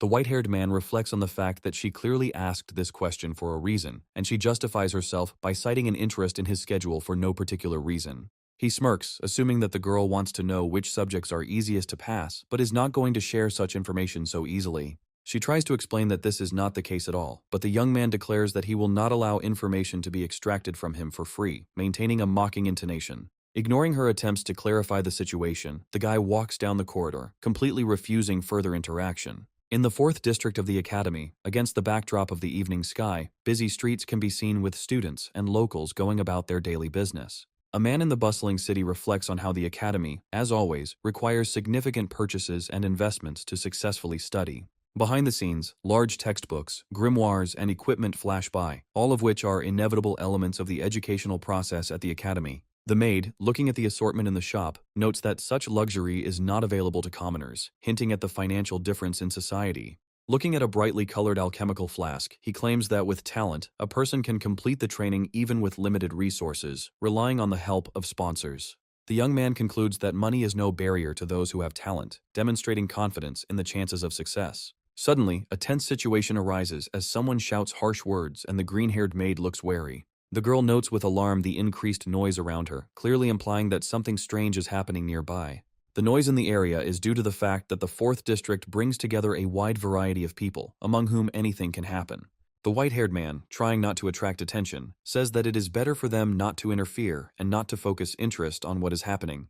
But his gaze suddenly stops on a strange scene ahead, which makes him even more alarmed. An irritated salesman points his finger at someone, driving them out of the shop and claiming that they are disturbing other customers. Against the backdrop of this skirmish, Leon is recognized as the representative of a once rich but bankrupt family who finds himself in a difficult situation. He can't throw money around now because his family has become poor. But he is a kind person, so the hero hopes that he can overcome everything. Leon tries to apologize for his actions and explains that he is simply choosing an item, but the seller responds with a sharp remark, making the situation worse. Suddenly, Leon looks agitated as a mysterious energy appears before his eyes, backing up his words about injustice. The seller is very indignant and drives Leon away, emphasizing that the Academy's standards are no longer the same and hinting at his dire situation. Leon, surrounded by green magical energy, declares that he will not forgive insults to his impoverished family, causing a magical explosion. Watching this scenario, the white-haired man and the maid look puzzled, with the young man exclaiming, seriously believing that Leon has gone crazy. The white-haired man moves quickly, thinking that the Lord's magic couldn't be used so openly in front of people. As he runs, he grumbles that the 4th District is full of people, condemning the decision to use black magic in front of everyone, clearly foreshadowing the approaching danger. During sunset, a mysterious figure can be seen in the distance, surrounded by bright green magical energy, from which sinister skeletal creatures burst forth, carrying a threat. The maid calls out anxiously to Mr. Knox, trying to find out where he is going at such a tense moment. The maid is concerned, noticing that Knox's eyes show his intention to do something unacceptable, and she tries to prevent it. Knox, in a state of extreme stress, says that he often sees phenomena that are incomprehensible to most. In the midst of a chaotic scene with magical warriors, a shrill voice accuses the student, asking if he understands the consequences of his actions. The indignant young man grabs his head, his voice trembling with indignation and fear of the unknown and terrifying. A hooded figure steps forward in a bright blast of inky darkness, demanding immediate removal from this area without a chance to object. Knox warns that anyone who dares to remain in place will inevitably face irreparable danger and death. In amazement, the other participants in the scene begin to resent Knox's actions, not understanding who he thinks he is in the situation that has arisen. Knox, cloaked in dark magic, asks a counter-question, adding to the mystery of his personality and fueling the tension around him. He turns around with icy calm, eerily asking if anyone knows who he really is. The wary maid expresses her surprise. Even being on the same team with Knox, she still can't figure out his intentions. Thalia, pondering the situation, theorizes that Knox's sudden coldness is due to his teenage quirks, showing a touch of irony. However, her persistence is shown in her demand that her interlocutor, Emma, give an honest answer, which takes the girl by surprise. The maid Emma tries to avoid a direct answer, suggesting that Thalia remain calm and not give in to her emotions. Despite trying to contain her feelings, Thalia sincerely admits that she tries to be mature in every situation, but the flow of thoughts still gets in her way. On this sincere note, she remembers that one should not judge people hastily, sometimes leaving time for everything to fall into place. But her reflections are cut short by a hesitant admission that her inner thoughts continue to bother her, and she tries to fight herself. Emma clearly senses the tension between them, unable to find the words to fully ease Thalia's state of mind. Emma worries, knowing that if the situation remains unchanged, Thalia will continue to be tormented by this for the next few days. In the midst of a calm, windy day rushing through the ancient gates, the unexpected lightness of events paints an atmosphere of calm before the storm. Thalia wonders why her fiancé Knox is so distant in his interactions with her, which causes her to become more thoughtful. Her interlocutor suggests that the sudden coldness is a manifestation of teenage rebellion, adding a light, humorous tone to her speech. Smiling naively, Thalia begins to think about how her intense feelings for Knox are just beginning to emerge in her heart. Against the warm light, she realizes that she didn't think her thoughts could become such a serious problem for her, and wonders if she should have kept quiet. Emma, with slight caution, expresses the opinion that Mr. Knox's feelings for Thalia may not be as clear-cut as those to which she is accustomed. In her conviction, Emma emphasizes that Knox clearly likes Thalia, but his actions still remain a mystery to those around him. She adds that, as his fiancé, Thalia might be better able to understand that Knox might be trying to separate his personal life from his studies at the academy. Reacting admiringly to Emma's words, Thalia jokingly claims that she has always known her as a person who is well-versed in human relationships. Thalia, full of admiration, firmly states that the wisdom and experience embedded in Emma's words inspire her, promising to always seek advice in the future. Responding to the unexpected praise, Thalia laughs, softening the atmosphere with the ease and sincerity of her cheerful smile. With a slightly sad smile, Emma notes that despite her reasoning, she herself has never had a close relationship with anyone. Emma introduces herself as the Sterliner family's maid, strictly specifying the purpose of her visit, emphasizing her attentiveness and straightforwardness. The red-haired girl responds to her greeting with an energetic and friendly greeting, without losing her confidence. Eleanor, with a slight smile, states that she is de Rivalen and clarifies that she is on the same team as Talia in one of the subjects. After hearing Eleanor's introduction, Talia asks about her with a bit of surprise, looking at the situation with a bit of interest and doubt. Gradually returning the conversation to business, Emma asks to set up a meeting for another date if the conversation was not agreed upon in advance. When the main character's name is mentioned, both girls react with caution, and Talia looks lost, clearly affected by the name. A reserved but determined Eleanor declares that she wants to discuss a topic specifically related to Nox. When Eleanor addresses Talia in a friendly, formal manner, the redhead clearly senses a certain distance in her words. Eleanor reminds that today's meeting was their second that day, emphasizing that they already know each other quite well. The white-haired youth, surrounded by an ominous force, asks in his cold style whether it makes sense for him to introduce himself to those around him. People's confusion increases when they note the boy's unusual combination of white hair and purple eyes, highlighting his rarity. The salesman suddenly realizes that Nox belongs to the Reinhafer family and tries to remember the rumors about his admission to the academy. The frightened salesman apologizes, justifying his actions by saying that he did not recognize the young man because of the robe, as if hiding his true nature. In response, Nox, in a restrained but threateningly dismissive tone, advises him to disappear while he is still in a good mood. He says threateningly that he does not intend to repeat his words again, his gaze becoming even more frightening. The stunned salesman, frightened by the serious punishing force, runs away in haste, while the hero remains standing motionless in the shadow of the mystical energy. The character is dressed in an elegant black suit with white trim, against a greenish surreal landscape with silhouettes of skeletons. The young man emphasizes that he was actually having a conversation with him. One of the skeletons, surrounded by green lights, suddenly attacks, but Nox parries the blow with rare skill, demonstrating a tense duel. The hero, looking at the creature, rhetorically asks in an icy voice whether black magic is being used here, hinting at its effect. With pinpoint precision and speed, he directs all of his power at the enemy, finally breaking the undead's influence with a powerful magical blast. Shards of green magic fly in different directions, attracting surprised glances from those around them, watching the end of the fight. Nox returns to the conversation, sarcastically adding that such actions are like asking to have their owner arrested, surprising everyone with his confidence. The black-haired boy realizes that using magic before reaching adulthood is forbidden and pretends to regret it. He apologizes to Nox for his behavior and expresses gratitude for the sudden help he received, demonstrating his compliance. Nox changes his tone slightly, reminding him that if he really understood what was said, then he should quickly make his purchases and not cause unnecessary problems. The dark-haired youth accepts with surprise the bag of money that is handed to him, with the condition that he take it in case of urgent need. The young man, surrounded by the green glow of the undead, asks his interlocutor a direct question about why he decided to help him, clearly doubting his intentions. Continuing the conversation, he tries to warn that any attempts to make him a debtor will be unsuccessful, demonstrating independence. The white-haired young man with a cold smile replies that such sums have no value for him, emphasizing his indifference to money. However, he adds that his actions cannot be called random or dictated by kindness, hinting at the complex motives behind his actions. The dark-haired man understands the logic of his interlocutor, and, having accepted his arguments, calmly agrees to his condition, demonstrating flexibility. The skeletal undead, shrouded in a green magical flow, around the dark-haired youth suddenly began to emit a strange, mystical glow. Against the backdrop of the evening city, green skeletons pose a threat with their frightening and dense energetic aura, fueled by unknown forces. The dark-haired young man ironically asks whether the money offered to him is considered an attempt to shut him up, looking at his interlocutor with a slight challenge. The white-haired man notes the presence of a unique power belonging to the Marvas family, clearly intrigued by this fact. A coin lights up in his hands, emitting a bright green glow, which becomes a symbol of the transfer of power between the two characters. The black-eyed youth is amazed to see his family power suddenly in the hands of another man, asking the question with barely concealed tension. The setting changes to a calm and cozy atmosphere, where two girls are having a conversation at a table with cups of tea, contrasting with the previous scenes. Talia, sitting opposite Eleanor, asks with bewilderment if she wants to discuss something important, and warily awaits her answer.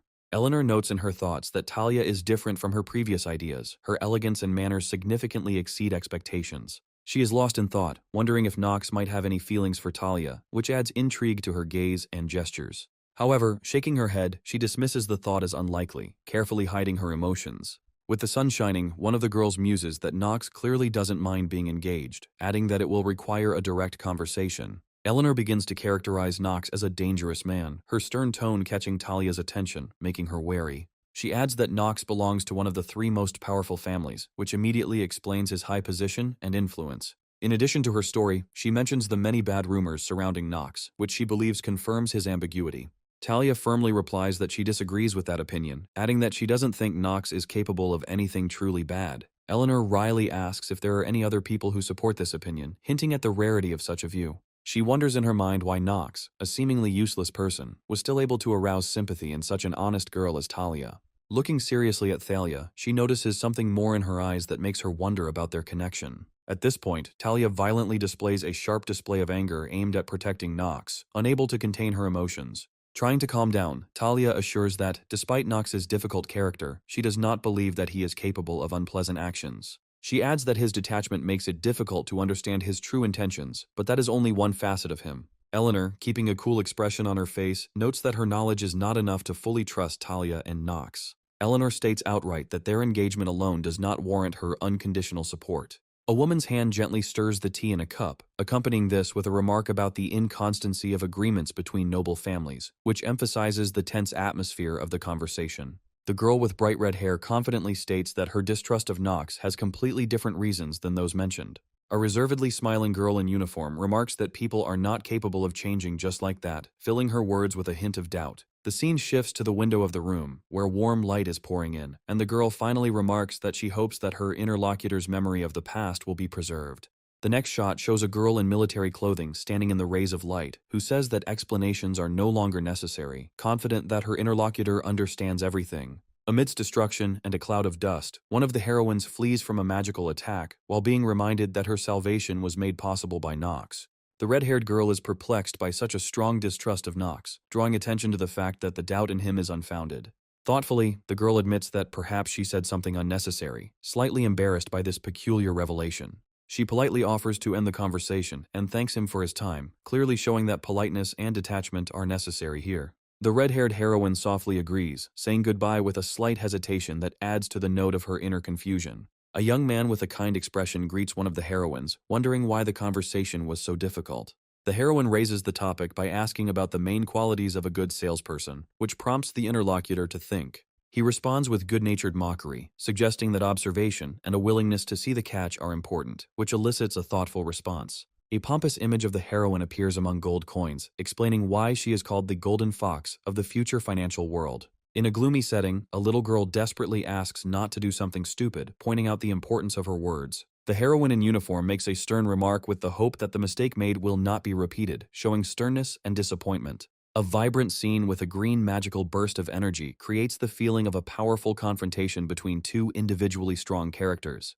A young man with silver hair loudly demands that those around him leave the place of magical confrontation, warning of danger. It turns out that the situation is becoming even more confusing, which increases the tension in what is happening. One of the heroes reflects on the need for honesty, realizing that it is impossible to hide the essence of his actions from Leon due to family ties. By carefully studying his opponent, he points out the importance of reasonable exchange in negotiations, reproaching him for the absence of this basis. Barely concealing his irony, the enemy asks whether they really expect to bribe him, hinting at the impossibility of breaking his resolve. Emphasizing the importance of deep knowledge about each other, the man's gaze becomes intense and wary.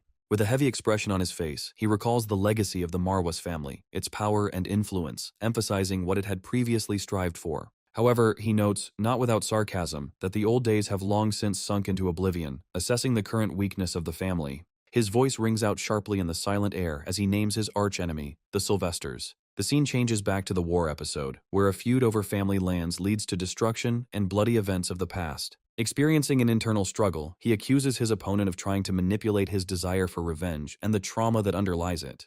The answering voice sounds distant and cold, stating that the goals of revenge mean nothing significant to him. Against this backdrop, an ominous declaration of a desire to revive the Marvas family is heard, reinforced by the figure of death and a green glow. A man with snow-white hair against the background of swaying dark energy asks a question with bewilderment and a slight smile, implying that this is the true goal of his interlocutor. The calm and confident opponent, surrounded by green magical streams, notes that his knowledge of the personality, on the contrary, is quite deep and accurate. The dialogue becomes tense as the two discuss the power of the Marva's family, with one admitting that he only recently learned of its nature, but accidentally gained it earlier. Against the backdrop of a mystical light, one of them demonstrates complete trust in his opponent, showing his reluctance to ask unnecessary questions. Bowing his head and looking into the distance, the man calmly says that he heard exactly what he wanted, leaving a kind of tense silence between them. His cold and determined gaze is accompanied by an inner awareness that the true motive of his interlocutor lies far from the origin of power, but in something else. He continues to reflect, realizing how much his observations of the other person gave him reason to intervene and take part in this confrontation. There is a piercing tension in the melancholy recognition that answers have been given, as the stage becomes immersed in light and movement. Huge streams of magical energy disappear into the sky, leaving a promise to repay for help not with material means, but with something more significant. As he leaves, the man in the black cloak says that he does not expect anything in return, showing his complete detachment and self-sufficiency. The protagonist approaches a luxurious building, the impressive grandeur of which is emphasized by his thoughts about how long he has waited for this moment. The girl with white hair, surrounded by ice patterns, appears as an image of light and salvation, creating an atmosphere of peace and safety. Against the backdrop of a rotating mechanism with clocks and gears, he calls this moment the Hour of Genius, emphasizing the significance of the upcoming action. A complex and rare skill, available only to a select few with genius traits, it is revealed as the source of his power and the basis of his unique ability. In an ordinary room, a young man sits at a computer, immersed in work described as an additional function that complements his current mission. Realizing the hidden power, the hero returns to the roots, realizing that he initially thought that this was just an addition to the game, not knowing about its realities. A slight combination of laughter and excitement appears on his face, caused by one unexpected thought that leaves an indelible impression. The girl with an icy gaze and a naive expression admires his feat, asking an unexpected question about whether he is a monster raised by the Rheinhafers. The protagonist confidently rejects her wording as rude, noting that even for a dean, it is inappropriate to speak about a person like that. Her slight surprised look reflects the question of how he was able to fight the ice monster without fear. Confusion can be seen on her face as she contemplates how someone could look down on such a talented person, as if he were a fool. She carefully voices her attitude to the situation, doubting the foresight of the head of the Rheinhafers, which creates new questions. The girl expressively responds to what is happening, showing her surprise and uttering a mysterious phrase, bringing us closer to solving the events. The hero asks a direct question about whether she resorted to the help of forbidden black magic, emphasizing the dangerous nature of what is happening. A powerful tension builds as a wave of purple energy erupts from the hero's hands, shattering enemies and weakening the opponent. The debris from the magical barrier falls to the ground, signaling the end of the dangerous phase, while alien eyes watch the events unfold in amazement. The girl barely hides her delight at what she saw, admitting that such power causes an almost irresistible desire to possess it. The hero expresses skepticism in her assessment of what is happening, deliberately ignoring what he heard, but leaving the situation open for further action. He notes with slight mockery that even her transformation and actions were ultimately dictated by his own decisions. She grins, her facial reaction confirming that her manipulations have been noticed, leaving a bright final accent on their dialogue with a double meaning. The highly dramatic moment is heightened by the opening of the scroll, shrouded in a bright, magical glow, accompanied by a phrase about how long the secret can be kept.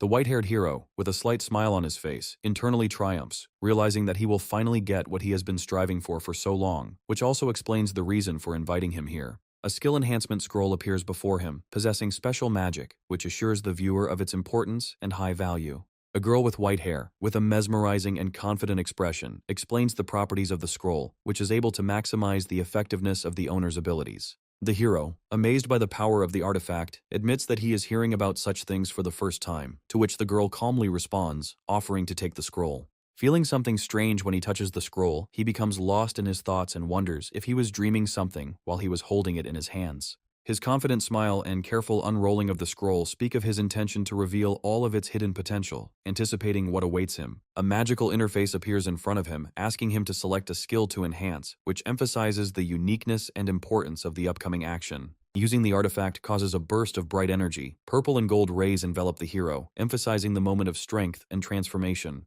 The text on the panel informs you that the artifact's application process has been accelerated and additional effects have already been activated, which increases the importance of the moment.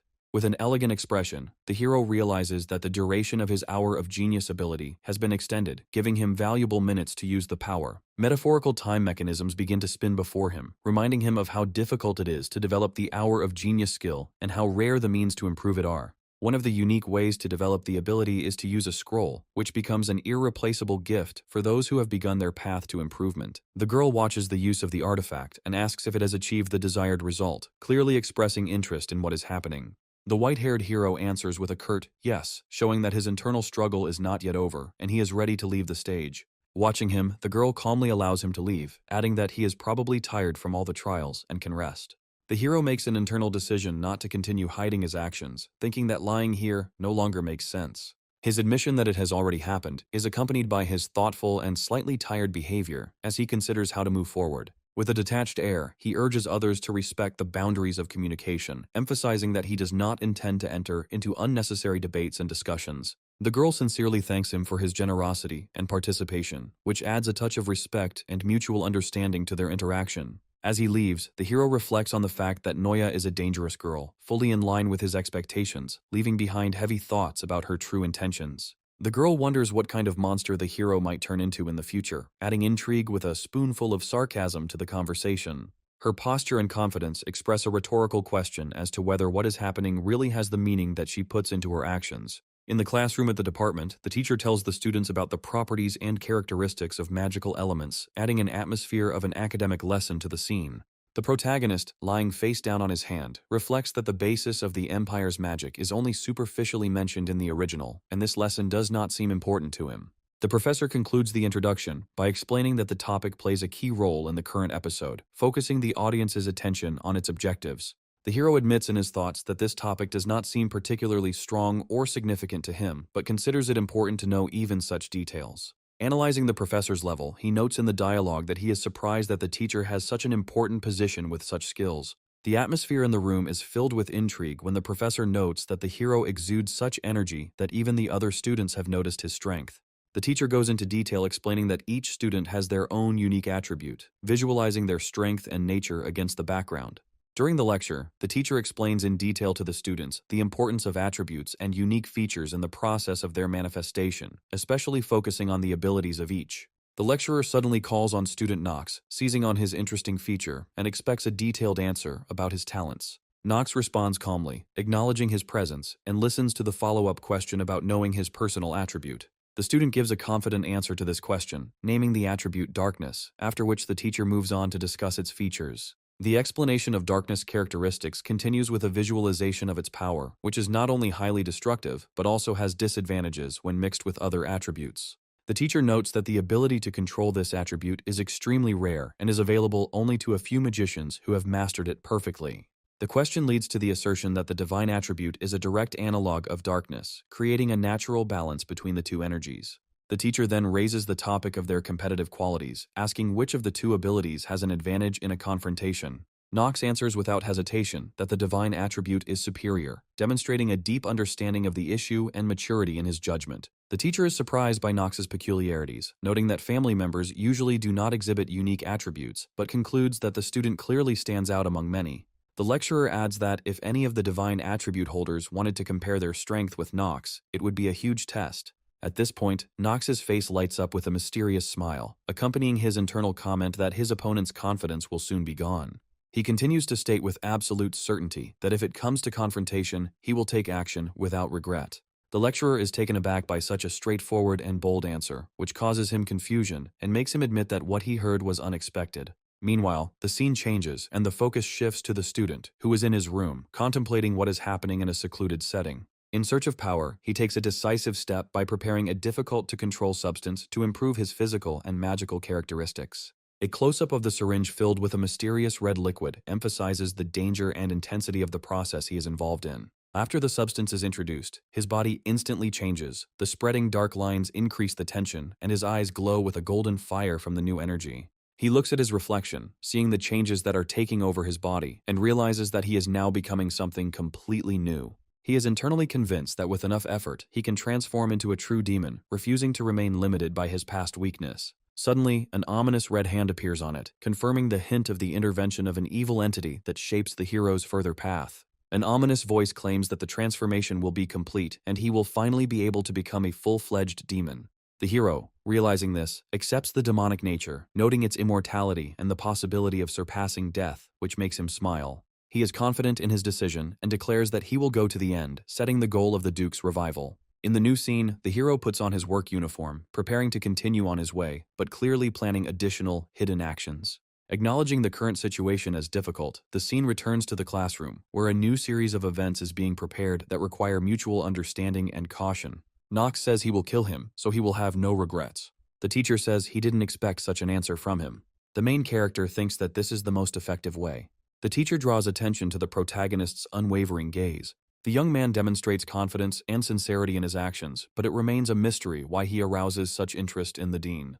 The lecturer abruptly orders the assistant to prepare the imp immediately, thereby emphasizing the sudden need for testing. Explaining his decision, the dean insists on conducting a test of magical abilities, hinting at the seriousness of the upcoming test.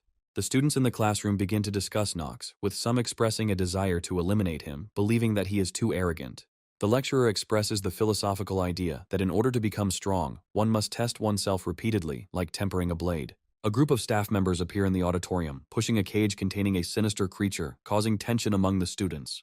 The students' reaction turns to panic when they see the strange creature, and one of them exclaims in shock what it is. The dean confidently explains that these are low-level demons that are classified and used by the academy. The demon in the cage turns out to be an imp, a lesser demon with an aggressive nature, but physically weak and easily controlled. Despite the dean's words, the students doubt the safety, as they believe that even a weak demon still poses a threat. The teacher continues to explain the situation to them. The students say that even though he is not of a high level, he is still a demon. The lecturer encourages the students to focus and reminds them that they have chosen to study at Elaine Academy, where such tests are part of the curriculum. A flash of green magic accompanies the words that the students' ultimate goal is not to become mages or knights, but to prepare to destroy demonic creatures. The flame-shrouded student activates the spell, confirming that their skills are aimed at combating demonic threats. The dean emphasizes that in order to achieve the goal, students must adapt to the nature of demons, even if it causes discomfort. The lecturer instructs the user to use magic to subdue the caged creature, raising the level of the task to a more practical level. Feeling a strange sensation, he wonders why subduing demonic creatures causes such discomfort. He notes that in the original, such practical classes were introduced only in the second year of study, which makes the situation even stranger.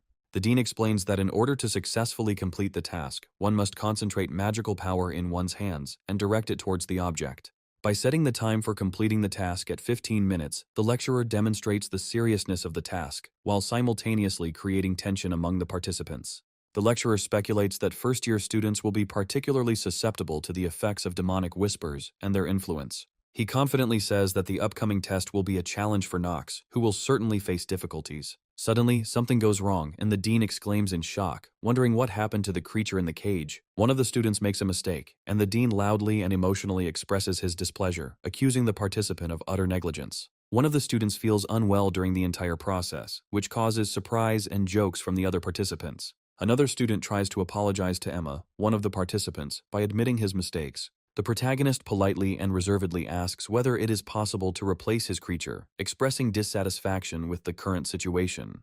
The boy's inner thoughts become tense as he begins to wonder what strange things are happening in this class, and why. The lecturer stands up abruptly, asking the young man how he could have frightened the creature. A man with purple hair and a mustache enthusiastically declares his admiration for the talent of his interlocutor, accompanying his words with claps of his hands, which emphasize his sincere admiration. His face becomes more serious as he quietly and confidently decides to give Nox a chance to prove himself, showing firm conviction in his decision. Turning towards the young man with white hair, he excitedly extends his hand towards him, enthusiastically calling for him to listen to his words, which is emphasized by the bright light around them. With icy calm, the man explains that he is giving him a unique opportunity to become the main disciple, accompanying his words with a stern and all-powerful look. The young man looks at him with suspicion, not hiding his bewilderment, and wonders to himself what it really means to be the head disciple. His thoughts wander to the past, depicting harsh and demanding work, which leads him to think about the difficult path of the main disciple. Some of the students around, upon learning of the professor's proposal, begin to whisper envy at Nox, regarding it as an incredible opportunity and clearly pushing him to agree. But the hero unexpectedly, with composure and confidence, raises his hand, rejecting the offer, and reasons to himself that the status of the main disciple is little different from lack of freedom. The man froze in shock, as if he couldn't believe his ears that someone could dare to refuse him. His face instantly turns red with anger, and after shouting at his interlocutor, he demands an explanation as to why his generous offer was rejected. In a hall filled with spectators, he rushes to the young man, demanding that he reconsider his decision, to which he stands motionless and indifferently listens to the indignant speech. A pink-haired female student on the sidelines is stunned and cannot believe that Knox is actually turning down the professor, condemning his behavior as insolent and provocative. Returning back a little, the scene reveals a conversation between the professor and another man, where he describes the blonde man's incredible talent in admiring words. The interlocutor agrees with his words, but adds that the young man is a little reckless, noting that despite his talent, he remains only a first-year student. The professor notes that perhaps the blonde's assessment of his talents was hasty, but he exceeded expectations for a first-year student. The man in uniform, instead of praising him, points out the professor's strict and severe character, noting that even the dean confirmed his toughness. However, the professor is adamant that Knox's talent is obvious, emphasizing the importance of recognizing outstanding students. Filled with confidence, he mentions the fact that 4 wise men have confirmed the young man's exceptional abilities. Despite these words, the professor states that he wants to personally verify the veracity of the laudatory reviews, ending his speech with a demand to stop empty talk. Turning to Knox further, he orders him to follow him with some irritation, voicing an annoying nickname addressed to the blonde. In the hall, the professor again asks with surprise why the young man is refusing such a unique chance to become his student. Drowning in anger and disappointment, the professor repeats the question, as if hoping to hear at least one justification from the impudent student. The students around them begin to whisper about Knox's strange behavior, not understanding how he could miss such a significant opportunity. He could become his main disciple, and he just misses this opportunity. The young man remains steadfast and calmly notes to himself that the opinions of others cannot influence his decision.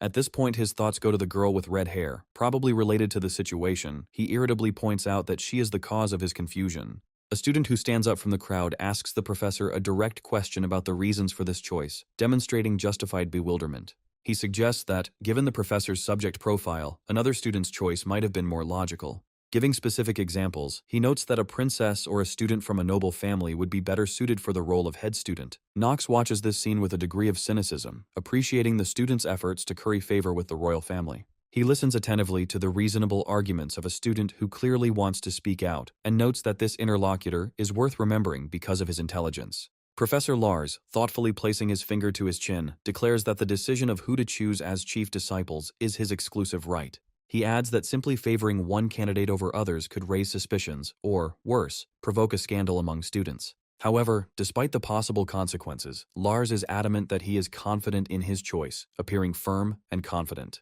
When announcing his intention, he promises to tell everyone present why he chose Knox, with emphasis on his voice and gestures. Meanwhile, Knox, remaining calm, reflects to himself about the professor's strange behavior, firmly deciding that he will not become his student anyway. Taking center stage, Lars begins his speech by explaining the effects of Knox's magic on the imp, demonstrating the energy of his words. The hero listens to the professor, pondering the true meaning of his statements and reducing the story to its essence with his logic.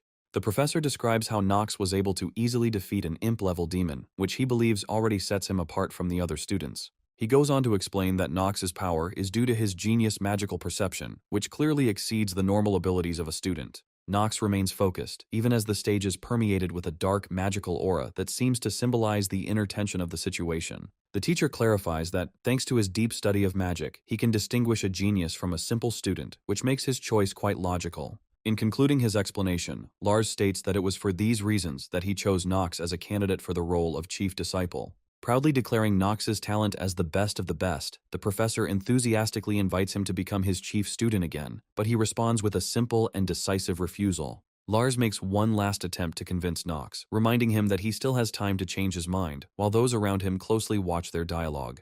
The professor comes closer, kindly touching his shoulder, and advises him to avoid hasty decisions, emphasizing the sincerity of his intentions and experiences. Knox turns his back to the professor and calmly declines the offer, stating that there is a man who is superior to him in skill level. The professor, stunned by Knox's words, exclaims his name in the hope that he will change his mind, but his expectations remain in vain. Off to the side, the students discuss the situation, making a surprised remark about how different Knox is from his family, causing one of them to feel sorry for him. When asked if she is interested in Knox, she becomes slightly embarrassed, but confidently replies that her interest is based solely on curiosity. One of the girls continues, clarifying that she simply wants to know more about the unusual personality of Knox, who has so attracted her attention. Knox, standing under the soft aura, appears focused and confident, presenting himself as a student whose legacy and future fit into the larger context of the academy. The girl with golden hair, looking at the silhouette of Nox, wonders if he will become a light for the imperial family that generations could be proud of. The young man thinks with irritation about Lars's behavior, accusing him of excessive flattery and seeming insincerity despite his outward friendliness. He indignantly wonders why there are no normal, predictable people around him, which highlights his weariness with the current situation. At the same time, he reflects that turning down Lars's offer would probably bring him some relief and relieve him of unnecessary pressure. Later, he relaxes in his chair and, pondering current events, wonders if everything is okay at the academy, sensing possible problems. His interlocutor confirms that something did indeed happen at the academy, adding an ambiguous remark with a slight smile. Lars, without stopping, continues to pursue Nox with his offer to become an apprentice. Even in the cafeteria, Lars again reminds Nox of his offer, causing surprise and confusion among the other students. Nox stands in the toilet, slightly drooping, clearly lost in his thoughts, and even at this moment his name sounds, breaking the loneliness. Professor Lars suddenly appears, peeking out from behind the cubicle door, and once again repeats his offer to become his chief student, causing an annoyed look to appear on Nox's face. The two end up face to face in the toilet, where Lars persistently asks if Nox has considered accepting his offer. The protagonist holds back his indignation, emphasizing that any behavior has its limits, while Lars laughs playfully, finding his disappointment charming. Later, Nox shares the view from the room with someone, explaining that Professor Lars offered him the chance to become a head apprentice, and the person suggests that Nox had his own good reasons for refusing. The interlocutor clarifies whether this is really about Professor Lars, famous in the theory of magic, and receives an affirmative answer from Nox. The servant expresses surprise, recalling Lars's former reputation as a worthy teacher, and wonders about the oddities of his new behavior. He agrees with her surprise, stating that he himself considered Lars a normal person, but now he doubts it. After some thought, he cautiously remarks that the professor apparently has problematic character traits. Meanwhile, a group of armed guards loudly calls for everyone to stand still and prepares to use force to prevent violations. One of the guards adds that no passage can be allowed, acting on their master's orders while dark magic flares up around them. The man in the center, surrounded by a dark force, briefly states that what is happening makes him feel regretful. Elsewhere, one man excitedly inquires how much time has passed, but receives the dry reply that it doesn't matter. The man speaks with concentration about his role next to his father, emphasizing that he always showed up at the head's moments of weakness, guided by a firm determination. At the same time, the other interlocutor concludes that his statements sound as if he really wants subsequent events associated with the mentioned actions. To this, he, in turn, calmly replies that it will not be difficult for him to fulfill them, demonstrating confidence in his strengths and motives. In the tense atmosphere, the question of the sword's whereabouts is raised, which attracts the attention of everyone present. Having received an unexpected answer, the man persistently asks again, assuming that what he heard could have been misinterpreted. Then the name Sword of Darkness is heard, which causes a quick realization on the man's face of the importance of what is being stated. He clarifies that he is speaking of the Stormcloak, a famous artifact highly prized by the Ryhofer family for its power. The audience is presented with a symbolic image of a sword surrounded by a dark aura, emphasizing the mystical and destructive nature of the relic. The interlocutor asks in an indignant tone how they dare mention the name of the founder of the Ryhofer family in the context of this situation, clearly disappointed with what is happening. However, instead of being embarrassed, the other hero boldly declares that the weapon is a symbol of strength and power, and as a nobleman, he has a right to it. Despite these statements, the man condescendingly points out that his opponent knows nothing about the essence of what he is saying. Stung by the words, the hero reminds that, unlike others, the head of the family must understand exactly why he left that woman to die. The man's inner thoughts reflect the fear that talking about her might go too far in the presence of other family members. With tension in the room, it is clarified which woman is being talked about, and the emphasis shifts to her significance in their shared history. The loud proclamation of the name of one of the interlocutor's mother follows, which leads to an emotional outburst. The woman's personality becomes the center of attention, as the hero calls her a mistake, emphasizing how different views exist on her past. The order to leave is heard, indicating the end of the conversation about the mother and requiring that she leave this place, perhaps to protect the peace in the family. In a tense atmosphere, the son tries to start a dialogue with his father, but he abruptly cuts him off, demanding that he leave the room immediately. The father angrily says that he has no intention of personally harming his son, although his face expresses readiness for extreme measures. The son leaves a cold-eyed warning to his father, claiming that he will regret what happened. The servant reports to the master, noting that everyone will soon find out about what happened in the Ryhofer family. By retreating into the shadows, the son declares to himself that everything that belongs to this family will ultimately belong only to him. The servant asks if the master is okay, but the master reproaches himself, admitting that the situation turned out wrong due to his fault. The father, sitting at the massive desk, recalls how he dedicated his life to the Ryhofer family business, but now asks himself internal questions. The subordinate anxiously reports that if Mr. Karen's connections with demons become known, it will damage the family's reputation and suggests choosing a successor as quickly as possible. The father, with a thoughtful face, repeats the word successor, thinking over the advice he received. There is a letter on the table with good news that could influence current events and shed light on the current situation. It turns out that Knox won first place in the Academy's entrance exams, surprising and impressing those who learned of it. Information also comes in about the new dean of the Academy, Noah von Trinity, whose portrait represents a magical and strong personality. It is especially emphasized that even the four sages recognize Knox's amazing abilities, which increases his authority. The name Knox von Reichhofer is now repeated with respect as a candidate who deserves the attention of the entire family. Despite everything, the subordinate notes that Knox is growing slowly, but there is still significant potential in this potential. Remembering his abilities during fights makes one believe in his hidden strength and potential for growth. The feeling of uncertainty and anxiety is compounded by the thought that Knox is destined to one day take center stage in the family's history. The Dark Throne symbolizes the position that Knox may one day occupy, highlighting his potential importance. Professor Lars renews his efforts to encourage Knox to become his chief student, confidently guiding him along the path to academic success. However, Knox firmly refuses, despite the promise of free completion of education at the Academy. He points out that the Reichover family is already rich enough not to accept this kind of financial assistance. With cool prudence, Knox expresses the idea that honor is a luxury for fools, voicing his disdain for the idealistic approach. Lars, losing patience, once again tries to persuade Knox to accept the offer, but realizes that words no longer work. The assistant asks if Knox will listen to the truth if he confides in her, trying to convey important thoughts about the current situation. She shares her surprise that Professor Lars was once a completely different person, clearly evoking compassion for his past.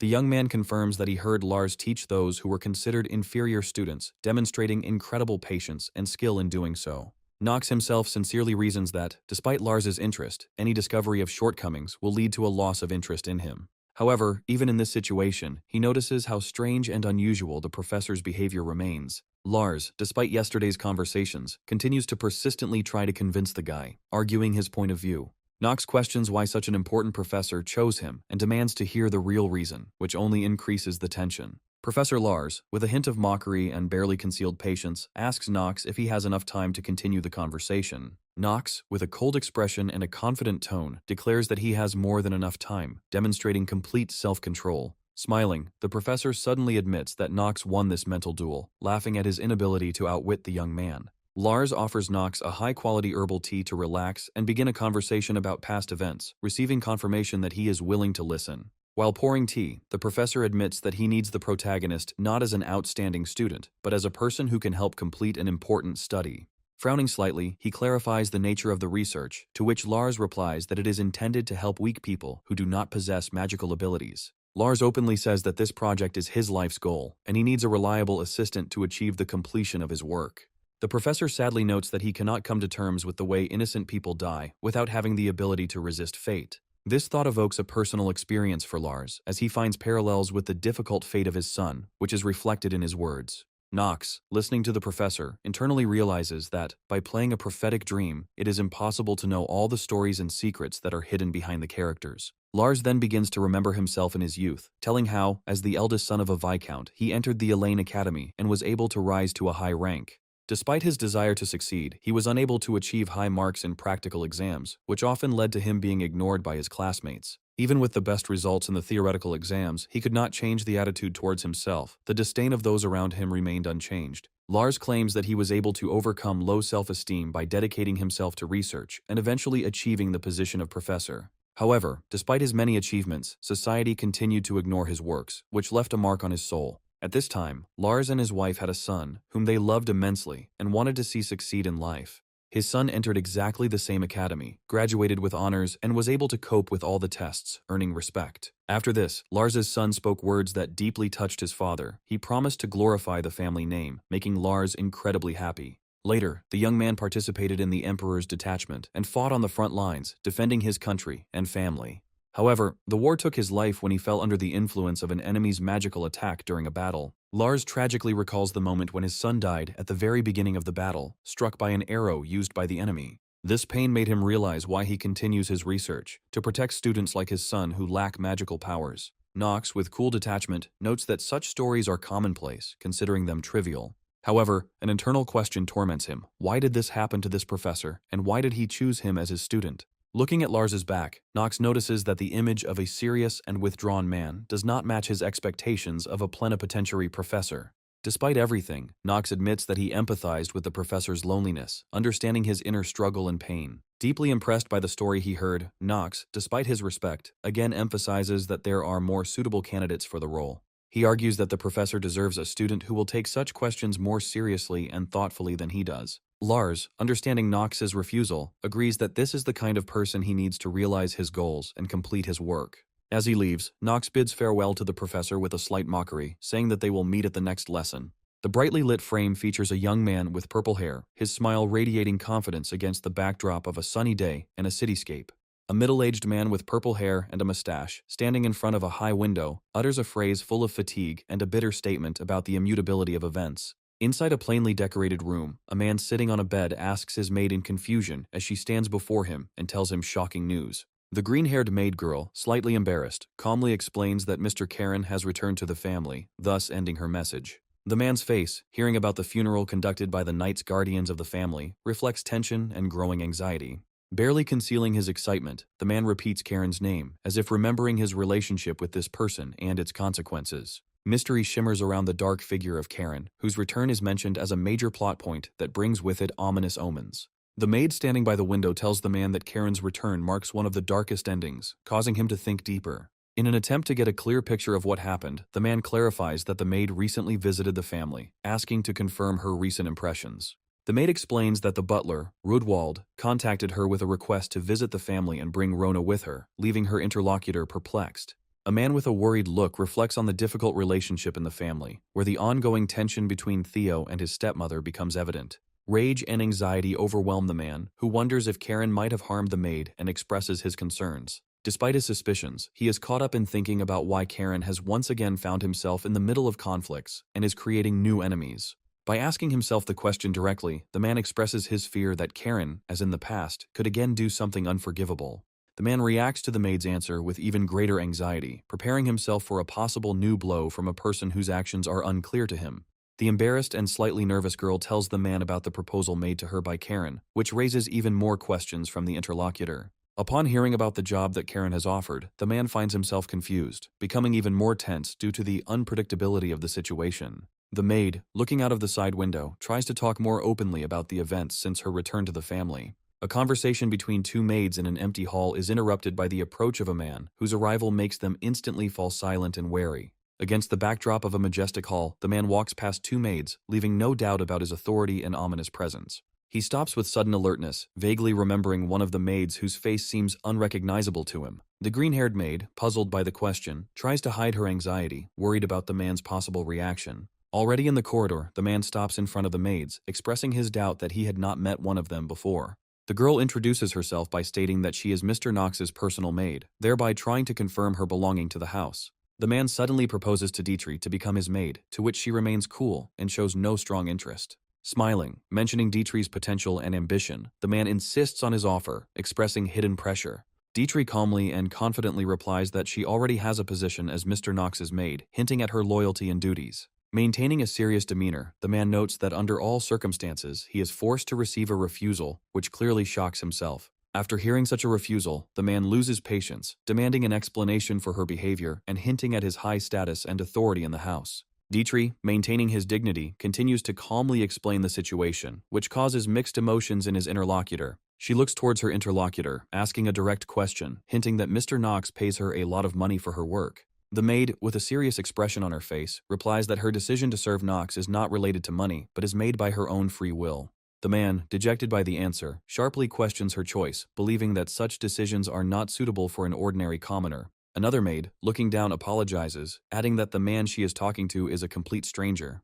The girl with a sincere smile and shining eyes admits that she sincerely enjoys taking care of Mr. Knox, and she does not need other motives. The man can't hide his irritation and bewilderment as he ponders the oddity of serving Knox while simultaneously offering to triple her pay if she were to go to him. The maid bends down in an apologetic gesture, showing her respect but at the same time rejecting any proposals. The man frowns at her actions, his gaze showing displeasure and hidden irritation at her refusal. A girl explains to another man that she's been offered a job as a maid with a pay raise, which causes her interlocutor to be noticeably confused. Barely hiding his surprise, the man carefully asks how much exactly she was offered, showing his confusion at what was happening. The maid calmly replies that the amount offered is 3 times what she currently receives. The girl expresses confidence, saying that despite having the means, she does not seek to change her current situation. The embarrassment increases as the man mentally thinks about his inability to give too much money, which may force him to break up with her. Unwilling to give in, he declares that he is willing to pay the same amount as the other offerer, just to keep her. The maid gently reassures him not to worry and to continue concentrating on his duties without thinking about it. The girl starts laughing with a cheerful smile, diffusing the tense situation with her positive attitude. The man, taken aback, notices her laughter, trying to figure out what exactly could have made him so happy. He thoughtfully interprets her laughter as self-mockery, which increases his inner turmoil and mistrust. The man, with a puzzled expression on his face, asks her if she has really decided to move on to Karen, but receives a negative answer. The maid calmly explains that she has no intention of moving to Mr. Karen, as she is quite happy with her current position. The man, perplexed, asks why she is laughing, to which she evasively replies that she cannot give a precise explanation. She explains that her laughter is caused by funny thoughts, but does not reveal them completely, continuing to act confidently. The interlocutor accuses her of an unconvincing explanation and a bad lie, hinting that he does not trust her words. The girl maintains her restraint, only smiling slightly, showing that she does not give in to male pressure. The man is internally convinced that she will stay with him, despite all the circumstances, and is determined not to let her go. As he leaves, he mentally reassures himself that he will become stronger in the future in order to influence events and his relationship with her. On the green area, surrounded by students, training sessions are actively taking place, where one of the participants overcomes obstacles on the horizontal bar. The magnificent stained glass window of Elaine Academy Hall stands tall, emphasizing the sacredness of the place and the required course for all first-year students. The first course, focusing on the history of the Archheim Empire, is introduced through a robed figure of symbolic significance. The second course focuses on horseback riding, where students professionally control horses over high obstacles. The third course, which focuses on etiquette and chivalric relationships, features a scene in which a teacher, surrounded by a luxurious hall, demonstrates how students should interact with each other. In the fourth year, students learn the basics of imperial magic by watching a teacher perform complex magical formulas in the air, accompanied by the glow of magical light.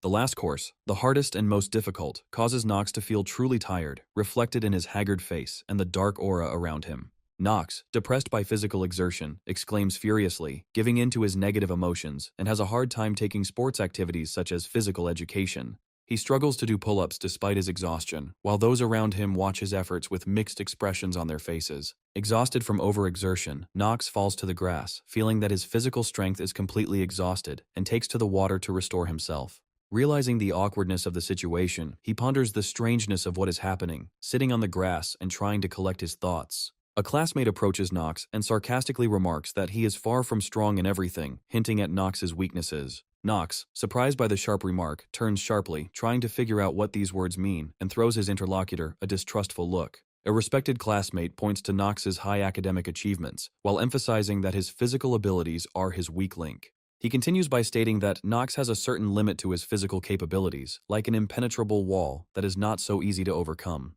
Nox, with a hint of irritation, accepts the comment, observing the beautiful academic environment around him, and mentally agrees with the partial correctness of what he heard. Thoughts about the limits of his own growth begin to be associated with dark memories wrapped in chains, symbolizing his internal limitations. Despite his pride, Nox apologizes for his rudeness, but adds that the other man is making useful comments that he will try to listen to. A classmate warns Nox of the consequences of his weaknesses, stating that it could even shorten his life, to Nox's reluctant agreement. Nox ponders, aware that his heart is counting down, and his body feels limited in its resources to achieve its goals. Looking away, Nox acknowledges his weaknesses with dissatisfaction and irritation, his face reflecting a mixture of resignation and irritation. One student notes that few people know the truth about Nox, including the nature of his powers, adding intrigue to his secretive personality. To explain this oddity, he mentions Nox's achievements in the entrance exams, suggesting that Nox is deliberately hiding his true abilities. Observing Nox, a classmate comes to the conclusion that his behavior often seems stupid, but it is definitely connected to something deeper. Nox, with a slight mockery and a cheeky expression on his face, provokes his classmate, calling him into a confrontation that could escalate into a conflict. A resident of a busy city shows the calm flow of life with different people against the backdrop of streets and architecture, creating an atmosphere of everyday life. Knox unexpectedly runs into a man on one of the city streets, surprised that he met him in such a place, and was clearly not prepared for this.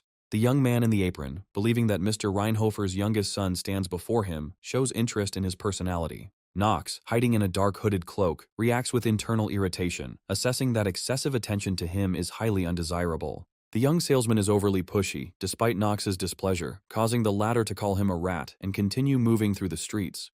The seller comments that the very fact of such a meeting in this place seems unexpected to him, provoking latent hostility in Knox. His voice is soft yet mysterious, creating a sense of hidden menace and reminiscent of previous events in the background of their interaction. Knox responds with restraint, emphasizing that he knows the nature of this young man and is preparing for his further maneuvers.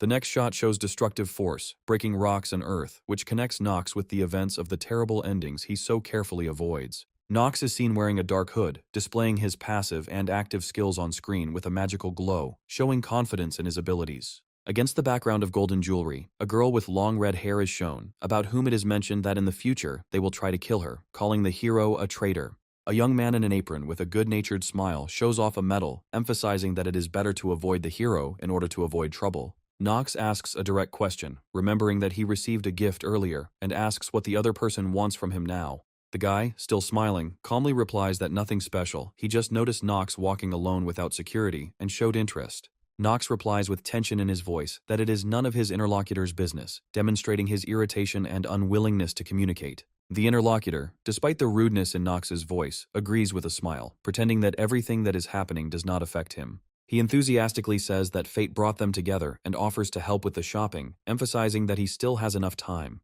Knox, reacting with a touch of irony, says that he was hardly ordered to do this, hinting at the insincerity of the guy's intentions. The interlocutor, looking down, replies that only a good nobleman could turn a blind eye to unfulfilled orders, trying to avoid conflict. Knox coldly wonders to himself whether he should find out the guy's true intentions and why he decided to contact him. With an embittered expression, Knox bluntly states that he does not like it when people talk too much, to which the interlocutor, with a grin, assures him that he will remember this wish. The interlocutor leans in, saying that he will try to follow Knox's words, and smiles imperceptibly, leaving an ominous impression in the background. In a room filled with sunlight, the maid brings the red-haired lady the materials and documents she had previously requested. The red-haired lady begins to study the documents brought, carefully concentrating on the content, which can be read from her focused gaze. Her thoughts focus on the main character, whose name is apparently closely connected with the contents of the documents lying on her desk. The girl wonders why Knox, despite his controversial reputation, decided to save her, which causes her great confusion. She reflects further, coming to the conclusion that there is no logical reason for Knox to act this way, furthering her internal struggle. The historical map clearly shows that there are no friendly deals or connections between the families of Reinhofer and his opponents. The darkly lit scene shows that Knox deliberately rejected the coach's offer, hinting at his ulterior motives. The girl continues to question herself, stating that the Knox she knows would never have saved her, which is contrary to her expectations. She is alarmed by the changes in Knox's behavior after the events in the Forest of Lost Children, where he radically changed his actions. Disturbing flashes of Rick's face are shown, reminding the girl of the threat as she becomes lost in her thoughts about what is happening around her. The girl also notes in her thoughts that Rick's behavior has become strange, and his strength has begun to grow, which only increases her concern. Despite all her observations and guesses, the girl comes to the conclusion that she can do nothing in the current situation, accepting it as it is. In another setting, she encounters a middle-aged man in rich clothes who reproachfully asks her why she did such a stupid thing. The man continues to reproach her, saying that in this situation she should have simply kept silent, showing his dissatisfaction with her actions. The scene in the church shows the process of a funeral gathering, where many people silently join in the difficult moment of farewell. Against the backdrop of flowers and scattering petals, the scene of a girl addressing her mother is shown, which enhances the dramatic atmosphere. The next scene focuses on the girl in shock and tears, which emphasizes the emotional severity of her condition. On a narrow street in a small village, he watches a bustling market where a merchant is cheerfully enticing customers with his offerings. The shop has a shiny magic sphere on display that can be used in magic lessons, but the merchant notes that purchasing it is not necessary, as the lessons provide better materials as the rank increases. On one of the shelves of the store, there is a steel cauldron with alchemical green bubbles, and the merchant offers to buy such tools for experiments. The salesman's smile remains unchanged as he explains that most of the things needed are already in the classrooms, and that you only need to buy the most important things. Pointing to another shop nearby, the merchant explains that this one belongs to Mrs. Eleanor, and that it has low prices on useful goods. The merchant tries to offer something else, thoughtfully pondering what might interest the hero, waiting for his reaction. Despite his inner resistance, Knox admits to himself that this merchant, Rick, has a clear talent that is hard to deny. Walking between the stalls, Rick demonstrates his skill in managing negotiations, actively weaving his speech at the right moments, which attracts those around him. The guy muses that if Rick weren't a demon minion, he might have recruited him, but these thoughts remain only hypothetical. Walking down the rows, Rick claims that they have collected everything they need, and Knox reluctantly agrees that this is enough. With a tired expression on his face, he dryly doubts, clearly maintaining his suspicions about Rick's intentions. The young man decisively asks Rick why he never explained the real reason for his meeting with him, showing his distrust. Suddenly, Knox uses force, knocking the merchant down hard, showing that his patience is exhausted and his suspicions are only growing stronger. Knox, with a cold look in his eyes, lifts Rick by the collar of his shirt and menacingly asks him what he really wants from him. Rick, despite the threatening grip, seems calm, trying to answer with a fake smile, as if he doesn't understand what is being said. Showing his superiority, Knox warns that he will not allow his time to be wasted, increasing the pressure on Rick. With a clear threat in his voice, the young man decides that their conversation should be short and to the point, showing his dominance over the situation. Rick slyly replies that he is going to speak directly, preparing to reveal something supernatural. The atmosphere suddenly changes as the space becomes filled with ominous black and red shadows, heightening the tension between the characters. He speaks with noticeable reaction about the barrier that blocks out sounds, adding to the sense of privacy of this conflict. Rick directly confronts Knox about the Rheinhofer's betrayal and offers to serve Prince Louis, clearly bringing hidden intentions to the surface. The growing tension is heightened when Rick opens his collar to reveal sinister designs on his chest that are linked to his master. Knox, looking gloomily at Rick, drops cold words that he does not serve Prince Louis at all, gradually revealing the true essence of what is happening. The red eyes and shadows in Rick's background further confirm that he serves the demon, heightening the drama and danger of their encounter. Rick, as if consoled by his dark power, smirks and remarks that Knox knows too much, and his master may not like it. The demon's face looms behind Rick. For now, he assures that his master will not be pleased with these events. Against the backdrop of dark magic, a question is heard from a demon, asking Rick if he really believes that his wish, promised by the master, will come true. Completely confident, Rick smiles weakly and replies that of course he does, sincerely believing that his side is indestructible. Looking Rick straight in the face, Knox speaks warning words that he may soon regret his actions. The young man in the cap, looking embarrassed and a little worried, speaks hesitantly, as if trying to start an important conversation. A man in a black cloak with a cold and threatening look warns the young man that any insult to his family will not go unpunished. In a fit of rage, the blond man promises to deal with the offender, his tense expression emphasizing the seriousness of his intentions. Overwhelmed by the threat, the boy, with a forced smile and a drop of sweat on his temple, replies that he will try to remember this, cautiously playing along with the situation. In a forest clearing, a group of students have gathered around an instructor who, attracting their attention, announces the beginning of the first lesson. Two students discuss the instructor's appearance, quietly calling him crazy, while one of them, confused, mentions his bald head. A man with glasses and a stern expression coldly warns students to be careful in their words and gestures. He explains that if a person is truly bald, it is normal, but insulting someone who is bald on this account is beyond the bounds of decency. The bald instructor tries to remain calm internally, thinking that he cannot react sharply because of his own complexes. Leading the students, the instructor takes them to an open clearing where he is going to tell them more about the training site. The clearing appeared before the group in its green and picturesque beauty, filled with the magic of the famous place of the academy, with its unique trees and plants.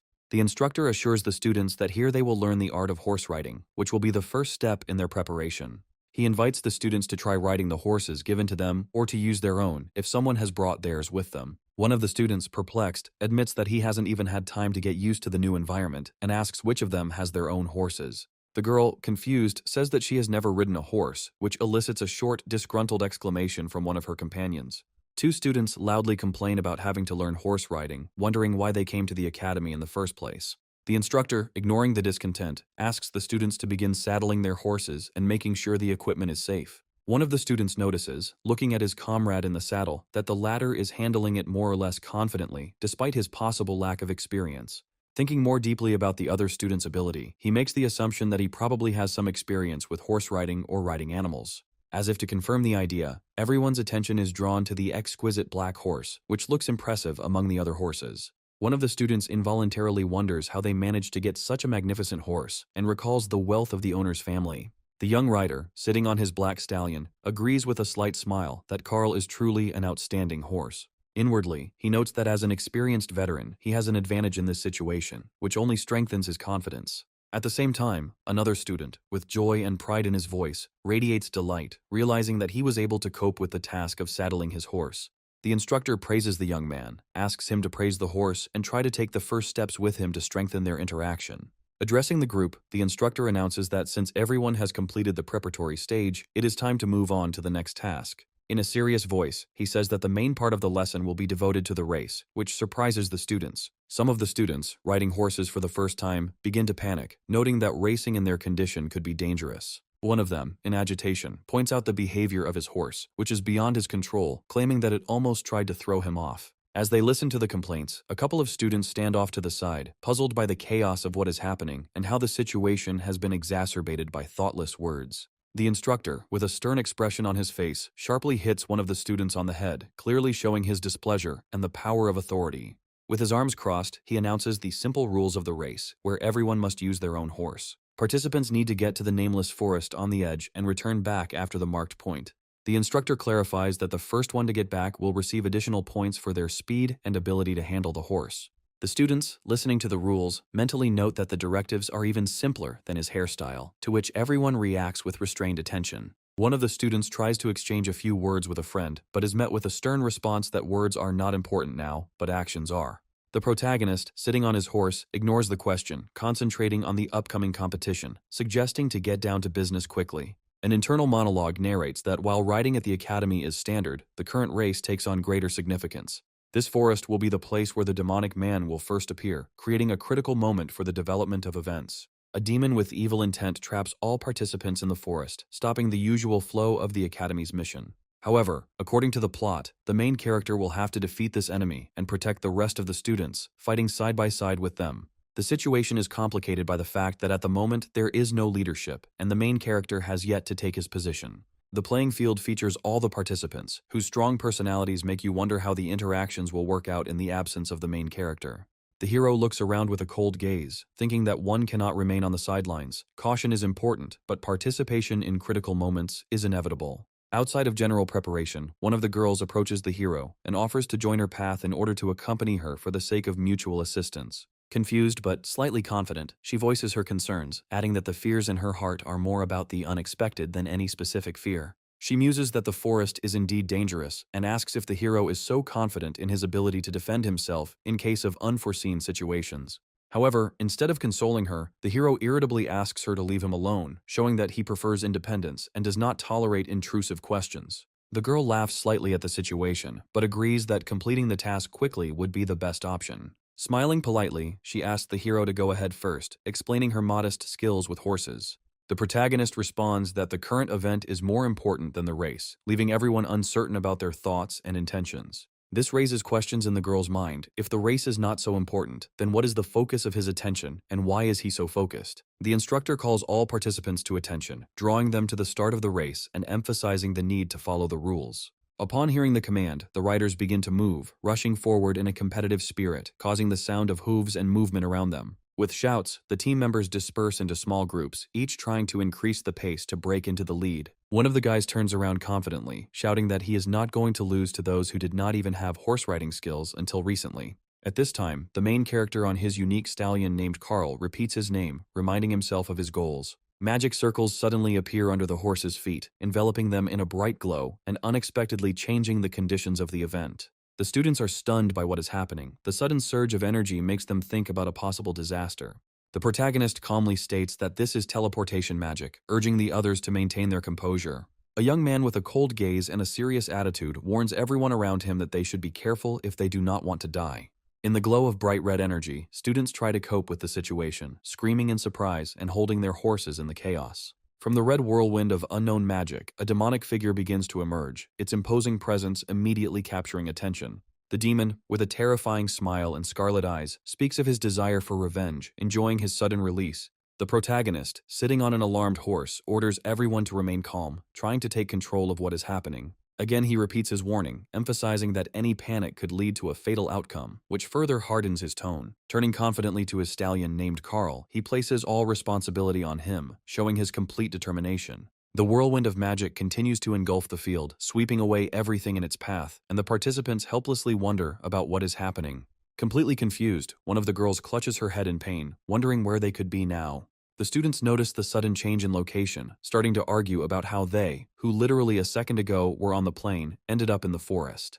The protagonist stands among a group of students, clearly demonstrating his readiness for action despite the general state of confusion. He confidently states that the unusual movement is teleportation magic, and its instability adds even more danger.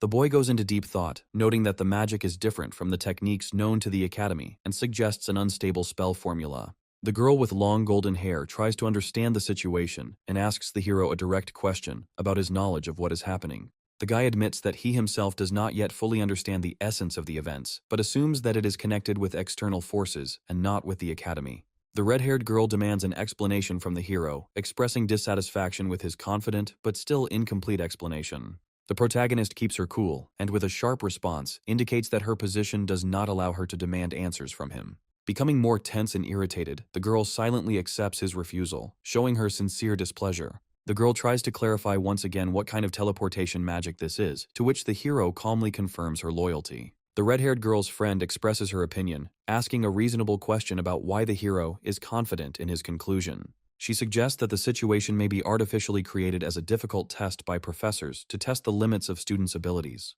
The protagonist wearily reflects that a comfortable life makes people weaker and such conditions force them to adapt. The flashback takes us to the world of Inner Lunatic, which is known for its merciless difficulties, showing the similarities of events. Looking into the root cause of the magic, the hero finds it to be clearly unstable and points to the organization behind the problem. The magic circle becomes a key piece of evidence of the spell's incoherent structure, calling into question its safety. One of the students begins to doubt that the academy could create such a dangerous situation for its students. Some students agree that teachers would be unlikely to expose children of noble families to such high risks. One of the students supports the hero, suggesting that his analysis of the situation may be true and worth discussing. The protagonist internally understands that he is right, but does not feel satisfied, since the problem is still not solved. Observing the instability of magic, the girl with golden hair comes to the conclusion that outside interference is most likely.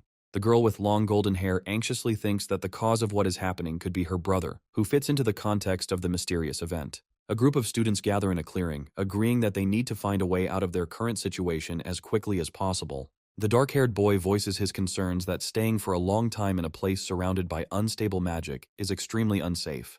The red-haired girl suggested that there might be dark families behind what happened, trying to take control of everything. Ahina, getting angry, asks for proof of these words, her decisive tone causing tension between the group. The visibly worried golden-haired girl agrees with the general opinion that it is simply dangerous to linger in their situation. The turning point in the dialogue insists that inaction will lead to death, as Princess Penelope sternly reminds us in her calm but firm voice. The young people discuss the oddities of the magic circle, noting its ineffectiveness and suspicious structure, which misleads them. The guy with the sword notices how sharp-sighted the princess is, because she has been studying magic for a long time, and her knowledge clearly exceeds the academic level. Suddenly, one of the students looks to the side and calls for silence, his face filled with concentration. Akina, listening intently, suddenly notices a strange smell and wonders if it is related to blood, thus raising new concerns. The calm is interrupted by the statement of the young man with gray hair, who confidently assumes that there is a mid-rank monster hiding nearby. A huge winged creature, black as night, suddenly bursts out of the forest, causing shock and fear among the entire group.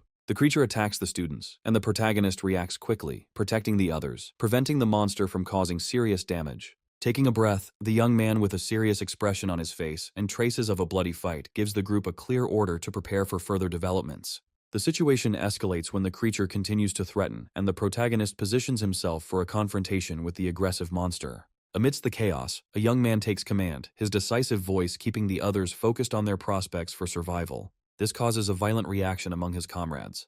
They doubt his plans and express distrust, considering the hero not capable enough for such a responsible role.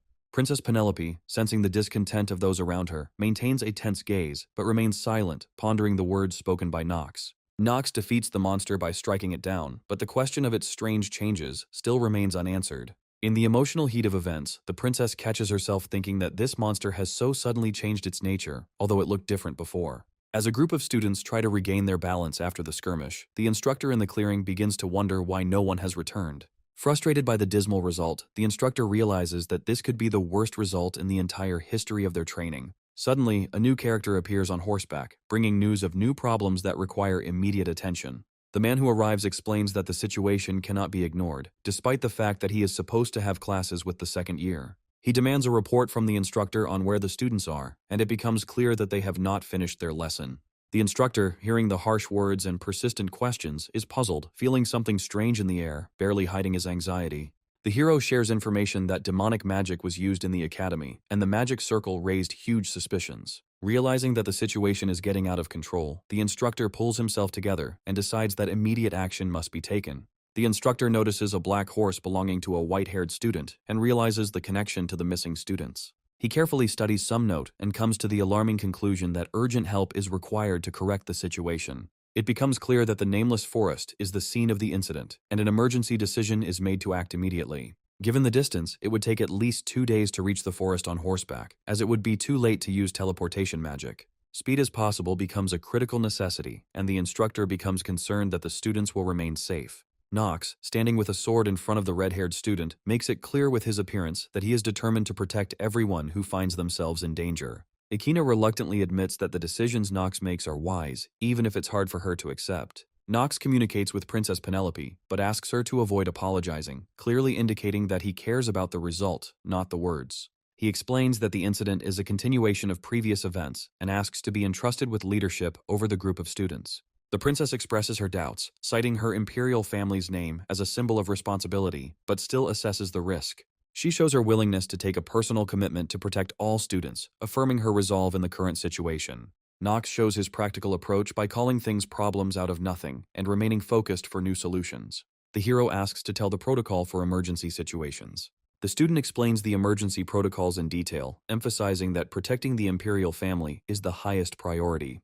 The protagonist reminds the princess that she is the only representative of the imperial family here. The princess realizes her importance and that her magical powers of light can play a key role in the fight against demons. She remembers that her powers of punishment are passed down through the generations within the imperial family. This makes her indispensable in the fight against evil. All the students accept her leadership, as the law of the empire obliges them to protect her at all costs, but this only increases their responsibility.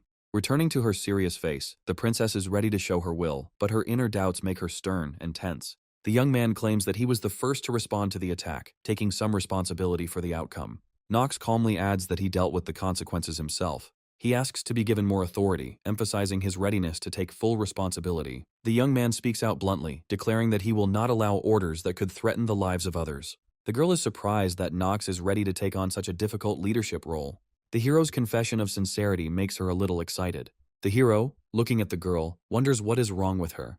The young man claims that if no one else is willing to take the leadership position, he is ready to become the leader. Nox remains open and friendly, emphasizing that if someone proves to be better than him, he is happy to pass on the job.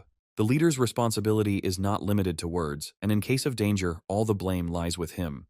The dark-haired guy with a drop of sweat on his face looks on with a slight grin, thinking about the hero's inability to accurately predict the events that are happening, despite his apparent competence. The boy watches his white-haired companion, thinking sarcastically about him drinking from the Holy Grail.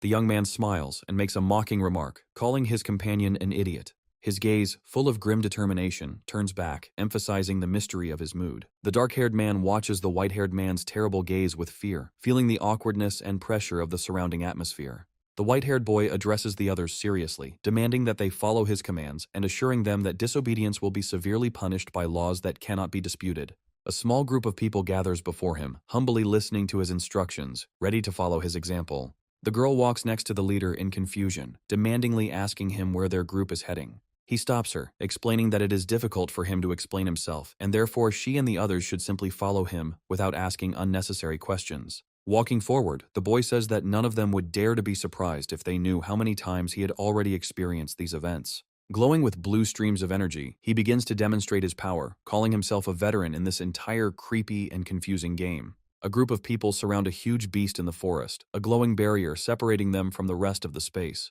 In a dark castle, a demon with an impressive build holds a mysterious shining core in his hands.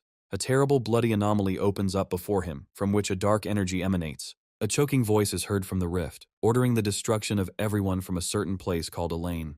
The convulsive, evil shadow continues its manic monologue, offering to get rid of everything that contradicts its goals or blocks its path. The demon, stretching out his hand, is about to touch something from the torn darkness, not hiding his intrigue and intention to submit to the mysterious offer. The cursed energy gradually takes over his body, and the voice adds that it shares its power with him, not taking into account that perhaps he does not deserve it. The demon is confident in himself and says with a confident grin that he will not let you down and will carry out the task at the highest level. His face, hidden by shadows, reflects anger, and his words about personal revenge for the betrayal of those who turned away from him increase the intensity of the moment. Confidently taking a certain magical artifact in his hands, the demon bends in a malicious play of light.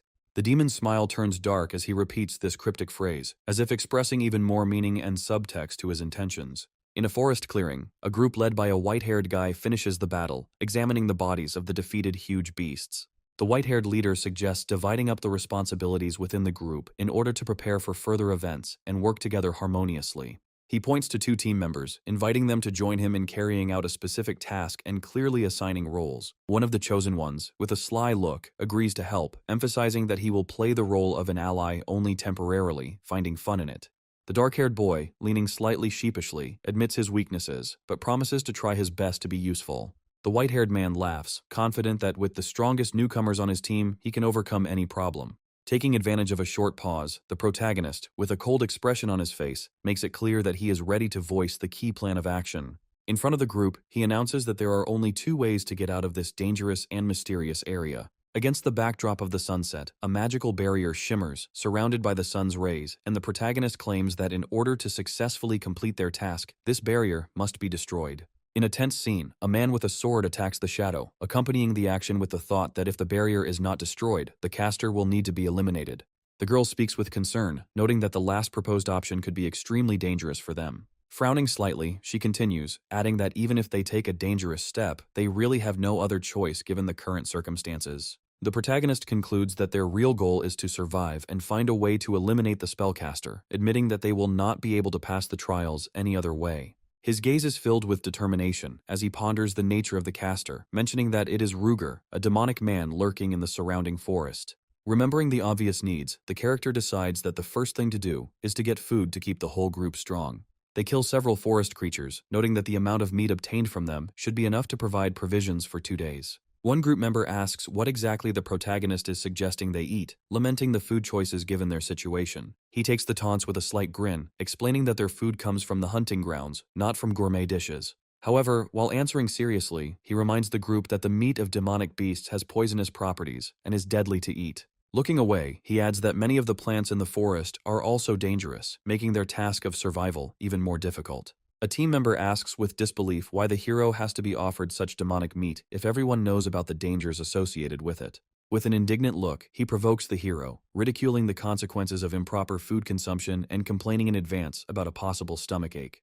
The protagonist coldly muses to himself that it would be better to avoid unnecessary conversations with this man, but responds with a confident answer that he knows what he is doing. He then orders Leon to summon the necromancers to use their creatures to protect the group from the dark creatures of the forest.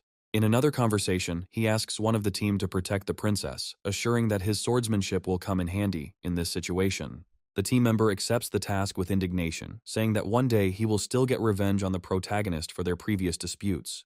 Before taking action, the protagonist makes a firm decision, looking forward, ready to begin the next part of the mission. With determination, he begins to gather the necessary plants, demonstrating dexterity and skill to nourish the group and ensure food safety. The group encounters unexplained phenomena in the purple environment, causing them to become frightened and curious about the nature of what is happening around them. They gather around a fire, where the hero notices that the meat of the dangerous demonic beast looks strange and adds that it cannot be eaten without processing. Soon they notice that something strange is happening to the meat. Its color has already begun to change, causing surprise and suspicion among everyone. The protagonist explains that he used a rare plant that neutralizes the poison contained in the meat of mid-rank monsters, making it safe. Pointing to the carcass of a horned boar, he notes that it belongs to the class of monsters whose toxins can be effectively neutralized. Someone from the group responds with surprise and admiration, and the girl mentions that she read about a similar technique in one of the books. Another member of the group wonders in amazement how a hero from their noble family acquired such unexpected knowledge in the field of hunting and survival. When moving on to the next phase, the hero does not miss the opportunity to tease the princess, asking her about the degree of doneness of the meat to her taste. At the end, he makes a statement that he rules out the option of serving meat well done, leaving room for a little provocation in the dialogue. In front of the fire, and in the bright light from the fire, the hero continues to create a warm, yet tense atmosphere, leading the group to further action. Young students laugh and discuss with delight that in the game certain types of meat are thrown away without realizing the significance of what is happening. Against the warm light of the fire, large pieces of meat sparkle with an appetizing shine, enhancing the feeling of a calm moment amid global danger. The princess looks away in embarrassment, her cheeks turning slightly pink, and a slight expression of anxiety on her face hints at inner uncertainty. The rapid gallop of two riders across the plain is accompanied by the tense cry of a student trying to reach the principal. Riding side by side with the student, the man confirms that their target is a mid-rank demonic entity, and the acknowledgement of the danger of the situation sounds like a sentence in his voice. The bald professor, in a fit of determination, briefly announces that his mission is to save the children by setting off on a dangerous adventure with his companion. He adds that the rest of the teachers are currently on other important missions, leaving only the two of them responsible for the fate of the students. A sudden noise, reminiscent of the sounds of food being eaten, causes confusion and suspicion in the bald professor, plunging him deeper into thought.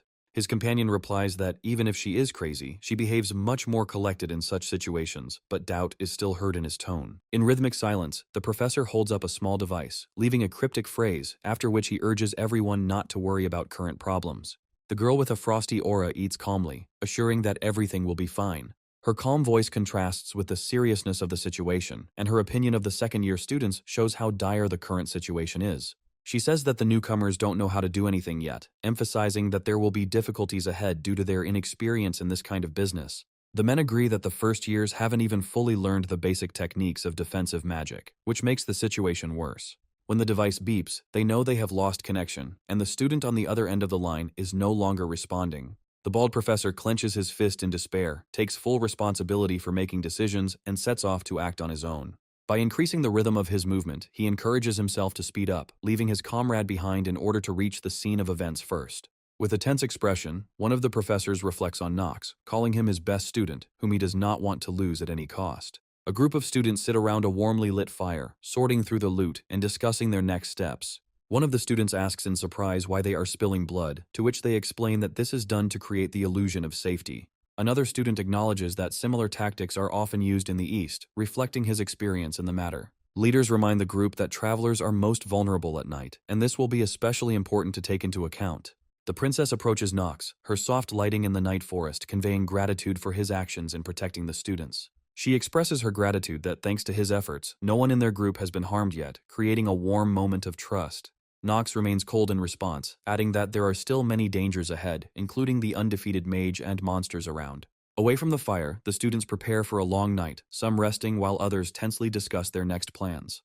The princess once again emphasizes that, despite all the difficulties, no one died, once again emphasizing her gratitude to him for this. She apologizes for another student's behavior, attributing his bias to his attitude towards certain dark families at their academy. Knox, not hiding his irritation, thinks to himself how he does not like the current development of events and expresses this with a cold look. He adds that there is no need to be overly grateful to a person the family considers a scoundrel, but still leaves room for further dialogue. The princess confidently states that she is ready to accept any help, even from a demon, if only to save as many people as possible, emphasizing her determination. She confirms her words with a determined and cold expression on her face, expressing her readiness to do anything to achieve her goal, despite the possible consequences.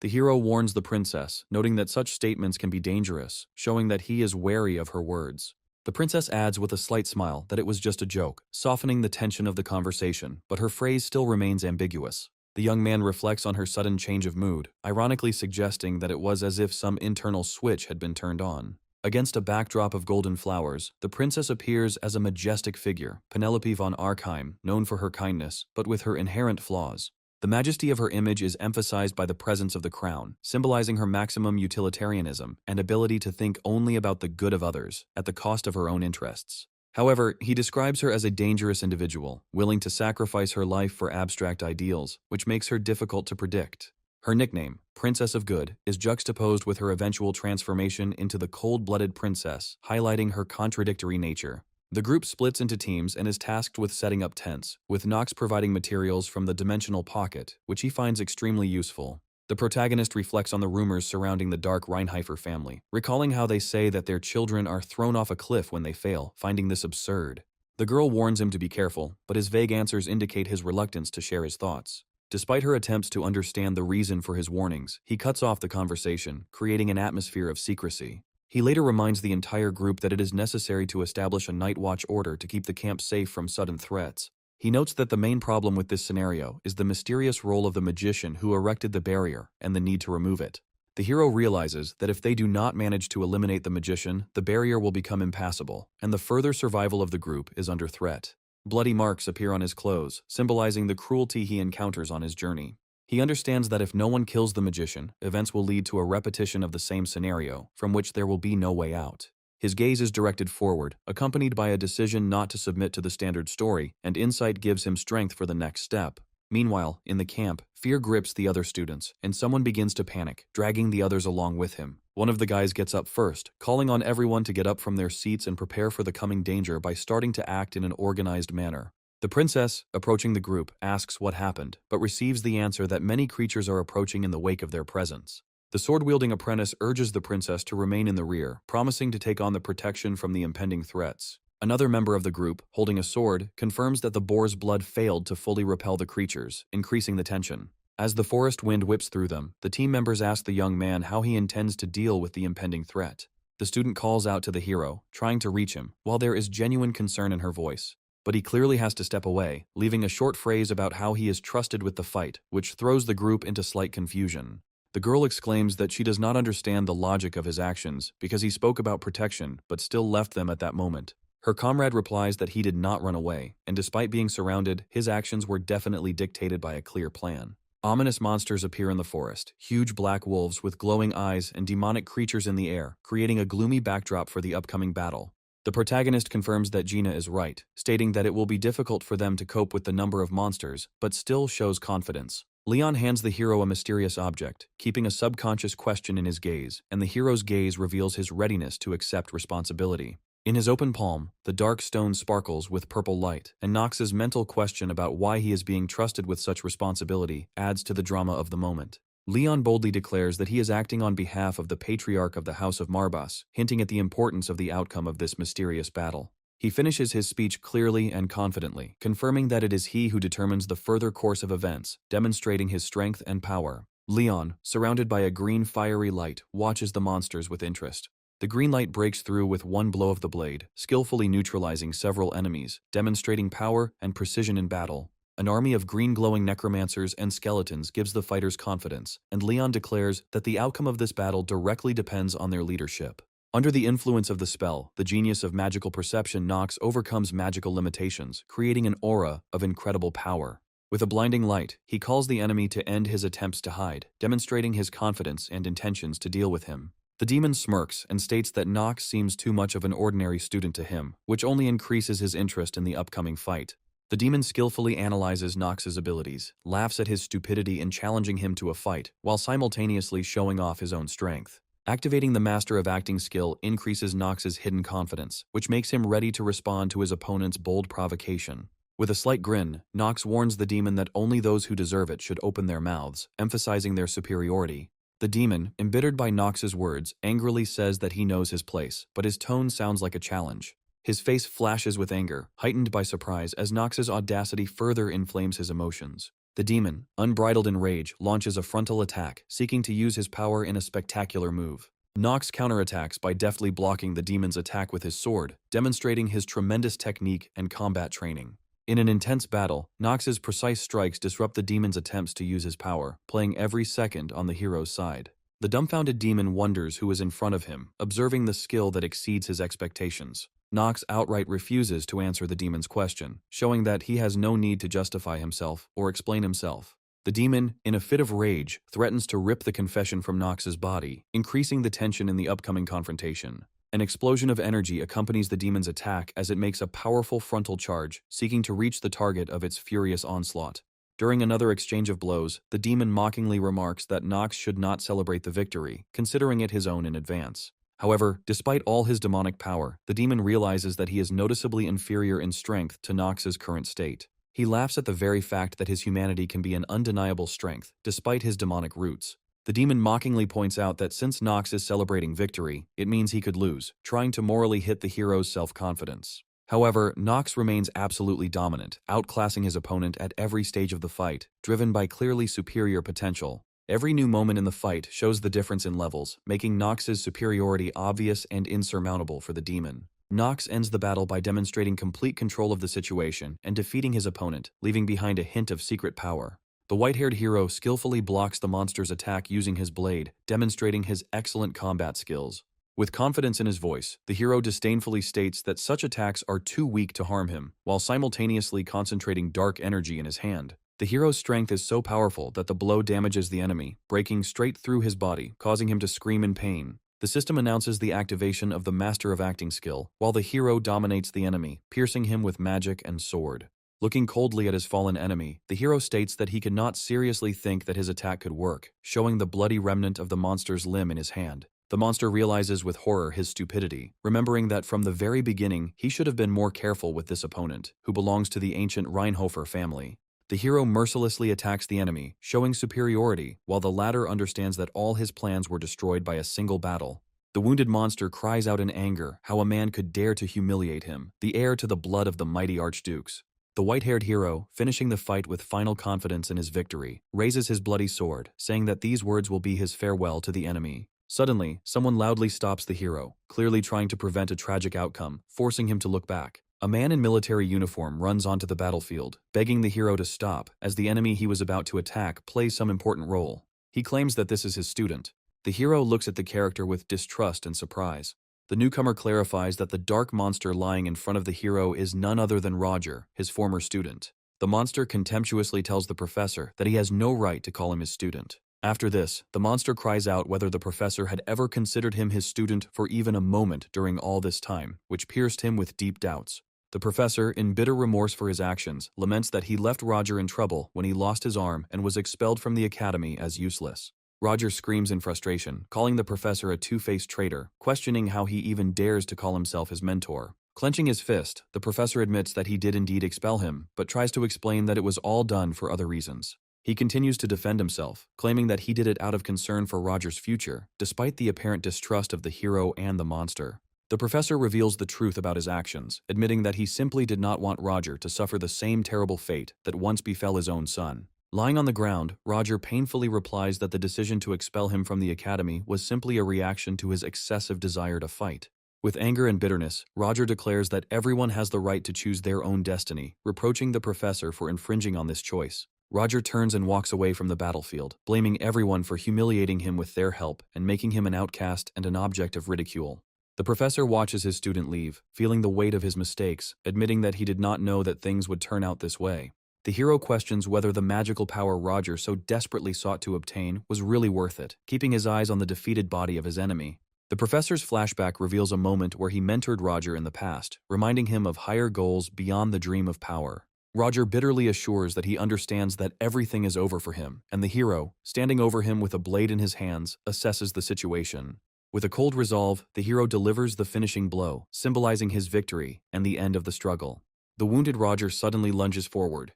The demon declares that if he is destined to die, he will take his enemies with him to the grave. The professor, stunned by the sudden move, exclaims towards Nox von Reinhofer, clearly worried about the outcome of the devastating attack. Realizing the scale of the threat, the professor quickly raises his hand, trying to prevent the blow or protect himself from the impending explosion of the demon's magical power. Looking at the results of what is happening with alarm, the professor experiences obvious tension, realizing that the situation is getting out of control. Nox, standing motionless, looking at the step, says words about his actions, which he once committed and which can no longer be corrected, showing his internal struggle. The demon, overcome with power, faces the combined resistance of Nox and the professor, while dark energy spills out around him. With one precise and devastating blow, Nox pierces the demon, leaving him bleeding and completely helpless and unable to counterattack. The demon exclaims in shock, not believing that he was able to be disarmed and defeated so quickly that his reaction was delayed. Nox comments on his feelings with a mocking smile, admitting that this situation brings very unpleasant emotions. His image suddenly lights up with the flame of magic, and he, with a cold expression against the backdrop of magical symbols, asks a rhetorical question. The system confirms an increase in synchronization between Nox von Reinhofer and the player, strengthening the mysterious connection between them and raising the stakes. Following this, the system warns of the possible loss of the hero's sanity due to excessive activation and emotional overload. Nox strikes, ending the battle with the demon, and his enemy falls to the ground, screaming in impending doom. After the victory, the hero steps aside, leaving the battlefield behind, while his movements show determination and ruthlessness. The professor looks at the demon's body lying on the ground with the realization of his guilt and worry about what happened. Falling to the ground, the professor pronounces the hero's name, his voice filled with regret and internal contradictions. Looking at him with a cold expression on his face, he calmly replies that everything is quite obvious, as is their mutual position. Overwhelmed by internal doubts, the professor wonders what he should do now and experiences a clear sense of confusion. Knox, looking at his condition with slight interest, asks a question, clarifying what he is talking about, showing his emotional detachment. The professor admits that he has been guided all his life by the conviction to side with the weak, but now his views are being questioned. His hand slowly touches the ground as he realizes that he is no longer sure if his idea has any power and if it was really worth the sacrifice. The professor clenches his fist, demonstrating an internal conflict, asking himself whether his choices and goals were worth those losses. Cowering in despair, he admits that he was unable to protect even one student and asks himself if there is any point in continuing his research. Raising his head, the professor admits that he feels lost, as if he has lost the whole purpose of his life, reflecting his deep inner collapse. Knox, standing calmly opposite, hints at his involvement with the demon, acknowledging his complicated involvement. The professor insists that his view of what is happening is based on the idea of choosing the lesser evil in order to complete the common task and achieve balance. The system is a reminder of Knox's mission, emphasizing the importance of continuing his work to achieve the artifacts and the power-up system. Knox, turning to the professor, confirms his words, stating that he is indeed obliged to continue these studies for the sake of their common goal. His hand is clenched in tension, precisely showing his thoughts against the background of consciousness. The system assures that Knox von Reinhofer senses his ally's emotions, highlighting his synchronicity with his surroundings and events. Knox calmly reminds the professor that his story has nothing to do with his personal journey, but there is an underlying thoughtfulness in his tone. As the rain falls, Knox reflects that using Professor Raz was the most logical and effective solution to achieve his current goal. The professor tries to convince himself of the meaning of his work, but his inner doubts and the thought of the futility of his research betray his weakness. With a dejected look, the professor asks the hero if he doesn't see how helpless he is in the current situation. He coldly replies that he can see perfectly well, adding that the professor looks very pitiful, clearly not mincing words. However, at this moment he notes his own emotions, realizing that the professor's words have unexpectedly awakened awe in him. Every step Knox takes through the puddles is accompanied by a deepening inner reflection that every word the professor says touches the strings of his soul. Looking at his interlocutor, the young man with a slight grin makes a confession about his laziness, as if jokingly hiding his true feelings. With slight irritation, he also asks the professor not to burden him with excessive work, saying this in his same mocking manner. The professor, hardly aware of the hidden meaning of Knox's words, continues to explain that he does not need money or reputation, emphasizing the sincerity of his intentions. With obvious bewilderment, the professor asks about the meaning of the words spoken earlier, clearly expecting a logical explanation. In response, Knox supposedly notes that the professor's research requires the exact opposite approach. However, he also adds that the professor's research has undoubted value, confirming his opinion with a certain confidence. Looking at the vast expanses of his surroundings, he admits that he was attracted by the extraordinary tenacity with which the professor strives to change the world. The main character sits down on one knee in front of the teacher. Toning down his sarcasm, Knox suddenly offers to become the professor's best student. The professor, stunned by this confession, experiences emotional moments, recalling his feelings about Knox's sincerity, emphasizing that nothing has changed in their relationship. Seeing the man sitting in front of him, Knox declares that he can take on the fulfillment of any of his demands, declaring his reliability. Smiling, he even offers to cover the professor morally and physically, while he can mourn his son or do other things. Suddenly, another person appears in the surrounding area, indicating that Knox is far from the only one with strange and powerful abilities. The hero analyzes the aberrations around him, noting that they are different from ordinary zombies, and their nature seems more mysterious. Looking at what remains of his recent enemies, he feels that these creatures not only look different, but also feel different energetically. Against this backdrop, the two observers emphasize that the enemy's army of dead was truly impressive in its power. One of the girls notes the exceptional destructive abilities that representatives of the Dark families demonstrate, even if she is reluctant to admit it. Coming to an agreement, they conclude that the rumors about the revival of the Marwas clan are true. With a warning, one of the girls adds that they should watch Leon closely to better understand his actions. Switching to the mana crystal, the other hero notes that this top-level find was key to his victory in the battle. However, his thoughts are suddenly interrupted by the suspicion that Knox seems to be able to see the future, increasing the tension between them. After the sudden question, the other characters, including those who had previously remained in the shadows, turn their attention to the stranger. A powerful man appears, asking everyone in a loud voice if they are okay, while simultaneously radiating an aura of calm strength. One of the team members wonders in surprise what is happening, while also asking if anyone died in this difficult battle. The answer to the question is a message from a senior member of the group, claiming that everyone is alive, except for those who were forced to leave the battlefield. The arriving person apologizes for his delay, explaining that he was in a hurry to provide the necessary assistance and support others at an important moment. With exquisite restraint, the man demands to know who exactly left the battlefield in order to understand the current situation. The woman with long blonde hair assures that Knox von Reinhofer is not in danger, noting that they were only able to hold out thanks to his efforts. The man asks with a serious look whether this is really true, to which he receives confirmation from his confident interlocutor. Another participant in the battle shares that the mana crystal provided by Knox proved extremely useful in forging the overall victory. Another member adds that Knox not only dealt with the food crisis, but also helped organize the camp, doing a lot of useful work for the team. One of the allies admits that Reinhofer has proven to be much more useful than he thought, although rumors about his problematic character and actions still prevent him from being fully trusted. Rumors of Knox's ambiguous behavior are confirmed by another fighter's account, who mentions his strange behavior towards servants and others. The fighter shares that he personally witnessed an unpleasant incident involving Knox and one of the servants, although he notes that the men on his team also feel uncomfortable because of him. The elder warrior notes that despite the talk and rumors about Knox, the withdrawal of the protective barrier calls into question the true nature of his intentions. It is admitted that such a powerful teleportation circle created by the demon could only be destroyed from the inside, which confirms the exceptional complexity of the task. One participant wistfully notes that Professor Raz could not have done this on his own, as he did not have the time or the right skills. The emerging image of Knox with a determined expression on his face hints that he understands the true meaning of his intervention. The next scene moves to the office, where Knox goes about his administrative work with a cool calm, reflecting his new stage in life. The system increases his acting skill level, which highlights the growth of his strategic abilities and approach to communication. Professor Raz's appearance and dialogue with Knox makes it clear that their cooperation has gone beyond combat and has become strategic. Knox internally evaluates the results of his efforts, reflecting on how the situation has changed since the fateful incident. The professor emphasizes the oddities of Knox von Reinhofer, hinting at his unique role in the events taking place and his extraordinary methods. An important point of the system again points to the activation of skills, while productive interaction continues between Knox and the professor. The scene focuses on the importance of the professor's work on the system's artifacts, which is inextricably linked to the overall goal of their research. The hero remembers that in the game, Professor Ras did not die, but now everything has become different, forcing him to realize the consequences of his intervention in the events. The hero's determination to save the professor coincides with a dramatic moment when they both find themselves at the center of the changes that are taking place. The professor smiles and tries to justify himself for a minor incident that caused slight discomfort and put him in a funny situation.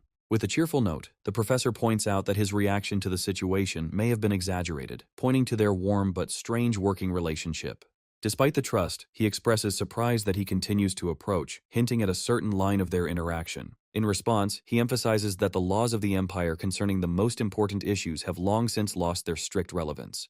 The professor, however, warns the hero against making harsh attacks, arguing that his position does not allow him to neglect the Imperial influence. The scene conveys the still growing contradictions between the characters, but reflects their intention to continue working together for future goals. The young man narrows his eyes and folds his arms, his face expressing complete surprise and hostility, and to himself he evaluates his interlocutor as a real psycho. Professor Ras, with a slight smile, announces that he has recommended Knox along with Leon for a special mission, characterizing his actions as strategic. Ras clarifies that this is a recommendation to visit the treasury and obtain an artifact, explaining the importance of the task at hand. The surprised hero, his eyes wide, asks if the professor really arranged such an opportunity for him. Quietly writing something down in a book, Raz asserts that it is true and adds that he is a master in the art of persuasion, harmonizing his work with action. The professor assures that it was not difficult for him to organize something like this for his student and asks the hero not to worry. Smiling with irony, he sarcastically asks who said he was worried, demonstrating his confidence and control over the situation. With a slight grin, the young man asserts that since they went to such lengths for the gift, he will accept it with pleasure, showing his gratitude. Ras, with nostalgia in his voice, notes that the hero looks much happier than when they first interacted, but immediately doubts his observations. The protagonist confidently examines the artifact he has just received, while simultaneously speaking, feeling the importance of the moment. Barely containing his joy, he internally admits that this is unexpected luck, emphasizing the value of the sudden find. Looking around, Nox notes that this place belongs to the Imperial family and House Rivalin, marveling at its atmosphere. Glancing around the room, he emphasizes that among the many interesting artifacts, he knows exactly the one that is most effective for his purposes. As he moves forward, Nox reflects that obtaining the artifact will allow him to evolve at multiple speeds, strengthening his resolve. When Nox meets Eleanor, he senses her surprise, and she admits that she did not expect to see him in the treasury. Smiling, Eleanor suggests that Nox has found himself a good mentor, confirming her respectful impression of the professor. Nox replies with a cold smile that Eleanor's share in the Rivalin merchants has been confirmed, so she was chosen for the joint mission. As he looks her over, he admits to himself that he hopes she won't cause any problems during their interaction. With a hint of self-irony, Eleanor states that she is ready to sacrifice her artifacts if necessary and insists on a reward for saving her. Nox, remaining calm, notes that she is, as always, complicating things, adding that this decision is related to Professor Rass's work. Opening the door with the key, Eleanor slowly walks into the glowing hall, marking their next step in the mission. Turning around, Eleanor asks the guy with a slight smile which artifact he is going to choose, leaving the choice up to him. With a hint of mystery, he replies that he needs a specific item, without giving any details. A little surprised, Eleanor asks what he wants, demanding clarity from him in their conversations. With a hint of mockery, Nox suggests repeating his words, while continuing to maintain calm and control in the dialogue. Eleanor expresses surprise that the son of a wealthy family needs an antique, but hints that he will have to prove his right to it. By calling his name, she firmly states that he will have to show if he is worthy of taking the item, demonstrating her determination to test his intentions. Nox, with a degree of surprise, admits that this is her special right as the person managing the treasury's artifacts. Eleanor confirms that House Rivalin has complete power in the Academy, emphasizing her family's high status. Observing the magic of spatial teleportation, the hero with a cold expression on his face remembers that he had already encountered her earlier in the game, noting the similarity of events. The young woman, crossing her arms, confidently declares that she has seen much more amazing things, maintaining a calm and slightly mocking smile. Her hand gesture invites the young man to sit down on the luxurious sofa, adding to the atmosphere of an informal, yet still wary conversation. She emphasizes the need to waste no time and get to work on the inspection, demonstrating seriousness and determination in her actions. The man answers with one word and is clearly under stress, thinking about how he is being forced to participate in a mission for the sake of a mysterious artifact. On reflection, he concludes that such formalities usually do not take too long, but his face expresses a slight irritation at the upcoming process. The woman, sitting on the sofa, sternly and at the same time with interest asks why he saved her, expecting a frank answer to her direct gaze. The man, standing opposite her, replies that this is not really a test, but rather a way to decide what question to ask her, showing that the situation is not so simple for him. He continues to speak with a tense expression on his face, admitting that he simply needs to explain the essence of what is happening, but it is clear that this is not easy for him. The woman, with obvious mockery, declares that there is no point in lying to her and notes that perhaps he knew this in advance. The man curses in confusion, admitting that some important information has suddenly slipped his mind, which adds even more tension to the conversation. The background is a playful scene with theatrical elements, highlighting the difference between those who possess special skills and those who do not.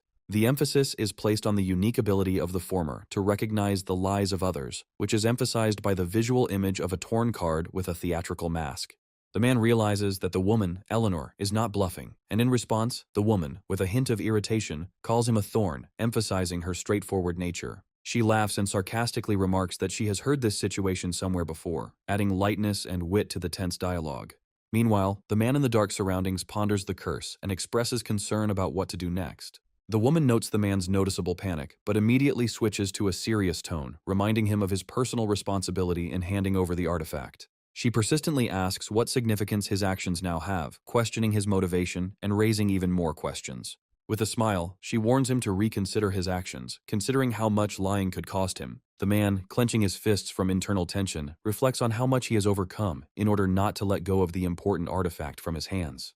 The woman concludes that if she leaves right now, her suspicions about his actions will only increase, adding to the drama of the situation. The man mobilizes internally, recognizing that the only way forward is to face his enemy. The woman ends her thought with a question, repeating her interest in why he saved her, and her voice sounds increasingly genuinely indignant. The man briefly replies that it was vital, hinting at some hidden purpose. She asks with some surprise why she was given such a key role, highlighting the obvious mistrust in the situation. The girl is surprised to hear about the young man's plan. The woman is even more surprised and, crossing her legs, doubts that there is any rational reason for her to be filled in on the details of what is happening. Suddenly, she reaches out with determination towards something, adding tension and emphasizing her intention to clarify the situation. A flashback scene follows at the ball, where a young girl in a green dress looked at a man with trepidation and concern, which is somehow related to their current situation. The girl looks away thoughtfully, anger and confusion visible in her eyes as she ponders why her past has nothing to do with it, puzzled by what is happening around her. The main character answers negatively. The girl thinks about his answer, thinking that the past has nothing to do with it. The young man calmly states that he told the truth as it is, adding that she herself knows this perfectly well, while maintaining a balanced tone. The woman mockingly remarks that keeping many secrets is harmful, especially for a man like him. Her words sound reproachful, but without malice. Sitting opposite, the girl with narrowed eyes says in a sharp tone that it sounds especially interesting coming from him, once again pointing out his duplicity. She continues, noting that many people think he has changed a lot, adding a caustic note of intrigue to the conversation, her gaze growing heavier. However, she immediately declares that she does not believe in this, because even despite her miraculous salvation, his words continue to sound in her head, haunting her. The man coldly suggests that she do whatever she wants, showing his emotional detachment and unwillingness to please in this situation. The girl asks him again in shock, to which he calmly adds that she has the right to blame him, hate him, or do as she sees fit, completely excluding any excuses on his part. There is a firmness in her voice as she asserts that everyone has the right to experience their emotions and act according to their own beliefs, adding a mysterious subtext to the situation. The man, with a serious expression on his face, says that he has no intention of trying to convince her, obviously closing this topic of further discussion. His thoughtful face reflects the thought that everything should remain in its place, as if he is mentally making some important decision. Leaning over, he announces that they are finished, emphasizing that he has now managed to obtain the artifact, with which he intends to happily leave. The girl stares motionless ahead in the semi-darkness, her gaze empty and tense, as if she is pondering the gloomy events that have happened recently. In a spacious room, a girl sits on a sofa with a cup in her hands, and a servant standing behind her watches her, creating an atmosphere of concentrated anticipation. She ponders out loud why Nox chose this particular artifact, despite the presence of many far more valuable ones, looking back on what happened. Looking at her, the man says that this artifact is also not the worst, but far from the best choice, which adds even more mystery to their discussion. With a slight smile, he admits that he cannot imagine why the protagonist would need this sphere, emphasizing its apparent uselessness. The girl continues to sit in thought, quietly saying that she absolutely cannot understand the course of his thoughts, summing up her thoughts. She remembers how everything could be found among the useful items, from elixirs to shields and armor of the highest quality, which shows the richness of choice. Next to her is an old sphere, thoughtfully lying on the surface, giving the impression that her choice was deliberate, but not without its oddities. She expresses doubt that he did it on purpose to impress her. The man standing in front of her declares that Nox is not worthy of such attention, emphasizing that the main thing is that he does not harm her. The girl, looking down with displeasure, asks whether it is really so easy to judge Nox, adding that all that remains for her is the desire for justice. Trying to change the subject, she asks about the cake business, receiving the answer that everything is going great and the nobles are actively buying goods from the trading house. There is a look of subdued gratitude on her face as she notes that this success was only possible because of her, giving herself the attention she deserves. Smiling, the man says he is glad to hear her remark, but reminds her that she should continue to keep an eye on Nox, as if hinting at the continuation of the mission. He emphasizes that he must be immediately informed if anything unusual happens, to which she readily replies that she understood his words. However, there is an ambiguity in the man's strange smile as he says goodbye and tells her not to worry, leaving a feeling of incompleteness. In the next shot, the man sits with his back to the camera, clutching the sphere in his hand, while the maid stands motionless behind him, quietly watching his actions. A man holds a mysterious sphere, and a notification appears above him about receiving an advanced level artifact. Sitting in a calm environment, the man looks at the sphere with a slight smile, thinking about his luck, which he considers incredible because he got it almost at the beginning of the game. He states that Eleanor has no idea how valuable it is until dark energies begin to surround the sphere, highlighting its power and hidden potential for effective use. A projection of a woman with long hair appears. The other girl turns out to be one of the 4 wise men.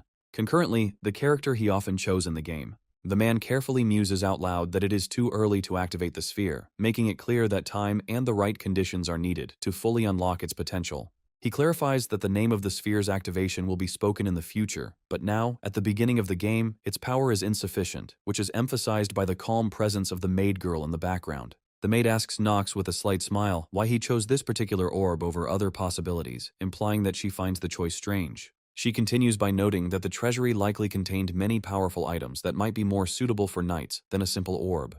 The man answers with a question, reminding her that he may have explained this before, but the hint of a reassuring smirk gives his words a certain mystery. With a hint of confusion on her face, she listens to his explanation, noting that this artifact is useful for its universal application for both mages and knights in a combat situation. The man asks again if he really hasn't mentioned this before, and suggests that the information might have slipped his mind, adding a casual tone to the conversation. The maid reflects in response that she can only guess what to do with such an unusual gentleman, her emotions balancing between embarrassment and slight concern.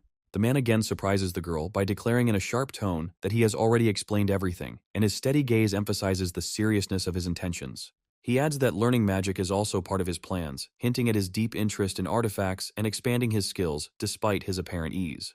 The girl, concerned about the scope of his goals, asks if it is too difficult to simultaneously strive in two directions, fearing that he will overestimate his strength. Knox nonchalantly declares that if he fails, he intends to simply take more of the family's money and live quietly, moving away, which causes the maid a little bewilderment.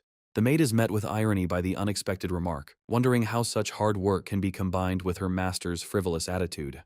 The man waves her off lightly, reminding her that he never asked her to praise him, adding a note of playful alienation to the conversation. Hearing this, the girl admits that sometimes he can be terribly harmful, which, however, only adds a note of light reproach to their casual conversation. Knox sarcastically reminds the maid that he is, after all, considered a disgrace to his family, adding even more shades of irony to the conversation.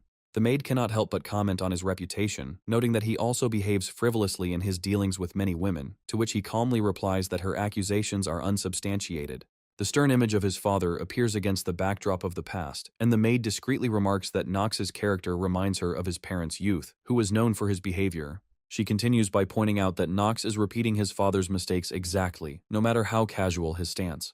The man reacts with mild surprise, exclaiming that he didn't even know such details about his father, his expression retaining a hint of irony. After the maid's next word, he cheerfully throws himself onto the bed, thereby emphasizing his funny and carefree reaction to what was said. Lying on his bed, he calmly listens to the news from the maid that a letter has arrived, without experiencing any visible anxiety or interest. The maid explains that the letter came from the imperial family and demands that he personally read it, which adds a threat to the importance of their current situation. Hearing this, Knox reacts with alarm, asking why they would write to him at all, his bewilderment highlighted by the cold tone of the conversation. The maid hands Knox an envelope, emphasizing that it is a request personally from Echidna, and recommends that he look at its contents for himself. Knox, upon opening the letter, is perplexed as to what merits the princess herself has honored him with her attention, deciding that it is time to clarify the situation and figure out what is happening. The letter states that Knox is the reason Echidna is alive, and the letter is filled with gratitude for his actions, creating an atmosphere of importance of communication. The princess invites Knox to the capital to present him with his well-deserved reward, as prescribed by the laws of the empire, adding to the solemnity of the moment. The letter states that the departure is scheduled for 3 days from now, at 9 o'clock in the morning, and expresses the hope that Knox will accept the kind gesture from the imperial family. On the back of the envelope, he notices Penelope's seal, which intrigues him even more and makes him wonder about her motives. Knox indignantly argues that inviting a member of the Dark family to the capital is complete heresy, and ponders what this reward could mean. The maid gently reminds Knox that relations between the Saints and the Dark families have always been tense, and warns him of a possible trap. She states outright that a trip to the capital could be too dangerous and advises Knox to refuse, noting that the imperial family's interest could be deceptive. Knox, on reflection, acknowledges that the imperial family does have the right to extend invitations when necessary, but their motives remain a mystery to him. Deciding to act on his own, Knox asks the maid to stay put, but her disgruntled reaction betrays her disagreement with his decision. He confidently adds that this is an order, emphasizing his determination and readiness to take control of the situation, despite persuasion. He recalls that the capital is the home base of Emperor Esteban and the imperial faction, making the trip even more strategically interesting. However, he realizes that the city is under the complete protection of the Holy Family, which is, to put it mildly, unsafe for the Dark families. Knox wonders with slight irritation about Penelope's reasons for inviting him to such a place, and wonders about her real intentions. The image of Penelope comes to his mind, her mysterious nature and obvious superiority peeking out beyond the locked frames of imperial intrigue. His thoughts turn to the game, where it is important to understand two main things: how to get the most out of the hero's skills. He also recalls that choosing a skill related to fencing and martial arts sets the player on the path of swords and battles, which requires the ability to think strategically. If the hero has access to magic manipulation and sensitivity to mana, the path of the magician opens before him, causing admiration and respect. The second major part of the game involves choosing a side, which prompts Nox to have philosophical thoughts about the meaning of loyalty and consequences. Any player inevitably faces the need to choose between two opposing sides, each of which has its own strengths and weaknesses. Trying to make sense of all this, he notices the woman opposite him, who asks him if he would like to ask her anything specific. Nox, with slight irony, replies that he, as an ordinary person, can hardly have any questions for the princess herself, demonstrating his humility and distrust. The princess counters with a smile that she does not like such pointed address, adding a note of ease and friendliness to the conversation. She says that she represents a faction that can be supported in the game, symbolizing the power of the imperial side. Its opposite in the game is the radical faction of dark families, led by influential members such as the Reichhafer clan. Nox also mentions a merchant faction that has vast financial resources and uses them to influence political dynamics. While each side has its own methods of influence, the historical relationship between the dark families and the imperial faction remains the eternal basis of conflict. The princess smirks slenderly, suggesting that Nox probably views his journey as similar to entering a lion's den, which further underlines her confidence. In response to her words, Nox sullenly asks what she really wants from him, not hiding his wariness and distrust. The hero apologizes, saying that he has no desire to visit Talon. She says that they are going to the capital to reward him for his help. The young man says that her lies have gone too far. She realizes that he has figured it out. The main character asks what she wants from him. Penelope, looking away slightly, quietly, and calmly replies that everything is extremely simple, noting that her request will not be difficult for him.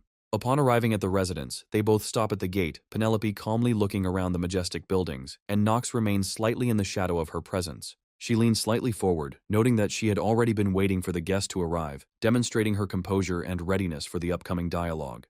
The young heir of Arkheim, in his majestic white uniform, is surprised by Penelope's presence, emphasizing that it is a surprise even for him. Penelope introduces Nox as the youngest heir of the Reichhafer family, prompting Nox to bow back and greet Prince Louis respectfully. With a hint of reproach, Penelope remarks that Louis should have gone to war in the north, visibly wondering why he is here now. With a sly smile, Louis replies that the trip was unexpectedly cancelled, adding a mysterious meaning to his intentions. Louis states outright that he is obliged to greet such important guests with due attention, his words sounding both solemn and warning. Louis's expression becomes more serious as he emphasizes that he will report the visit to the Emperor in person. Nox responds to Louis with exaggerated politeness, but there is a hidden tension in his eyes. Louis, with a barely perceptible smile, adds that he wants to get to know Nox better, his interest seeming wary and persistent. Bowing his head in respect, Nox says he would be honored, but inside his words are filled with sarcasm and determination. He wonders irritably why Louis showed up now, causing him to secretly resent the situation. Louis von Arkheim is introduced as the first prince of the empire, a man who stands above even Penelope in line to the throne, his status emphasized by being surrounded by golden light. In the game, he was known as the harbinger of the worst ending, his presence always causing dramatic turns in the fate of the heroes. One of Penelope's confidants quietly asks her if everything is okay, showing his sincere concern for her condition. With a soft smile, Penelope replies that everything is fine, adding that her thoughts were simply distracted, assuring her interlocutor that there is no reason to worry. She looks at Nox and asks if he is surprised by her actions, then suggests that they go inside to discuss the matter in more detail. With exaggerated respect, Nox responds to the princess, recalling how their relationship in the game was always strained. In his thoughts, Nox concludes that he will make the most of the current situation, which highlights his strategic thinking. The night view of the castle reinforces the sense of Nox's determination, and a promise to himself creeps into his thoughts, to return from here alive. The setting of Nox's luxurious quarters highlights the contrast between his calm posture and the intensity of his thoughts, palpable even in a pleasant setting. While he rests, Nox thinks about tomorrow, when the awards ceremony is to take place, and admits that rest is the most sensible step now. However, he cannot get rid of the thought that his sleep could be disturbed by unexpected circumstances, such as the appearance of a killer at the most inopportune moment. Hearing a slight sound, Nox sits up slightly in bed, his gaze remaining focused as the surroundings fall into a tense silence. In the dim light of a luxurious room, a man with platinum hair sits on the edge of a bed, tightly gripping the hilt of a sword. The man's attention is drawn to a knock on the massive door, which makes him tense up and raise his head. A stranger in a dark cloak appears behind the door, introduces herself in a loud voice, and asks permission to enter. The man opens the door, and a tense contact is established between them, illuminated by the dim light of the room. The man, squinting, discreetly asks the guest what made her come to him so late at night. She replies with a slight smile that it is inhospitable to keep visitors at the door, a gentle hint at his manners. After a short pause, the guest invites him to come inside, making it clear that the conversation will be serious. Her companion adds in a graceful tone that the princess has a proposal that requires his attention.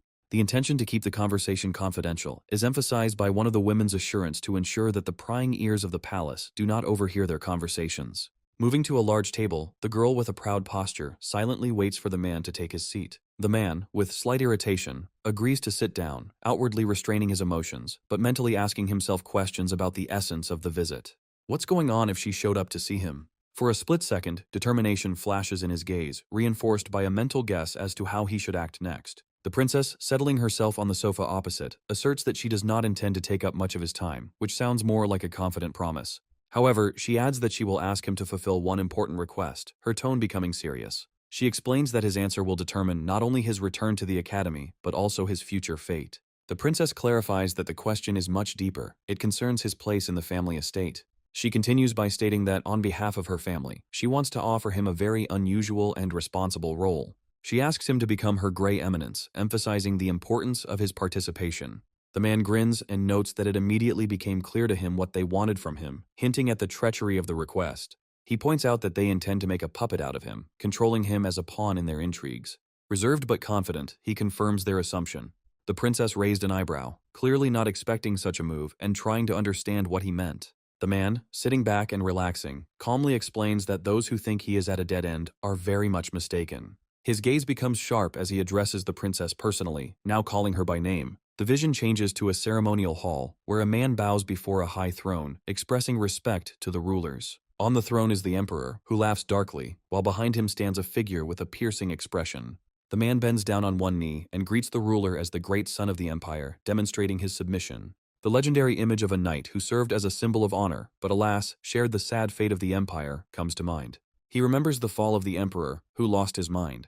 Under the luxurious vault of the hall, a man bows and greets a woman whom he calls the great son of the empire, demonstrating complete respect and submission. Standing on a dais, the young heirs watch with interest what is happening. One of them turns to the man, mentioning his request to the emperor. The heir clarifies that the request is for a reward for saving a member of the imperial family, drawing attention to the importance of the act. The bowed man, remaining calm, claims that he acted solely out of duty, apparently implying that he did not expect any reward. The heir to the royal family, with a mysterious smile, emphasizes the need for extreme caution when interacting with the hero. He generously agrees that the family should thank the knight who saved their sister, and gestures for her to confirm. With a broad smile, the heir adds that he is ready to fulfill any wish, if only the hero would tell about it. The man answers with restraint, addressing the prince by name, and begins to voice his wish, concentrating on collecting his thoughts.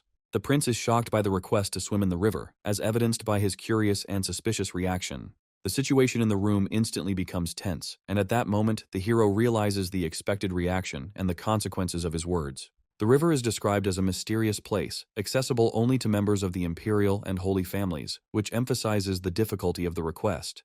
The royal heir, holding back his laughter, barely conceals his contempt, calling the request a blatant insolence that justifies his nickname. He adds to himself that all people from dark families have similar impudence. The room begins to murmur in disapproval at the mention of a knight from a dark family entering the river. Opponents say that even the merit of saving the princess is not sufficient grounds for carrying out such a daring request. One of the aristocrats clarifies that the river is the legacy of the holy families, reinforcing the idea that it is impossible to break with tradition. The man, remaining calm, notes that he had anticipated such a sea of objections, confidently continuing to follow his own plan. He fully understands the consequences, adding that he specifically formulated the request in such a way that it would not be perceived as a refusal of the reward.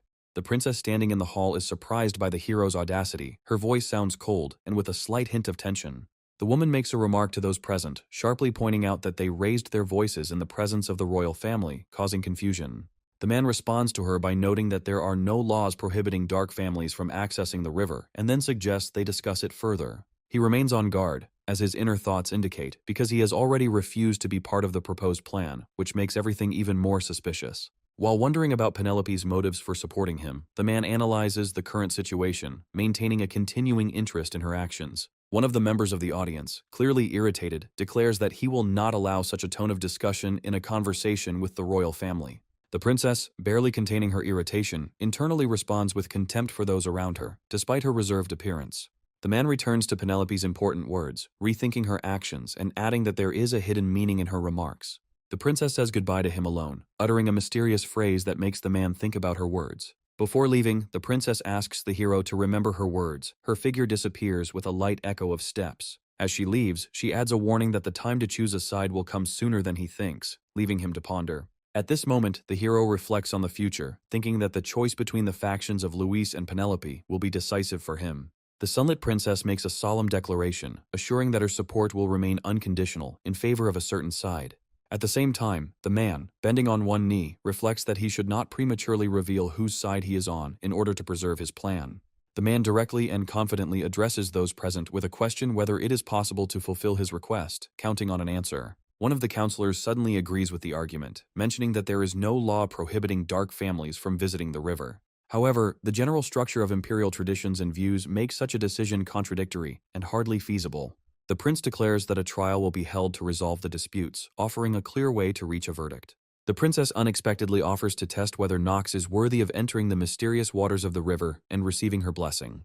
The man's response expresses his surprise at the turn of events, hinting that he did not expect the situation to develop in such a way. With a hint of sarcasm, the man wonders why everyone invariably turns trials into verbal and emotional confrontations. He asks attentively and calmly what specific test is to be passed, making it clear that he is ready to accept it. He is challenged to a duel, which is reinforced by mention of his reputation for swordsmanship. The prince openly states that rumors of Nox's swordsmanship make him believe that this test is fair and necessary. He adds that the sacred river is accessible only to those who prove their valor and worth, emphasizing its importance. The man, slightly annoyed by the prince's calm confidence, mentally concludes that the ruler seriously considers his idea to be the best solution. However, despite this, he accepts the challenge with determination, clearly demonstrating that he does not intend to give in. The prince says they will meet at the training arena in an hour. The young man says that he understood the prince's instructions. The princess says goodbye to the man, adding that she will not disappoint him with her decision to support his side. When the argument escalates, the princess makes an unflattering hint about the danger of direct conflict and the possible consequences. Her reactions become emotional as she exclaims, trying to convey to the man the real plans of her brother. She emphasizes that, regardless of the outcome, her brother is driven by personal gain, which makes victory or defeat secondary. The man notes that the main goal is an attempt to humiliate him and the Reinhafer family by destroying their reputation. He quietly but confidently agrees, showing that he is aware of all the hidden threats and motives of the prince. He notes in his mind that even if he wins, he may be subject to accusations, which makes the choice even more difficult. If he loses, his opponent's reputation will skyrocket and he will be seen as weak, which will only deepen the problem.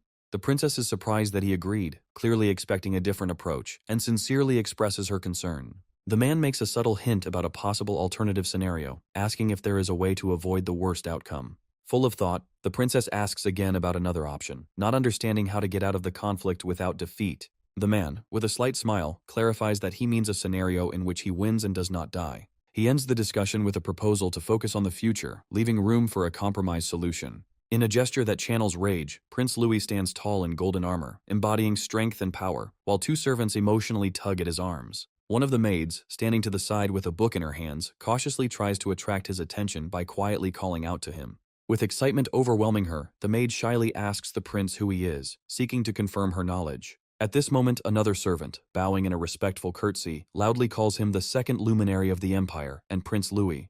With a smug smile, the prince confirms his omnipotence, assuring that his authority is beyond all doubt and no one will dare to contradict him. However, the prince frowned and felt an inner uneasiness, noticing that something was definitely wrong with one of the servants. One of the maids, pointing at Nox, adds with alarm that he is not worthy of his attention. Looking down, the prince indifferently tells the maid not to worry. Suddenly, the maid cries out in pain as she is confronted with the prince's rude display, and her fear is visible in her reaction.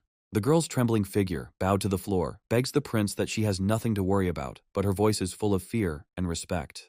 The prince looms over her, his voice becoming menacing, and he asks with disdain what kind of person she thinks he is, to make her think of a rat from a dark family. A strong fear takes hold of the maid, and she begins to beg for forgiveness in panic, touching her face with trembling hands. The prince mockingly throws back at her that she should learn to use her brains better, yet shows no patience. His gaze hardens as he hints that the days of his father, Emperor Esteban, are drawing to a close, causing the maid to freeze in shock. Louis adds that the empire will be under his control very soon, and today's exercises are necessary to shape his approach to governance. The frightened maid, kneeling, assures him that such behavior will not be repeated, but her attention is still riveted on his threats.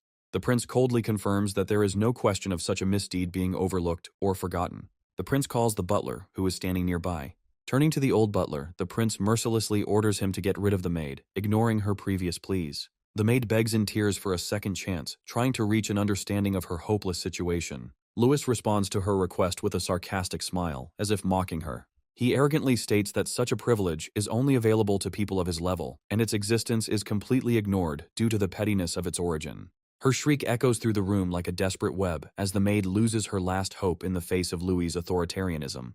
The prince approaches Knox and, with open sarcasm, declares that no matter how talented he is, the outcome of the fight is already decided. His genuine joy at his own opportunity to humiliate Knox is evident in the red glare of his threats, which he delivers with gusto. The duel begins and the two opponents stand before each other in the arena, awaiting the fateful encounter, symbolizing their opposing forces. Louis firmly proclaims that they must show everything they are capable of, emphasizing the importance of the upcoming battle for their destinies. He adds that Knox, no matter what he does, remains part of his show, playing by his rules, keeping his opponent under control. Knox coldly confirms his intentions with a short reply, emphasizing his intransigence in the face of Louis's threats. The priest raises his hand, loudly announcing the start of the duel, completing the preparations and establishing the rules for the parties. Both opponents exchange intense glances, holding back their emotions and preparing to engage in a fight that will reveal their true strength. The duel begins with a decisive attack from Louis, who, in the blaze of his armor, attacks Knox, demonstrating his strength.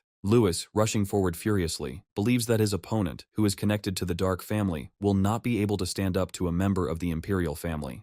With an arrogant expression on his face, Louis scornfully says that even Knox's most brilliant qualities are nothing compared to his status and power. Louis, full of anger, accuses Knox of insolence for daring to openly oppose the Imperial family. The intense battle continues as Knox confidently repels Louis's attacks, blades clashing with sparks and the ringing of metal. Louis interrupts his stream of accusations with irritation, realizing that the fight is becoming more intense with each blow. Knox responds with a cold reminder that he is only following orders to fight at full strength, adding shadow and mystery to his aura. Louis's gaze fills with disdain as he considers how Knox, a young rookie, dares to attempt to raise a sword against the heir to the throne. Anger adds color to his words about how the scum of the Dark families should not even think about weakening his authority. Knox coolly replies that he does not understand Louis's complaints, as he is only following his orders, thereby causing even more irritation. Louis threatens and sarcastically says that there will be no more concessions, instantly intensifying his attack. On the battlefield, Knox maintains a clear head and notices that despite Louis's brilliant reputation, he remains an ordinary opponent who can be defeated. Louis, confident in his superiority, admits that his rival will not be able to compete with a man with the educational level of the heir of an imperial family. The judge announces the conditions for ending the fight. The duel will end as soon as one of the participants is defeated or surrenders. Louis, with lightning flashing around him, rushes into another powerful attack, demonstrating all his fury and fighting power. The next battle is a clash of energies between both opponents as their blades collide in a blaze of light and sonic blasts. Despite his title as the Herald of Chaos, Louis still displays swordsmanship that clearly belies his high status. Knox, deftly dodging attacks, believes that proper execution of techniques allows him to withstand the enemy's pressure. He also notes that Louis still has a long way to go to reach his level of experience and combat training. The focus turns to Knox, who, despite the pressure, remains cool and waits for the right moment in the battle. Louis screams curses with rage, overcome with both disappointment at his actions and indignation towards Knox. But suddenly Knox stops. His counterattack is interrupted, which causes confusion for the prince. Louis shouts an enraged question at Knox, trying to understand why he is deciding to slow down the pace of the fight. Knox calmly replies that he has nothing against the rules of a duel, continuing to follow the expectations of the watching nobles. Louis, bored with the lack of a threat at stake, asks what Knox proposes to do to add tension to their fight. Knox, with a small smile, states that they can bet on which one of them will win, offering to make the fight a personal challenge. Louis agrees with a grin, believing that getting what he wants will be easy as pie given the conditions. The battle continues with mutual consent. Their figures are in the circle of the arena, with each word bringing more and more intrigue into their fight. He suggests voicing the terms of the dispute only after the end of the fight, leaving an element of surprise. The young man in golden armor, smiling confidently, tells his interlocutor that he is not used to waiting and is ready to immediately put forward his conditions. The interlocutor in a formal suit indifferently replies that he does not care what the conditions will be, while the warrior's face with a smile continues the thought, adding an important reservation regarding his possible victory. A man in gilded armor with a sly smile and a confident hand gesture tells his interlocutor that he wants him to betray Penelope and support his side. A white-haired young man in a formal suit asks seriously and attentively what exactly is meant by such an unexpected proposal. Continuing to smile sarcastically, the warrior in golden armor directly states that it is useless to pretend not to understand and play the fool. The knight's face breaks into a malicious smile as he recalls the moment of their meeting, noting that his sister, whom the other man had saved in the forest, had apparently managed to charm him. The white-haired young man smiled irritably, mentally commenting on the absurdity of his opponent's assumptions and noting that he had completely misinterpreted his intentions while standing in front of a smoky greenish background. The young man in a formal suit, scratching the back of his head with an embarrassed smile, clarifies that he acted solely according to the laws of the Empire, which obliged him to save the princess, and did not have any hidden motives at all. Smiling even wider and confidently continuing the conversation, the knight says that he understands perfectly well the reason for the rescue, but it will be easier for him to express himself differently. The situation around is still tense and anxious. Surrounded by glowing yellow lightning, the knight imperiously addresses his opponent with an offer to become his personal knight, wanting him to swear allegiance to him, and not to the previous noble house.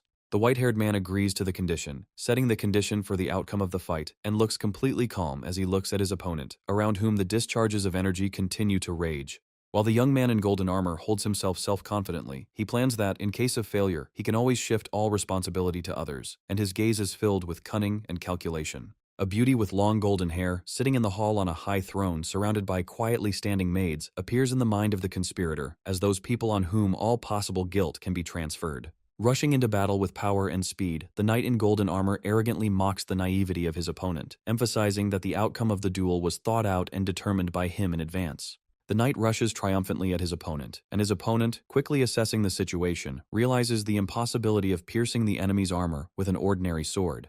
In the midst of battle, the white-haired one considers his opponent's position to be virtually invulnerable thanks to his powerful equipment, while repelling the blow and putting in ever greater effort in the tense fight. At the decisive moment of the battle, a mysterious artifact, outwardly resembling a small, brightly glowing orange ball, and the name of which is kept indefinite, suddenly appears, shining with a blinding light and hieroglyphs. The white-haired man understands that the audience will be extremely surprised by his sudden knowledge of the order of the sphere's appearance and its owners, but he realizes that for the sake of his own survival, he is ready to reveal all this. Knowing that this is the only chance to change the course of the battle and break through the enemy's impenetrable armor, he quickly rushes forward, putting maximum seriousness and determination into his dash. At the climax, the young man clearly calls out the name of the owner of the magical artifact, abruptly activating an extraordinary magical power that illuminates him against the background of a dark glow. The magical artifact comes into effect again directly on the hero's chest, shimmering with a mysterious orange glow filled with unusual symbols and emitting a bright, mysterious light.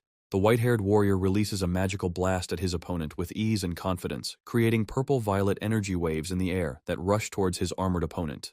The confused and alarmed opponent in golden armor shouts out a question in shock, not understanding what actions his opponent is taking, overcome by sudden fear of the unexpected use of magic. Smiling with obvious satisfaction at his own cunning, the white-haired man reminds that the conditions of their duel did not include any prohibition on the use of magical abilities. The previously self-confident opponent completely loses his composure, screaming in shock and completely losing his balance, emotionally and physically shaken by the sudden turn of events. With horror in his eyes, the knight in golden armor realizes that his opponent actually knows how to use magic, shocked by the new circumstance in the battle. The situation becomes even more tense when the knight, with horror and despair, begins to realize how high the level of magical abilities of the opponent is, spreading forbidden purple energy around. Confidently and calmly, the man in the formal suit tells his opponent that he is probably clear on how powerful the created magic projectile is, almost completely owning the magical energy around. The white-haired warrior activates the sphere's ability with absolute ease, releasing a powerful stream of dark magical energy at the enemy, which instantly envelops and suppresses the enemy.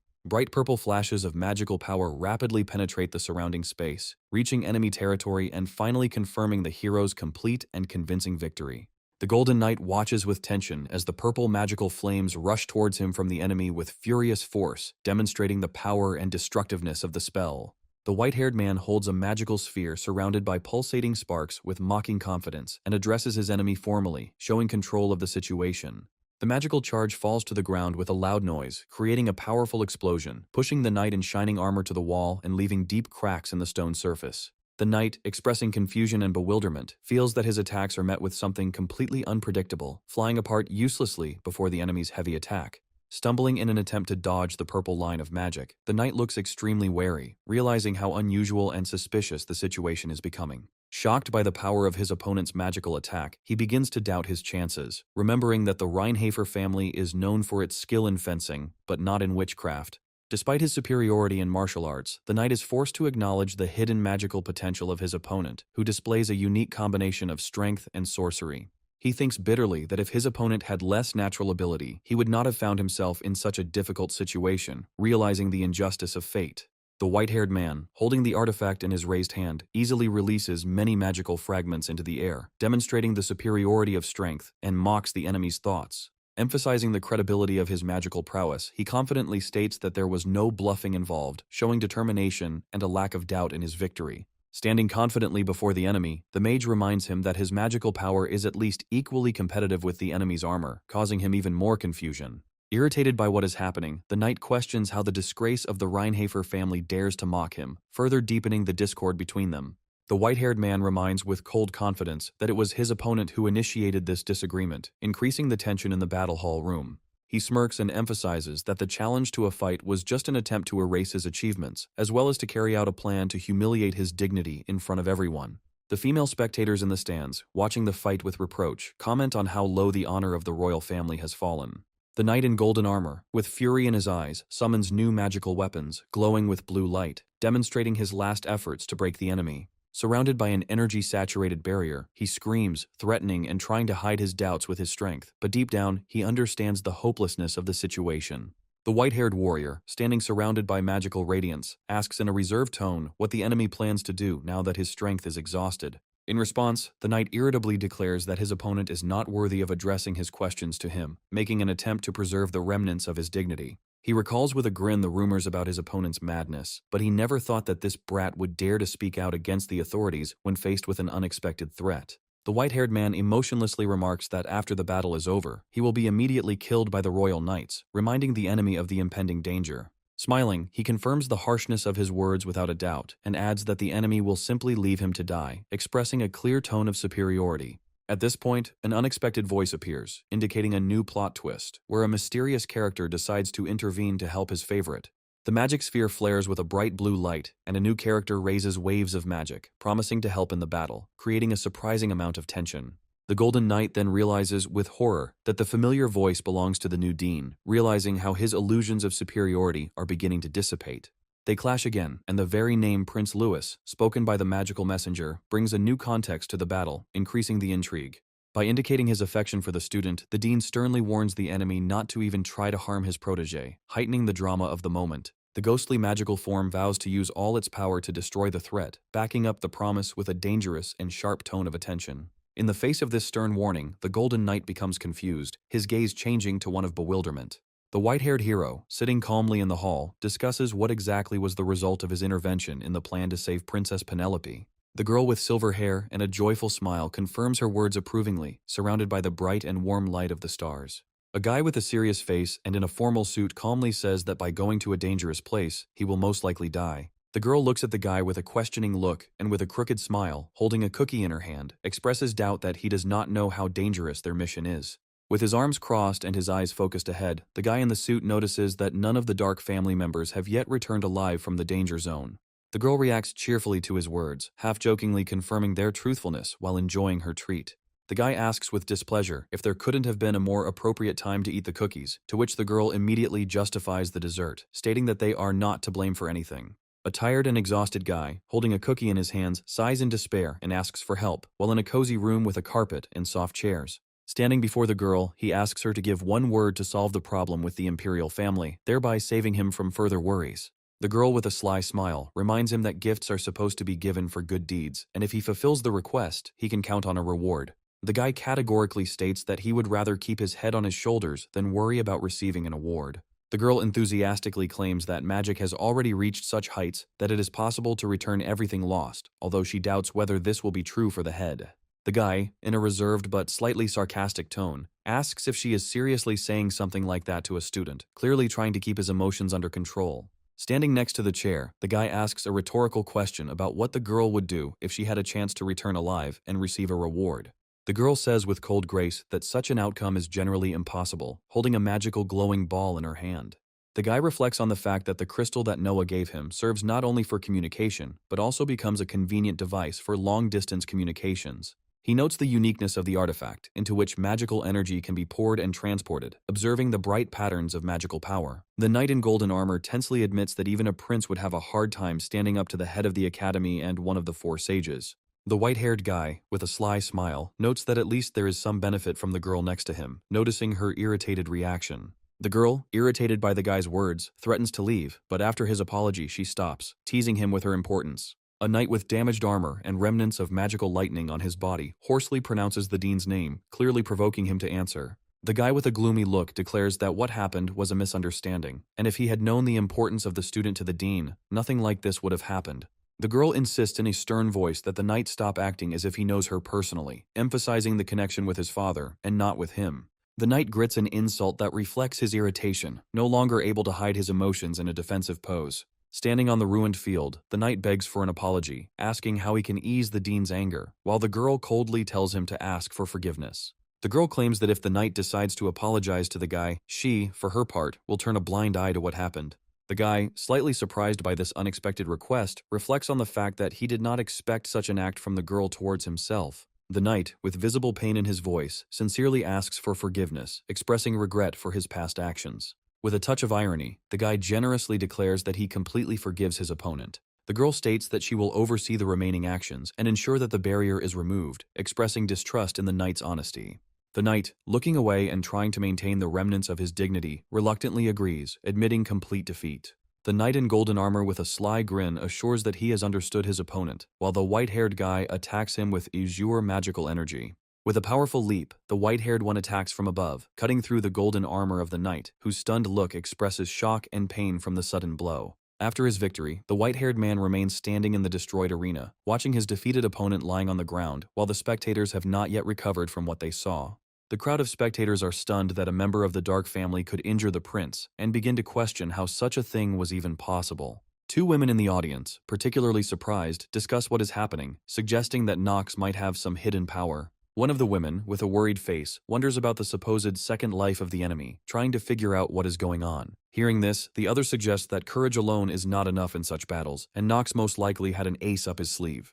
The woman ponders how the Dark family's power was able to spread even within the Archive Empire. Against the backdrop of the icy glow, a girl appears with a magic ball in her hand, making it clear that Nox has powerful support from the outside. A woman in the audience firmly declares that she must get Nox at any cost, despite all the difficulties. Her companion reluctantly agrees that Nox's incredible abilities are truly something amazing. In the arena, the white-haired one confidently points out that it is obvious that after the fight, he does not intend to join Prince Louis, emphasizing his independence. One of the spectators decisively invites her companion to sort out the current situation, setting the tone for their further actions. The companion, confused, asks what exactly she is up to, looking surprised and slightly concerned. The blonde whispers something in her companion's ear, to which she reacts with extreme shock and disbelief. Looking at what is happening in the arena, the shocked woman does not believe what she heard and asks if her interlocutor is serious. Meanwhile, the knight orders the prince to be taken immediately to the medical wing to prevent complications from his wounds. A man in a formal suit sternly warns witnesses not to spread any information about what happened, reminding them of the importance of silence. A blonde in the audience calls out to Louis, trying to bring him back to consciousness after the events, showing concern and concern. In the arena, knights and medics gather around the injured prince, looking at him with concern, and Nox calmly leaves the scene of the battle. In his room, Nox rests, sitting on the edge of his bed, reflecting on what happened, in the luxurious atmosphere of the room with soft lighting. Hiding his face with his hand, he wearily says that he barely escaped alive from this intense fight, summing up the events. The memory of his encounter with Louis makes Nox wonder how dangerous and unstable the prince was in battle. Nox comes to the conclusion that he now knows for sure that the mysterious sphere really belongs to her, and begins to make further assumptions.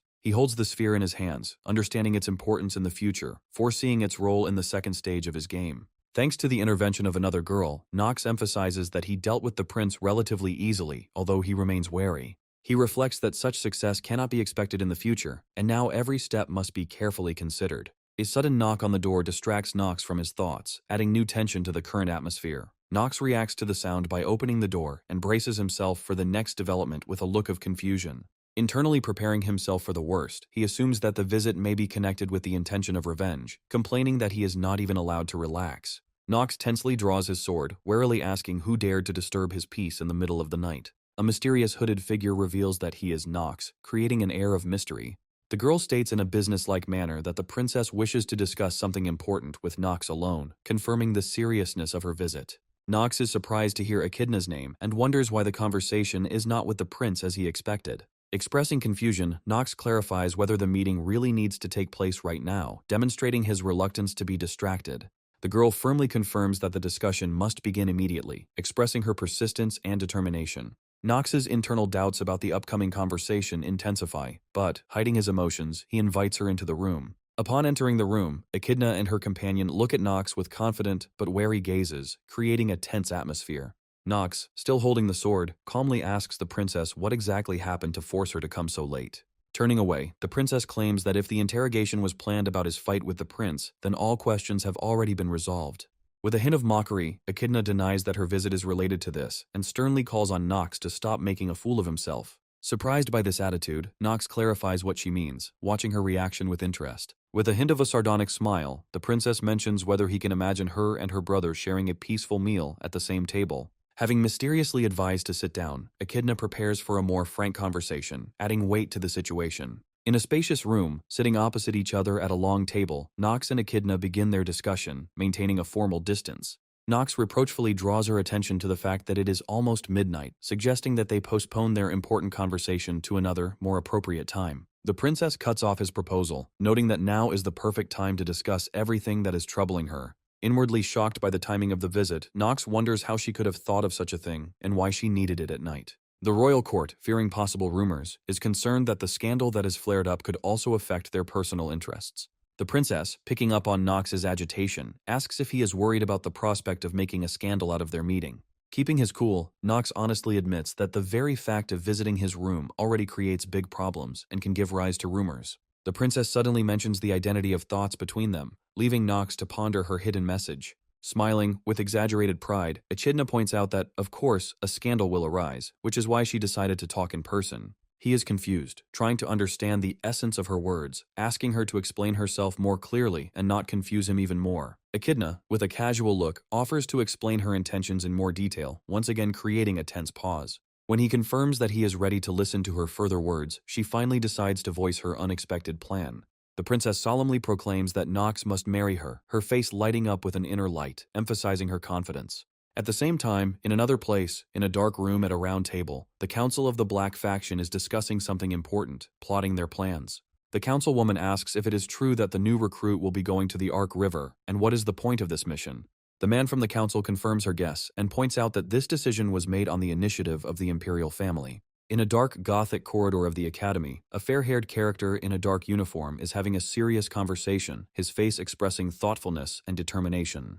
In a dimly lit room, the leader of the Sleeping Morans, a purple-haired girl, demonstrates confidence in her position as she discusses an important choice. In a spacious hall with high columns, Marin, gesturing, expresses her doubts about the head's decision, her posture showing uncertainty. In the dimly lit corridor, the dark figure of the leader of the Sleeping Kyle appears, surrounded by a dark aura, his presence creating a tense atmosphere. In the semi-darkness of the Gothic interior, a dialogue takes place between two characters, in which the vice-captain shows obvious confusion. Against a reddish backdrop, a stern character delivers a speech about the unforgivability of disrespect, his posture exuding authority. In the ominous atmosphere of the Gothic hall, the character mentions their belonging to the imperial family, his face partially hidden in shadow. A blonde character with a piercing gaze abruptly interrupts the discussion of the newcomer, creating a moment of tension. The dramatic moment is enhanced by the character's sudden movement, creating a dynamic composition against the backdrop of Gothic architecture.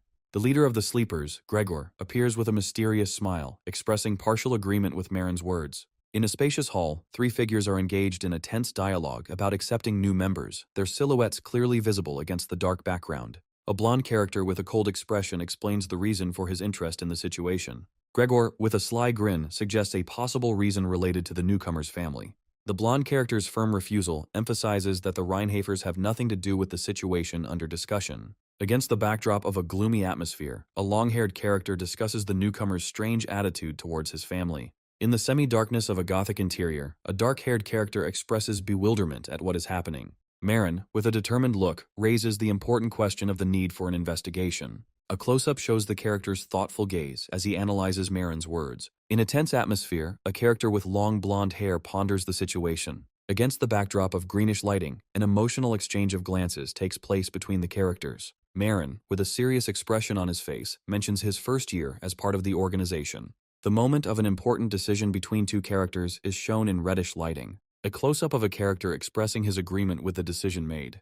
Gregor supports the general decision with a satisfied smile, his posture radiating confidence. In a gothic setting, a blonde character announces that Marine is a mentor, which becomes a turning point in the discussion. Marin reacts with obvious surprise to the news of her appointment as mentor. Her emotions are clearly expressed. With a determined smile, Marin declares his intention to show the newcomer the strength of his elders. In a dark room, a character asks a question about an upcoming mission, his silhouette clearly visible against the backdrop of Gothic architecture.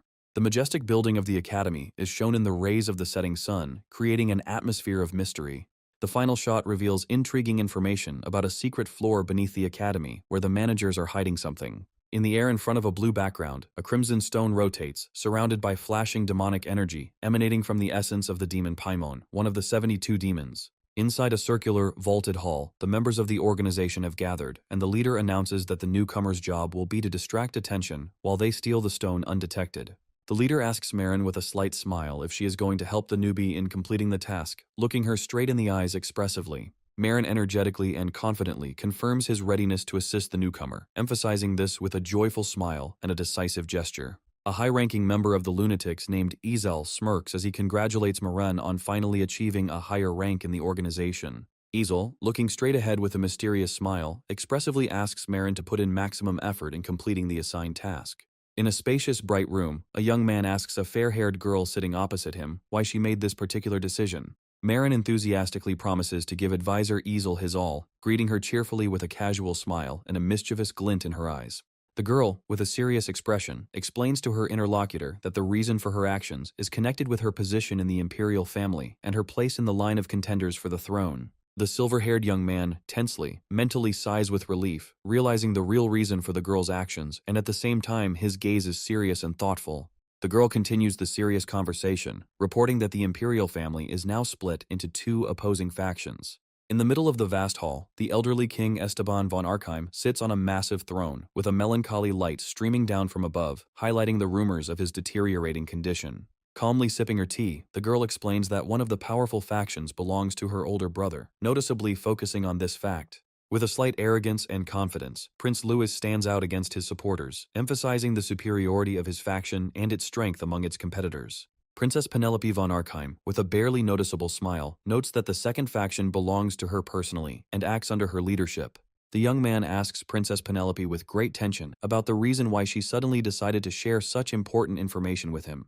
Carefully picking up the cup of hot drink, Penelope calmly admits that her situation is unstable and it would be foolish to deny it, holding her hand confidently and evenly. Princess Penelope explains that her brother Louis has significant advantages in governance and succession to the throne, as well as strong connections with influential nobles. Two sinister figures in masks and luxurious clothes are talking about the benefits and rewards that have already been agreed upon in advance for supporting Prince Louis. With some surprise and tension, the young man directly asks the girl if she plans to take the throne and become the new empress. Penelope responds with a slight smile and a joking tone, confirming his assumption and explaining that it is primarily aimed against Louis's destructive plans. Princess Penelope adds seriously, looking ahead, that Prince Louis is extremely cruel and considers all people only tools for his own purposes. The guy seriously confirms the girl's words, stating that he has already personally become convinced that Louis brings only destruction and problems. Penelope, rising from the sofa, confidently explains that there is a force that the prince cannot ignore, but he does not have the courage to enter into open conflict with it. The young man, abruptly changing his expression, mentally notes the need to change the topic of conversation, considering the current conversation too dangerous for the relationship with the princess. Penelope confidently emphasizes, looking out the window, that her weak position and even the possible marriage of Prince Louis with the Stilner heiress will not force her to abandon her plans.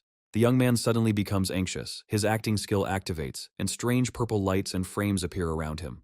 The guy tries hard to voice his protest, amazed by the princess's confidence that he has already agreed with her decision and is ready to act according to her plan. The girl looks closely at her interlocutor, asking if he is really satisfied with her candidacy, despite her well-known bad reputation. Finally, sitting opposite her interlocutor, Penelope offers to voice her plan of action in detail and reminds him that it was he who saved her once in a nameless forest. A young man with silver hair sits in a richly decorated room and looks intently at his interlocutor as she extends her hand to his side of the table. The camera focuses on the movement of her hand, which gently touches his palm, accompanying the moment with words of gratitude for his efforts to save him. The guy turns away, holding his hand, and internally reflects on the correctness of what was said.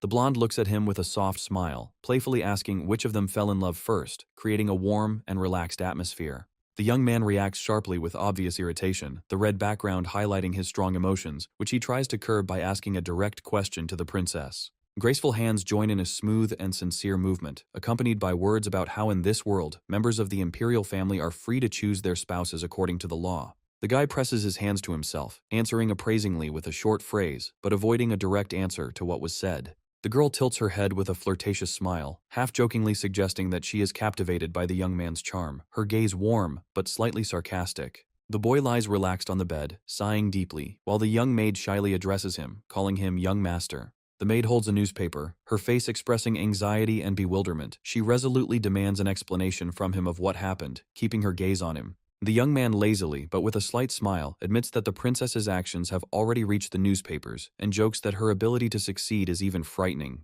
The maid is puzzled, her expression becoming thoughtful as she wonders, trying to understand why events ended this way. Sitting on the bed, the young man admits in a dark tone that he feels like a mere toy in the hands of those fighting for the throne, his eyes looking at the floor. The maid, a little confused, asks him again, hinting at the motives for the struggle for the throne, to which he briefly and coldly confirms. The scene shifts to a portrait of the princess wearing a crown among flowers, her wisdom explaining that she is using the youth to prevent Prince Louis's coronation.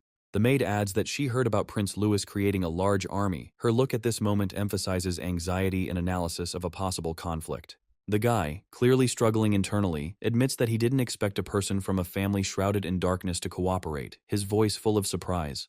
The maid asks him in bewilderment what he means, while he dryly explains the context of his thoughts and expresses slight confusion. The guy, with a gloomy and slightly sarcastic mood, recalls the recent sharp words spoken about him, imbued with a hint of his inadequacy. Frowning, the young man harshly expresses his opinion about the princess, using a rude remark to express his attitude. In his emotions, he raises his hand to his head, realizing that the princess took advantage of his vulnerability due to his family's rejection, his voice full of uncontrollable anger. The girl watches the boy, slightly nervous, as he roughly grabs his sword, preparing for something, his determination obvious. The young man taps his sword thoughtfully and gestures around the room, his voice soft but warning.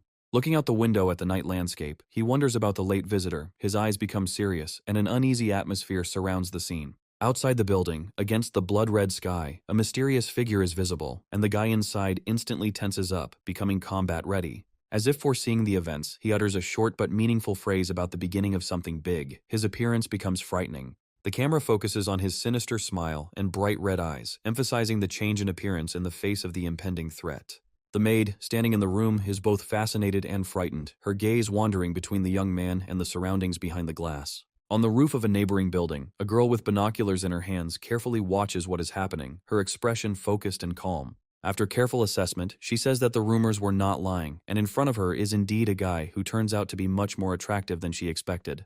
Through the window, a tense conversation between the young man and the maid is visible, where she doubts that he is not capable enough to win the recognition of the influential Miss Louis. The young girl with purple hair closes her eyes, smiling slightly, and calmly decides that first of all she needs to verify for herself the truth of her assumptions. Against the backdrop of a brightly lit moon, the manned beauty smiles and ponders whether the guy could become the new calling card of the Lunatics organization. The massive hall with high arches, filled with soft light, is filled with students who are intently reading books and going about their business. An open book lies on the table in someone's hands, and the lines of the content mention a certain Professor Rass and the unexpectedness of his return. The young man holds books with a determined expression on his face and expresses his indignation at the current situation, declaring that some solution to this issue must be found. An eccentric man in a white suit and with a book in his hands hastily declares his need to immediately get to the dean. Turning to the young man, the same man quickly puts him in charge of cleaning, clearly shifting his responsibilities before leaving. With barely a wave of farewell, the man rushes away with a theatrical gesture, leaving behind only questioning glances. The young man speaks cautiously about the possible reprisal against the troublesome professor, but his girlfriend from behind asks him to stop talking like that. In the academic library, a young man excitedly raises his voice, casually mentioning the difficulties that graduates face, thereby causing misunderstanding among his colleague. Mentally indignant, the young man realizes that being the best student turned out to be much more difficult than he expected, which causes slight irritation. Unable to bear the flood of emotions, the young man demands that his companion simply shut up, and she silently agrees, understanding his fatigue. The girl tries to attract his attention by calling out to him, but he, burdened with worries, turns away with a gloomy expression on his face.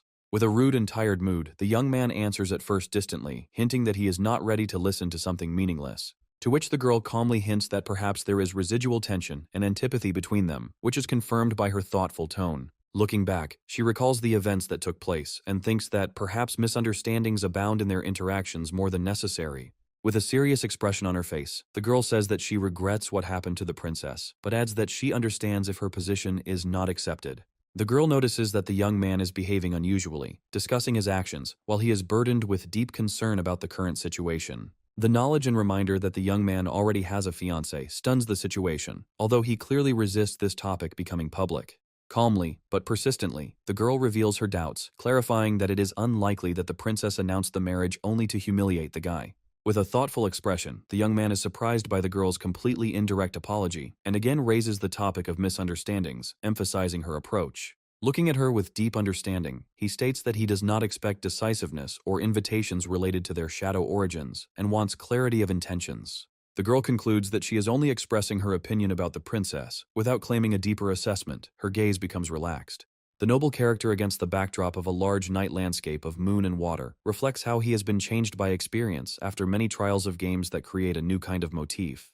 The camera focuses on his hand, held slightly outstretched, visually revealing the remaining sadness amidst his inner thoughts. The hero analyzes, making an emotional connection between his game experiences. The girl reasons that every action of the princess may have a hidden meaning and an as-yet unknown purpose. Her expression remains calm.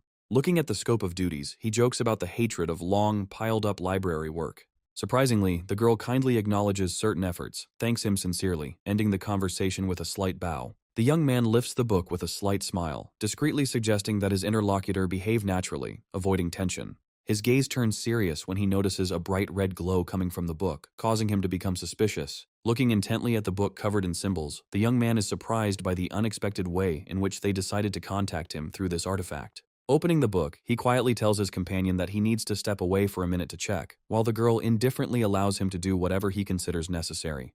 Picking up the book, the young man notices a glow emanating from it, accompanied by strange symbols, and understands that it is a stone of demonic essence. Information emerges before him that in order to steal a powerful stone, it is necessary to study the internal structure of the academy and gather more allies. With a sly and slightly sinister expression, the young man says out loud that everything has finally begun, his gaze sparkling with confidence. The camera captures the boy's brightly glowing purple eye, as he remembers that this is the first major episode of the dark game he finds himself in. Approaching the massive academic architecture at night, the boy resolutely confirms that he will be able to get through this first episode.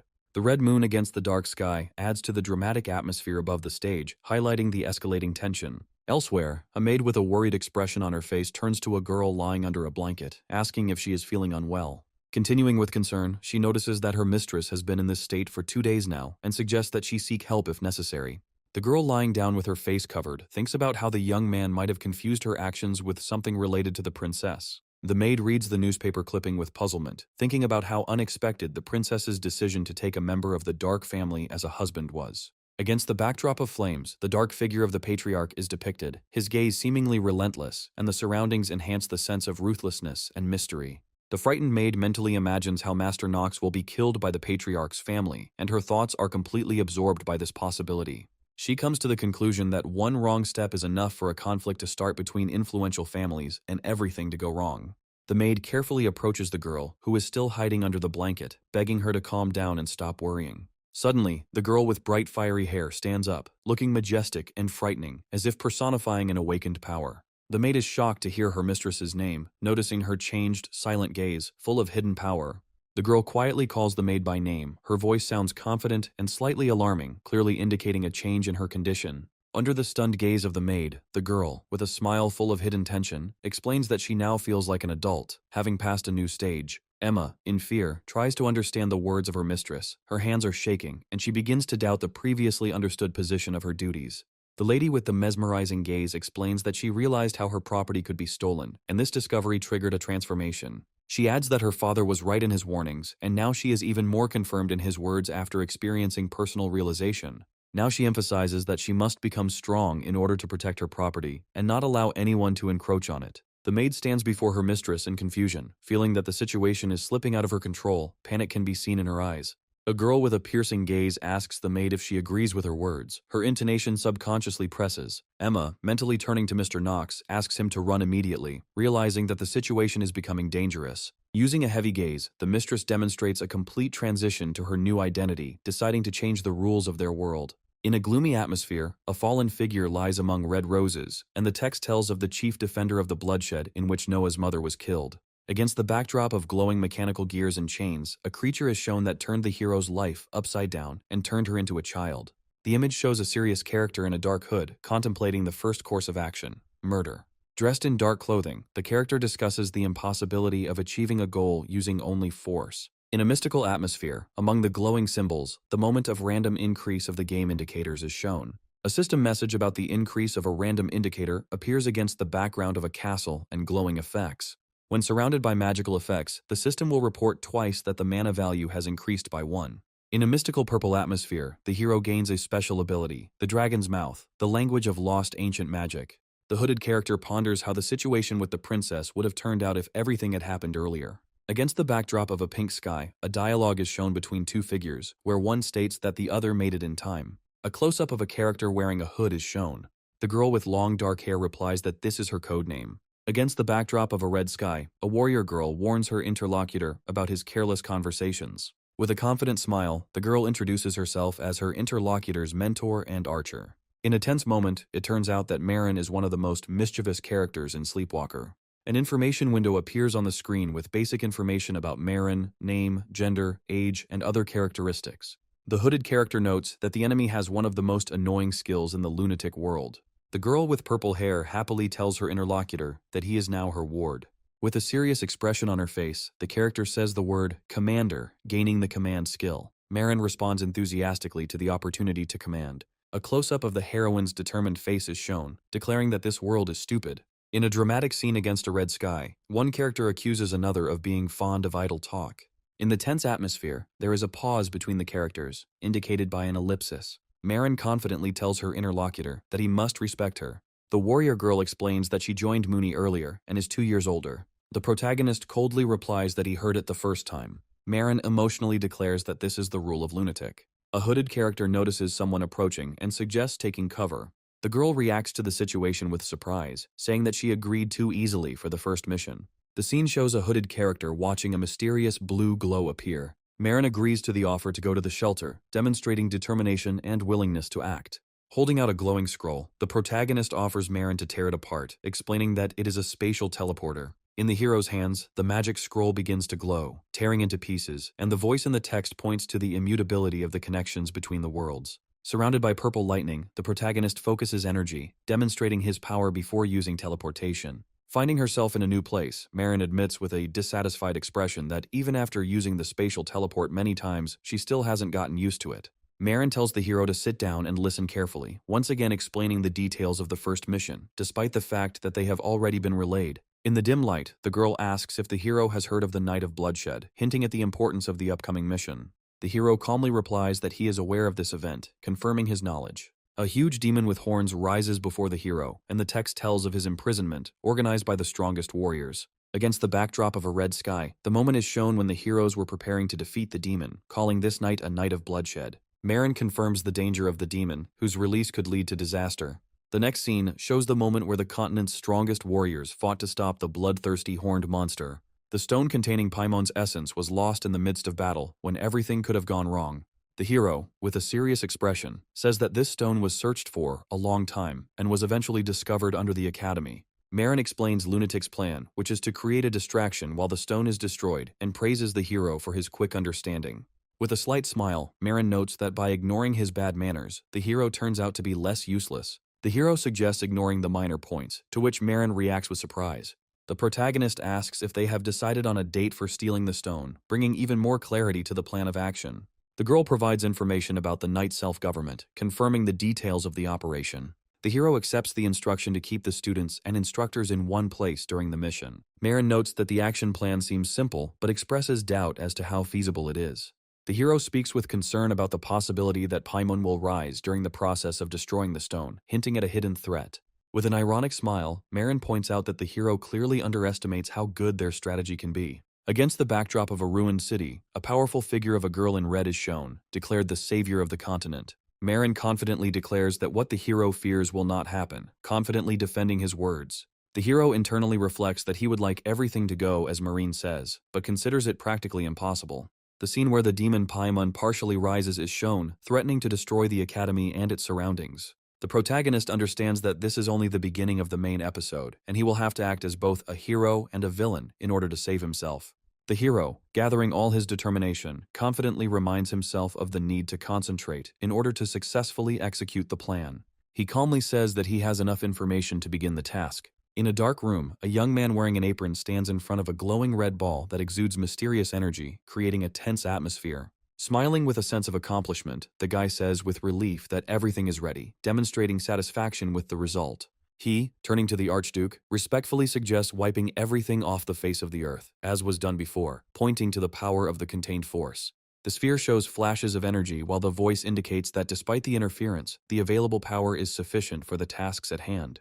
The boy sheepishly puts his hand to his chest, clarifying his name, when the mysterious voice recognizes him as Rick. A mysterious red eye watches from within the sphere, and a voice assures Rick that if he succeeds, he will become a full-fledged demon, not just possessed. With a creepy shadow on his face, the boy accepts the instructions, which strengthens his determination. In the vaulted hall, the students of the academy are animatedly discussing what is happening, forming colorful groups. A girl with blonde hair apologizes to her friend, hoping for her understanding and demonstrating goodwill. With a smile, she explains that people cannot control their feelings, emphasizing the naturalness of human nature.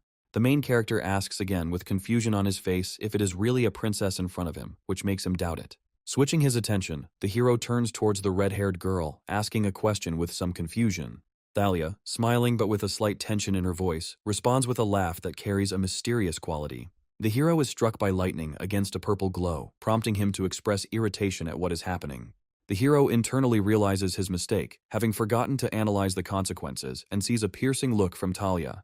In the library and other areas of the academy, students begin to share rumors, drawing attention to the unexpected news. A young man with glasses announces the rankings of the top 7 students who have scored the highest, causing excitement. 2 students discuss the possibility of getting extra credit for participating in nighttime self-government, expressing regret about their chances. One student points out to another that aristocrats always occupy leading positions, hinting at social injustice. Another student sadly states that it is almost impossible for commoners to make it to the top list, even if they study hard. Another student intervenes in the conversation, emphasizing his irritation with aristocrats who care only about personal gain, and at the same time talk about equality. A group of students begin a philosophical debate, trying to understand how their world is different from the rest, and whether this approach is justified.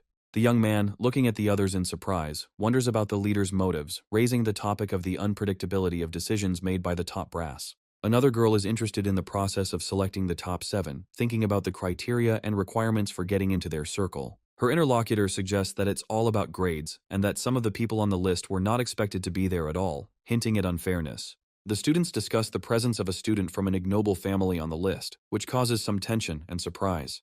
The protagonist reflects thoughtfully that his reluctance to attract attention collides with the constant discussion surrounding his name. Against the backdrop of the castle, in a powerful purple flash, the hero realizes the fateful nature of what is happening, assessing his next steps. Looking at his report card with a failing mark, the hero decides that without improving his academic performance, he will lose the opportunity to influence the situation.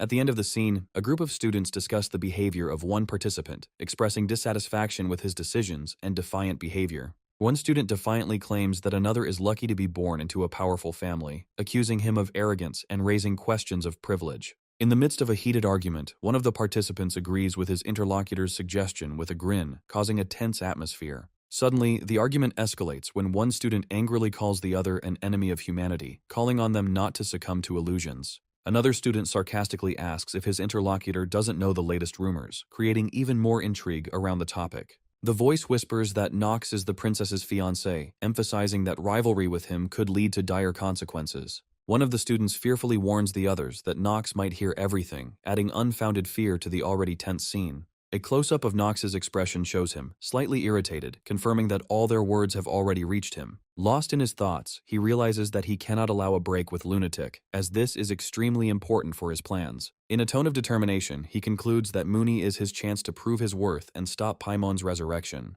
The hero prepares for the last days of the week of night self-government, feeling the weight of the upcoming events. Watching other students, he feels dissatisfied because he forgot to check who is behind him on the top list. He internally notices that he finds himself in a situation similar to a drama series, comparing the conflict to a cinematic denouement. The focus is on the tension between the two girls, the former and current favorites, hinting at a hidden conflict. Nox expresses outrage at the current situation, seeing it as extremely unfair, especially considering he did nothing about it. Thalia, with her red-haired gaze, assures the princess that she understands her, but there is a determination sparkling in her eyes that betrays hidden intentions. With a smile, Talia begins to talk about Nox as a person with good qualities, suggesting why he attracts others. The blonde girl thanks him for his understanding, but reinforces her answer with a slight challenge hidden behind a friendly intonation. Thalia makes it clear that she hopes no one thinks she will give in easily, heightening the tension with her gaze. With a bright determination, Talia emphasizes that winning plays a key role in her family, adding that this principle extends to the people around her as well. The princess wishes Talia luck with a sarcastic smile, adding a hint of challenge to their interaction. The blonde girl reminds him of the fact that his engagement to the princess was arranged at the initiative of his parents. Nox, looking towards Talia, remarks that someone must have taken this engagement too seriously, creating a new knot of intrigue. Nox, entering the conversation directly, expresses disappointment, hoping that events could have developed differently. The reddish haze in the corridor distracts him for a moment, adding a mystical note to the overall tense atmosphere. A message appears about a meeting place in the shelter, where the details of an important operation will soon be discussed. The protagonist descends into a dark room outside, surrounded by arches, wondering about the upcoming conversation and plans. At the bottom, he is met by a mysterious girl, addressing him with a mocking nickname, emphasizing her confidence and superiority. Sitting on the dais, the girl looks at him, slightly contemptuously, asking why the hell he was here, creating intrigue in their interaction. The blue-haired girl quickly approaches Nox, clearly angry and arousing suspicion with her actions. By holding him back with questions, she accuses him of spreading rumors about his engagement to the princess, which clearly worsens the already tense situation. Nox, looking at his interlocutor with a hint of uncertainty, admits that he does not understand how such a situation could have arisen. Marin, standing at a distance, states that perhaps the princess is using him as a tool to control the prince. With a firm and challenging voice, Marin accuses Nox of being naive and of the obviousness of his assumptions. He tries to change the subject and suggests focusing on discussing the mission, avoiding personal squabbles. Marin, rushing towards him with determination, states that she needs to understand the situation first, taking on the role of protecting Captain Luna. Standing opposite Marin, Nox firmly states that until he finds out her true intentions, he cannot trust her. Marin, keeping her distance, reminds that it is she who will have to decide what to do with those who end up under her command.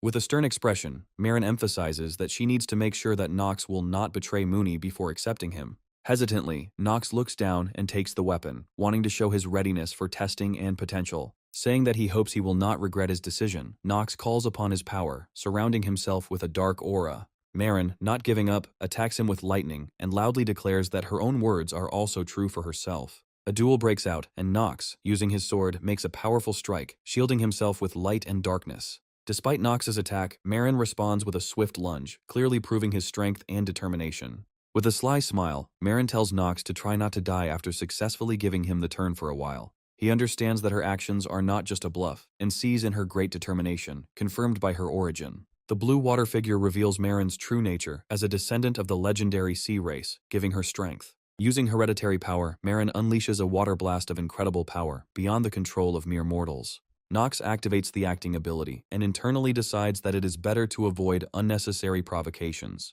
However, Marin's ability and drive make Nox realize his significant gap in level compared to her. Nox accepts the fact that it is almost impossible to win Marin's trust with real abilities now, but he does not intend to back down. Fearing that the scene could end in disaster, Nox continues to hold back her powerful attacks. Considering his chances, he concludes that there is only one way: win this battle at any cost. Marin, coolly continuing his onslaught, claims that despite the captain's recognition, the boy's rank remains low. The young man, surrounded by a purple aura, demands a clear explanation of what is happening with his position and the mistrust towards him. Marin emphasizes that her goal is to understand the origin of his connection with the princess and his true place in the current situation. She focuses on all the events happening around him, increasing the tension between them. Furious, Marin demands that Nox confirm whether everything that is happening is just a coincidence or someone's carefully thought-out plan. He replies with a cold look that she simply does not want to accept his truth and says that she has nothing more to explain. Marin defiantly says that she will see how long he can maintain his confidence under her pressure. The white-haired youth stands confidently surrounded by swirling water, facing the attack with a cold gaze and brightly shining purple eyes, showing his strength and calmness in this situation. He delivers a massive blow, ripping off huge streams of water and throwing them out in a powerful arc, revealing his martial wisdom and skill. The space around him is covered with vortices of energy and clots of magic, creating incredible tension in the atmosphere of the arena.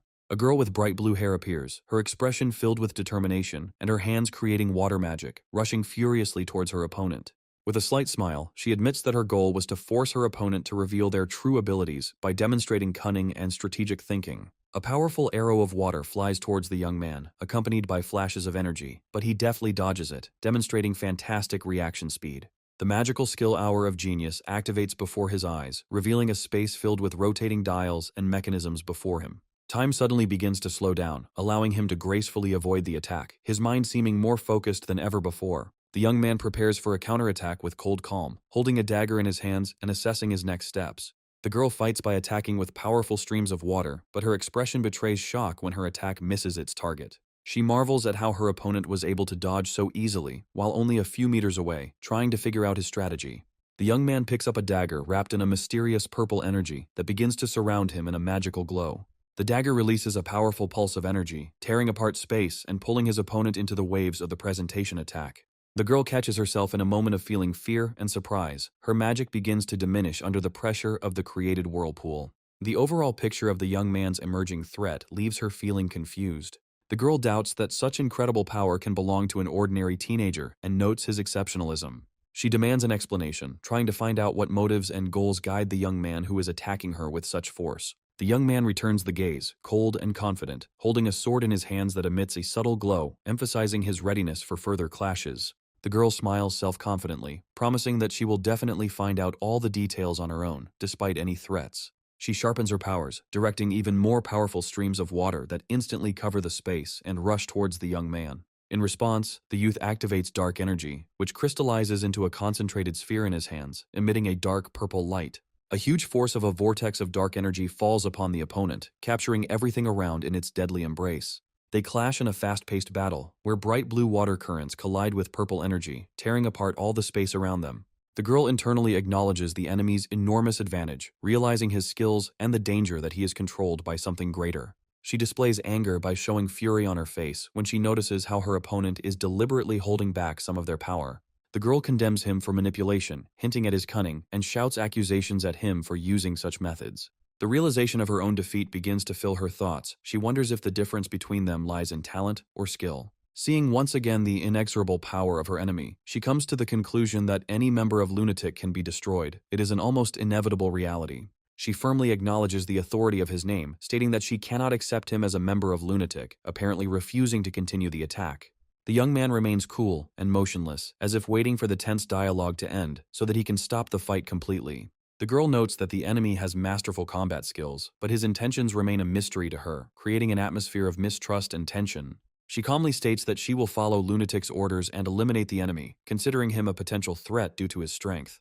The boy rushes forward to attack, his sword flashing in the vortex of water, while the girl tries to balance the onslaught with her defensive spells. The girl uses the secret skill of her sea race, Water Shot, seeing its power as a threat that can become fatal with the slightest mistake.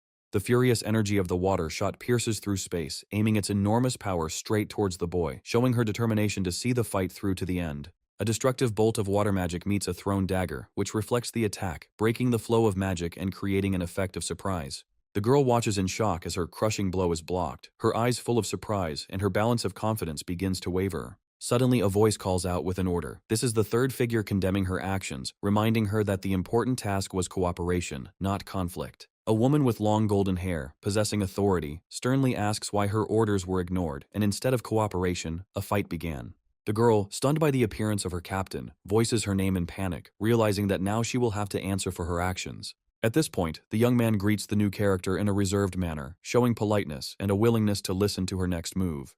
The captain looks down on both of them from above and states that the incident that is happening concerns not only the girl, but also the newcomer himself, introducing additional intrigue into the plot.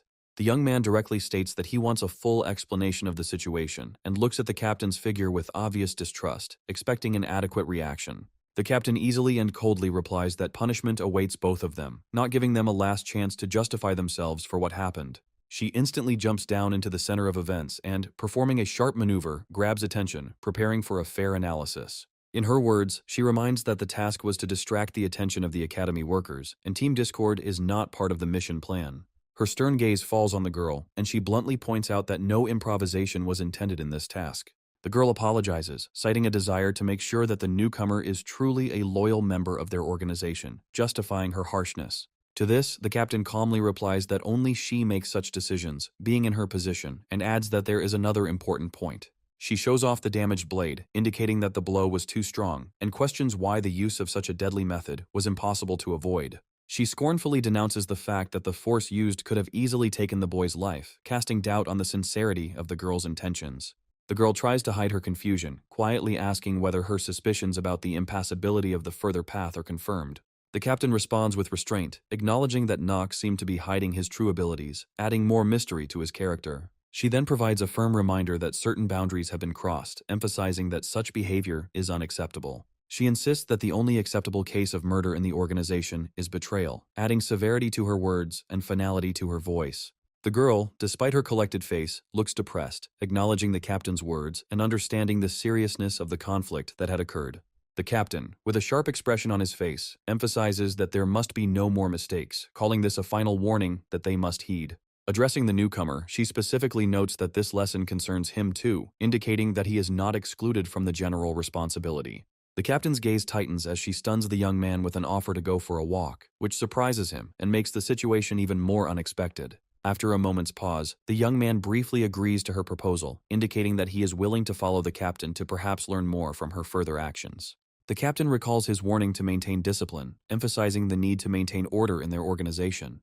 The young man, smiling, admits that his life is so ruined that such warnings do not frighten him and are taken quite easily. He continues, assuring the captain that everything is fine between them, but notes that Marin still does not trust him. The captain explains that Marin's lack of trust is not her usual behavior, but there is a good reason behind it that she is not yet ready to divulge. Suddenly, getting down to business, the captain reminds the young man that he now owes his life to her, intensifying the unusual dynamics of their interaction. The young man answers with a slight smile, pretending that this sounds intimidating, but from the expression on his face, it is clear that he does not take this seriously at all. Continuing the conversation, he assures the captain that he has become so accustomed to being on the brink of death that such situations have long become commonplace for him.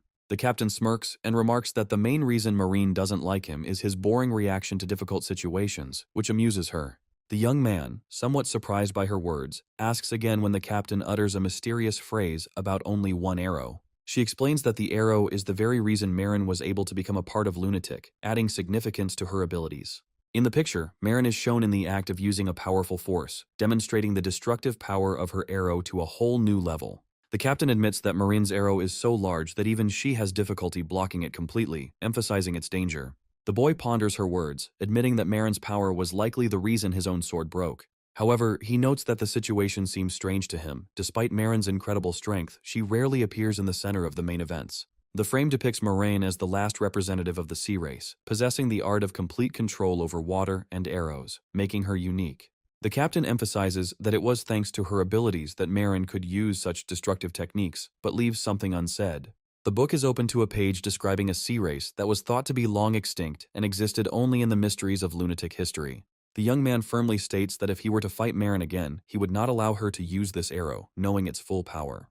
The captain calls him a scoundrel with a slight grin, probably hinting at his brazen approach in fighting such powerful opponents. However, she strongly warns him that he should not even think about fighting Marin, as her rage could be deadly.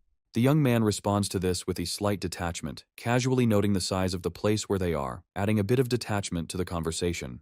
But a thought comes into his mind about one powerful attack that he sees as a potential trump card, highlighting his strategic mindset. The captain unexpectedly notes the young man's strength, recognizing his potential as a rookie who has already proven himself in difficult situations. She adds that he managed to pacify even the hot-tempered Marine, which speaks of his ability to cope with the emotional outbursts of his opponents. The captain emphasizes that he is cold-blooded enough to instantly put any enemy in their place, which causes mixed emotions in him. The young man remarks with a slight grin that her words sound too flattering, adding humor to the tense dialogue. However, the captain changes his tone and informs her that she will need his help in completing a serious task, making their conversation even more significant. She makes it clear to him that if Marin goes too far during missions and becomes insane, he will have to stop her. The captain abruptly and firmly states that, in this case, the only way out is to kill Marin, leaving the young man with a difficult choice. She confidently states that only he can accomplish this task, further emphasizing his importance in their future missions. The magic teacher explains to the students that one can become a great magician or knight only after opening the 3 energy cores, the upper, central, and lower. With a serious expression, he notes that talent is important, but real success comes from those who put in hard work and effort. A young man sitting in the audience feels tense as he notices a girl with bright red hair in the balcony box staring at him. The young man's internal monologue reflects his confusion. He tries to understand why they are so angry with him, wanting a chance to explain himself. The girl with golden hair jokingly notes that the stern look directed at the young man literally burns through him, causing a slight smile to appear on her face. The young man wearily replies that she should not start this topic, because he did not want to communicate with a girl who probably causes so many difficulties. The girl reminds him of the engagement, emphasizing that they are now bound by roles that are difficult for them to escape. Continuing, she smiles and says that people around them will look askance if they don't maintain the appearance of a relationship. The young man reflects on the need to separate personal and work matters, noting that the girl's status as a princess adds responsibility to both. The girl, with a touch of humor, states that now even Prince Louis will not be able to easily kill the young man because of his status as her fiancé. The young man, left in confusion, thinks that he has nothing more to say in response to the strange and unexpected statements from the girl. Meanwhile, the girl appears irritated, clenching her fists in anger, and clearly pondering the actions of her colleagues. The purple-haired girl calls herself Iana, perhaps trying to assert her importance to the boy. The young man realizes that Iana is the heiress of the Satyr family, famous for their unique energy management skill that increases strength. Against the backdrop of a dark magical setting, Iana appeared before the viewer in her true form, confirming her heritage as a succubus. She takes on a new role in the audience, making the boy wary as he watches her actions. Another student expresses fatigue from their constant busyness, facing a double workload day and night, which clearly wears him out. The girl with pink hair reminds him of the necessary tasks, while asking if the young man can handle the additional training. The young man suddenly declares that the lessons will not take place after all, leaving everyone perplexed by such words, which are not clear at first glance. He responds to Iana's sudden question with incomprehension, as if he senses that something is completely wrong. Anxiety rises in the classroom as loud screams and anxious emotions wash over the students from the unexpected event. The walls of the building suddenly begin to collapse. Explosions knock out windows, filling the entire space with dust and fire. The girl panics and asks what exactly is going on, further immersing the audience in the dramatic development of events. The young man finally realizes that the main episode of a major conflict called the Subjugation of Paimon has begun.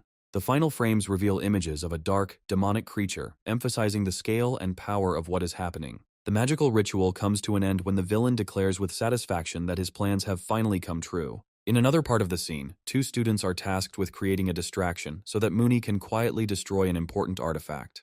The girl notices that the place will turn into a labyrinth after the barriers are activated, which will make it much more difficult for others to navigate. It reminds us that all that remains is to gain as much time as possible while the main forces are busy containing the threat. The shot hints at the character's readiness for a decisive offensive, where every second becomes critical. The girl is overcome with a feeling of pain and fear when something invisible strikes her, causing her to clutch her head, reflecting the general chaos of the situation.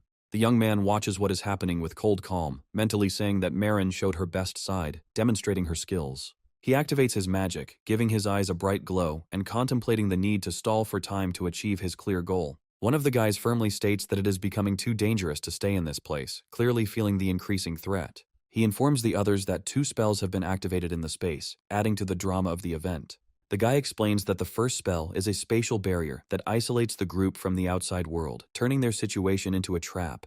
The second spell, he says, changes the layout of the building, turning its floors into a labyrinth, making it difficult to escape from the place. The young man evaluates the boy's quick conclusions and asks if he needs to concentrate on learning the transformation spell first to deal with the situation. The girl with golden hair confirms his assumption, noting that in their current state they will not be able to break the barrier. Iana, slightly embarrassed, agrees to the plan, demonstrating her willingness to act along with the others.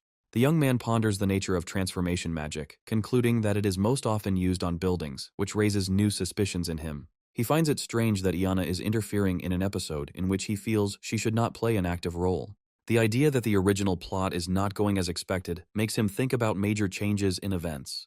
The group discusses their next steps, emphasizing the need to dispel the magic in order to fix the situation and find a way out.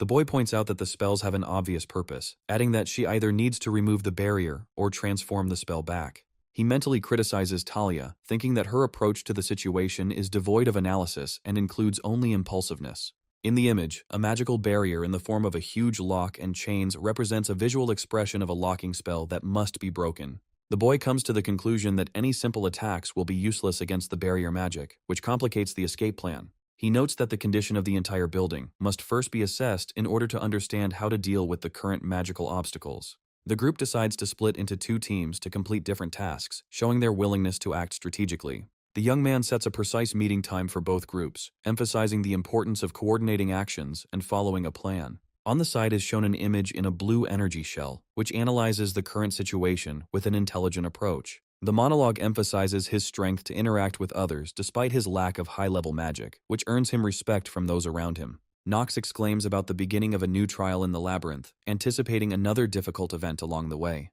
Marin confidently states that the labyrinth they must navigate is called the Labyrinth of Dreams and Deceptions, setting a dark tone. She describes illusionary magic, using her blood to empower a spell that can lead travelers into captivating visions. It is clarified that even the most powerful magicians and resilient students will not be able to resist the chimera created by Marin's spell. Marin watches the participants from afar, holding her ice arrow at the ready, hoping that the newcomers will be able to pass the test. Marin's face suddenly expresses surprise and wariness, as if she notices something unexpected that goes beyond her expectations. The shot shows the combatants lying on the ground, immobilized, emphasizing the destructiveness of the magic that has captured them in its embrace. A young girl in a black cloak, shrouded in dark magic, makes an exclamation expressing displeasure that her plan did not go as expected, indicating that Nox should have dealt with her magic. She looks around in confusion, clutching her gloved hand tightly, and decides that since the problems that have arisen require intervention, she will have to act on her own. From above, there is a majestic view of a huge castle surrounded by magical currents and a shining protective barrier, creating an atmosphere of tense calm before the storm. 2 knights in black hooded cloaks, one of whom is clearly older, are discussing the plan decisively, confirming their readiness to begin their mission. The older knight, hiding his face behind a metal mask, is full of doubts, but tries to convince himself and his comrade that Neue von Trinity has enough strength for the upcoming test. A young girl with long blonde hair, looking straight ahead, answers with confidence and calmness that she is well aware of Noah's power. They approach a massive gate that slowly opens, creating a booming echo and setting them on their path to centered conflict. Behind the majestic doors, their gaze opens to an incredible magical structure, which is a place where symbols of power dwell and the souls of heroes of the past rest. Noya, surrounded by bright blue magical symbols, confidently walks forward, showing her readiness for the challenge, and her companion follows her with restraint. A third character appears, a girl with silver hair and an icy gaze, greeting them with words that she knew they were coming, confidently demonstrating control of the situation.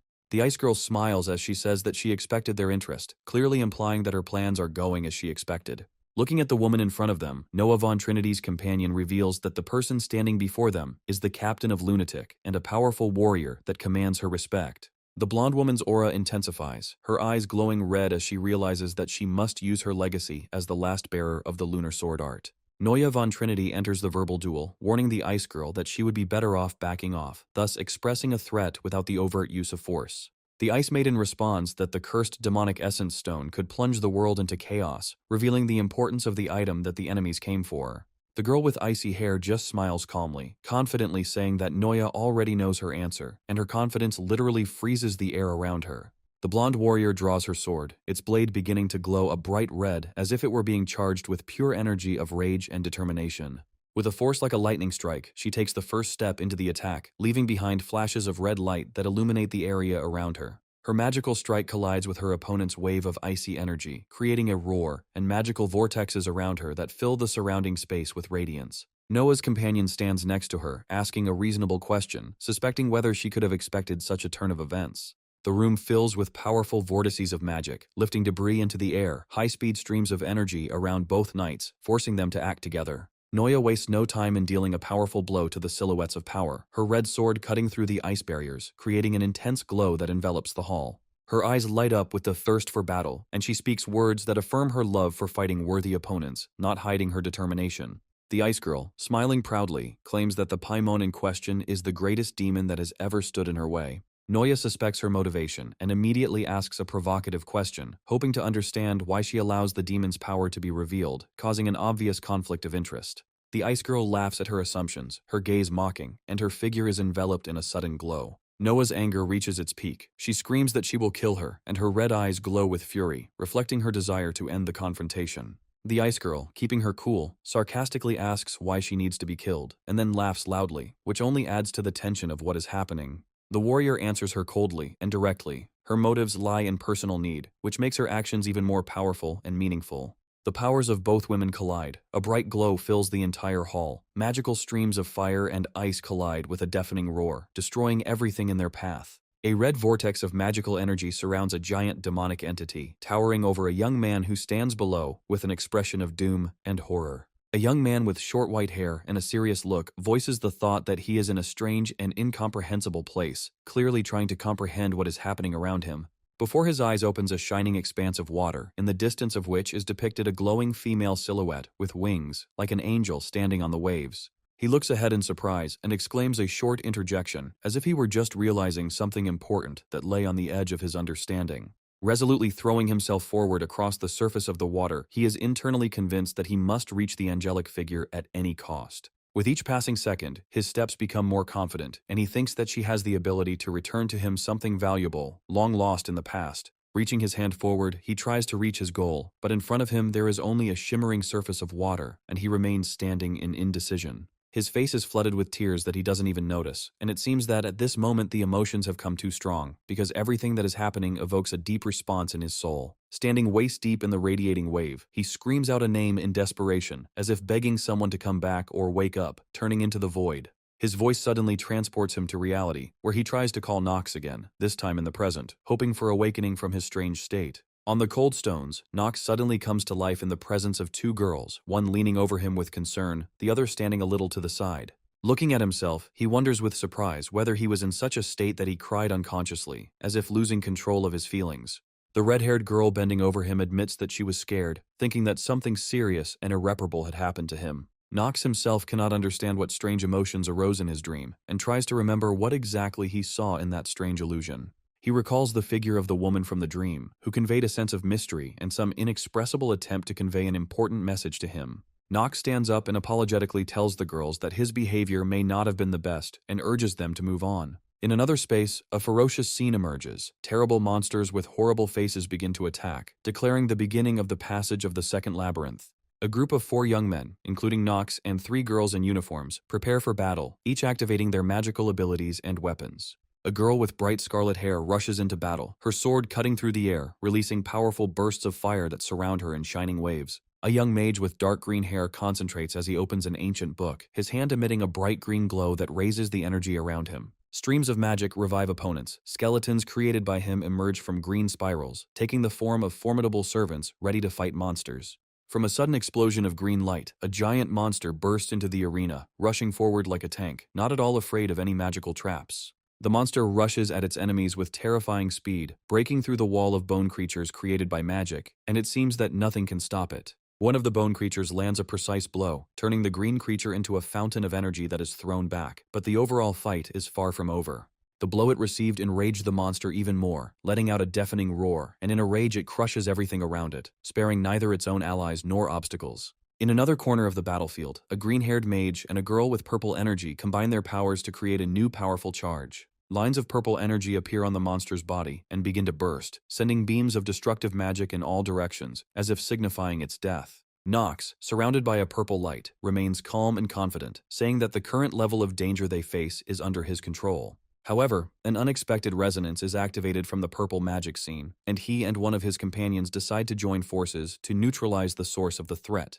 Their combined spell, woven with violet energy, begins to crystallize the space, creating a powerful defense around the group. The girl angrily reproaches Nox, to which he calmly apologizes, explaining his accident, and mentally reminds himself that he must not be distracted from the mission. A group of young men stand in a circle among the bodies of fallen enemies, a mixed feeling of relief and tension in the air after the battle is over. Leon, the dark green-haired boy, exhales heavily, clearly showing how tired he is after the difficult battle. He admits that it was only by a miracle that they were able to defeat their enemies, and his face shows signs of fatigue and the struggle he had endured. The blonde with soft features notices Leon's tiredness, and the girl with purple hair awkwardly says that it was her inexperience that caused his tense state. The girl asks Nox worriedly if he is okay, clasping her hands in an expression of excitement and sympathy. Nox responds in a cold tone, assuring her that he is fine and asking her not to compare him to those he considers weak. The girl sarcastically reminds Nox that it has only been 3 hours since he cried, and his self-confidence looks somewhat ridiculous. The blonde, with a soft half-smile and dignity in her voice, adds that, despite the joke, she will not allow anyone to treat her future husband like that.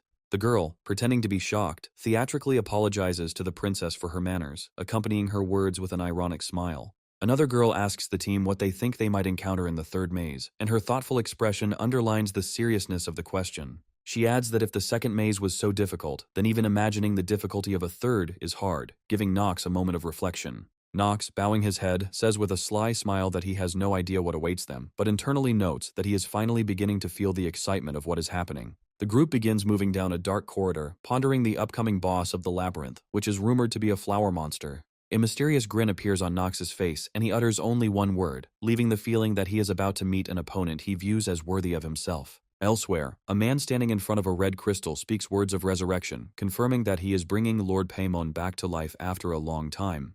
The man speaks with a smile to the mysterious figure that appears through magical contact, confirming that the plans are going exactly as planned.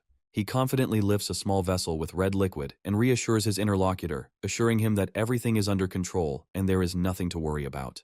A powerful entity, appearing as a projection, reminds him of the importance of success, noting that this is his last chance to become a hero. The man briefly agrees, his back to the viewer, his posture determined as he looks at the red, glowing background behind him. With a slight smile, he internally calls his interlocutor a fool who dreams of becoming famous by defeating the great resurrected demon Paimon. A sarcastic doubt arises in his thoughts because he believes that the demon after resurrection is mistakenly perceived as weakened, which is his biggest mistake. The man smirks and drops the vessel with the red liquid, spilling its contents, confidently declaring that for his interests, such circumstances are even for the best. The vessel shatters on the floor, and with it the awakening of power begins, the sound of glass echoing throughout the room. A sharp red demonic hand, decorated with claws, suddenly bursts out from the magical aura, filling the space with the power of fear and destruction. A huge demon with red skin and horns appears, introducing himself as a human demon, ignoring his surroundings, clearly confident in his own strength. The demon utters a short curse, clenching his hand and realizing the imperfections of his new resurrected body, but his anger only increases his alluring threat. Baring his sharp fangs, he says sarcastically, "If he knew I would return in such a ridiculous body," but his eyes sparkle with a thirst for action. Then he focuses only on the fact of his return, loudly proclaiming that the miracle is already in the fact that he is alive again, fully accepting his new chance. The demon, looking at the man standing in front of him, pronounces his name with cold recognition. A huge demon surrounded by red crystals smells the scent of a familiar person, who he believes is behind a thick wall, causing him to become suspicious again. A girl with long white hair in a stream of icy energy remembers those who imprisoned her in the past, suspecting that one of them may be nearby. The demon, demonstrating his authority, turns his attention to the unfortunate man standing before him, demanding an immediate and direct answer from him. The man answers the demon in the affirmative with a small smile, showing almost servile submission before his massive and terrifying appearance. A magical entity asks the hero to choose the appearance of his shadow, revealing a power that will allow him to create something unique and powerful. Nox muses that although the labyrinth is the final test, it is somehow missing the planned boss, leaving him with a disturbing surprise. The hero explains that the boss is not there for the simple reason that he had already eliminated him earlier, anticipating collecting rewards for his actions. Looking back at his past action, the hero sees the aftermath of the battle, where his weapon left traces of blood where the enemy fell, confirming his victory. The body of the huge, defeated, monster-like creature lying before Nox is a testament to his triumph and brutal strength. Nox is pleased that defeating the boss allowed him to increase stats in some of his vital stats, including health points. With a sense of pride, the hero notes that thanks to this improvement, his magical power and endurance have increased significantly, making his abilities even more formidable. He is reserved about the fact that the stat boost is useful, but he has a plan to effectively use this advantage to his advantage. Realizing the importance of time, Nox decides to take steps to buy extra minutes for his team, allowing them to escape the maze in one piece. With a flash of insight, he thinks of a possible strategy that will help him accomplish his goal and notes that this idea could be quite useful. Inspired by a new plan, he creates his shadow using magic, giving it his own appearance and power to use for manipulation. Nox decides to place the created shadow in the place where the boss was supposed to be, believing that this will create a new threatening situation for the enemies. Confident in his plan, he notes that his shadow essence will be stronger than the real monster, inspiring fear and respect with its power. The girl asks Nox where he has been all this time, to which he sharply replies that it is none of her business, maintaining the intrigue about his actions. He mentally confirms that he will do his best to delay the enemies, giving the team a chance to complete the mission successfully. A new figure approaches from the shadows, interrupting their conversation with a command phrase, ordering everyone to stand still and not move any further. The stranger, dressed in exquisite attire, with a cold gaze declares that none of them will be able to cross the border of his territory.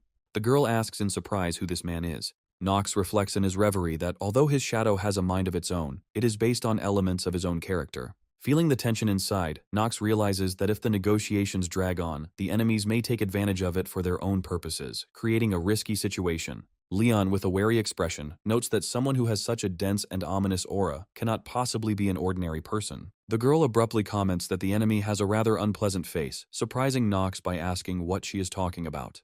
The other girl feels a vague sense of recognition as she looks at her opponent and asks a decisive question about who he is, clenching her fist in readiness for battle. The stranger calmly gives his name as Shane, explaining that he is a wandering magician who accidentally became trapped in a magical labyrinth. The heroine doubtfully admits that Shane looks familiar to her, but cannot remember where she has seen him before, which causes an uneasy tension. Nox, watching their interaction, holds back an internal exhalation of irritation, thinking that the situation is becoming more and more confusing and complicated. He holds his sword calmly, internally irritated by the opponent's verbosity, and calls the enemy a simple monster, unworthy of long conversations. Swinging his sword decisively, he calls for an end to the chatter and the task to be carried out, fearing that his plans may be exposed due to the delay. In a sudden attack, he rushes towards the enemy surrounded by a purple energy aura, demonstrating lightning-fast movements in the middle of the fight. The girl watches his fight with restraint, acknowledging Nox's strength as he continues to attack with all his might. She activates a magical shield around herself, calmly voicing her opinion that the enemy is underestimated and requires a more serious approach. A powerful golden blast of magic tears apart the space between her and the target, her spell attacking the enemy with dense and destructive energy. After the fight, she flippantly criticizes Nox for his lack of precision with his sword, causing him to react with a muted, silent response. At the same time, another ally finds himself surrounded by vicious skeletons, glowing with a poisonous green light, ready to attack. The girl rushes into battle again, covering the distance to the enemy with incredible speed, personifying the crushing whirlwind of the battle process. Her sword leaves a furious trail of fire as it slashes at the enemy, making her attack look spectacular and destructive. The enemy begins to angrily run away, trying to dodge the girl's powerful attacks, but falls into the trap of her magical notches. The mage activates the golden energy in his hand, creating a flash of light that can cut through the power of the skeletons that surround him. This energy actually explodes and crushes the surrounding skeletal forms, turning them into red-hot shards in a single second.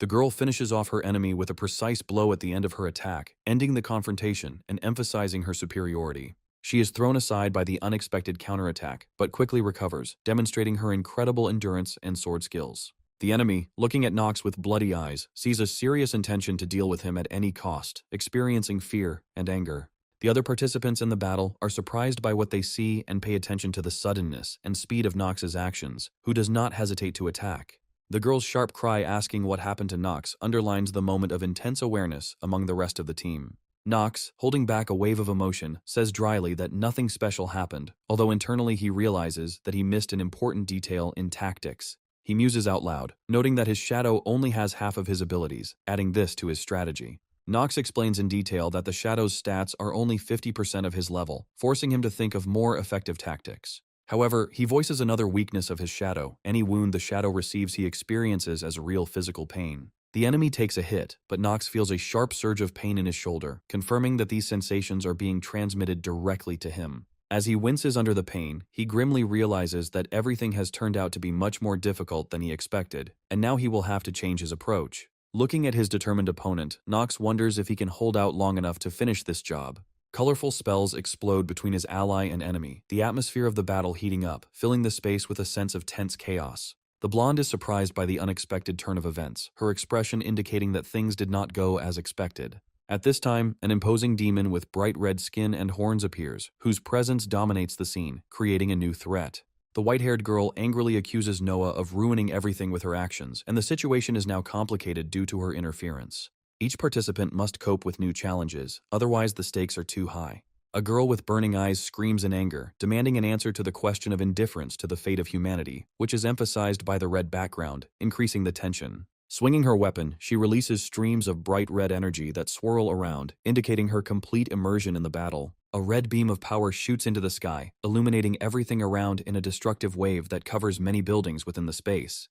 The opponent she is facing is not serious enough, which irritates her, and at the same time, a woman in a white robe stands nearby, watching what is happening with restraint. Several attacks were directed at the evil essence stone, but they only seemed to strengthen its magical edges, surrounded by a bright blue flash. The only way to destroy the demon stone is to use a special method, which becomes a key element in solving the fight. To do this, it is necessary to defeat the demon at the moment when he is resurrected, which requires indescribable strength and concentration from the heroes. The woman in white is surprised by the speed of events, but realizes that it is now impossible to retreat, because her abilities will soon be tested. She decides to reveal her trump card, taking out a weapon in the form of magical power, whose patterns glow blue in front of her palm. The line of fire from the heroine's next attack pierces space, cutting through everything in its path and forming a powerful explosion.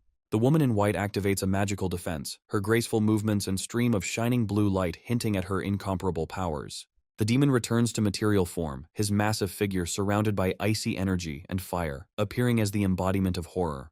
The explosion from the hero's strike and the demon's counter-energy collide in a powerful burst that causes the space to shake and the observers to struggle to stay on their feet. A demon, with horns glittering in the light, attacks the heroine, breaking through her protective curtains and leaving a trail of destruction. A huge explosion, testifying to the force of their collisions, tears apart the walls and fills the space with heat and fire. The golden-haired woman and her ally look at each other, both surprised by the power of their longtime enemy's actions. The demon mocks their attempts to resist such a powerful enemy, emphasizing the difference in their strength and his superiority. He releases a torrent of his demonic energy, its crimson waves engulfing the arena, causing destruction and a new wave of danger. With a roar, the demon declares that here the rivals will meet their death, and his cry awakens fear in the still-standing heroes. The young fighter fights bravely, trying to keep the battlefield under control, but the signs of his wounds become more and more visible. A girl with red hair, holding a strange weapon in her hands, rushes into battle, her movements filled with determination to confront the enemy. The young hero takes a hit and screams in pain, but continues to resist, gritting his teeth and focusing on the next step.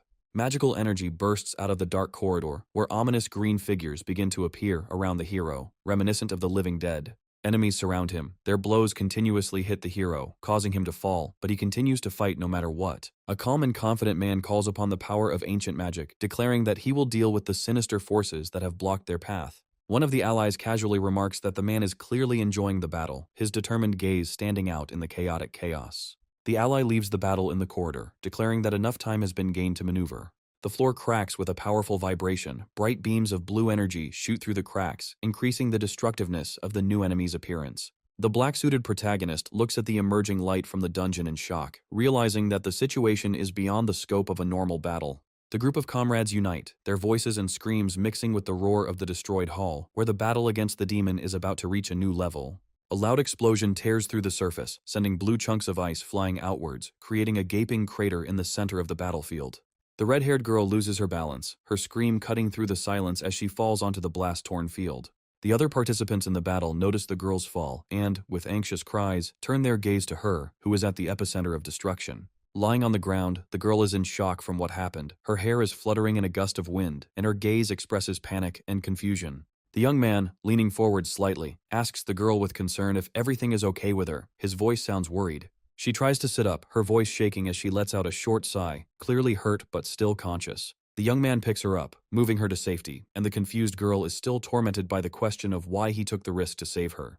With the walls destroyed, the pair move over the breached arena, trying to turn away from dangerous areas to find a safe position. Standing on a hard surface, he looks with concern to make sure she is not injured anywhere, looking straight into her eyes. The girl, blushing and embarrassed, looks tensely at her hands, realizing the full danger of the moment, and someone nearby mutters a curse word in frustration. The look of the departing character is accompanied by words of internal reflection, in which he recalls the rescue that took place, comparing himself with the past. The camera pulls back to reveal a scene of a destroyed space, with a huge rift forming in the center and the characters united in the face of a common threat. One of the characters moves along the walls of the rift, feeling a growing flow of energy that makes him anxious. His gaze snaps upward as it becomes clear that they are facing something more dangerous than they thought, something related to the demon Paimon. The white-haired character rushes forward in excitement, followed by the others, who clearly don't want to lose sight of him. A group of two girls call out anxiously for Nox, trying to figure out where he disappeared to in the shadowed corridors of the dungeon. Nox stumbles to the floor, his sword glowing with purple energy, reflecting the tension and desperate determination of the fight. Doubts and thoughts tear him apart. He wonders when their plan began to fall apart and realizes the need to stop the monster at any cost. His inner speech emphasizes the threat that if they do not find a way to deal with this force, everything will end for them here and now. Meanwhile, in another area, a participant in the battle rose to his feet despite the destruction around him, holding his sword ready for another attack. His enemy suddenly activates a powerful spell. The rock falls with a crash, pinning him to the ground, but he still tries to get up. Leaning forward through the pain, he asks his comrades to focus on the fight instead of worrying about him. The girl with long white hair looks at the enemy with feigned coldness, uttering a threat that everything that happened will not go unanswered. The enemy smirks casually, noting that her calmness is surprising, but sarcastically adds that she should not be distracted at such a dangerous moment. A wave of blue magic rises into the air around her, forming a deadly stream of energy that causes a real flurry of incredible power. However, her companion notices an important detail. Noya's mana supply is running low, which makes the situation even more dangerous for their group. Standing next to her, he frowned and wondered if she would be able to use her striking technique just one more time, if they could even do that. His fears are confirmed by the words that he has already used the powerful moonsword technique twice and is unlikely to be able to hold out for long. The woman with golden hair looks at the enemy with a challenge, clearly stating that he can be defeated, as if ignoring criticism and her fatigue. The demon standing before them declares with a sly smile that he has more interesting plans, moving the fight to a whole new level of tension. He watches the destruction around him with a grin, emphasizing that there are many people in the crowd caught in the center of the chaos who may be students of his opponents. The white-haired woman glares at the demon, noting that his essence has only become more vile and filthy since their last encounter. The demon rushes forward defiantly, surrounded by streams of fire emitting bright light, inviting a closer look at his power. Embraced by a whirlwind of blazing flames, the demon loudly declares that humans are too weak and unable to resist him and his army. With fury going beyond his powers, the demon contemptuously shouts out the phrase that no one can go against their superior forces, creating a destructive flow of energy. The face of the girl confronting him is distorted with fear, as she utters a short no with bated breath, sensing an imminent catastrophe. Moving quickly and with purpose, she charges forward with full determination to stop the demon, her cloak billowing behind her. She attacks with unexpected speed, but the demon reacts quickly, turning its head towards the attacker, demonstrating readiness to defend. The demon, with a menacing grin and a whirlwind of attack rising above him, dodges, showing superiority in his motor abilities. The edge of her blade is torn away in a bright red stream, but his powerful counterforce deflects the blow, leaving her suspended. For a moment, the white-clad woman calls out, gathering magical power that takes the form of a bright blue ball in her hands. She releases magic with great force, which explodes, creating a blinding glow that turns into a powerful explosion, destroying everything around. Despite the devastating blast, the demon rushes forward, screaming furiously that all efforts against him are useless, proving his superiority.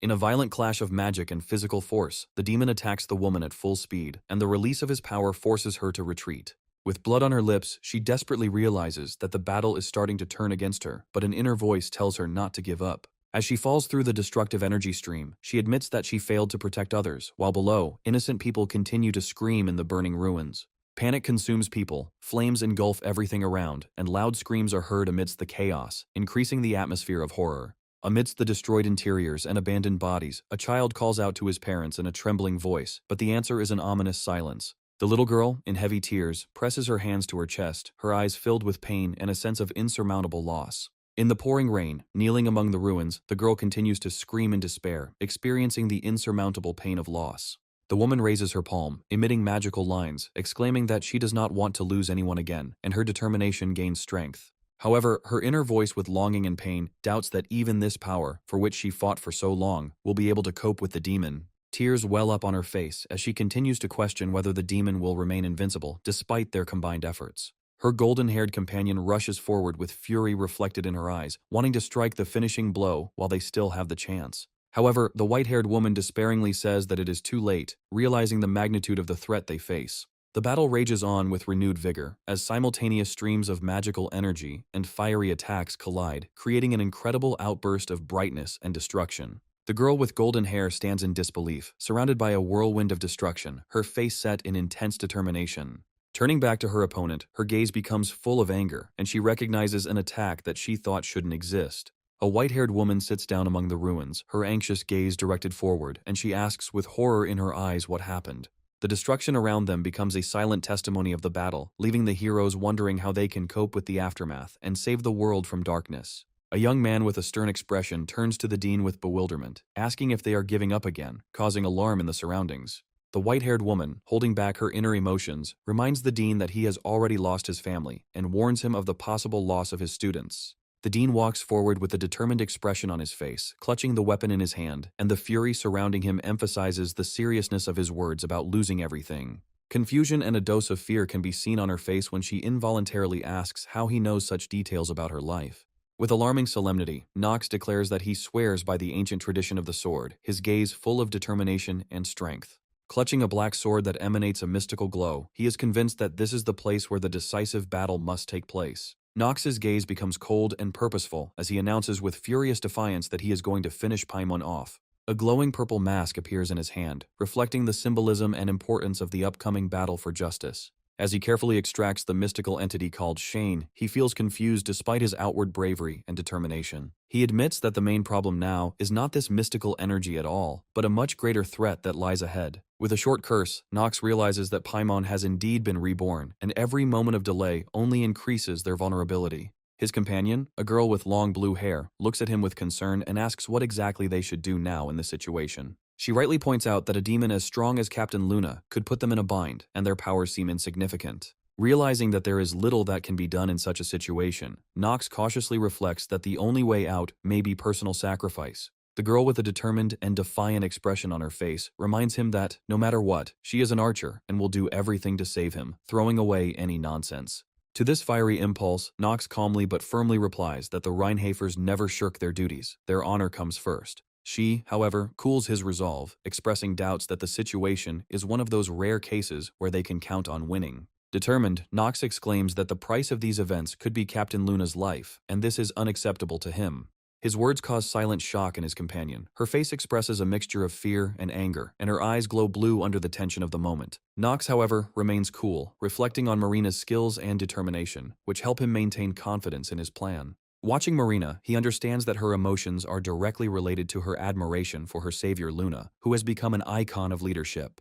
He admits with a few hints of sarcasm that, despite the circumstances, he intends to use her skills to achieve a common goal. He is reminded that Luna once freed him from his suffering in the lab, which awakens memories of their difficult history. He still calmly says that he considers himself a villain and a destroyer, which is why he intends not to let her die, leaving this choice to Marina's conscience. She, with clenched teeth and a trembling voice, cannot find the words to fully express her doubts and fears about the current situation. After a short silence, she openly asks about the next course of action, trying to find a balance between duty and common sense. Her voice gains strength as she says that the demon Paimon is against even the sages and the 3 sword emperors, emphasizing how dangerous the situation is.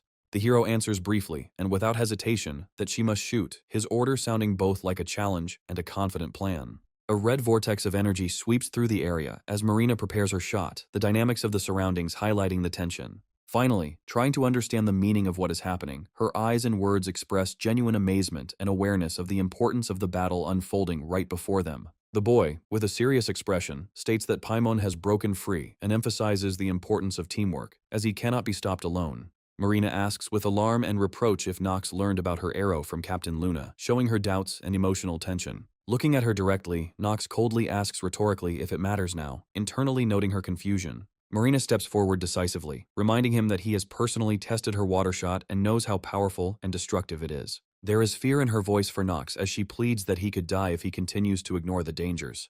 Watching Marina, Nox ponders her origins, noting that she has inherited the incredible abilities of the sea race. Without changing his icy calm tone, he assures her that he will not die because he considers her a weakling. She, tensing up for the fight, warns Nox to prepare himself, as even he will not be able to defend himself from her arrow. The protagonist grips the hilt of his black sword tightly, mentally reminding himself that inaction is unacceptable now. The camera pulls back to reveal a majestic building against a crimson sky, accompanied by the ominous sounds of an approaching threat. Marina can barely contain her emotions. Her hands are tense, and her gaze betrays a mixture of anger, fear, and determination to fight to the end. Nox, his face serious, tries to figure out what's wrong while one side of his mouth stretches into a barely noticeable smirk. His sudden smile turns into a caustic comment, asking the provocative question whether Marina really liked him. Her gaze brightens with anger mixed with internal conflict, as if she realizes the deep truth behind his words. Moving forward, she warns herself not to regret her actions, arming herself for the inevitable confrontation. Nox, looking at her readiness, sarcastically replies why he should even feel regret before this battle. Waving her energy, Marina concludes that she now understands why Captain Luna called Nox a stubborn savage. Nox, holding his black sword, states that he doesn't like the nickname much, a slight smirk crossing his face. His black sword takes on strange movements of dark energy, conveying the determination that permeates his every maneuver. There are battle commands from Marina's side, and they both prepare to attack simultaneously to join forces. The bright, blinding light of their attacks explodes, mixing the energy of water and darkness, consuming everything around them in a powerful collision. After the attack, breathing heavily, Nox holds the sword, surrounded by the remnants of his magic, his face expressing unyielding determination. Marina gathers the water flow around herself again, her magic shining even more intensely, her gaze becoming calm but whole. Within its attack, the water charge takes the form of an arrow, which instantly emerges with inexplicable speed and accuracy. Flying at incredible speed, he uses his agility to dodge the powerful current. However, he completes the maneuver with a slight grin, barely containing his mocking tone, calling Marina a lousy archer. Marina's water arrow continues on its way, and Nox is suddenly surprised by its incredible accuracy this time. After deflecting a water arrow with his sword, he reports with a mixture of recognition and sarcasm that she shot surprisingly viciously. But Marina shouts with determination, shifting the emphasis of her words to Iana, reproaching her for trying to continue to hide. Turning to the unidentified figure, Nox adds his own thought, wondering if it is possible that their lurking enemy is one of the voyeurist clan. A girl with long dark hair, wearing a formal uniform and holding a weapon, expresses surprise at being noticed while standing in the middle of a forest bathed in soft light. A young man with silver hair in a strict school uniform, in a sharp movement, creates a powerful splash of water with his sword, shouting a dissatisfied phrase. Concentrating all his strength, the young man remembers that his opponent must be on par with other strong opponents, and the water strike rushes forward at an angle towards the opponent. The girl, surrounded by a whirlwind of magical energy, with a serious expression on her face, gives the order to use the shield in order to calm someone down, as if placing her hope in her skills. Covering one eye with her hand and smiling nervously, the girl admits that she doesn't want to die yet. Her voice conveys a slight uncertainty and a desire to avoid conflict. With a mysterious smile, she clarifies that in the future she will need help with the restoration of dark mana, while her gaze gives off a shadow of cunning. The young man, lost in thought, gloomily notes that the method of restoring mana does not cause him the slightest desire to agree, hinting at something unpleasant. Pulling himself together, he agrees to help, focusing his attention on the upcoming battle with the demon who stands ahead, surrounded by a magical barrier. A powerful wave-like blow flies towards the girl, causing her to scream and step back to avoid danger. The girl, emitting pink energy streams, concentrates on her strength, decisively shouting out her readiness to fulfill her promised participation in the battle. A scene of destruction unfolds before the young man, where a white-haired girl stands staring at the enemy, with pain and weakness in her eyes. The young man's inner voice tells him that the death of her family and friends was part of the events described in the past, adding tragedy to her story. Noting that the girl's appearance is deceptive, it is concluded that her suffering is much deeper than it might seem, enclosing her torment in an aura of heroism. Through the tense darkness around him, the young man clutches his weapon in his hands and tries to encourage those around him with his resolve to continue the fight. The white-haired girl hints to him that losing his students could be the final point in his difficult life story, urging him not to lose heart. She warns that if the intervention is not successful enough, someone will completely lose the will to live and lists the consequences of this battle to help everyone's morale. Despite his doubts, the young man expresses his willingness to neutralize the danger by taking the threat personally and prepares to deal with Paimon right on the spot. Her words become the final incentive for the young man, enveloped in a difficult but important determination to move forward. A question is asked in the young man's face, hinting at his role in changing the situation or actions, making his heart stir with the truth. His opponent, a huge demon, accuses the boy of interfering with the trajectory of his attack, showing his indignation in a bright fiery form. The young man holding the dark sword in his hands, surrounded by bright streams of mana, demonstrates confidence despite the enemy's ferocity. Against a backdrop of swirling, furious currents of magic, a demon and a human stand opposite each other, each preparing to deliver their final blow. The demon's red-hot roar intensifies as he unleashes his furious oscillations upon his foe in a sea of pure anger and fire. However, the young man with the iron character skill activated neutralizes the fear of the giant enemy, remaining steadfast in the face of danger. Gathering all his strength, the young man delivers a powerful and decisive blow with his sword, leaving behind a purple trail of the striking attack. The demon, having concentrated a powerful clot of energy in his hands, prepares to repel the attack of the young man, with cutting anger and mad rage in his face. He asks the question with a mocking smile, implying the futility of his opponent's efforts while planning a new strike.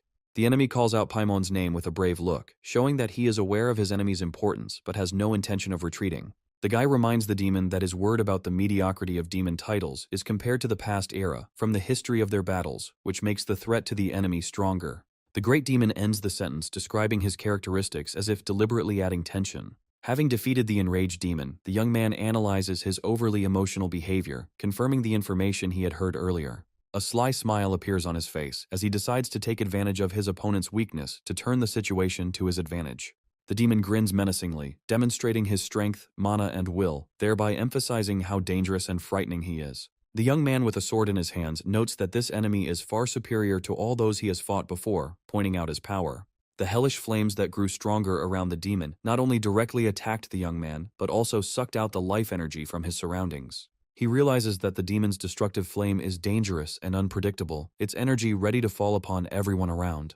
The demon's fiery sword, filled with violent destructive magic, becomes the main threat, capturing the young man's attention. The young man admiringly admits that the demon's abilities can be safely called monstrous, inspiring both fear and respect. Coming closer, he asks a question in a mocking tone towards the newcomer who has appeared, not understanding the reasons for his intervention. Looking at the newcomer's girl, he sharply asks why she is here, clearly confused about her intentions. Realizing that enemies including Luna and Noah could easily defeat Paimon, he realizes that their strategic participation is necessary. A scene unfolds before him, where Luna and another participant, surrounded by their magic, are ready to fight, having received the necessary items for this. The young man resolutely declares that he wants to deal with the demon on his own, and then again asks for help in carrying out his plan. He is suddenly shocked to hear that Marine is still alive, which makes him wonder about her condition. Holding back his emotions, he confidently replies that he is ready to fulfill his promise and protect her at any cost.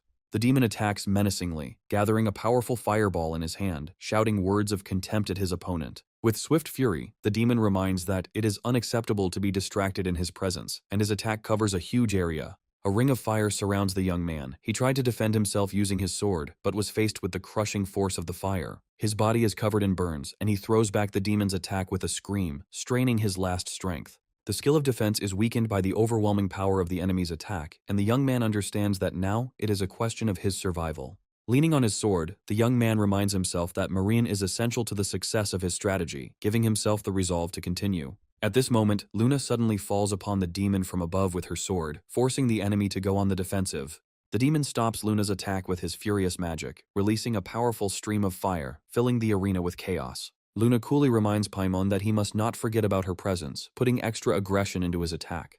The demon accepts the fight, realizing the inevitability of battle, and directs all his anger at the resisting heroes. The demon attacks with great force, unleashing power on everyone around him, but the young man convinces him that it is better to focus on him.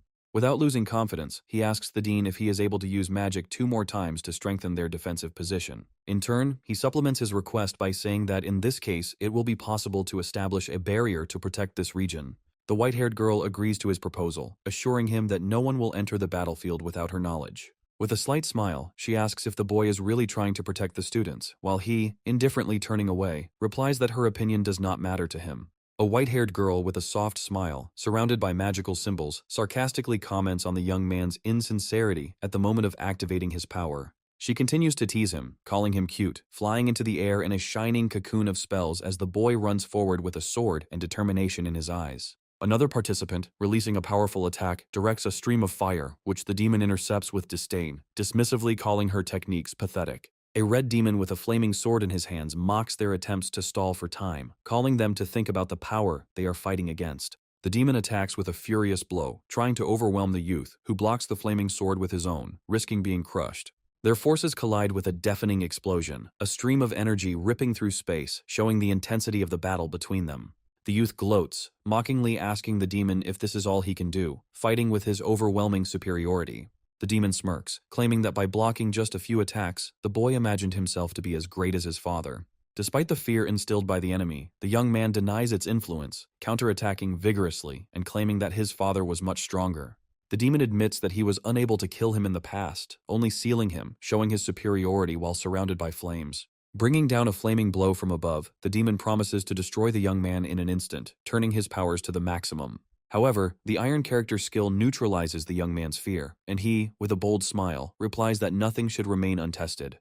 The young man activates the Thunderer artifact, which absorbs all of his mana, enveloping him in a powerful glow. The demon continues to attack, unleashing powerful blows, but the youth's frontal attack forces the enemy into a tense confrontation. The demon deals a powerful blow, from which the young man is seriously injured and with shock realizes his vulnerability, falling to the ground with bloody wounds. The white-haired girl activates a powerful spell, her powers creating a glowing dome that plunges everyone around her into roaring chaos. The space is filled with glowing hexagonal structures that begin to weave a protective barrier, captivating with their power. The boy is exhausted, but with a barely noticeable smile asks if Noah's magical barrier is complete so that they can continue the battle. He realizes that only by uniting their plan will they be able to achieve victory, and watches as the demon's attacks intensify.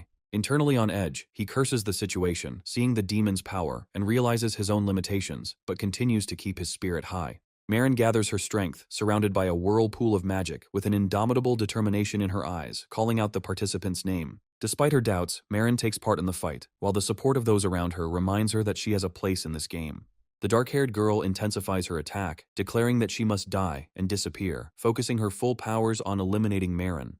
But Marin answers her in a calm but fierce voice that he does not wish death on his enemy, despite all their differences. The young man watches the proceedings, commenting with a slight grin on how ridiculous their argument sounds in the midst of a fierce battle. Surrounded by a purple aura, he firmly says that everyone has the right to live, including those who have lost their way. At the same time, he reminds that everyone has the right to independently manage their own lives, preparing to deliver a powerful blow. With his sword ready, he desperately rushes into battle, keeping his powers in full concentration to complete their plan. His figure, shrouded in magical energy, binds the last streams of power as he delivers a deadly attack from above. The flash of energies collides in a big explosion, and the fate of the battle is decided in a bright, growing radiance of two opposing forces. A young man with a determined look, surrounded by a purple aura, desperately tries to stop the fight, calling for purification.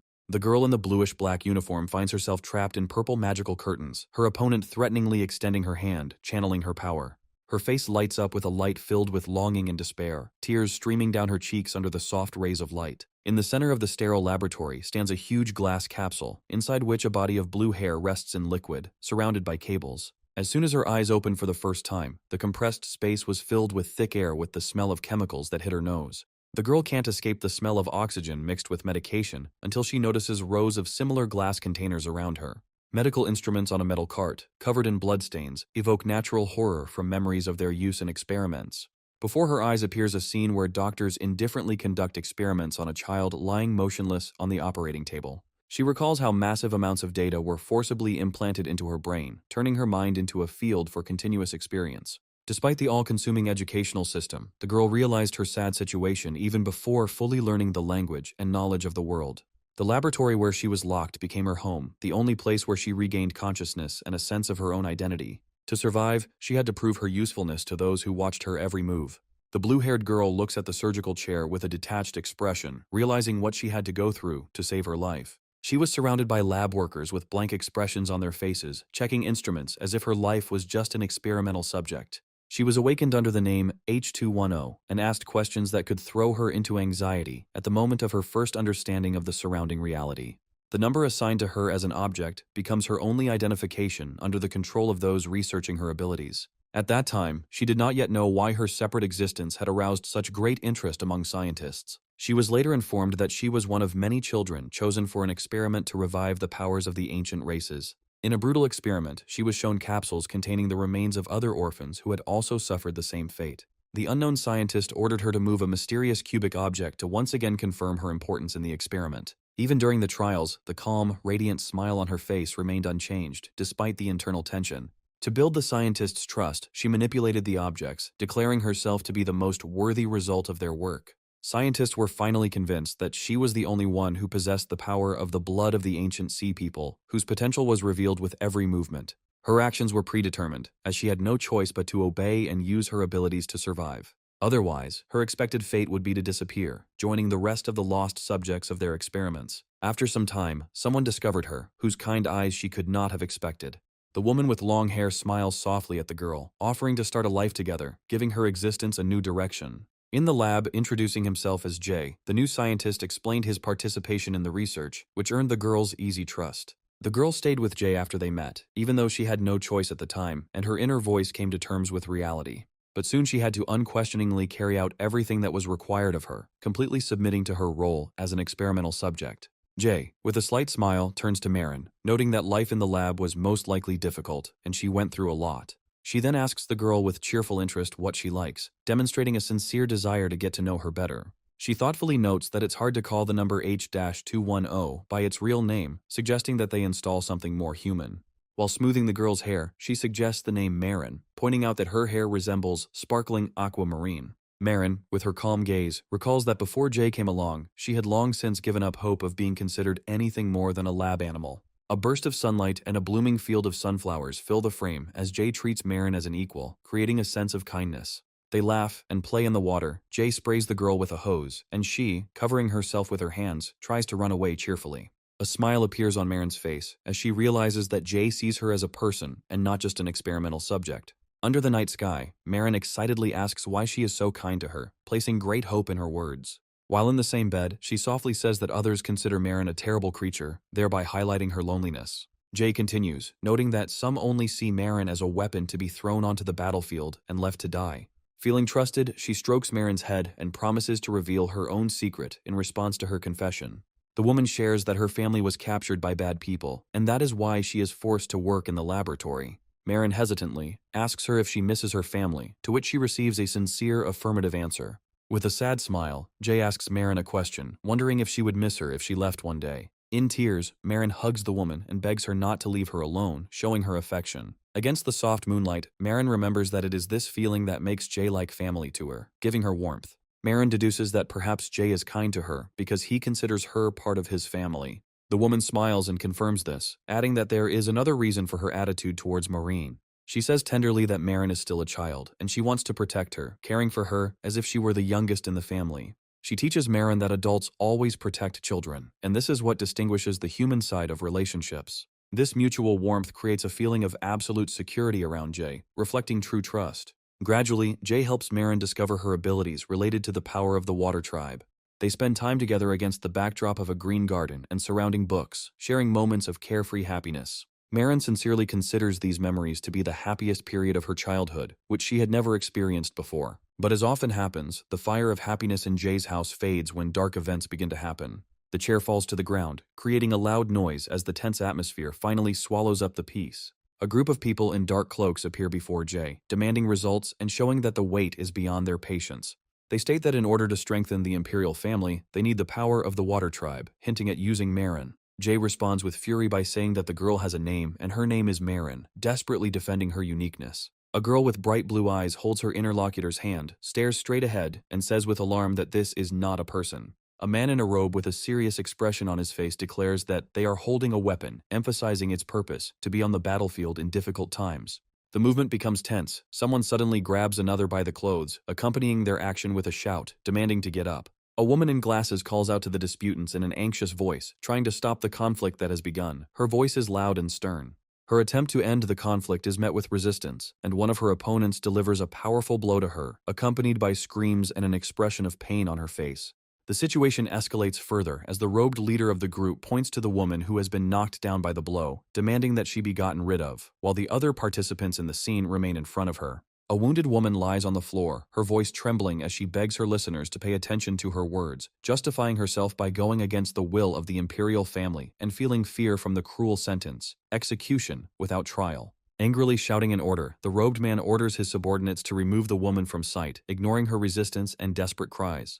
The girl, who remained on the sidelines, protests, looking at the leader and demanding that what is happening stop, her voice full of rage. Her protest is met with harsh criticism from the man, who emphasizes that she, as a weapon, is not allowed to show emotions, since she has her own purpose. The man, with a menacing expression on his face, feigns welcome for the opportunity to talk differently, escalating the escalating conflict. The wounded woman is left prostrate on the ground, and the group's leader coldly tells her to act like a thing, emphasizing his cruelty. Pointing out his threat, the man taunts his next victim, maniacally promising that the next one will be right. In a childish but confident voice, the blue-eyed girl is indignant, unable to bear the grave injustice of what is happening, declaring that even though she is not human, the victim does not deserve pain. With a sharp and emotional statement, the girl calls for everyone to be recognized as human, condemning anyone who causes unnecessary suffering.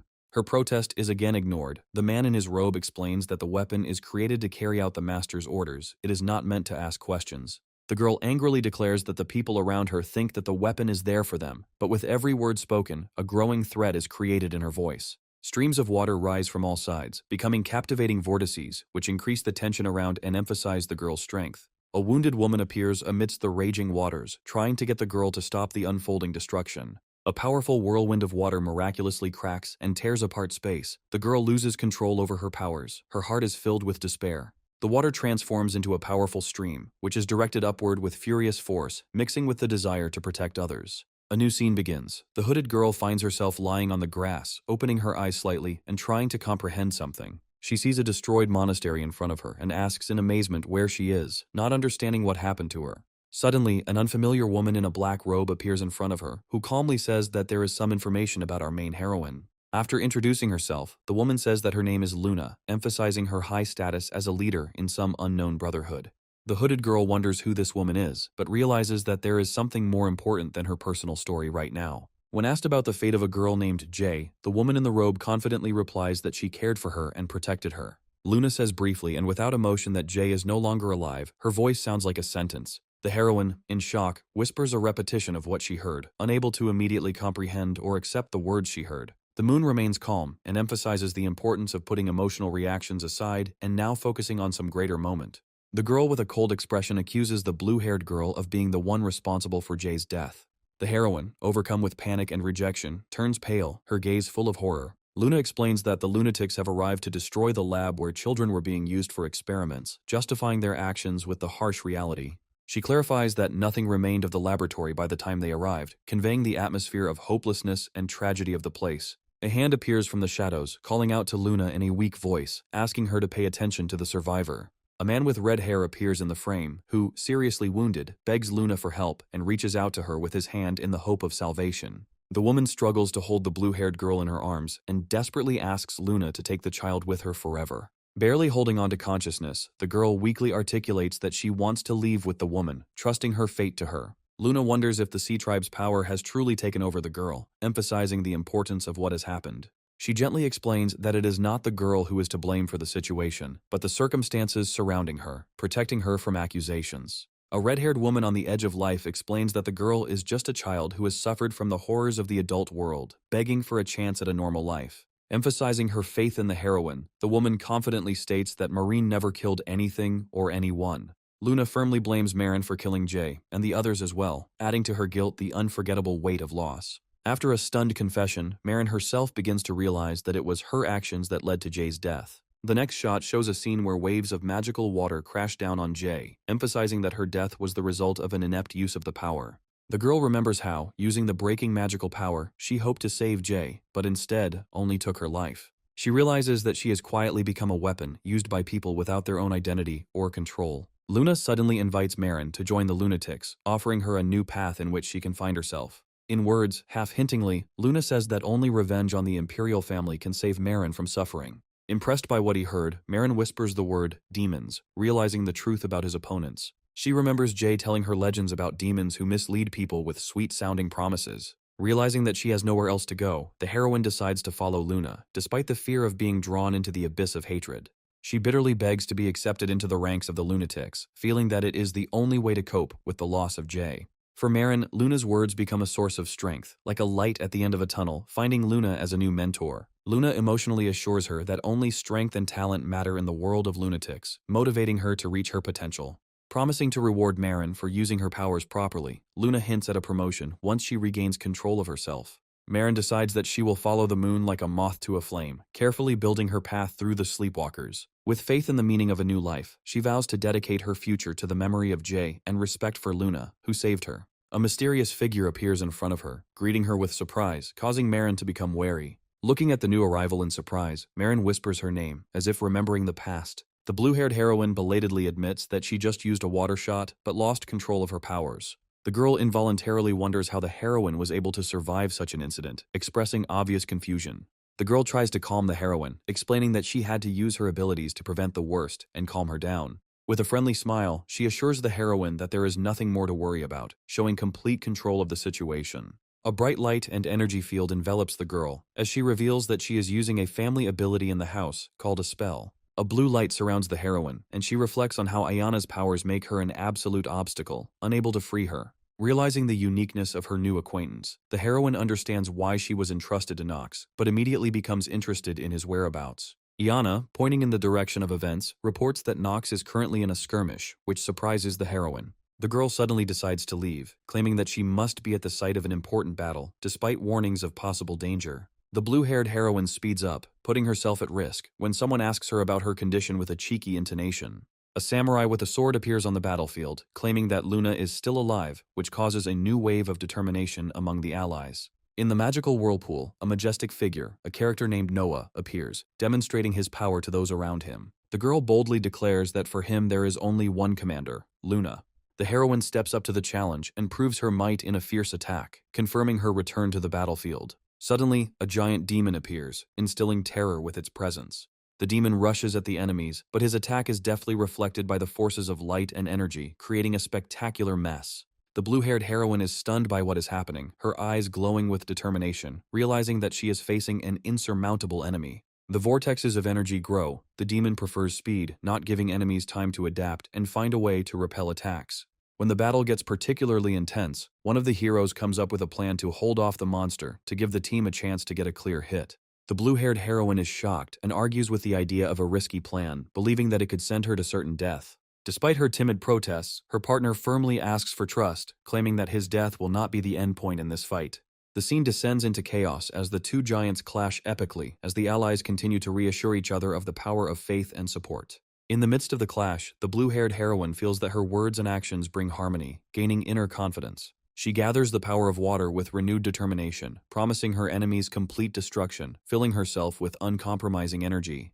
The demon mockingly claims that if he had more power, no one would stand a chance against his onslaught, showing his confidence. Other heroes bravely challenge the enemy, declaring that today's powerful figures are overrated and ridiculous in comparison to a true brave man. From the picture, in their final efforts, one can see that the confrontation is proving to be overwhelming as both of their strengths are strained to the limit. The blue-haired girl says that she feels like a worthy part of the battle, adding her final striking powers. The monster with the power of fire seems invincible, but the heroes unite, showing that true courage is in a team, working together. The frame captures an exhausted but confident hero, rushing to finish off the most dangerous enemy with a rare effort of shared courage until the last sprint. Luna points out her partner's finally reached insight with a cold mockery, calling him an impudent fellow, adding to the tension of the situation. She warns that Noah's protective barrier is reaching its limit, emphasizing the urgency of their action. Noah, surrounded by streams of water, admits that her mana is close to depletion, creating a dangerous situation for the rest of the battle.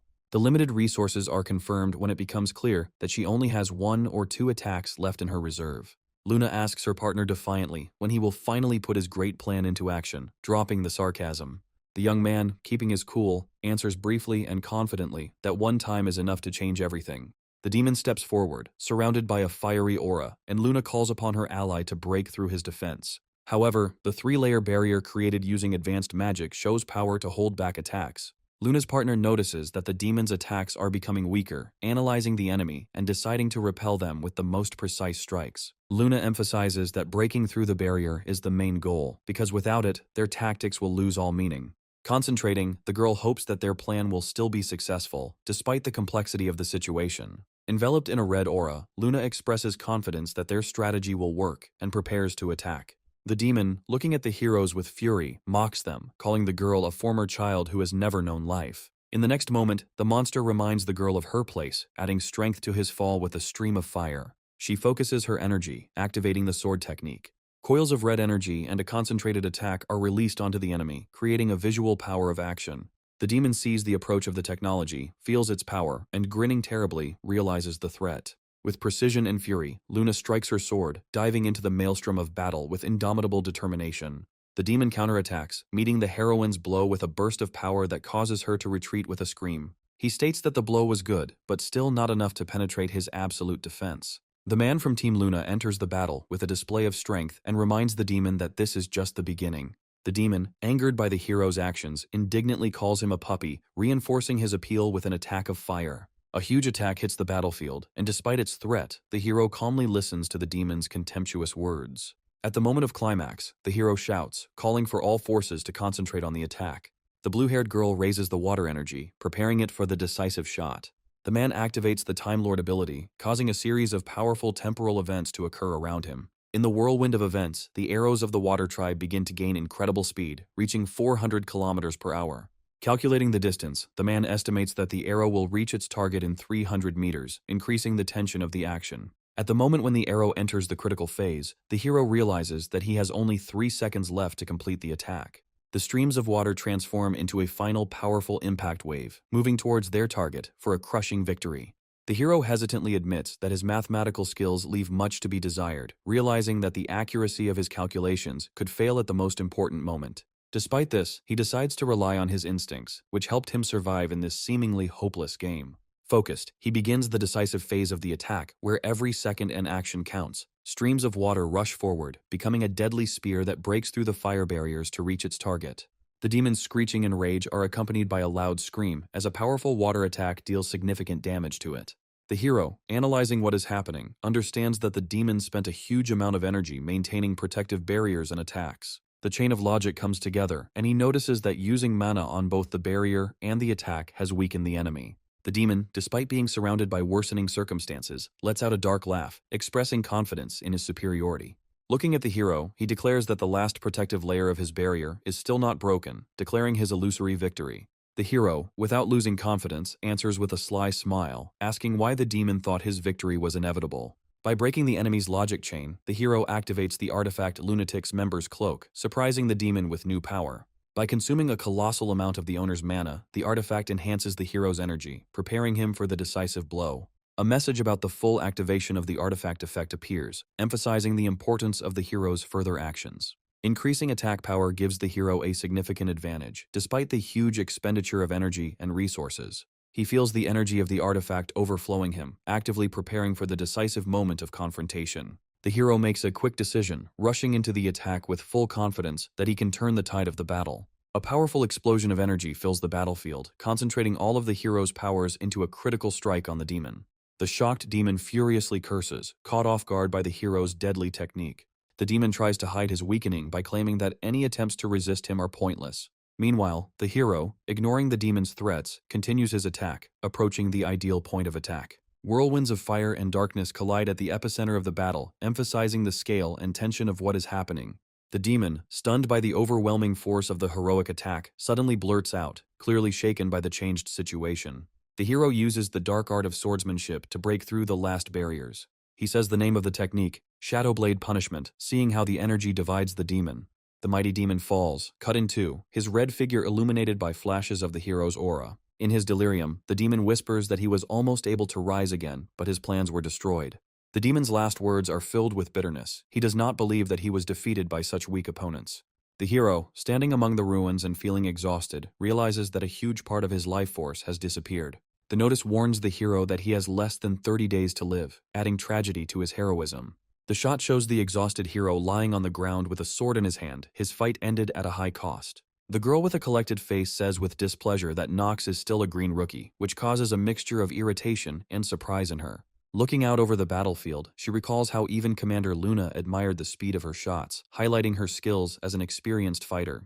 However, her inner surprise grows as she puzzles over how her opponent managed to dodge at such a short distance. Standing on the destroyed field, she realizes that human reflexes are no longer of any help in this deadly situation. Her voice sounds with a hint of pride when she notes that her protege, despite all the circumstances, is clearly no slouch, demonstrating his potential. As she moves through the ruins, she reflects that with such potential, Nox is quite capable of surpassing all commanders, including even his own father. Stuck with the thought of his hidden talents, she questions why he should hide in the shadows instead of shining, proving his worth to others. In amazement, she guesses that he himself could have decided to stay away, casting aside his future for the sake of peace, separating himself from temptations. At the same time, she recalls his habit of always being close to his maid, which makes her express a caustic but seemingly obvious guess about the reasons for his isolation. Meanwhile, watching his decisive actions, she understands that it is not without reason that fate rewarded the hero with both strength and intelligence. At the same moment, events unfold differently. A luxurious throne room is shown, where it is said that overthrowing the emperor would never have been difficult for a capable fighter. She contemptuously reflects on the plans to eliminate Princess Penelope, while simultaneously confirming her determination. Powerful figures emerge from the ruined battlefield, their figures radiating power, surrounded by streams of bloody magic. One of them looks at a suspicious red crystal that sparkles with demonic energy, which is definitely an important element of the disaster. The princess is accused of deliberately taking a risk by allowing the demon to rise from the ruins. A serious expression appears on the woman's face as she explains that her plan was to destroy the demonic spirit stone to prevent even more chaos. The question in her eyes is whether she is right at all, because there is no alternative explanation for what is happening. Her accuser does not relent, pointing out that she was the one who suffered the most from the demons, but still allowed the demon to regain power. She reproaches her, saying that if everything was for revenge, that was extremely frivolous and youthfully infantile. With a snow-white smile, the woman adds that, despite everything, her strength was insufficient, demonstrating weakness in her actions. She assures that she understands the situation and is ready to move forward, leaning towards the obsessive thought about the need for improvement. Finally, she hopes that in the future, her decisions will be more justified, although she sounds a bit sarcastic about her fate. In a short conversation, she promises to restore her strength for the next battle, knowing that her opponents will become even stronger. She leans towards the fallen man, guaranteeing with living confidence that she will definitely take care of him, embodying care. The interlocutor, with a firm voice, assures that he will entrust the care of Nox completely to her, showing his confidence in her abilities. Sitting next to the lifeless body of the young man, the girl softly thanks him, calling him student. Concerned comrades appear on the destroyed field, exclaiming and hastily asking if Dean Noah is okay after what happened. One of those present panics and explains that the essence of the demonic soulstone has escaped from the catacombs, emphasizing the seriousness of the situation. The Snow-White girl grinned and easily stated that such events were not uncommon, as if considering it a game. The man with the angry voice is perplexed as to how this could happen and why the essence of the stone was able to gain freedom by pouring out its anger. His partner, noticing the lying Nox, screams in amazement, calling him the best student, begging him to wake up. Reflecting on the levels of power, one of the men wonders who could defeat such a powerful demon, who had lost some of his power in captivity. He continues, surprised, asking the girl a direct question about whether she was really able to deal with the demon alone. In response to his doubts, she throws out a cryptic phrase with a slight sarcastic tone, leaving him in the dark. The man considers her smile a sign that the truth will never be revealed to him, deciding to himself that the solution to the mystery of victory will remain unattainable. He sighed and wondered how he would now explain himself to the imperial family, anxiously thinking about the consequences. The partner, unable to bear it, irritably tries to bring him back to business, declaring that he should deal with his own problems. Amidst their argument, the Snow-White girl reflects that the seal of the demonic stones does not come off by itself, clearly understanding all the difficulties. She looks at the ruins from afar, mentally asking the main question, who is really behind this chaotic event? The imperial family is shown exuding power and confidence, which clearly carries weight in the current situation and the events to come. The girl realizes that they are already here, and their arrival marks a new development in the complexity of the conflict. Her cold gaze fills with anger as she wonders how the demon minions dared to invade her academy. The scene changes to a building where a concerned voice states that Nox, who has been unconscious for 3 days, is not dead. The two women argue about what to do next. One suggests immediately informing his father and getting medication. The other insists on monitoring the situation. They discuss unnecessary risks on the sidelines. One of the people present asks irritably why Nox was involved with the demon at all, but his partner calmly replies that he always had his reasons. An exhausted Nox, lying unconscious, can barely hear fragments of phrases as the voices outside the windows fade away. Waking up later, he admits with genuine fear that for the first time in his life, he was afraid of waking up, realizing the gravity of what he had experienced. However, he is surprised to realize that his body is recovering much faster than he could have expected. A look at himself and the subsequent inscription about the blessing of ice make him admit that with such a unique gift, everything could only go this way. Amid the bright lights and opulence of the hall, they discuss how the Academy, in the eyes of society, is obliged to unconditionally support the Empire, remaining an example of fidelity and loyalty. Against the backdrop of a mystical glow, a student associated with a prestigious organization appears, holding a mask in his hands as a symbol of his secret mission. Under the influence of Noah's magic, her goal is clear: to speed up the hero's recovery in order to obtain from him important information necessary for her plans. Lying on his bunk, he comes to the conclusion that the only way out is to pretend to be asleep for as long as possible to avoid questions. However, the sudden realization that he has accidentally fallen asleep takes him by surprise, awakening disturbing thoughts. Sitting on his bed in silence, he notes that the bustle of the day has died down, but he sees Eleanor in front of him, whose appearance causes confusion. His confusion increases when he realizes that he has woken up and is the center of her intense attention, heightening his alertness. He breathes out in relief, trying to regain his balance, hiding his inner anxiety. The main character asks what could have brought her to him. She reminds him of Shane, the guy they met in the maze. Her voice trembles as she asks the tantalizing question of what exactly connects him to Shane. The hero's internal conflict intensifies when her words deeply touch hidden secrets that he does not want to reveal. The young man pretends not to understand what she is talking about. With a cold look, she states that she noticed how he was lying. His pupils dilate and his hands tremble slightly, betraying his insincerity. She noticed his voice, which she admits remains dispassionate and unperturbed despite his obvious embarrassment. The hero realizes that his acting skills are not effective enough against her penetrating gaze. This forces him to reconsider his strategy.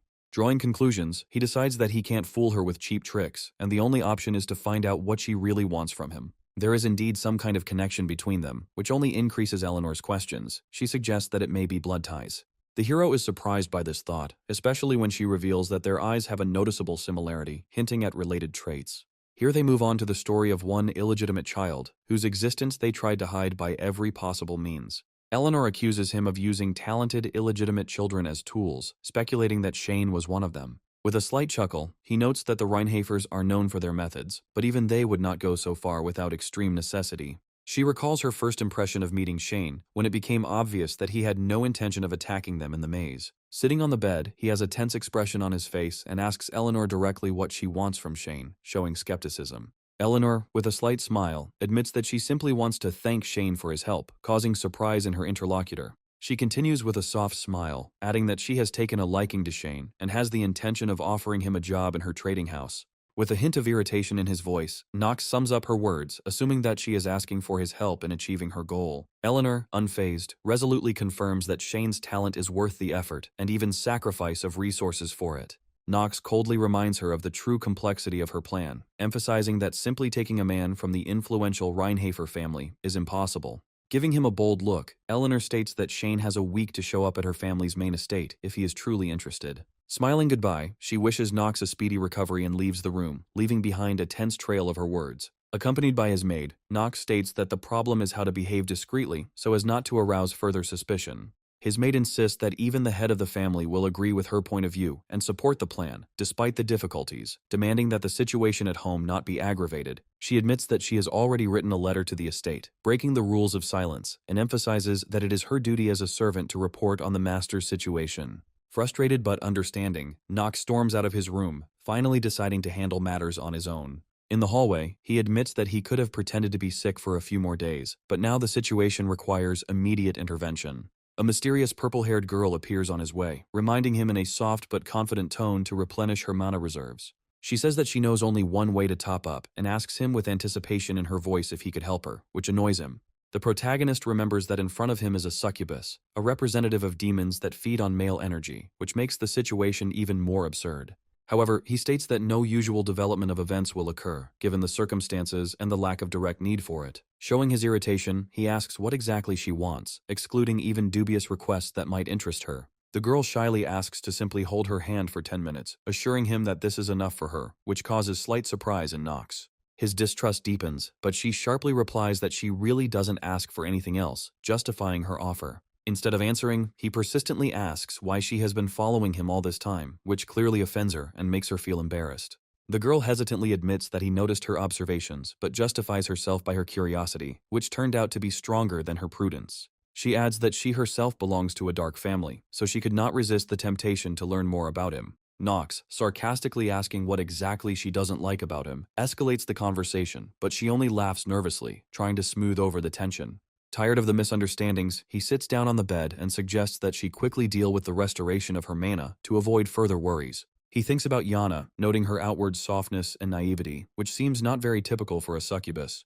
However, appearances are deceiving. She is fully aware of her abilities and experience, reminding of how many times she has played this game, manipulating others. Knox looks at her incredulously, realizing that another side of Yana's personality is being revealed to him, but agrees to hold her hand for exactly 10 minutes. She smiles modestly, holding Knox's hand tightly, but there is a slight cunning in her gaze that hints at her true motives. As soon as the time is up, Knox stands up abruptly, breaking away from her and declaring that their arrangement is over, but Yana clearly has no intention of letting him go. She grabs him by the sleeve, persistently asking where he is going and doing everything to keep Knox near her. With a mischievous glint in her eyes, she claims that she is not yet full, and clearly hints that she needs more time. Knox realizes that she is under the serious influence of her negative skill of split personality, which dramatically changes her behavior. With a disconcerting smile, Yana hints that there is a deficit in her mana, and, not letting him out, literally presses him to the bed. She slyly asks if he likes her, claiming that she has never met a man she couldn't impress.